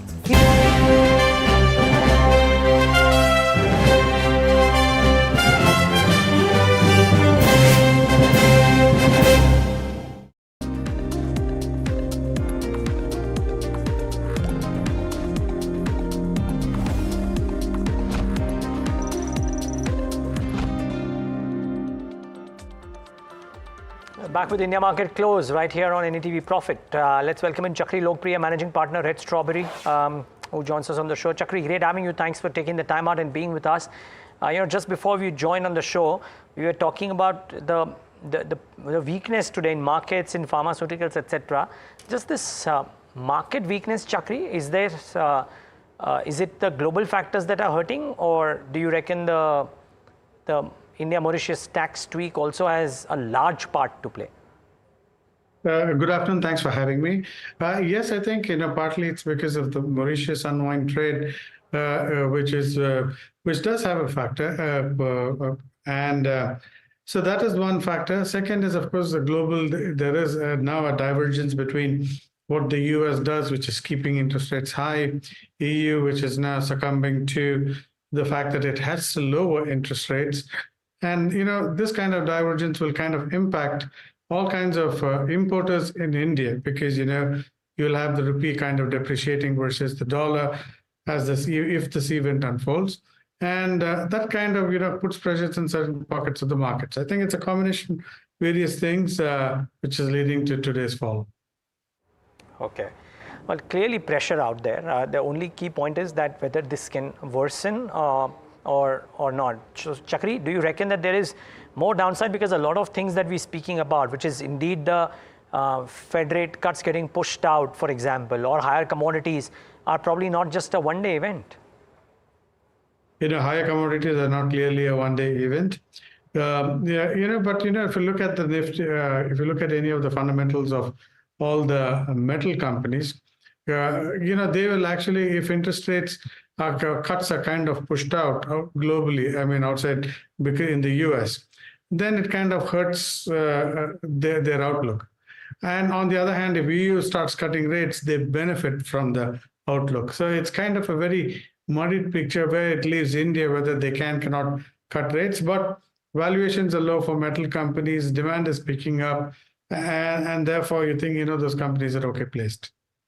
Chakri, good afternoon. Tamanna here as well. Just wanted to get your sense of the kind of selling that we're seeing today. And we saw a sharp rebound on Thursday's trade in US markets. That data about high inflation rates got digested fairly quickly.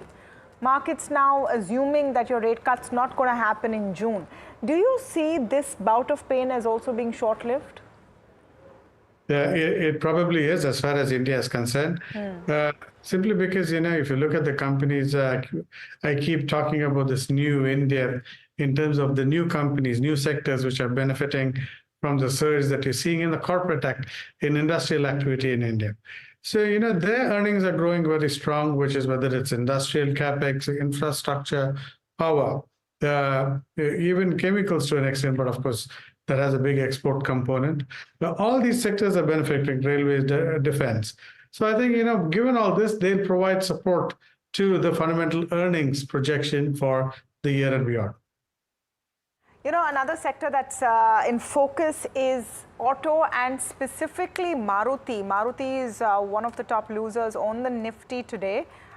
Could be a bit of a pullback, but there could be another fundamental reason as well. And Puneet is joining us for that detail.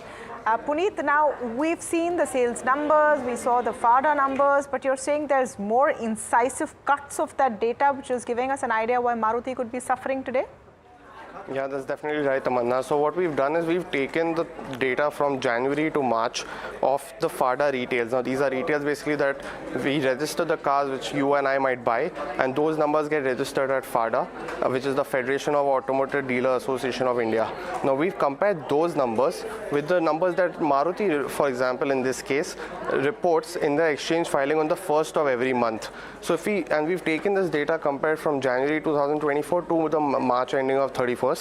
Now, when we look at the data, we see that the total FADA retails, which are the vehicles basically bought and registered, are roughly at 4,30,000, while as the monthly wholesale, which the company reports on the 1st of every month and which is given to dealers, is at 5,80,000. So the difference, which is 1,53,000, roughly 1,53,000, is the inventory which is kept with the dealers for the next month going forward. Now, this is a little worrying picture compared to previous year when the retails from FADA were roughly 4,11,000, and the monthly difference was coming into roughly around 1,03,000. So compared to previous year, the retails have gone up roughly 48,000. So this time the inventory is roughly 1,50,000 and previous year it was roughly 1,00,000. So what could be one of the reasons that this inventory has been built up going into April and FY25? Now, the first reason is that the festivals have shifted from March to April, which is basically Gudi Padwa as well as Navratri, which both started on the 9th of April. Now, mostly around these festivals is when the people try to plan their purchase for the Shubh Muhurat. So we see a lot of sales in the smaller cars, in the smaller CC bikes as well as CVs. So this could be one of the reasons that they've carried on a little bit of excess inventory. While we had the FADA president which also said the SUV sales are doing good, small car PVs could be a concern. And this is the inventory that could potentially be built up. So that's what we've looked at the numbers, and this is the number that we feel the inventory of roughly 150,000 going into FY25 could be a little bit of a concern. Back to you. Okay, but no, Puneet, back to you, because we'd love to understand about the big T, which is Tesla coming to India, and the impact that it can potentially have on some of the auto anchors. Yeah, that's right, Neeraj. So based on the new EV, firstly on the tweet itself, which has taken X or the erstwhile Twitter on fire, that he's coming in to meet PM Modi. Now this could also potentially, there are some reports they could be scouring for the manufacturing facilities in India. But based on the new India EV policy, which says on localization of 50% in the first 5 years of manufacturing, we just looked at what could be the potential winners in the auto component space. So we have looked at Sona BLW as the first one. The company already has 28% of its revenue coming from the EV space, and this could be a beneficiary going forward with these new India EV policies. Sansera Engineering is the second one that we're tracking. It has roughly 18% of its revenue coming from the EV space, and this could increase potentially going forward as well. Motherson Sumi, the legacy auto component maker, currently has roughly 21% of its revenue coming from India, but seeing concerns in the Europe and the America market, entry of the likes of Tesla in India could give a big boost to its India revenues. Varroc Engineering is the fourth one that we're tracking. Now the new EV orders will increase it compared with the industry. That's what the company said in its last con call. And they also said that the content remains 5 to 6 times higher for supplying to EVs compared to ICE vehicles for them personally. Endurance Tech is the fifth stock that we're tracking. It currently has roughly 8.5% of its order book in the EV space, and this could increase going forward. And the last two companies, SKF, which is a bearings company, do know a very, very big insight that the company gave, that for EVs, they require lesser bearings. So for example, if ICE vehicle needed 10 bearings, EVs need only 7, but the revenue won't be affected as the EV bearing products are higher price compared to ICE. So this is one of the stocks that we thought could be beneficiary of the EVs. And finally, Uno Minda, the company has roughly 49% of its revenue in the four-wheeler space and has no exposure to these global OEMs. They've also signed a groundbreaking ceremony today for the passenger vehicle alloy wheel plant, and going forward this could be a key beneficiary as well. So those are just a few of 6 to 7 stocks that we thought could benefit from the entry of the likes of Tesla in India. Okay, thanks a lot for that, Puneet. Well, that's while Nifty Auto is sulking, some of the auto anchors have certainly done well. Now, Chakri, I'll first come to you. It's still a matter of conjecture who will get orders, etc. But suffice to say, the ecosystem players ecosystem stocks are excited today. Have you done some study on who could potentially benefit out of this? Indeed, I think Minda, you mentioned Timken and bearing company. These companies will clearly benefit. If you look at Minda, it has telematics, which again. From cars which are imported into India, they import the local component that needs to be added to an imported car. There, Minda can play its role. Of course, in alloy wheels, of course, it'll benefit from all kinds of vehicles. Timken, on the other hand, is a bearings company. It benefits not just from automotive, but let's stick to automotive bearing demand. Will benefit from that. It's one of the leaders in the space, cutting edge technology and all that good stuff. On the other hand, it will also benefit from industrial growth, who also require bearings. So, these are a couple of companies, the bearing space and the EV telematics space, I think look good within the ancillary. So have you picked out which Tesla you're going to buy, Chakri? Because I know Neeraj has already shortlisted his. I think we should. I think we should all block book for S class, right? Or was that X? Not X. X is the lower one. S is the higher one. Okay. Yeah. Oh, is that so? Sorry, I'm not aware about these things. Now we will research and figure out which one we want to get. I can afford a tire of a Tesla. The whole car might be a bit difficult. No, I was just thinking about it the other day. What is so exciting about the Tesla is how intelligent that car is at navigating everything, self-parking. How would that work in a city like Mumbai or Bengaluru for that matter? I don't know what that Tesla would do. Yeah. So I mean, to be fair, we now have some options like that, but clearly not quite built to suit for Indian roads for sure, and Indian occupation. But I remember one of the incidents in Mumbai wherein the car happened to graze by the side. But be that as it may, the ecosystem players, Tamanna, will certainly benefit. Yeah, definitely. You forgot Vaishali. Maybe she's buying a Tesla. Vaishali, have you picked out the Tesla that is on your wish list? Well, that's my husband's job. I just enjoy the cars that he gives me. I'm not doing it. Are you picking the right stocks for your husband to make that money, Vaishali? Which within the auto component universe? So, well, I had bought Tata Motors. I had Force Motors. So, yes, pretty good. Okay. And within Sona BLW or Samvardhana or Uno Minda, anything that looks exciting? Because some of these stocks are active today. Uno Minda, yes, I had recommended to my clients because, well, technically we had seen a good base formation at 620. And from there on, we had recommended, and I still continue to have a positive bias.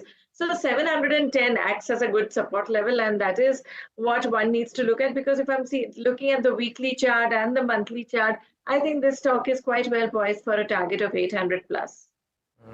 Okay. Well, that's the long and short on the autos. What we'll do is take a quick break. One tilt towards TCS as the numbers come out in about 45 minutes from now. So a preview of what's to be anticipated. And of course, maybe the derivative data around TCS as well. So stay tuned.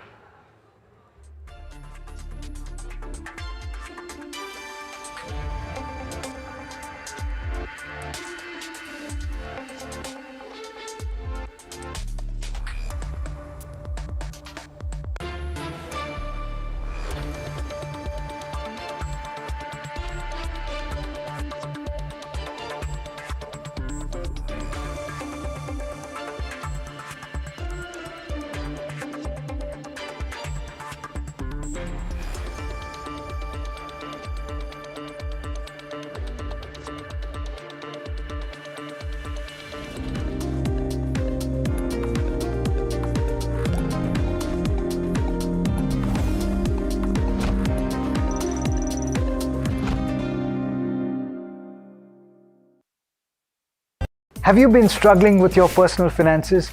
You're not alone. There are a lot of people out there that find it difficult to manage their money.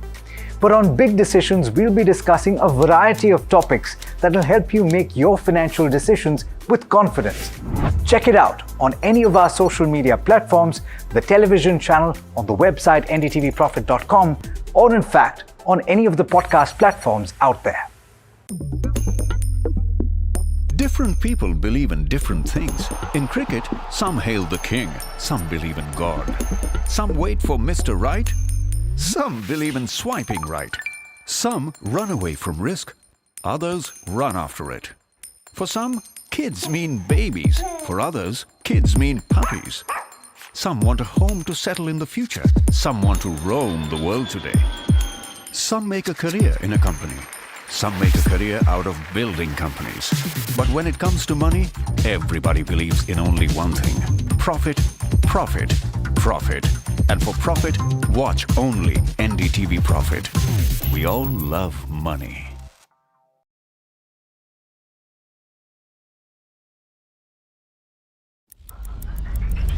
Headlines you start your day with.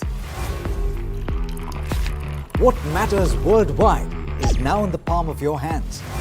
Get ready to seize the day and maximize your financial potential. Stay ahead of the curve with all you need to know on NDTV Profit.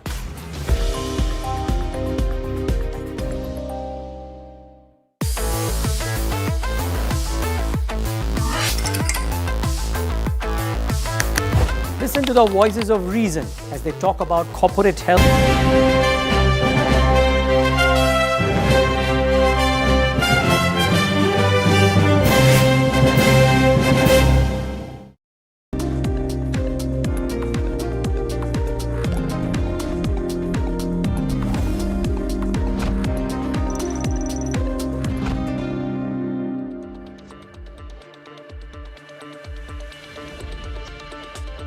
All right, quite a few stories that are breaking right now that we need to talk about. One is definitely Vodafone. Now we have details of the RHP which says that the FPO proceeds will be used for infrastructure and spectrum dues. Now, which spectrum dues are they referring to? Are they referring to the ones that they owe the government that sort of time is lapsing, the holiday that they had from that is lapsing? So, yeah, so that's going to hurt. Having said that, you know, it's off its day's lows.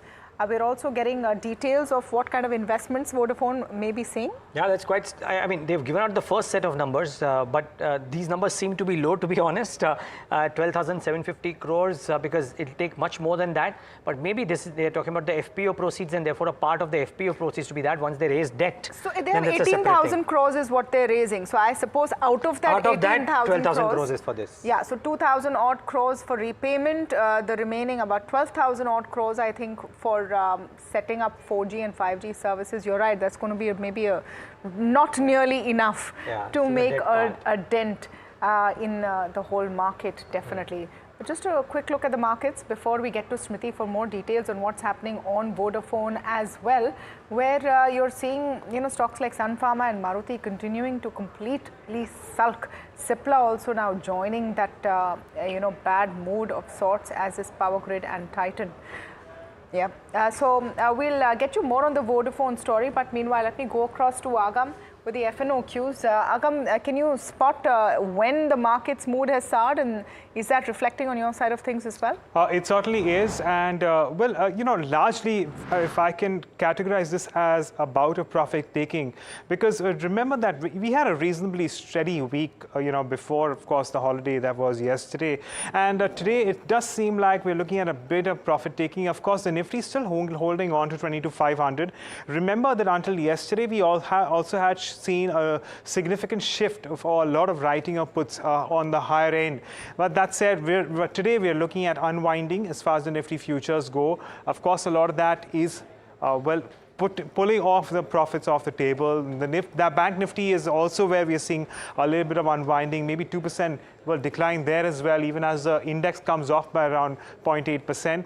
Now, in terms of your overall options market, where what we are seeing is, well, a little bit of a writing around 22,800, 22,900 calls coming through.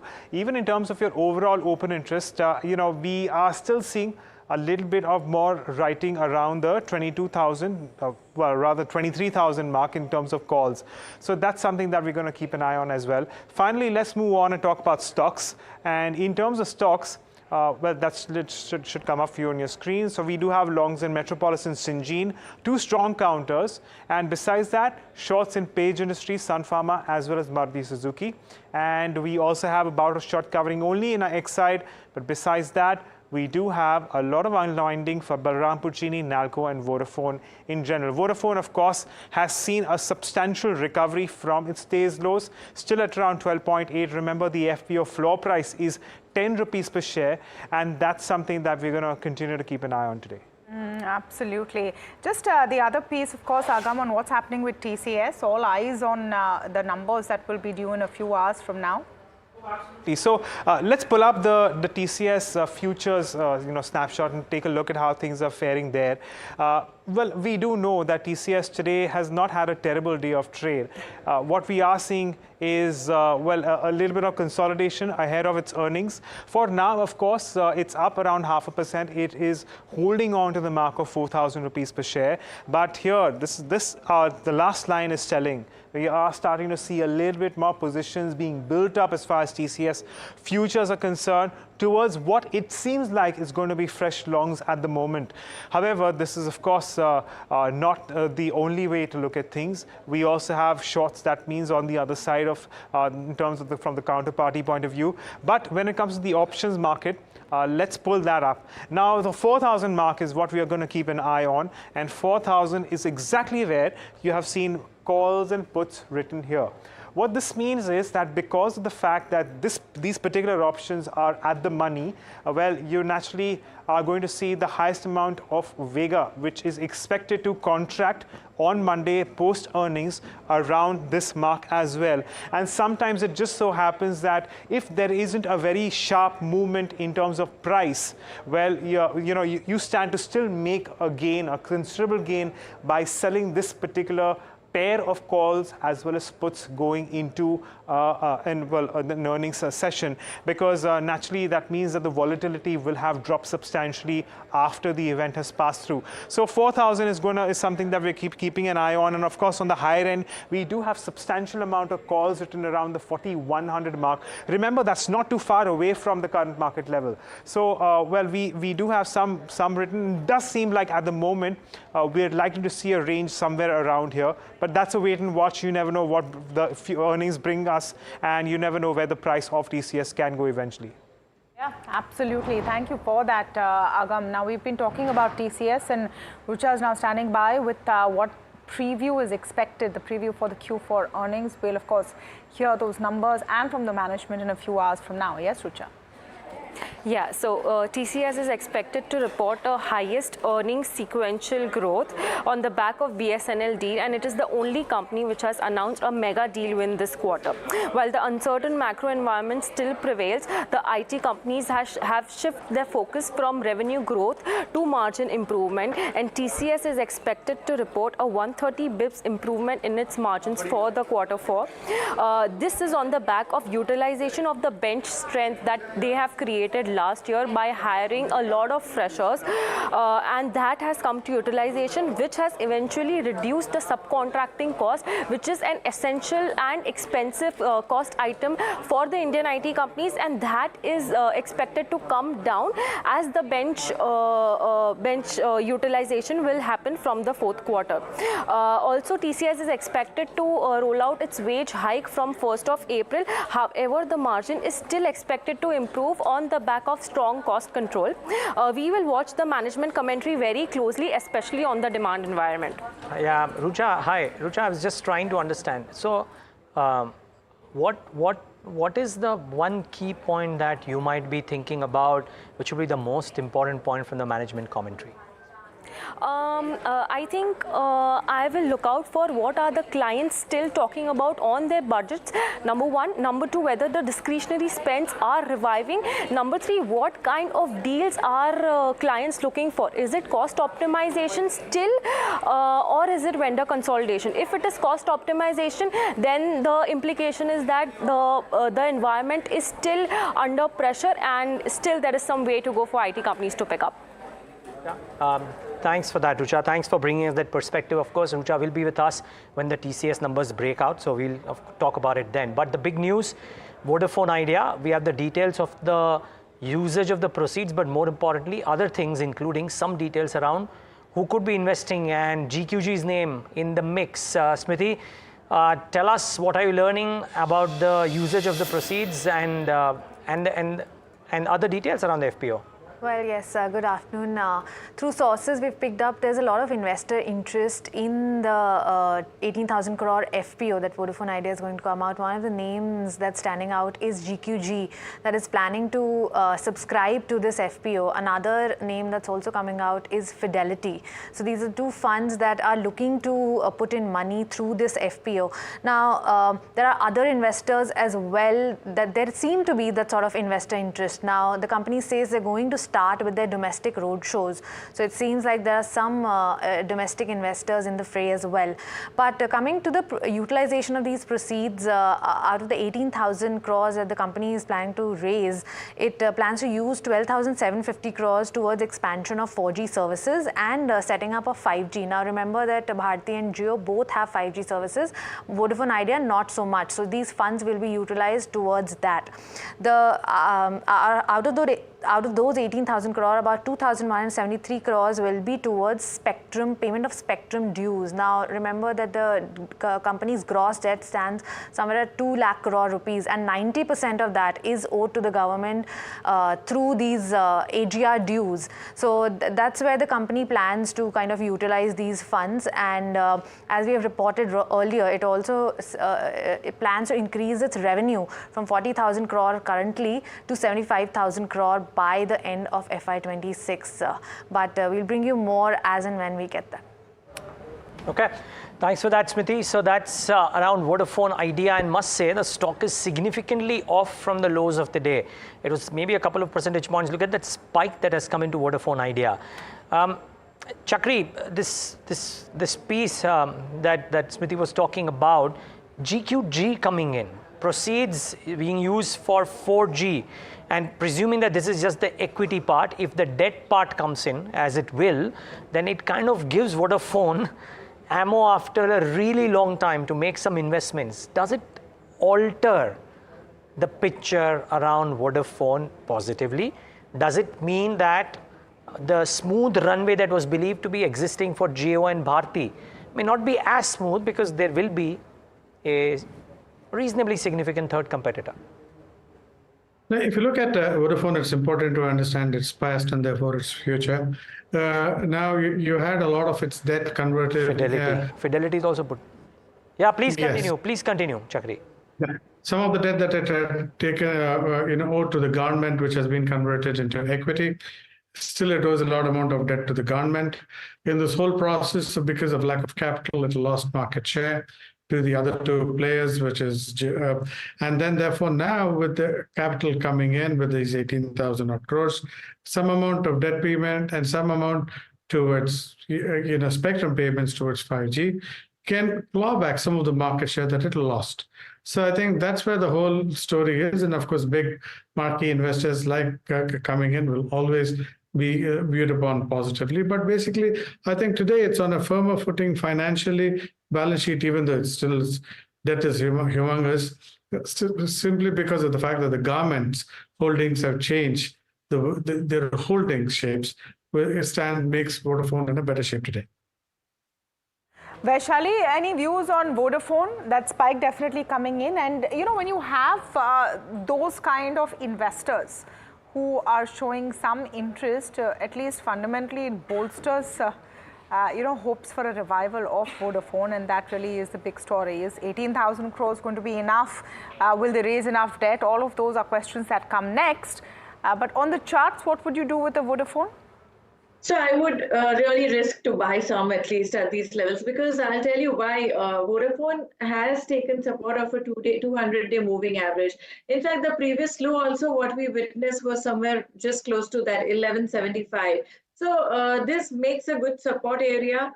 The view gets negated only below 11. So I would say yes, one must take a risk to buy this at these levels. And what is the sort of target that you see it going to when you say risk to buy at these levels? Is it the GQG? Is it the GQG name that's bolstering, your confidence, Vaishali, for Vodafone? Yes, why not? And actually speaking, well, I would go only as per my technical chart reading, because that's what gives me conviction whether should I go for it or no. So at current market price 1290 and stop loss being 11, I would risk a trade for a target of at least to start with for 1450, and above 15 if it goes, then well, we are back to the green zone. Okay, so on the charts as well, there is a case for Vodafone. Maybe what's souring today definitely is the pharma and the healthcare space. I mean, look at those two indices doing very badly, and it's not just a Sun Pharma, which has had an adverse sort of citation from the US FDA, or a Laurus Labs. Okay, there's a reason for that as well. Negative note from Goldman Sachs. But through it all, you're seeing that mood kind of change, whether it's Zydus, Abbott, Oro, DRL, all of it not looking too great. DRL at least had, maybe fundamentally positive news today. Now, I would say Newland and Syngene are the only sort of exceptions. Of course, Metropolis, but that's because of the kind of business updates they've come, news coming in on Lupin right now that the US FDA has completed inspections of their Tavasa facility with no observations. That will be seen as a bit of a positive. Chakri, wanted to get your take on the sector and any specific stocks that you're tracking over here. It as a sector, we largely stayed away except for an odd investment in the healthcare services like Apollo hospitals, some of the hospital space, but pharmaceutical largely away, simply because there's a lot more positive earnings upgrades happening elsewhere. I think so. That is the key for the case of pharmaceuticals. We are not seeing sufficient earnings upgrades, which will continue to support their multiples. Stocks like Reddy's and all have already run up. And therefore, I think I'll continue to stay away on pharmaceuticals. Okay. The other one is, I think, the Dredging Corporation. Can we just pull that stock up? Because the flashes just came in minutes ago, Tamanna. I think Mughal Agarwal's name, noted investor, came in the shareholding, and as a result of which, look at that spike on Dredging Corporation, 5% higher, 774 and counting. At times, these things move very, very swiftly. It's on a circuit though, Vaishali, difficult to call whether you can buy it today because you can't even if you want to. But are the charts looking constructive? Chart is looking very good. I think it's again, on a rising trend channel. So I would say 710 acts as a good support. It's also given a breakout about the short-term consolidation. So I think this stock is ready to head towards 800 to 850 levels to start with. It is a positive view. Vaishali, just to close the loop on that pharma conversation we were having, any views on a Metropolis on the upside, a Laurus on lower side, Syngene, a Sun Pharma, etc., any of these that you're tracking? So, well, Metropolis, we need to have a follow-up buying, as I just mentioned. We've just seen a spike and it's showing a corrective move. But yes, having said that, the trend is still intact. But I am looking at DVs. To my liking, DVs, I think, is still holding well. And well, if market continues to, if this stock continues to show the strength, I think 3,700 acts as a support, and in times to come, we can look at a target of 4,000 levels from here on. So not too confident about Sun Pharma or the other stocks, but DVs, tactically, I do like this stock. DVs is something that you like, and NTPC is the other one that I just want to quickly sort of address. It's, had an interesting sort of a move last few sessions down today, but mildly so, and off its days highs actually. Vaishali, are you tracking NTPC? Do you like NTPC right now on the charts? Well, so NTPC, we had our target resistance of around 370, 75. So that's what we've done. Now let's wait and watch because it needs to move past that to look for higher targets of 400. Okay. By the way, a stock which has done really well is Ramco Systems. I think today too, on the price and volume front, Ramco has shot up. And if you look at this week's chart, you will see what I'm talking about. It will probably be amongst the best performing small cap stocks. From a market cap of 1,000 crores, Ramco must be a 1,400, 1,500 crore market cap company in a matter of 2 trading sessions after winning that order from Korean Airlines. So look at that stock, 17% higher this week, 40%, market cap 1,400 crores. When the news flash came in on Wednesday morning, it was a 1,000 crore market cap company. Chakri, it's not a very large company, 150 crores. We don't have clarity from the management as yet. But here's a company which put out a release that South Korean Airlines has chosen the Ramco suite. It was maybe a group suite and not just belonging to Ramco Systems, but they put out the release on the BSE that their software has been selected. I mean, does a 40% up move do it, or could orders like this from large airlines be much higher? Ramco Systems as a company has not done much in terms of its earnings growth over the last, let's say, a year or more. And, therefore, any addition, therefore, client additions, that were big client additions, does, change its earnings earnings growth rates for the next year. In terms of valuation, the stock is okay. So, we have to wait and see if this order system, how much of it will flow into the FY25 and FY26, and then take a call. But until then, I would stay away. And by the way, people should also be careful with Reliance Infra. It's down another 13-14%. There are some people who might be taking a punt and saying that there might be a reversal too, who knows. But for today's second day on a trot now, Reliance Infra is down on very large volumes, was down 20% in Wednesday's session. So that's the key thing. Okay, we shift tracks.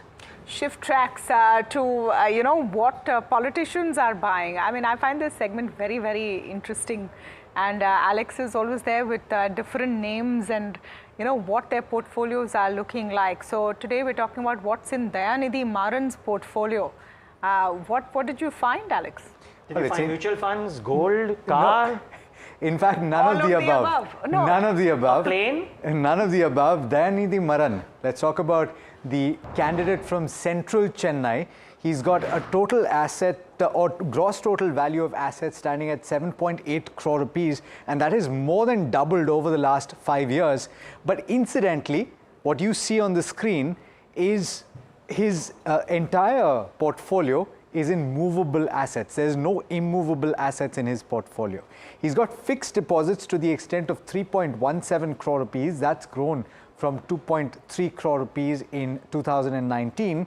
And he had movable assets when he disclosed this of 7.81 crore rupees, which is essentially his entire portfolio. His taxable income was quite substantial, 2.91 crore rupees in FY23, and that is more or less stayed constant from FY19, where it stood at 2.6 crore rupees. He's got no mutual fund holdings, and in fact, he had no equity holdings either in 2019, but that has changed just a bit, and we'll come to that in just a second. But he's got cash of about 69,850 rupees. I shouldn't say crore at the end because it's in thousands. He's got gold of about 10.5 lakh rupees. But now we come to the investments into stocks, and here's where it gets a little interesting, because he's got quite a few names from the same stable. He's got Reliance Industries at 67.5 lakh rupees. He's got Reliance Communications that is worth a whopping 153 rupees. He's got Reliance Power, 465 rupees. We were talking about Reliance Infrastructure a short while back. That's worth 1,440 rupees. Reliance Capital, 49 rupees. Jio Financial Services, which I'm guessing he got when the split happened, which is worth around 8.3 lakh rupees. And finally, Indian Energy Exchange, which is the only other stock that he has that does not have the name Reliance in it, which is worth 8.2 lakh rupees. That's how things stand right now for Mr. Dayanidhi Maran. Interesting, makeup of the portfolio for a pretty rich candidate, at least as is known. Thank you for that, Alex, and look forward to seeing portfolios of more and more netas on this segment as we continue our coverage ahead of the polls. But meanwhile, last few minutes of trade left to end up this week. It's been a truncated week. You're going to have midweek holiday next week as well. I want to come to Vaishali with what would be your calls to set up for trade next week, and is TCS on that list at all? Well, we normally don't play results, though chartically it looks very, very attractive. But right now, the stock to my liking, which I feel has sustained all this choppiness, is IRCTC. If you have a look at this, I mean, there's so much of selling happening in all the stocks, but this stock is holding well. So I think that calls for an inherent strength. So 1030 would be a stop loss, and I would look at a target of 1100. And the other stock to my liking is Muthoot Finance. So have a look at that stock. It's holding well with 1600 at support. I think the stock can do 1740, 1750 from here on.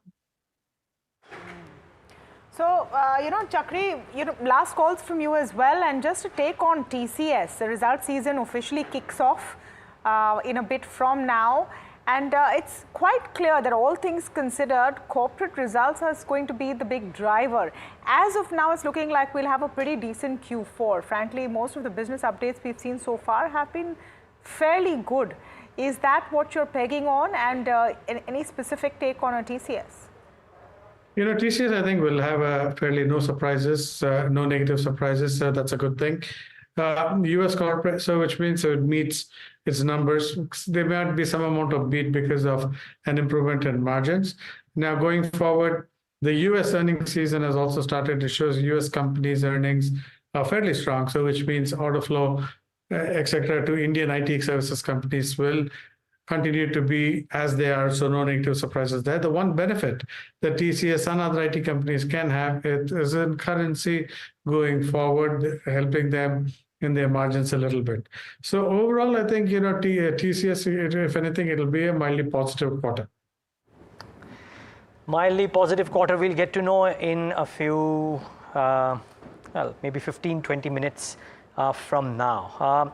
Just last question really, and we're speaking about a clutch of gainers at the broader end of the spectrum. On the A group, Newland Labs, by virtue of the big move big report that came in from Goldman, is up 8%, and Entero is up in double digits, I think, because of the note that came in from Jefferies. So brokerage notes are getting some solid reactions. Vaishali, between the two, any chart, either of the charts that looks interesting?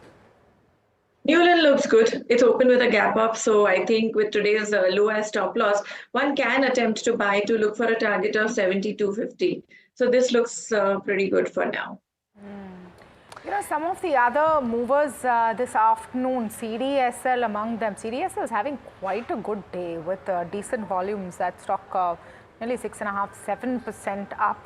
So is a Quest Corp, which is a continuation of the kind of up move they've seen. A Nuvama, again in the same, I would say, CDSL kind of a space, capital markets related. I'd like to see what a CAMS is doing as well. So you're seeing a bit of a theme working up there. Yeah, CAM's not bad at all. Chakri, is this a space that you'd be interested in being in right now? Even Anand Rathi is actually not bad at all, about 3% up. This is a space clearly benefits generally when the overall volumes are good in the capital markets. But outside of that, I don't see any specific triggers which will help them to improve their margins or improve their volumes beyond what the business is doing. So from that perspective, yes, CDSL is a kind of an expensive stock, so valuation is on its side. That's one thing which can help the stock. Okay, Vaishali and Chakri, thanks so much for taking the time out and being with us today on the show. Really appreciate your time. About a minute left for the markets to shut shop. Remember, ahead of TCS numbers, Anand Rathi well too, but TCS in particular, and the commentary, we are about 1% lower. This is the lowest point of the day for the markets, by the way. This is despite the global markets not being too skittish, but yeah, maybe slightly worried, if you will. But pull up the heat map and quickly show what's happening in the large cap before we move on to the broader end of the spectrum. Very few winners, that's the problem, and a lot of losers. Not too many stocks with heavy duty cuts, but 3%, 2%. I mean, L&T is the 10th worst performing stock, and that's down nearly 2%. That tells you the quantum of pain in the reds in the session today. So a lot of red, very little green, most of the heavyweights too trading in the red. I think all of this compounds the problems, at least at the large cap end of the market, though a lot of broader end of the spectrum stocks too have done well. Just before Tamanna joins in, the market breadth should come up here, and let's see if it's worsened from where it was. No, not really, just about 2:1 in favor of the decliners. Yeah. Tamanna. It's been a tough day, no doubt, and on the broader end of the spectrum as well. I think, Neeraj, you could say you've seen that mid-cap stocks now looking like you're going to close in the red. I just want to pull up the sectors to give you an idea of what's been worst hit, and it's pharma and healthcare overall, which have seen the most pain coming in, and a clutch of stocks driving that. A Sun Pharma today, a Laurus Labs, even a Gland Pharma, all of those counters. But on the other hand, Neeraj, also a bit of a mixed bag, right? You had a Metropolis doing well, you had Syngene, etc. doing well. So both sides of it. PSU banks took a bit of a knock. I think I'm interested in seeing where Vodafone has closed finally. A lot of action in the last half hour or so. Look at that. Can we just pull up the chart for the day? And that's quite a story there of how Vodafone has finally closed up. Remember, Vodafone started completely with a knock over there, and quite a recovery from the day's low. The 10 to 11 rupee sort of band for the FPO didn't enthuse the markets too much, and right at the end you've seen that spike when you figured out who's actually willing to put in money in Vodafone. Some marquee names like Fidelity and GQG changed the story over there. Should we look at what's happening with Indus as well? Their fortunes linked quite closely And Indus Towers also seemed like an okay close in a broadly not very great market. One trend that I picked up right towards the end is a CDSL, Anand Rathi, Nuvama, CAMS, all of those stocks doing pretty well. And Archean also for a second and I think a third session in a row having a great day towards close. So these were some of the great stories. Archean Chemicals 7% up. Yeah, come Monday morning we'll talk to Varsha, our colleague, about what's happening in the chemical space. But today, TCS in focus. So stay tuned because we will bring to you TCS results live, the analysis and the press conference a bit later on. All the top voices on NDTV Profit for you to know what the commentary is going to be like. And of course, thanks so much for tuning into this show. Keep on, stay tuned to NDTV Profit. We'll give you a sense of what the earnings calendar looks like in almost every show to keep you updated with all that's happening within the results season.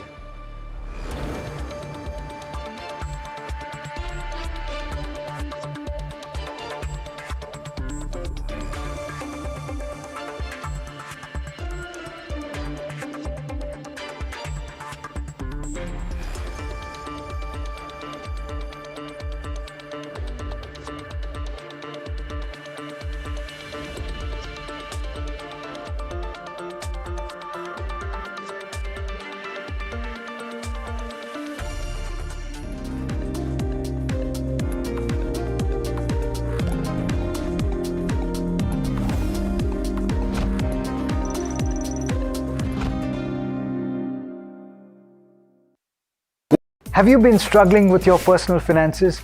You're not alone. There are a lot of people out there that find it difficult to manage their money. But on Big Decisions, we'll be discussing a variety of topics that will help you make your financial decisions with confidence. Check it out on any of our social media platforms, the television channel, on the website ndtvprofit.com, or in fact, on any of the podcast platforms out there. Different people believe in different things. In cricket, some hail the king, some believe in God. Some wait for Mr. Right, some believe in swiping right.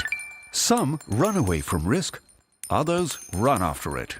For some, kids mean...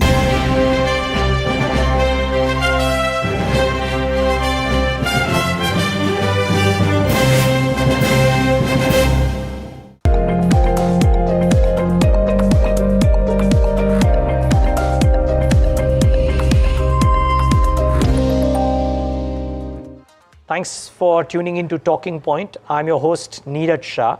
And I want to start the show with something that Uday Kotak put out on the social media platform X yesterday, wherein he spoke about how because of the inflation print that has come out, rate cuts get pushed to the very least at November, globally including India. Maybe they coincide with the US elections, which makes the whole piece very, very interesting, if you will. I'm not saying it verbatim, but that's the implication of that tweet.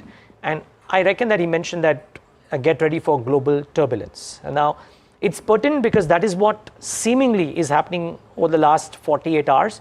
Geopolitics, crude, equity markets being very choppy, and gold, a lead indicator of what the safety prognosis of the investing world might be, knocking on new highs yet again.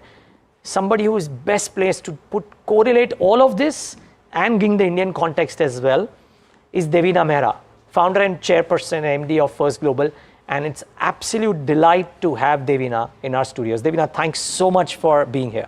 Thank you, Neeraj, for having me. No, the pleasure is entirely ours, I must say. Devina, I just wonder though, would investors by and large have a fairly pleasurable next few months, or are there clouds on the horizon? So you're talking globally or India? Globally. Let's start with global. I would love to talk global with you first. Right. So globally, I am quite positive on the equity side. I was a little more nervous middle of last year when the entire move was very, very tech-led. If you look at US, for instance, from January to October 2023, not just a NASDAQ, which is anyway a tech index, S&P 90% of the move was only 7 stocks, 89% to be exact. And most companies, most stocks underperformed. I mean, they were, I think, something like 70% which were down. So it was very, very skewed. So it's always scary when the markets are that narrow. But thereafter they started to broaden, and which is playing out, and which is actually good for our strategy, which is a diversified strategy. And now the small and mid cap indices in the US are actually beginning to look pretty good. So not just the US, there are other pockets. I mean, last year, for example, in the beginning, we were tracking Japan for a turn, and which happened. So last April onwards, for a year now, we've been overweight Japan, Taiwan. So there have been pockets. India also, we think, will be over a period of time in the outperforming bucket, even though we see some shorter term volatility. So that's broadly where we see things. In terms of, you were talking about the Fed. Now, I have never been in that basket, which has actually been the consensus that rate cuts would happen soon. So if you go back to beginning of 23, people were thinking that there would be rate cuts in 23 itself, which I always said are not going to happen. This year at the beginning, it was that rate cuts will begin in March, which again I never believed, because you look at it historically, every time inflation is this high, it takes years, not months or quarters to come down. So it was very clear that before 2025 it's not going to happen. And if you look at the print this time, of course, what the Fed tracks is what they call non-shelter services. So that has been that has come up ahead of expectations. Again, not unexpected, because services, if you think about it, have a large labor component, and the labor market in the US has never been anything other than buoyant. So obviously, that part is not coming down. Now, of course, since the commodities are going up, that's an additional push to inflation, because you got that low hanging fruit in the beginning because the commodities prices had come down. So those are the things which will push inflation. And while the Fed might look at core inflation, which is excluding food and fuel, you talked of the elections. For the politicians, food and fuel is relevant both here and in the US, because for the consumer, food and fuel is relevant. It may not be amenable to a change in the Fed rate, but still, you can't ignore it. Yeah. It leads to changes in governments for sure.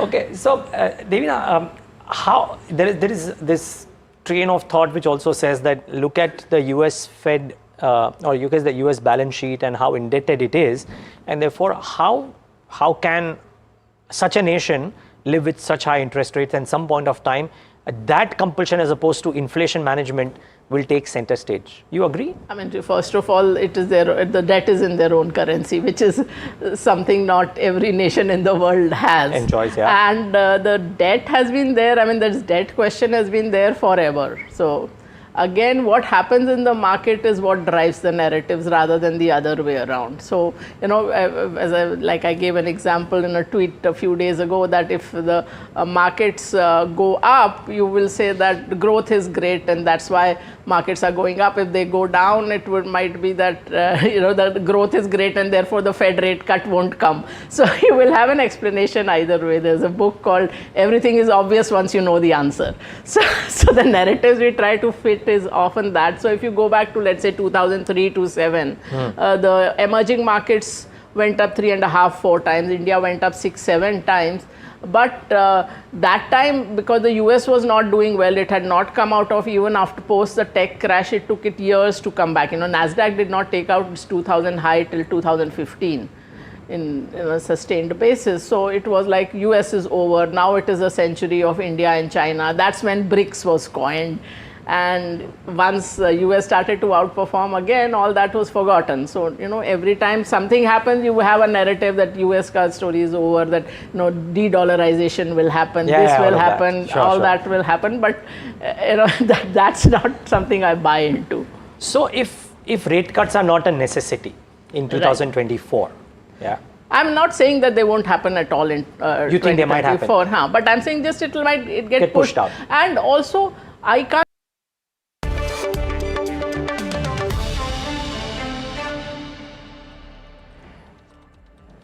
All right, we're back with live coverage of the TCS numbers. Revenues at 61,237 crores versus the estimate of 61,451 crores. So on the revenue number, you could and if you want to pick really, it's marginally lower, but I would say largely in line. It's the bottom line number that is done better. EBIT 15,918 versus 15,548. I presume that too is slightly higher than what was estimated. So in some sense, TCS numbers look reasonably okay. We'll get the percentages out there in moments from now. But with me are Smriti and Rucha, and we'll try and take you through this. Also get an analyst. But Rucha, first initial take seems to be that they have done better on the margins front, Rucha. Yes, so margin have come out at 25.9%, while the estimated was 25.4% for the fourth quarter.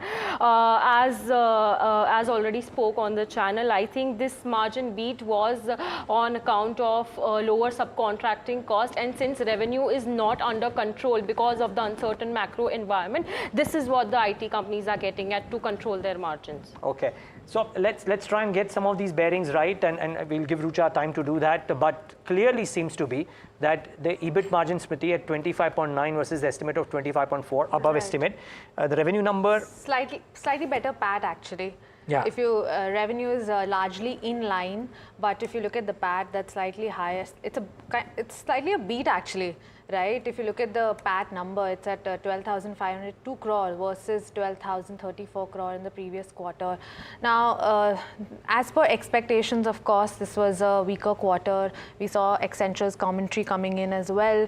There was they had cut estimates as well. So, so pretty much on estimated lines, the fourth quarter. Yeah. Now, the only thing is just waiting for the commentary to come in. I'm just trying to see if the exchanges have the commentary. The board meeting outcome is now out on the exchange, and just trying to see if they have given out anything, any comment with regards to how the demand environment might be looking like or otherwise. But for now, just the results, and the results look okay. Rucha, anything else that stands out per se as of now? The revenue numbers, Rucha, I mean, not really muted. I mean, they're largely in line. I mean, 105, 115 crores. On that base isn't really missing the numbers too much, right? So what was anticipated in terms of numbers, and what could have driven the revenue numbers?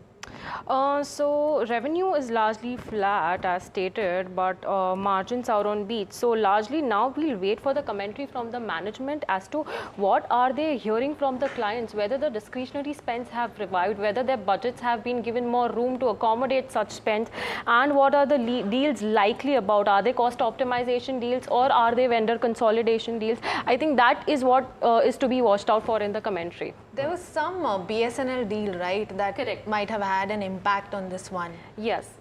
Yeah, so the revenue uptick would likely have been coming from the BSNL deal, which was to be ramped up. So if we assume that this BSNL deal, wouldn't have been here, then essentially revenue would be negative. That is what I assume. Would be the case. Fair call. Let's get in our voice. Rahul Jain, VP at Research at Dolat Capital, joins us right now on the show as well. Rahul, great having you. Thanks for taking the time. Did you get a chance to look at the initial numbers, or should we read out to you? Yeah, I can see the number, although the number so far looks like a miss on the revenue and more like slight beat on the margin. Our sense is that given the kind of environment where we are, there is a more weightage which will be given to the revenue growth and what can be the potential growth for next year. Getting cues from all the leading indicators that we have got so far, it looks very unlikely that they will be giving a very comforting commentary. So I think that will hold a larger weightage, and plus revenue miss from our numbers is something which we are slightly disappointed. Okay. So numbers have just come in. The FY24 TCV deal wins have been at an all-time high of $42.7 billion. But again, I think the question still remains whether these deal wins are getting converted to revenue or not. Because I think since the last 2-3 quarters, the deal wins have been ticking the all-time high mark. But the question still remains around whether this is getting converted to revenue or not. Rahul, what do you feel about the same? Yeah, I think that's a very valid point because what we have seen specifically from couple of players is that the TCV is good, but when they start, what are the timeline? There's a mixed reaction in terms of when the deal would get scaled up. So unlike in the past wherein we used to usually observe that if you have a strong deal win in a particular quarter max, by next quarter we used to see the ramp up. It has happened for some players, but definitely in the case of TCS and Infosys, we have seen that TCV traction has not translated into revenue traction. So to that extent, one would be more watchful of. And of late, we have seen that TCS have been signing a lot of India government deals also, which may looks very large in terms of the size, but what kind of earnings can be extracted out of it is also something one need to watch out for. Well, right, Rahul, you rightly pointed this out. If you look at the growth of the company, now this is led by India. There's a 37.9% followed by UK, which is 6.2%. So clearly India is the one that's kind of probably why we're seeing this revenue, and like Rucha mentioned about the BSNL deal, that might have contributed to that as well. But you look at something like a cash conversion. Now the operating cash flow for the conversion ratio that they're given is 100% of net income. So what are your thoughts on that? Like we were just talking about the conversion of these deals. How are you taking this? Yeah, I mean, as far as cash conversion and all is concerned, of course, these companies have demonstrated for decades that those are not generally the concern, because they usually work with Fortune 1000 companies, and their collection mechanism, billing mechanism are all gold standard by that thing. I think the real question to ask ultimately is about growth. If you look at the consensus estimate for tier 1 companies, this would range anywhere between 5 to 7-8%, and of course it's an evolving number. But given that, if we see the larger companies not growing to that extent in the way they would do a commentary, then that is something which will be the most important parameter to watch out for, to understand how these companies would behave from a stock performance point of view, from a near to medium term perspective.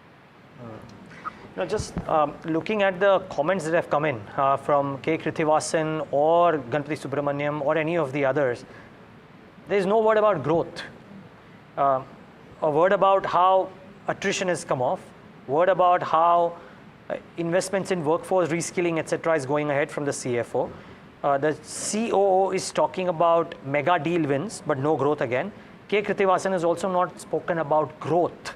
So I think that's the other key thing that comes out. I mean, attrition at 12.5, but attrition has ceased to become a problem now, right? It used to be a problem in 22. Yes. No longer is a problem per se. No, so attrition has normalized, as seen across all the other peers as well, but there is a hiring freeze across the industry. So I think that is what is the issue with the company. Since they are not seeing any growth, they have also stopped hiring and taking the freshers onto the board again. So that is again an implication or indication of how the growth is, estimated to be in the coming quarters. But you look at the HR's commentary, the Chief HR Officer, Milind Lakhan, he's talking about enthusiastic response to campus hiring.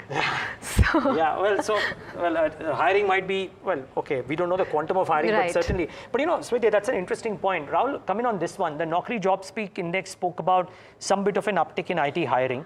We haven't still gotten the numbers out there, more so on attrition being lower. If in the commentary that TCS gives today in the press conference or tomorrow in the interviews that we will do or the con call that you will attend, would increased hiring enthuse you about painting a potential picture around growth coming in 6 months down the line?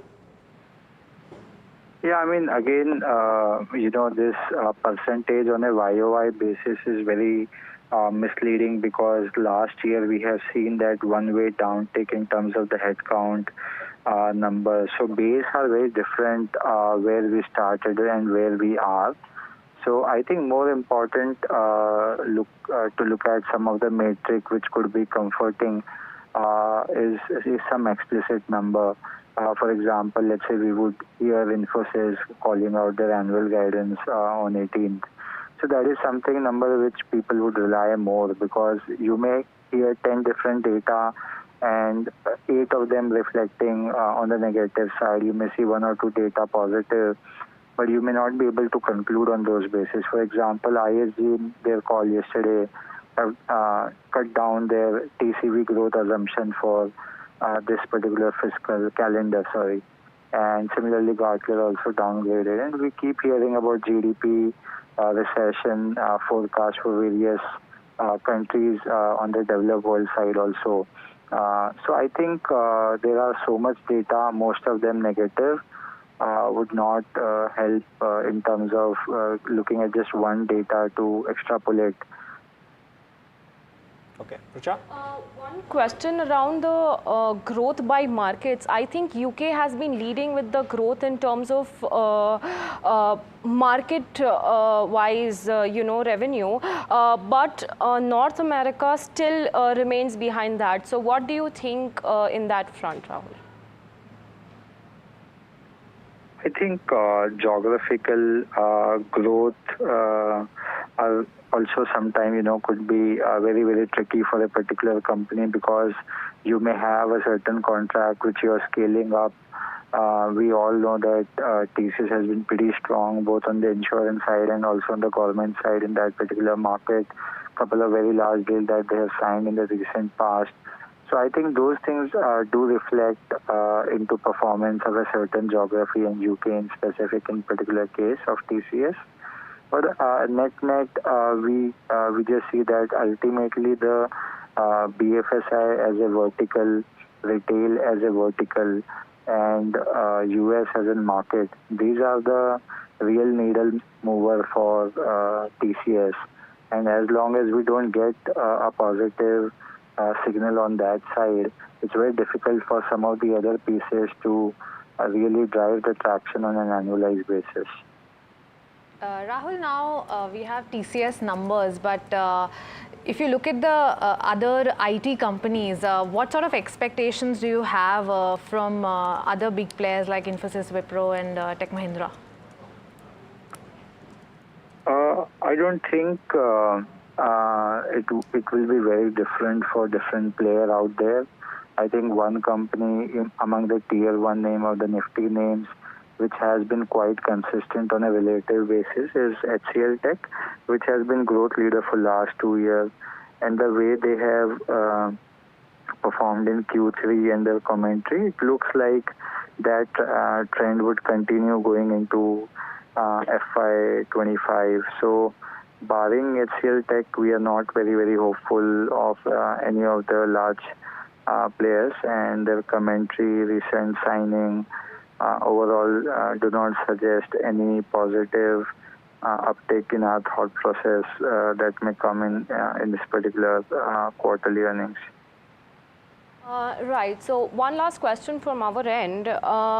If you look at the third quarter commentary of the press release, the management had mentioned the term headwind twice, but that is not to be found in this press release. So do you think that is a positive start and kickoff to the IT earnings this season?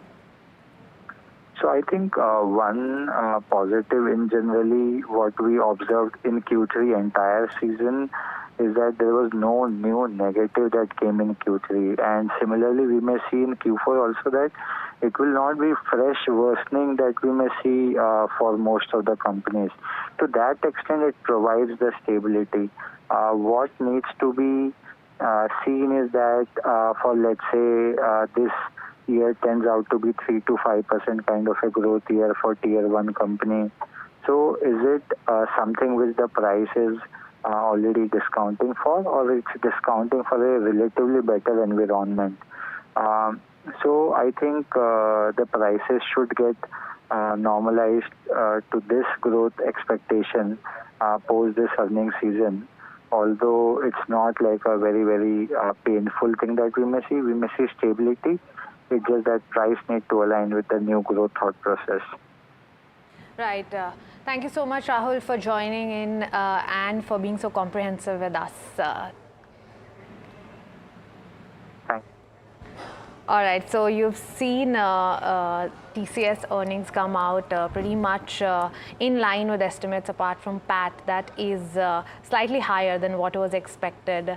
But Neeraj, what do you think about this very interesting pointer about headwinds that was quoted twice by the management in the last commentary, but nothing in this till now, at least in the press release? We'll see the commentary come in later as well. I'd love to see tailwinds or growth. Let's see if that comes about in the press conference. But okay, let's wrap it up on this leg.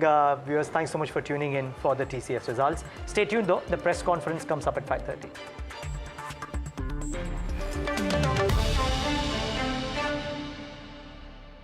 Co-presented by Patanjali Kesh Kanti Oil and Shampoo. Tootna mana hai. Have you been struggling with your personal finances? You're not alone. There are a lot of people out there that find it difficult to manage their money. But on Big Decisions, we'll be discussing a variety of topics that will help you make your financial decisions with confidence. Check it out on any of our social media platforms, the television channel, on the website ndtvprofit.com, or in fact, on any of the podcast platforms out there. Different people believe in different things. In cricket, some hail the king, some believe in God. Some wait for Mr. Right, some believe in swiping right. Some run away from risk, others run after it. For some, kids mean babies. For others, kids mean puppies. Some want a home to settle in the future. Some want to roam the world today. Some make a career in a company. Some make a career out of building companies. But when it comes to money, everybody believes in only one thing: profit, profit, profit. And for profit, watch only NDTV Profit. We all love money.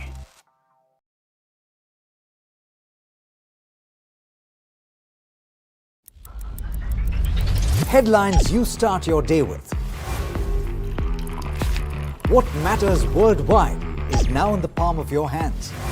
Get ready to seize the day and maximize your financial potential. Stay ahead of the curve with all you need to know on NDTV Profit.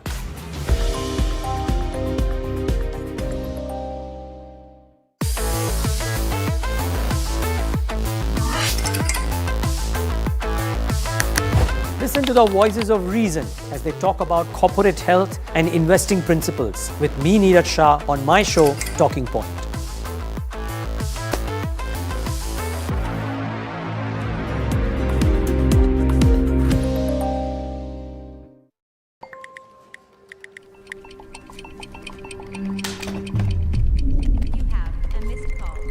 Let's be real, guys.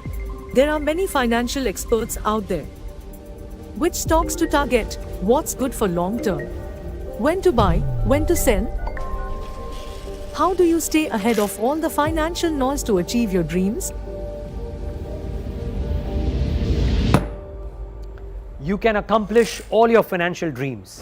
Let us worry about giving you the right investing insights on the Portfolio Manager.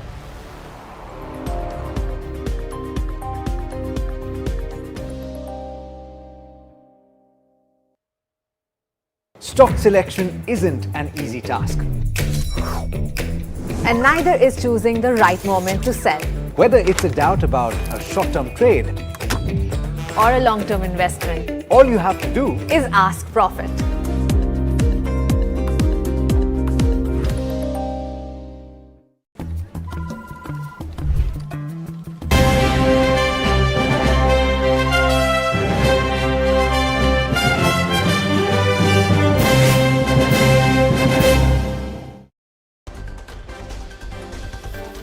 TCS reports a steady fourth quarter earnings, profit and earnings before interest and taxes beat estimates, and attrition comes in at 12.5%. India and Mauritius amend the double taxation treaty, add a principal purpose test to decide if lower tax rates benefit under the treaty can be availed. Tax experts say there's a need for clarification on what happens to past investments. Vodafone Idea plans to use its 18,000 crore rupee FPO proceeds to pay its infrastructure and spectrum dues to the government. Japanese bank MUFG in talks to invest $1.5 to $2 billion in HDFC Bank's IPO-bound arm HDB Financial. Sources say investment is likely to be conducted valuation of $7 to $10 billion for HDB Financial. The NIA arrests Muzaffar Hussain, Shazib and Abdul Mateen Taha, two suspects in Bengaluru's Rameswaram Cafe blasts from West Bengal. Evidence suggests Shazib planted the explosive device and Taha planned the attack and for their disappearance.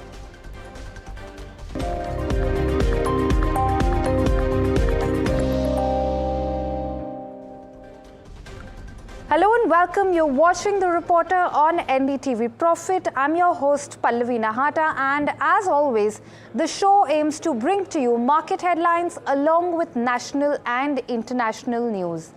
Before we move on with the show, it's time to see how the markets have performed today. My colleague Neeraj Shah joins us for a quick markets wrap. Neeraj, over to you.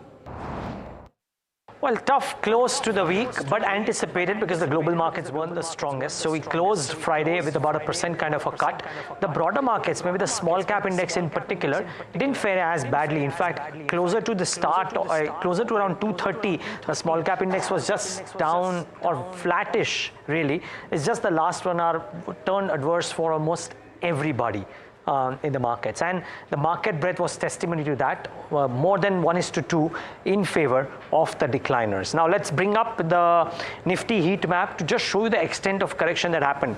Lot of red, very little green, not too many stocks in the green, which is worth talking about. But if you look at the reds, from a Sun Pharma, which had a specific problem, but it was symptomatic of what happened to pharmaceuticals, because you saw Cipla, for example, in the red as well. So a clutch of other names. Dr. Reddy's was down about 1%. Lotus Labs from the broader market was down in trade. So pharmaceuticals took it on the chin. Autos were a divided lot. So Maruti was certainly down in trade. It's not that other autos were down, because there were stocks like Tata Motors and Bajaj Auto, which traded in the green as well. So mixed bag out there. Reliance, the big boy, about 0.74% lower. Adani Enterprises about 1% lower. And HDFC Bank too, not quite in the thick of things today. So that led to the markets do what they did. And the large cap end. Let's get the BSE 500 winners and losers on the screen to just give you a snapshot of what stood out there. So metals clearly did well, and you saw that proof in Hindustan Zinc and some of the others. Some of the auto ancillaries did well. Sona, BLW, Exide, etc. are case in point. Anybody which is potentially a supplier to Tesla had a fairly good run. And Archean Chemicals, symptomatic of what's happening in the chemical space, a lot of these stocks for the last few days have done very well. What didn't do well? There was pain in PB Fintech after a few days. Spark, as I said, 2 days on a trot now on a lower circuit. So Pharma not necessarily doing that well, with Piramal Pharma also being down in trade. And last but not the least, 2 or 3 stocks specifically that we need to mark. Vodafone Idea, big story. Very likely that GQG could participate in the stock, FPO, Fidelity could participate in the stock, ended about 1.5% higher. So really good show. And 2 stocks on which there were key positive brokerage notes. One of them was Entero, the other was Newland Labs, and both of them reacted very, very strongly to that. So they kind of stood out at the broader end of the spectrum for me. So that was the kind of week. Maybe anticipated some more weakness next week because the global markets aren't doing the strongest, but we'll take it, we'll cross the bridge when we get there. And in a worrying move for investors coming to India via Mauritius, the governments of the 2 countries have amended the tax treaty. As per the amended tax agreement, if the main purpose of investing via Mauritius is to take advantage of the tax treaty, then the Revenue Department can question the transaction and also deny the treaty benefit. In tax parlance, this is known as the principal purpose test. Now, the move will impact both foreign portfolio investments as well as foreign direct investments. So income, whether in the form of capital gains, royalty, fees for technical services or dividends, can now be questioned and denied the lower tax rate under the treaty if the department believes that the purpose of investing via Mauritius was the treaty's abuse. The language of the amended protocol has also led to confusion on whether past investments will be impacted. Now, NDTV Profit spoke to Pranav Seta of EY and Dinesh Kanabar of Dhruva Advisors, who articulated the areas that still need clarity. So, two parts to it. First of all, India is a party to the OECD amendments, and one of the amendments is that every investment into using a treaty should, as Pranav was explaining, meet the principal purpose test, meaning thereby that if you are using the treaty of another country only for availing tax benefits, then the treaty should be denied to you. So if there is a US investor using a Mauritius treaty to invest into India, and the principal purpose of that is found to be only to avoid taxes which are legitimately avoidable under Mauritius-India treaty, then the treaty benefits can be denied. Now, this principal purpose test is something which India has been renegotiating several treaties, and in several treaties it has been there. Mauritius is now going ahead and implementing. I think the real point is the point which Pranav mentioned in the passing, which is the applicability of the treaty. The wordings of the protocol which has been entered into to amend the treaty suggest that this amendment will apply to all existing investments and to all the past years.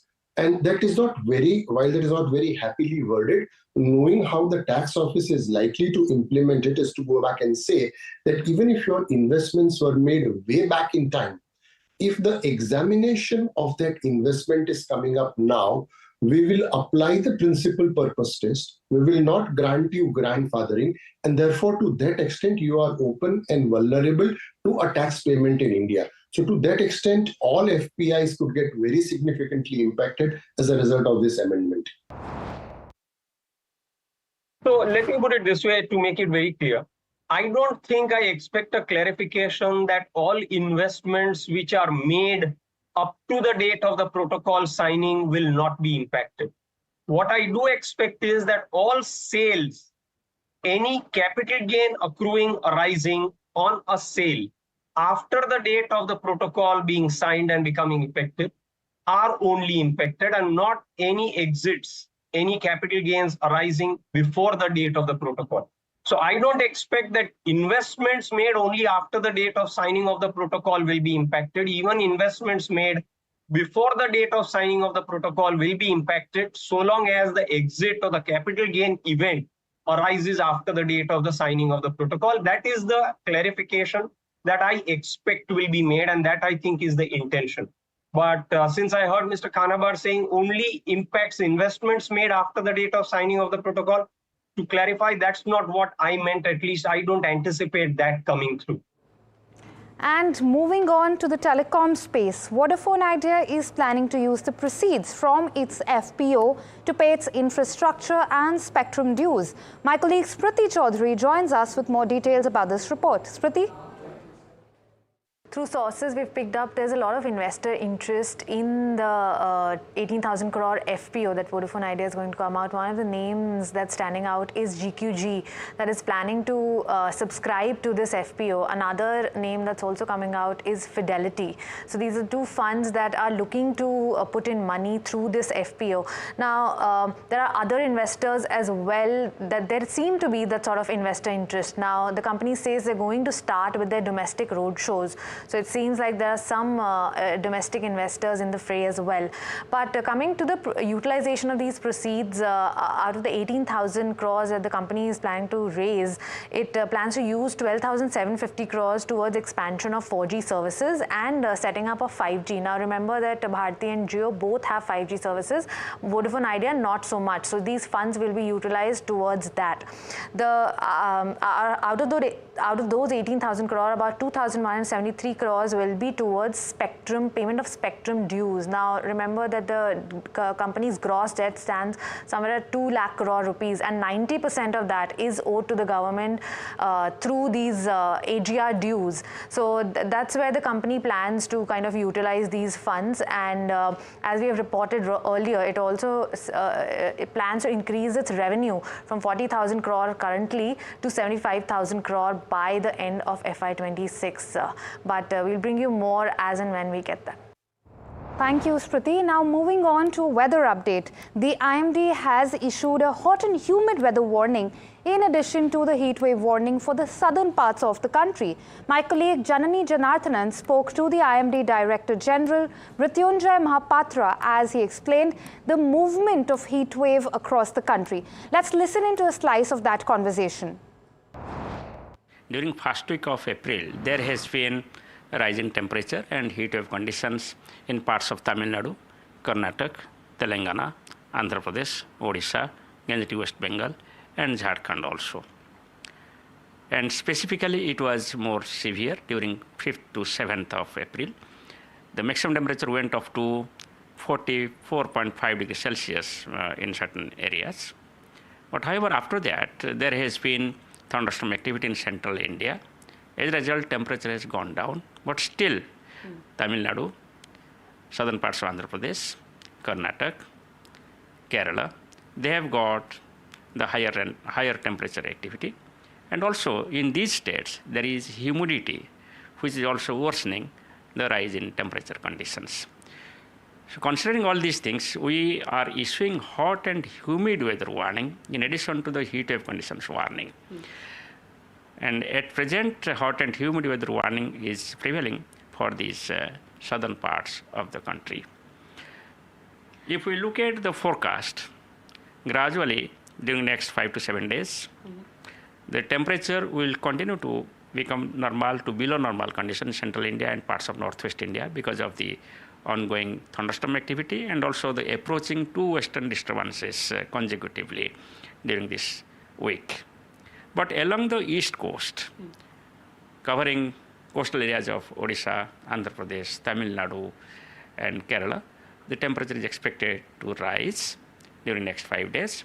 And in certain places of Andhra and Odisha, there could be possibility of isolated heat wave conditions. Right. So perhaps temperatures would be a little lower, say, in the next 10 days, you're saying, in southern India. This is important. Not in southern India, but in central and northwest India. And moving on, Japan's MUFG is set to invest $1.5 to $2 billion in HDFC Bank's HDB Financial, sources told NDTV Profit. This comes ahead of its potential IPO. My colleague Vishwanath Nair, who's tracking this, joins us with more. Vishy, what have you been picking up? Right, Pallavi. So, as you mentioned, HDB Financial Services is looking at a new, fresh sort of investment coming in from MUFG, which is, of course, a Japan-based financial conglomerate. What they're intending to do is invest about $1.5 to $2 billion to buy some stake from HDFC Bank. HDFC Bank currently owns about 94.7% stake in HDB Financial Services. So, once the stake purchase is done, then MUFG will be left with about 20% odd stake in the non-bank finance company. This will value HDB Financial Services at about $7 to $10 billion. That's what our sources are telling us. Essentially, this is being done to sort of create a benchmark for the valuation of this non-bank finance company. Remember that HDB Financial Services has been wanting to go into IPO for a while now. About 2019 or 2020, that was when the company was planning to launch its IPO. Those plans got derailed because of the COVID-19 pandemic, due to which the company had to face a lot of losses. Since then, things have started becoming more normal. There has been a management change. Of course, management is looking to unlock some of the value that HDFC Bank has. So that's the aim with this sale. Thank you so much for that, Vishy. And with that, it's time to slip into a short break. But do stay tuned. We have a lot more lined up on the other side for you.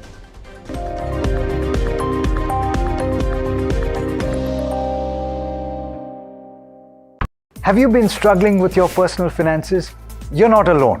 There are a lot of people out there that find it difficult to manage their money. But on Big Decisions, we'll be discussing a variety of topics that will help you make your financial decisions with confidence. Check it out on any of our social media platforms, the television channel, on the website ndtvprofit.com, or in fact, on any of the podcast platforms out there. Different people believe in different things. In cricket, some hail the king, some believe in God. Some wait for Mr. Right, some believe in swiping right. Some run away from risk, others run after it. For some, kids mean babies. For others, kids mean puppies.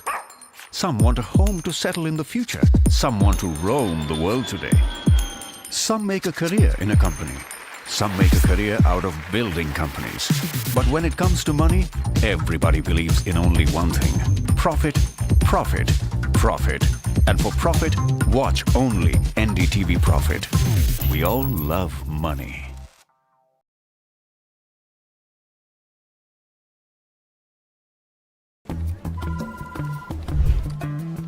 Bro, what are you doing?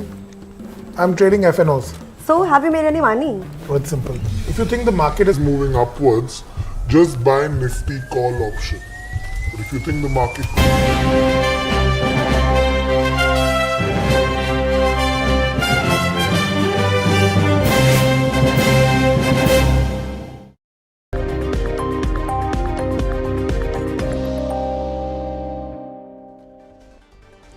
Welcome back. You're watching The Reporter on NDTV Profit. Dixon Technologies has signed an MOU with Dassault Systems. Through this agreement, Dassault Systems is set to provide manufacturing expertise to Dixon Tech. My colleague Rishabh caught up with the MD of Dixon Tech, Atul Lal. Here's a slice of that conversation. Indian electronics manufacturing industry is at an inflection point. It's going through a massive growth. In Dixon's case itself, since the time we listed in 2017, we have grown from 1,500 crores to close at 23-24 at 18,000 crores. Today we are manufacturing almost 1 million devices a day across 23 plants with more than 27,000 of our associates in the plant. And these are all diverse products. Right from smartphones, feature phones, telecom devices, routers, set-top boxes, washing machines, refrigerators, televisions, cameras, DVRs, home automation products. So it's diverse. And we have more than 100 global customers. So across all this, we require deep precision engineering, huge focus on productivity, real-time data analysis, agility and nimbleness, customer centricity. So this partnership with Dassault is our endeavor to achieve all these objectives. Dassault is a global giant, a global lead player in this digital transformation journey. And that's what this partnership is about. Initially, it's going to be implemented in our smartphone plant and also the IT products plant. And as the journey goes through, we hope and we are sure that it's going to be extended to our other factories also. My colleague Sesha caught up with Rajat Agarwal of Barista recently on the growing competition in the branded coffee chain industry in the country. Let's listen into a slice of that conversation. So we were the pioneers of coffee chain in India and still a leading chain in terms of our network circle. We are a 400 plus store brand currently, and the second best would be, so we are in the top 3 as of now, being the second largest. And we are trending towards moving towards the largest coffee spot in terms of the network which we have built in, and that time is very soon that we will be reaching the largest coffee chain in India very soon. So we are pretty much growing our network at a robust pace. There are new entrants which are coming in, and see, overall what you need to understand as a phenomena is that the overall industry size is growing. So industry size today out of the coffee chain market, if you were to look at, is about $2 billion, out of which the cafe segment is about 0.5, and that market is growing at a very healthy CAGR, which is about 9 to 10% year on year. So which is something which is very healthy for the overall industry. The socio-economics and overall the way the dynamics on the retail side are exploding in India. There is definitive demand on some of these, and that's why you see new players, not just the local players, but a lot of international brands are coming in. However, we are very confident with the network which we've already created, which is about 100 plus cities now, and we are also the largest already in Sri Lanka. I'm sure they will take a bit of time to kind of reach anywhere closer to what we are. And we are not sitting pretty. We are opening a certain level of stores every year.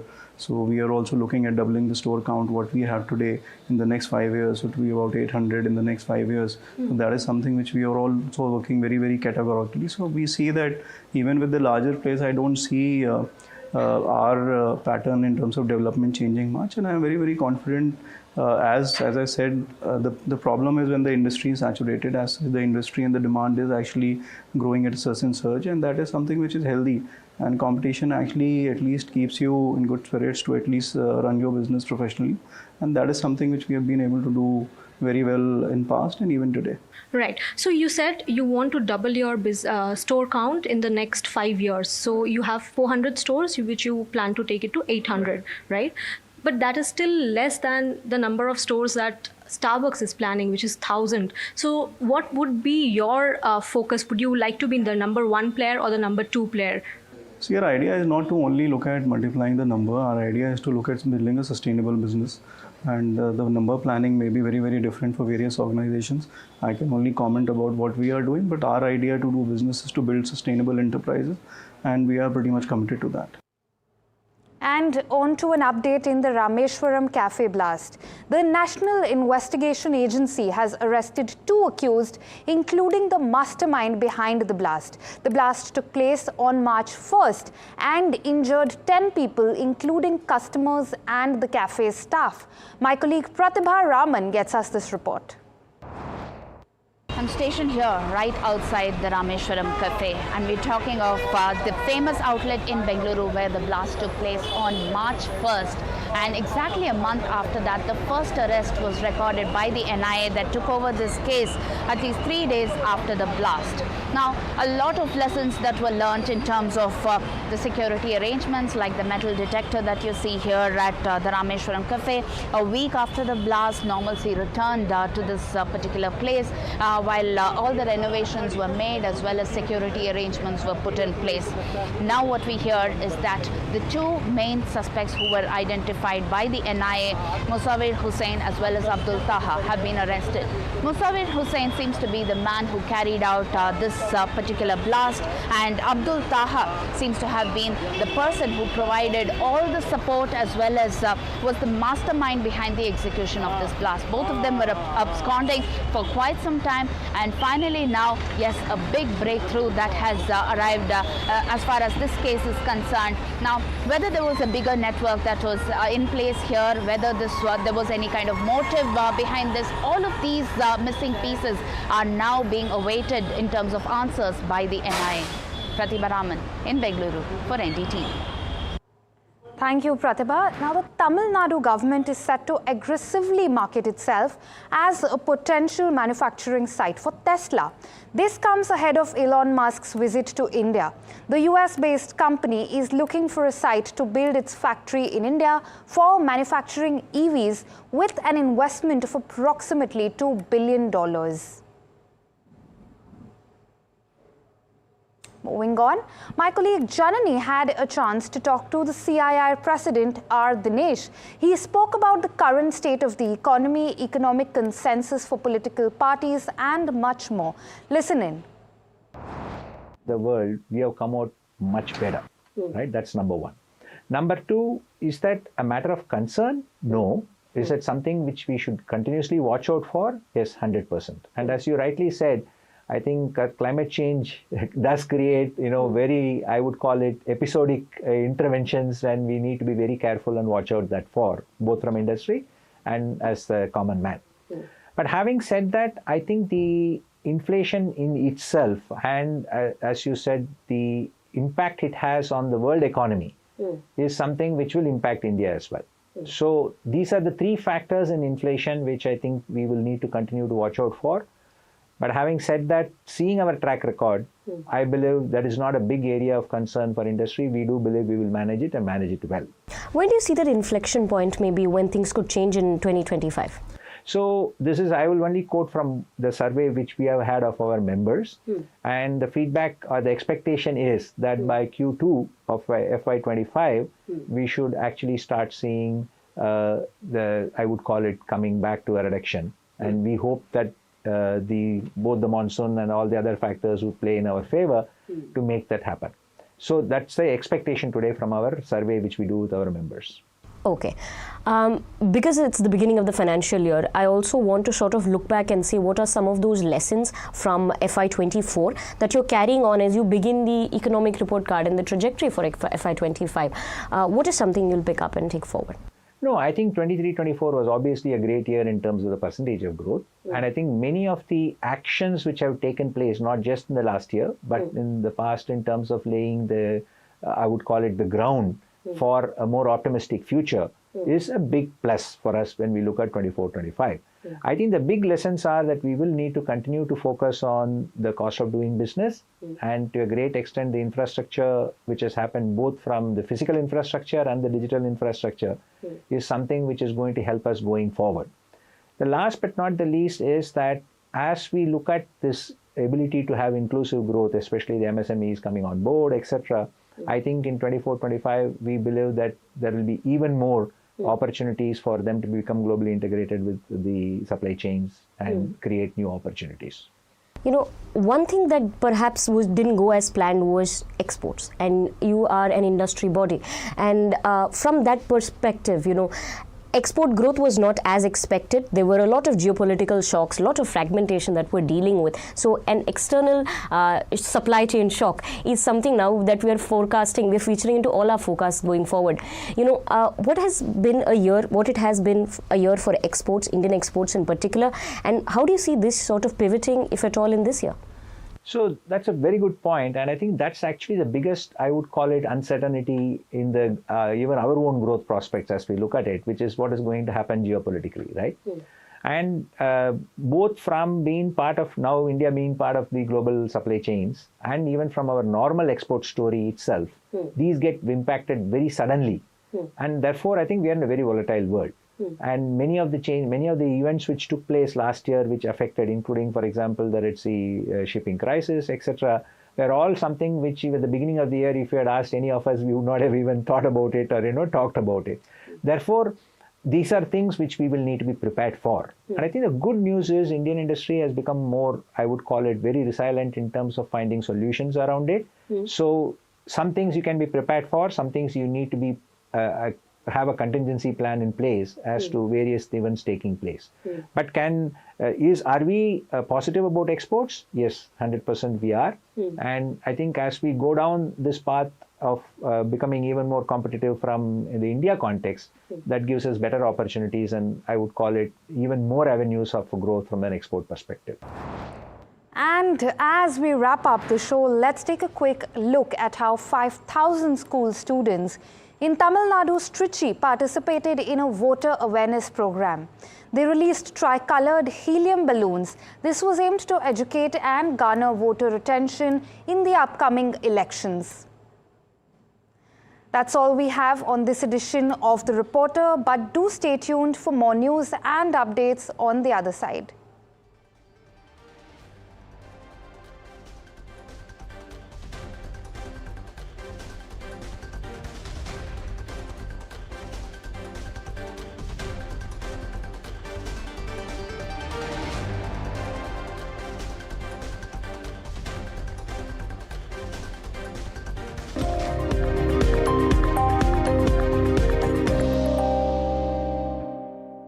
Have you been struggling with your personal finances? You're not alone.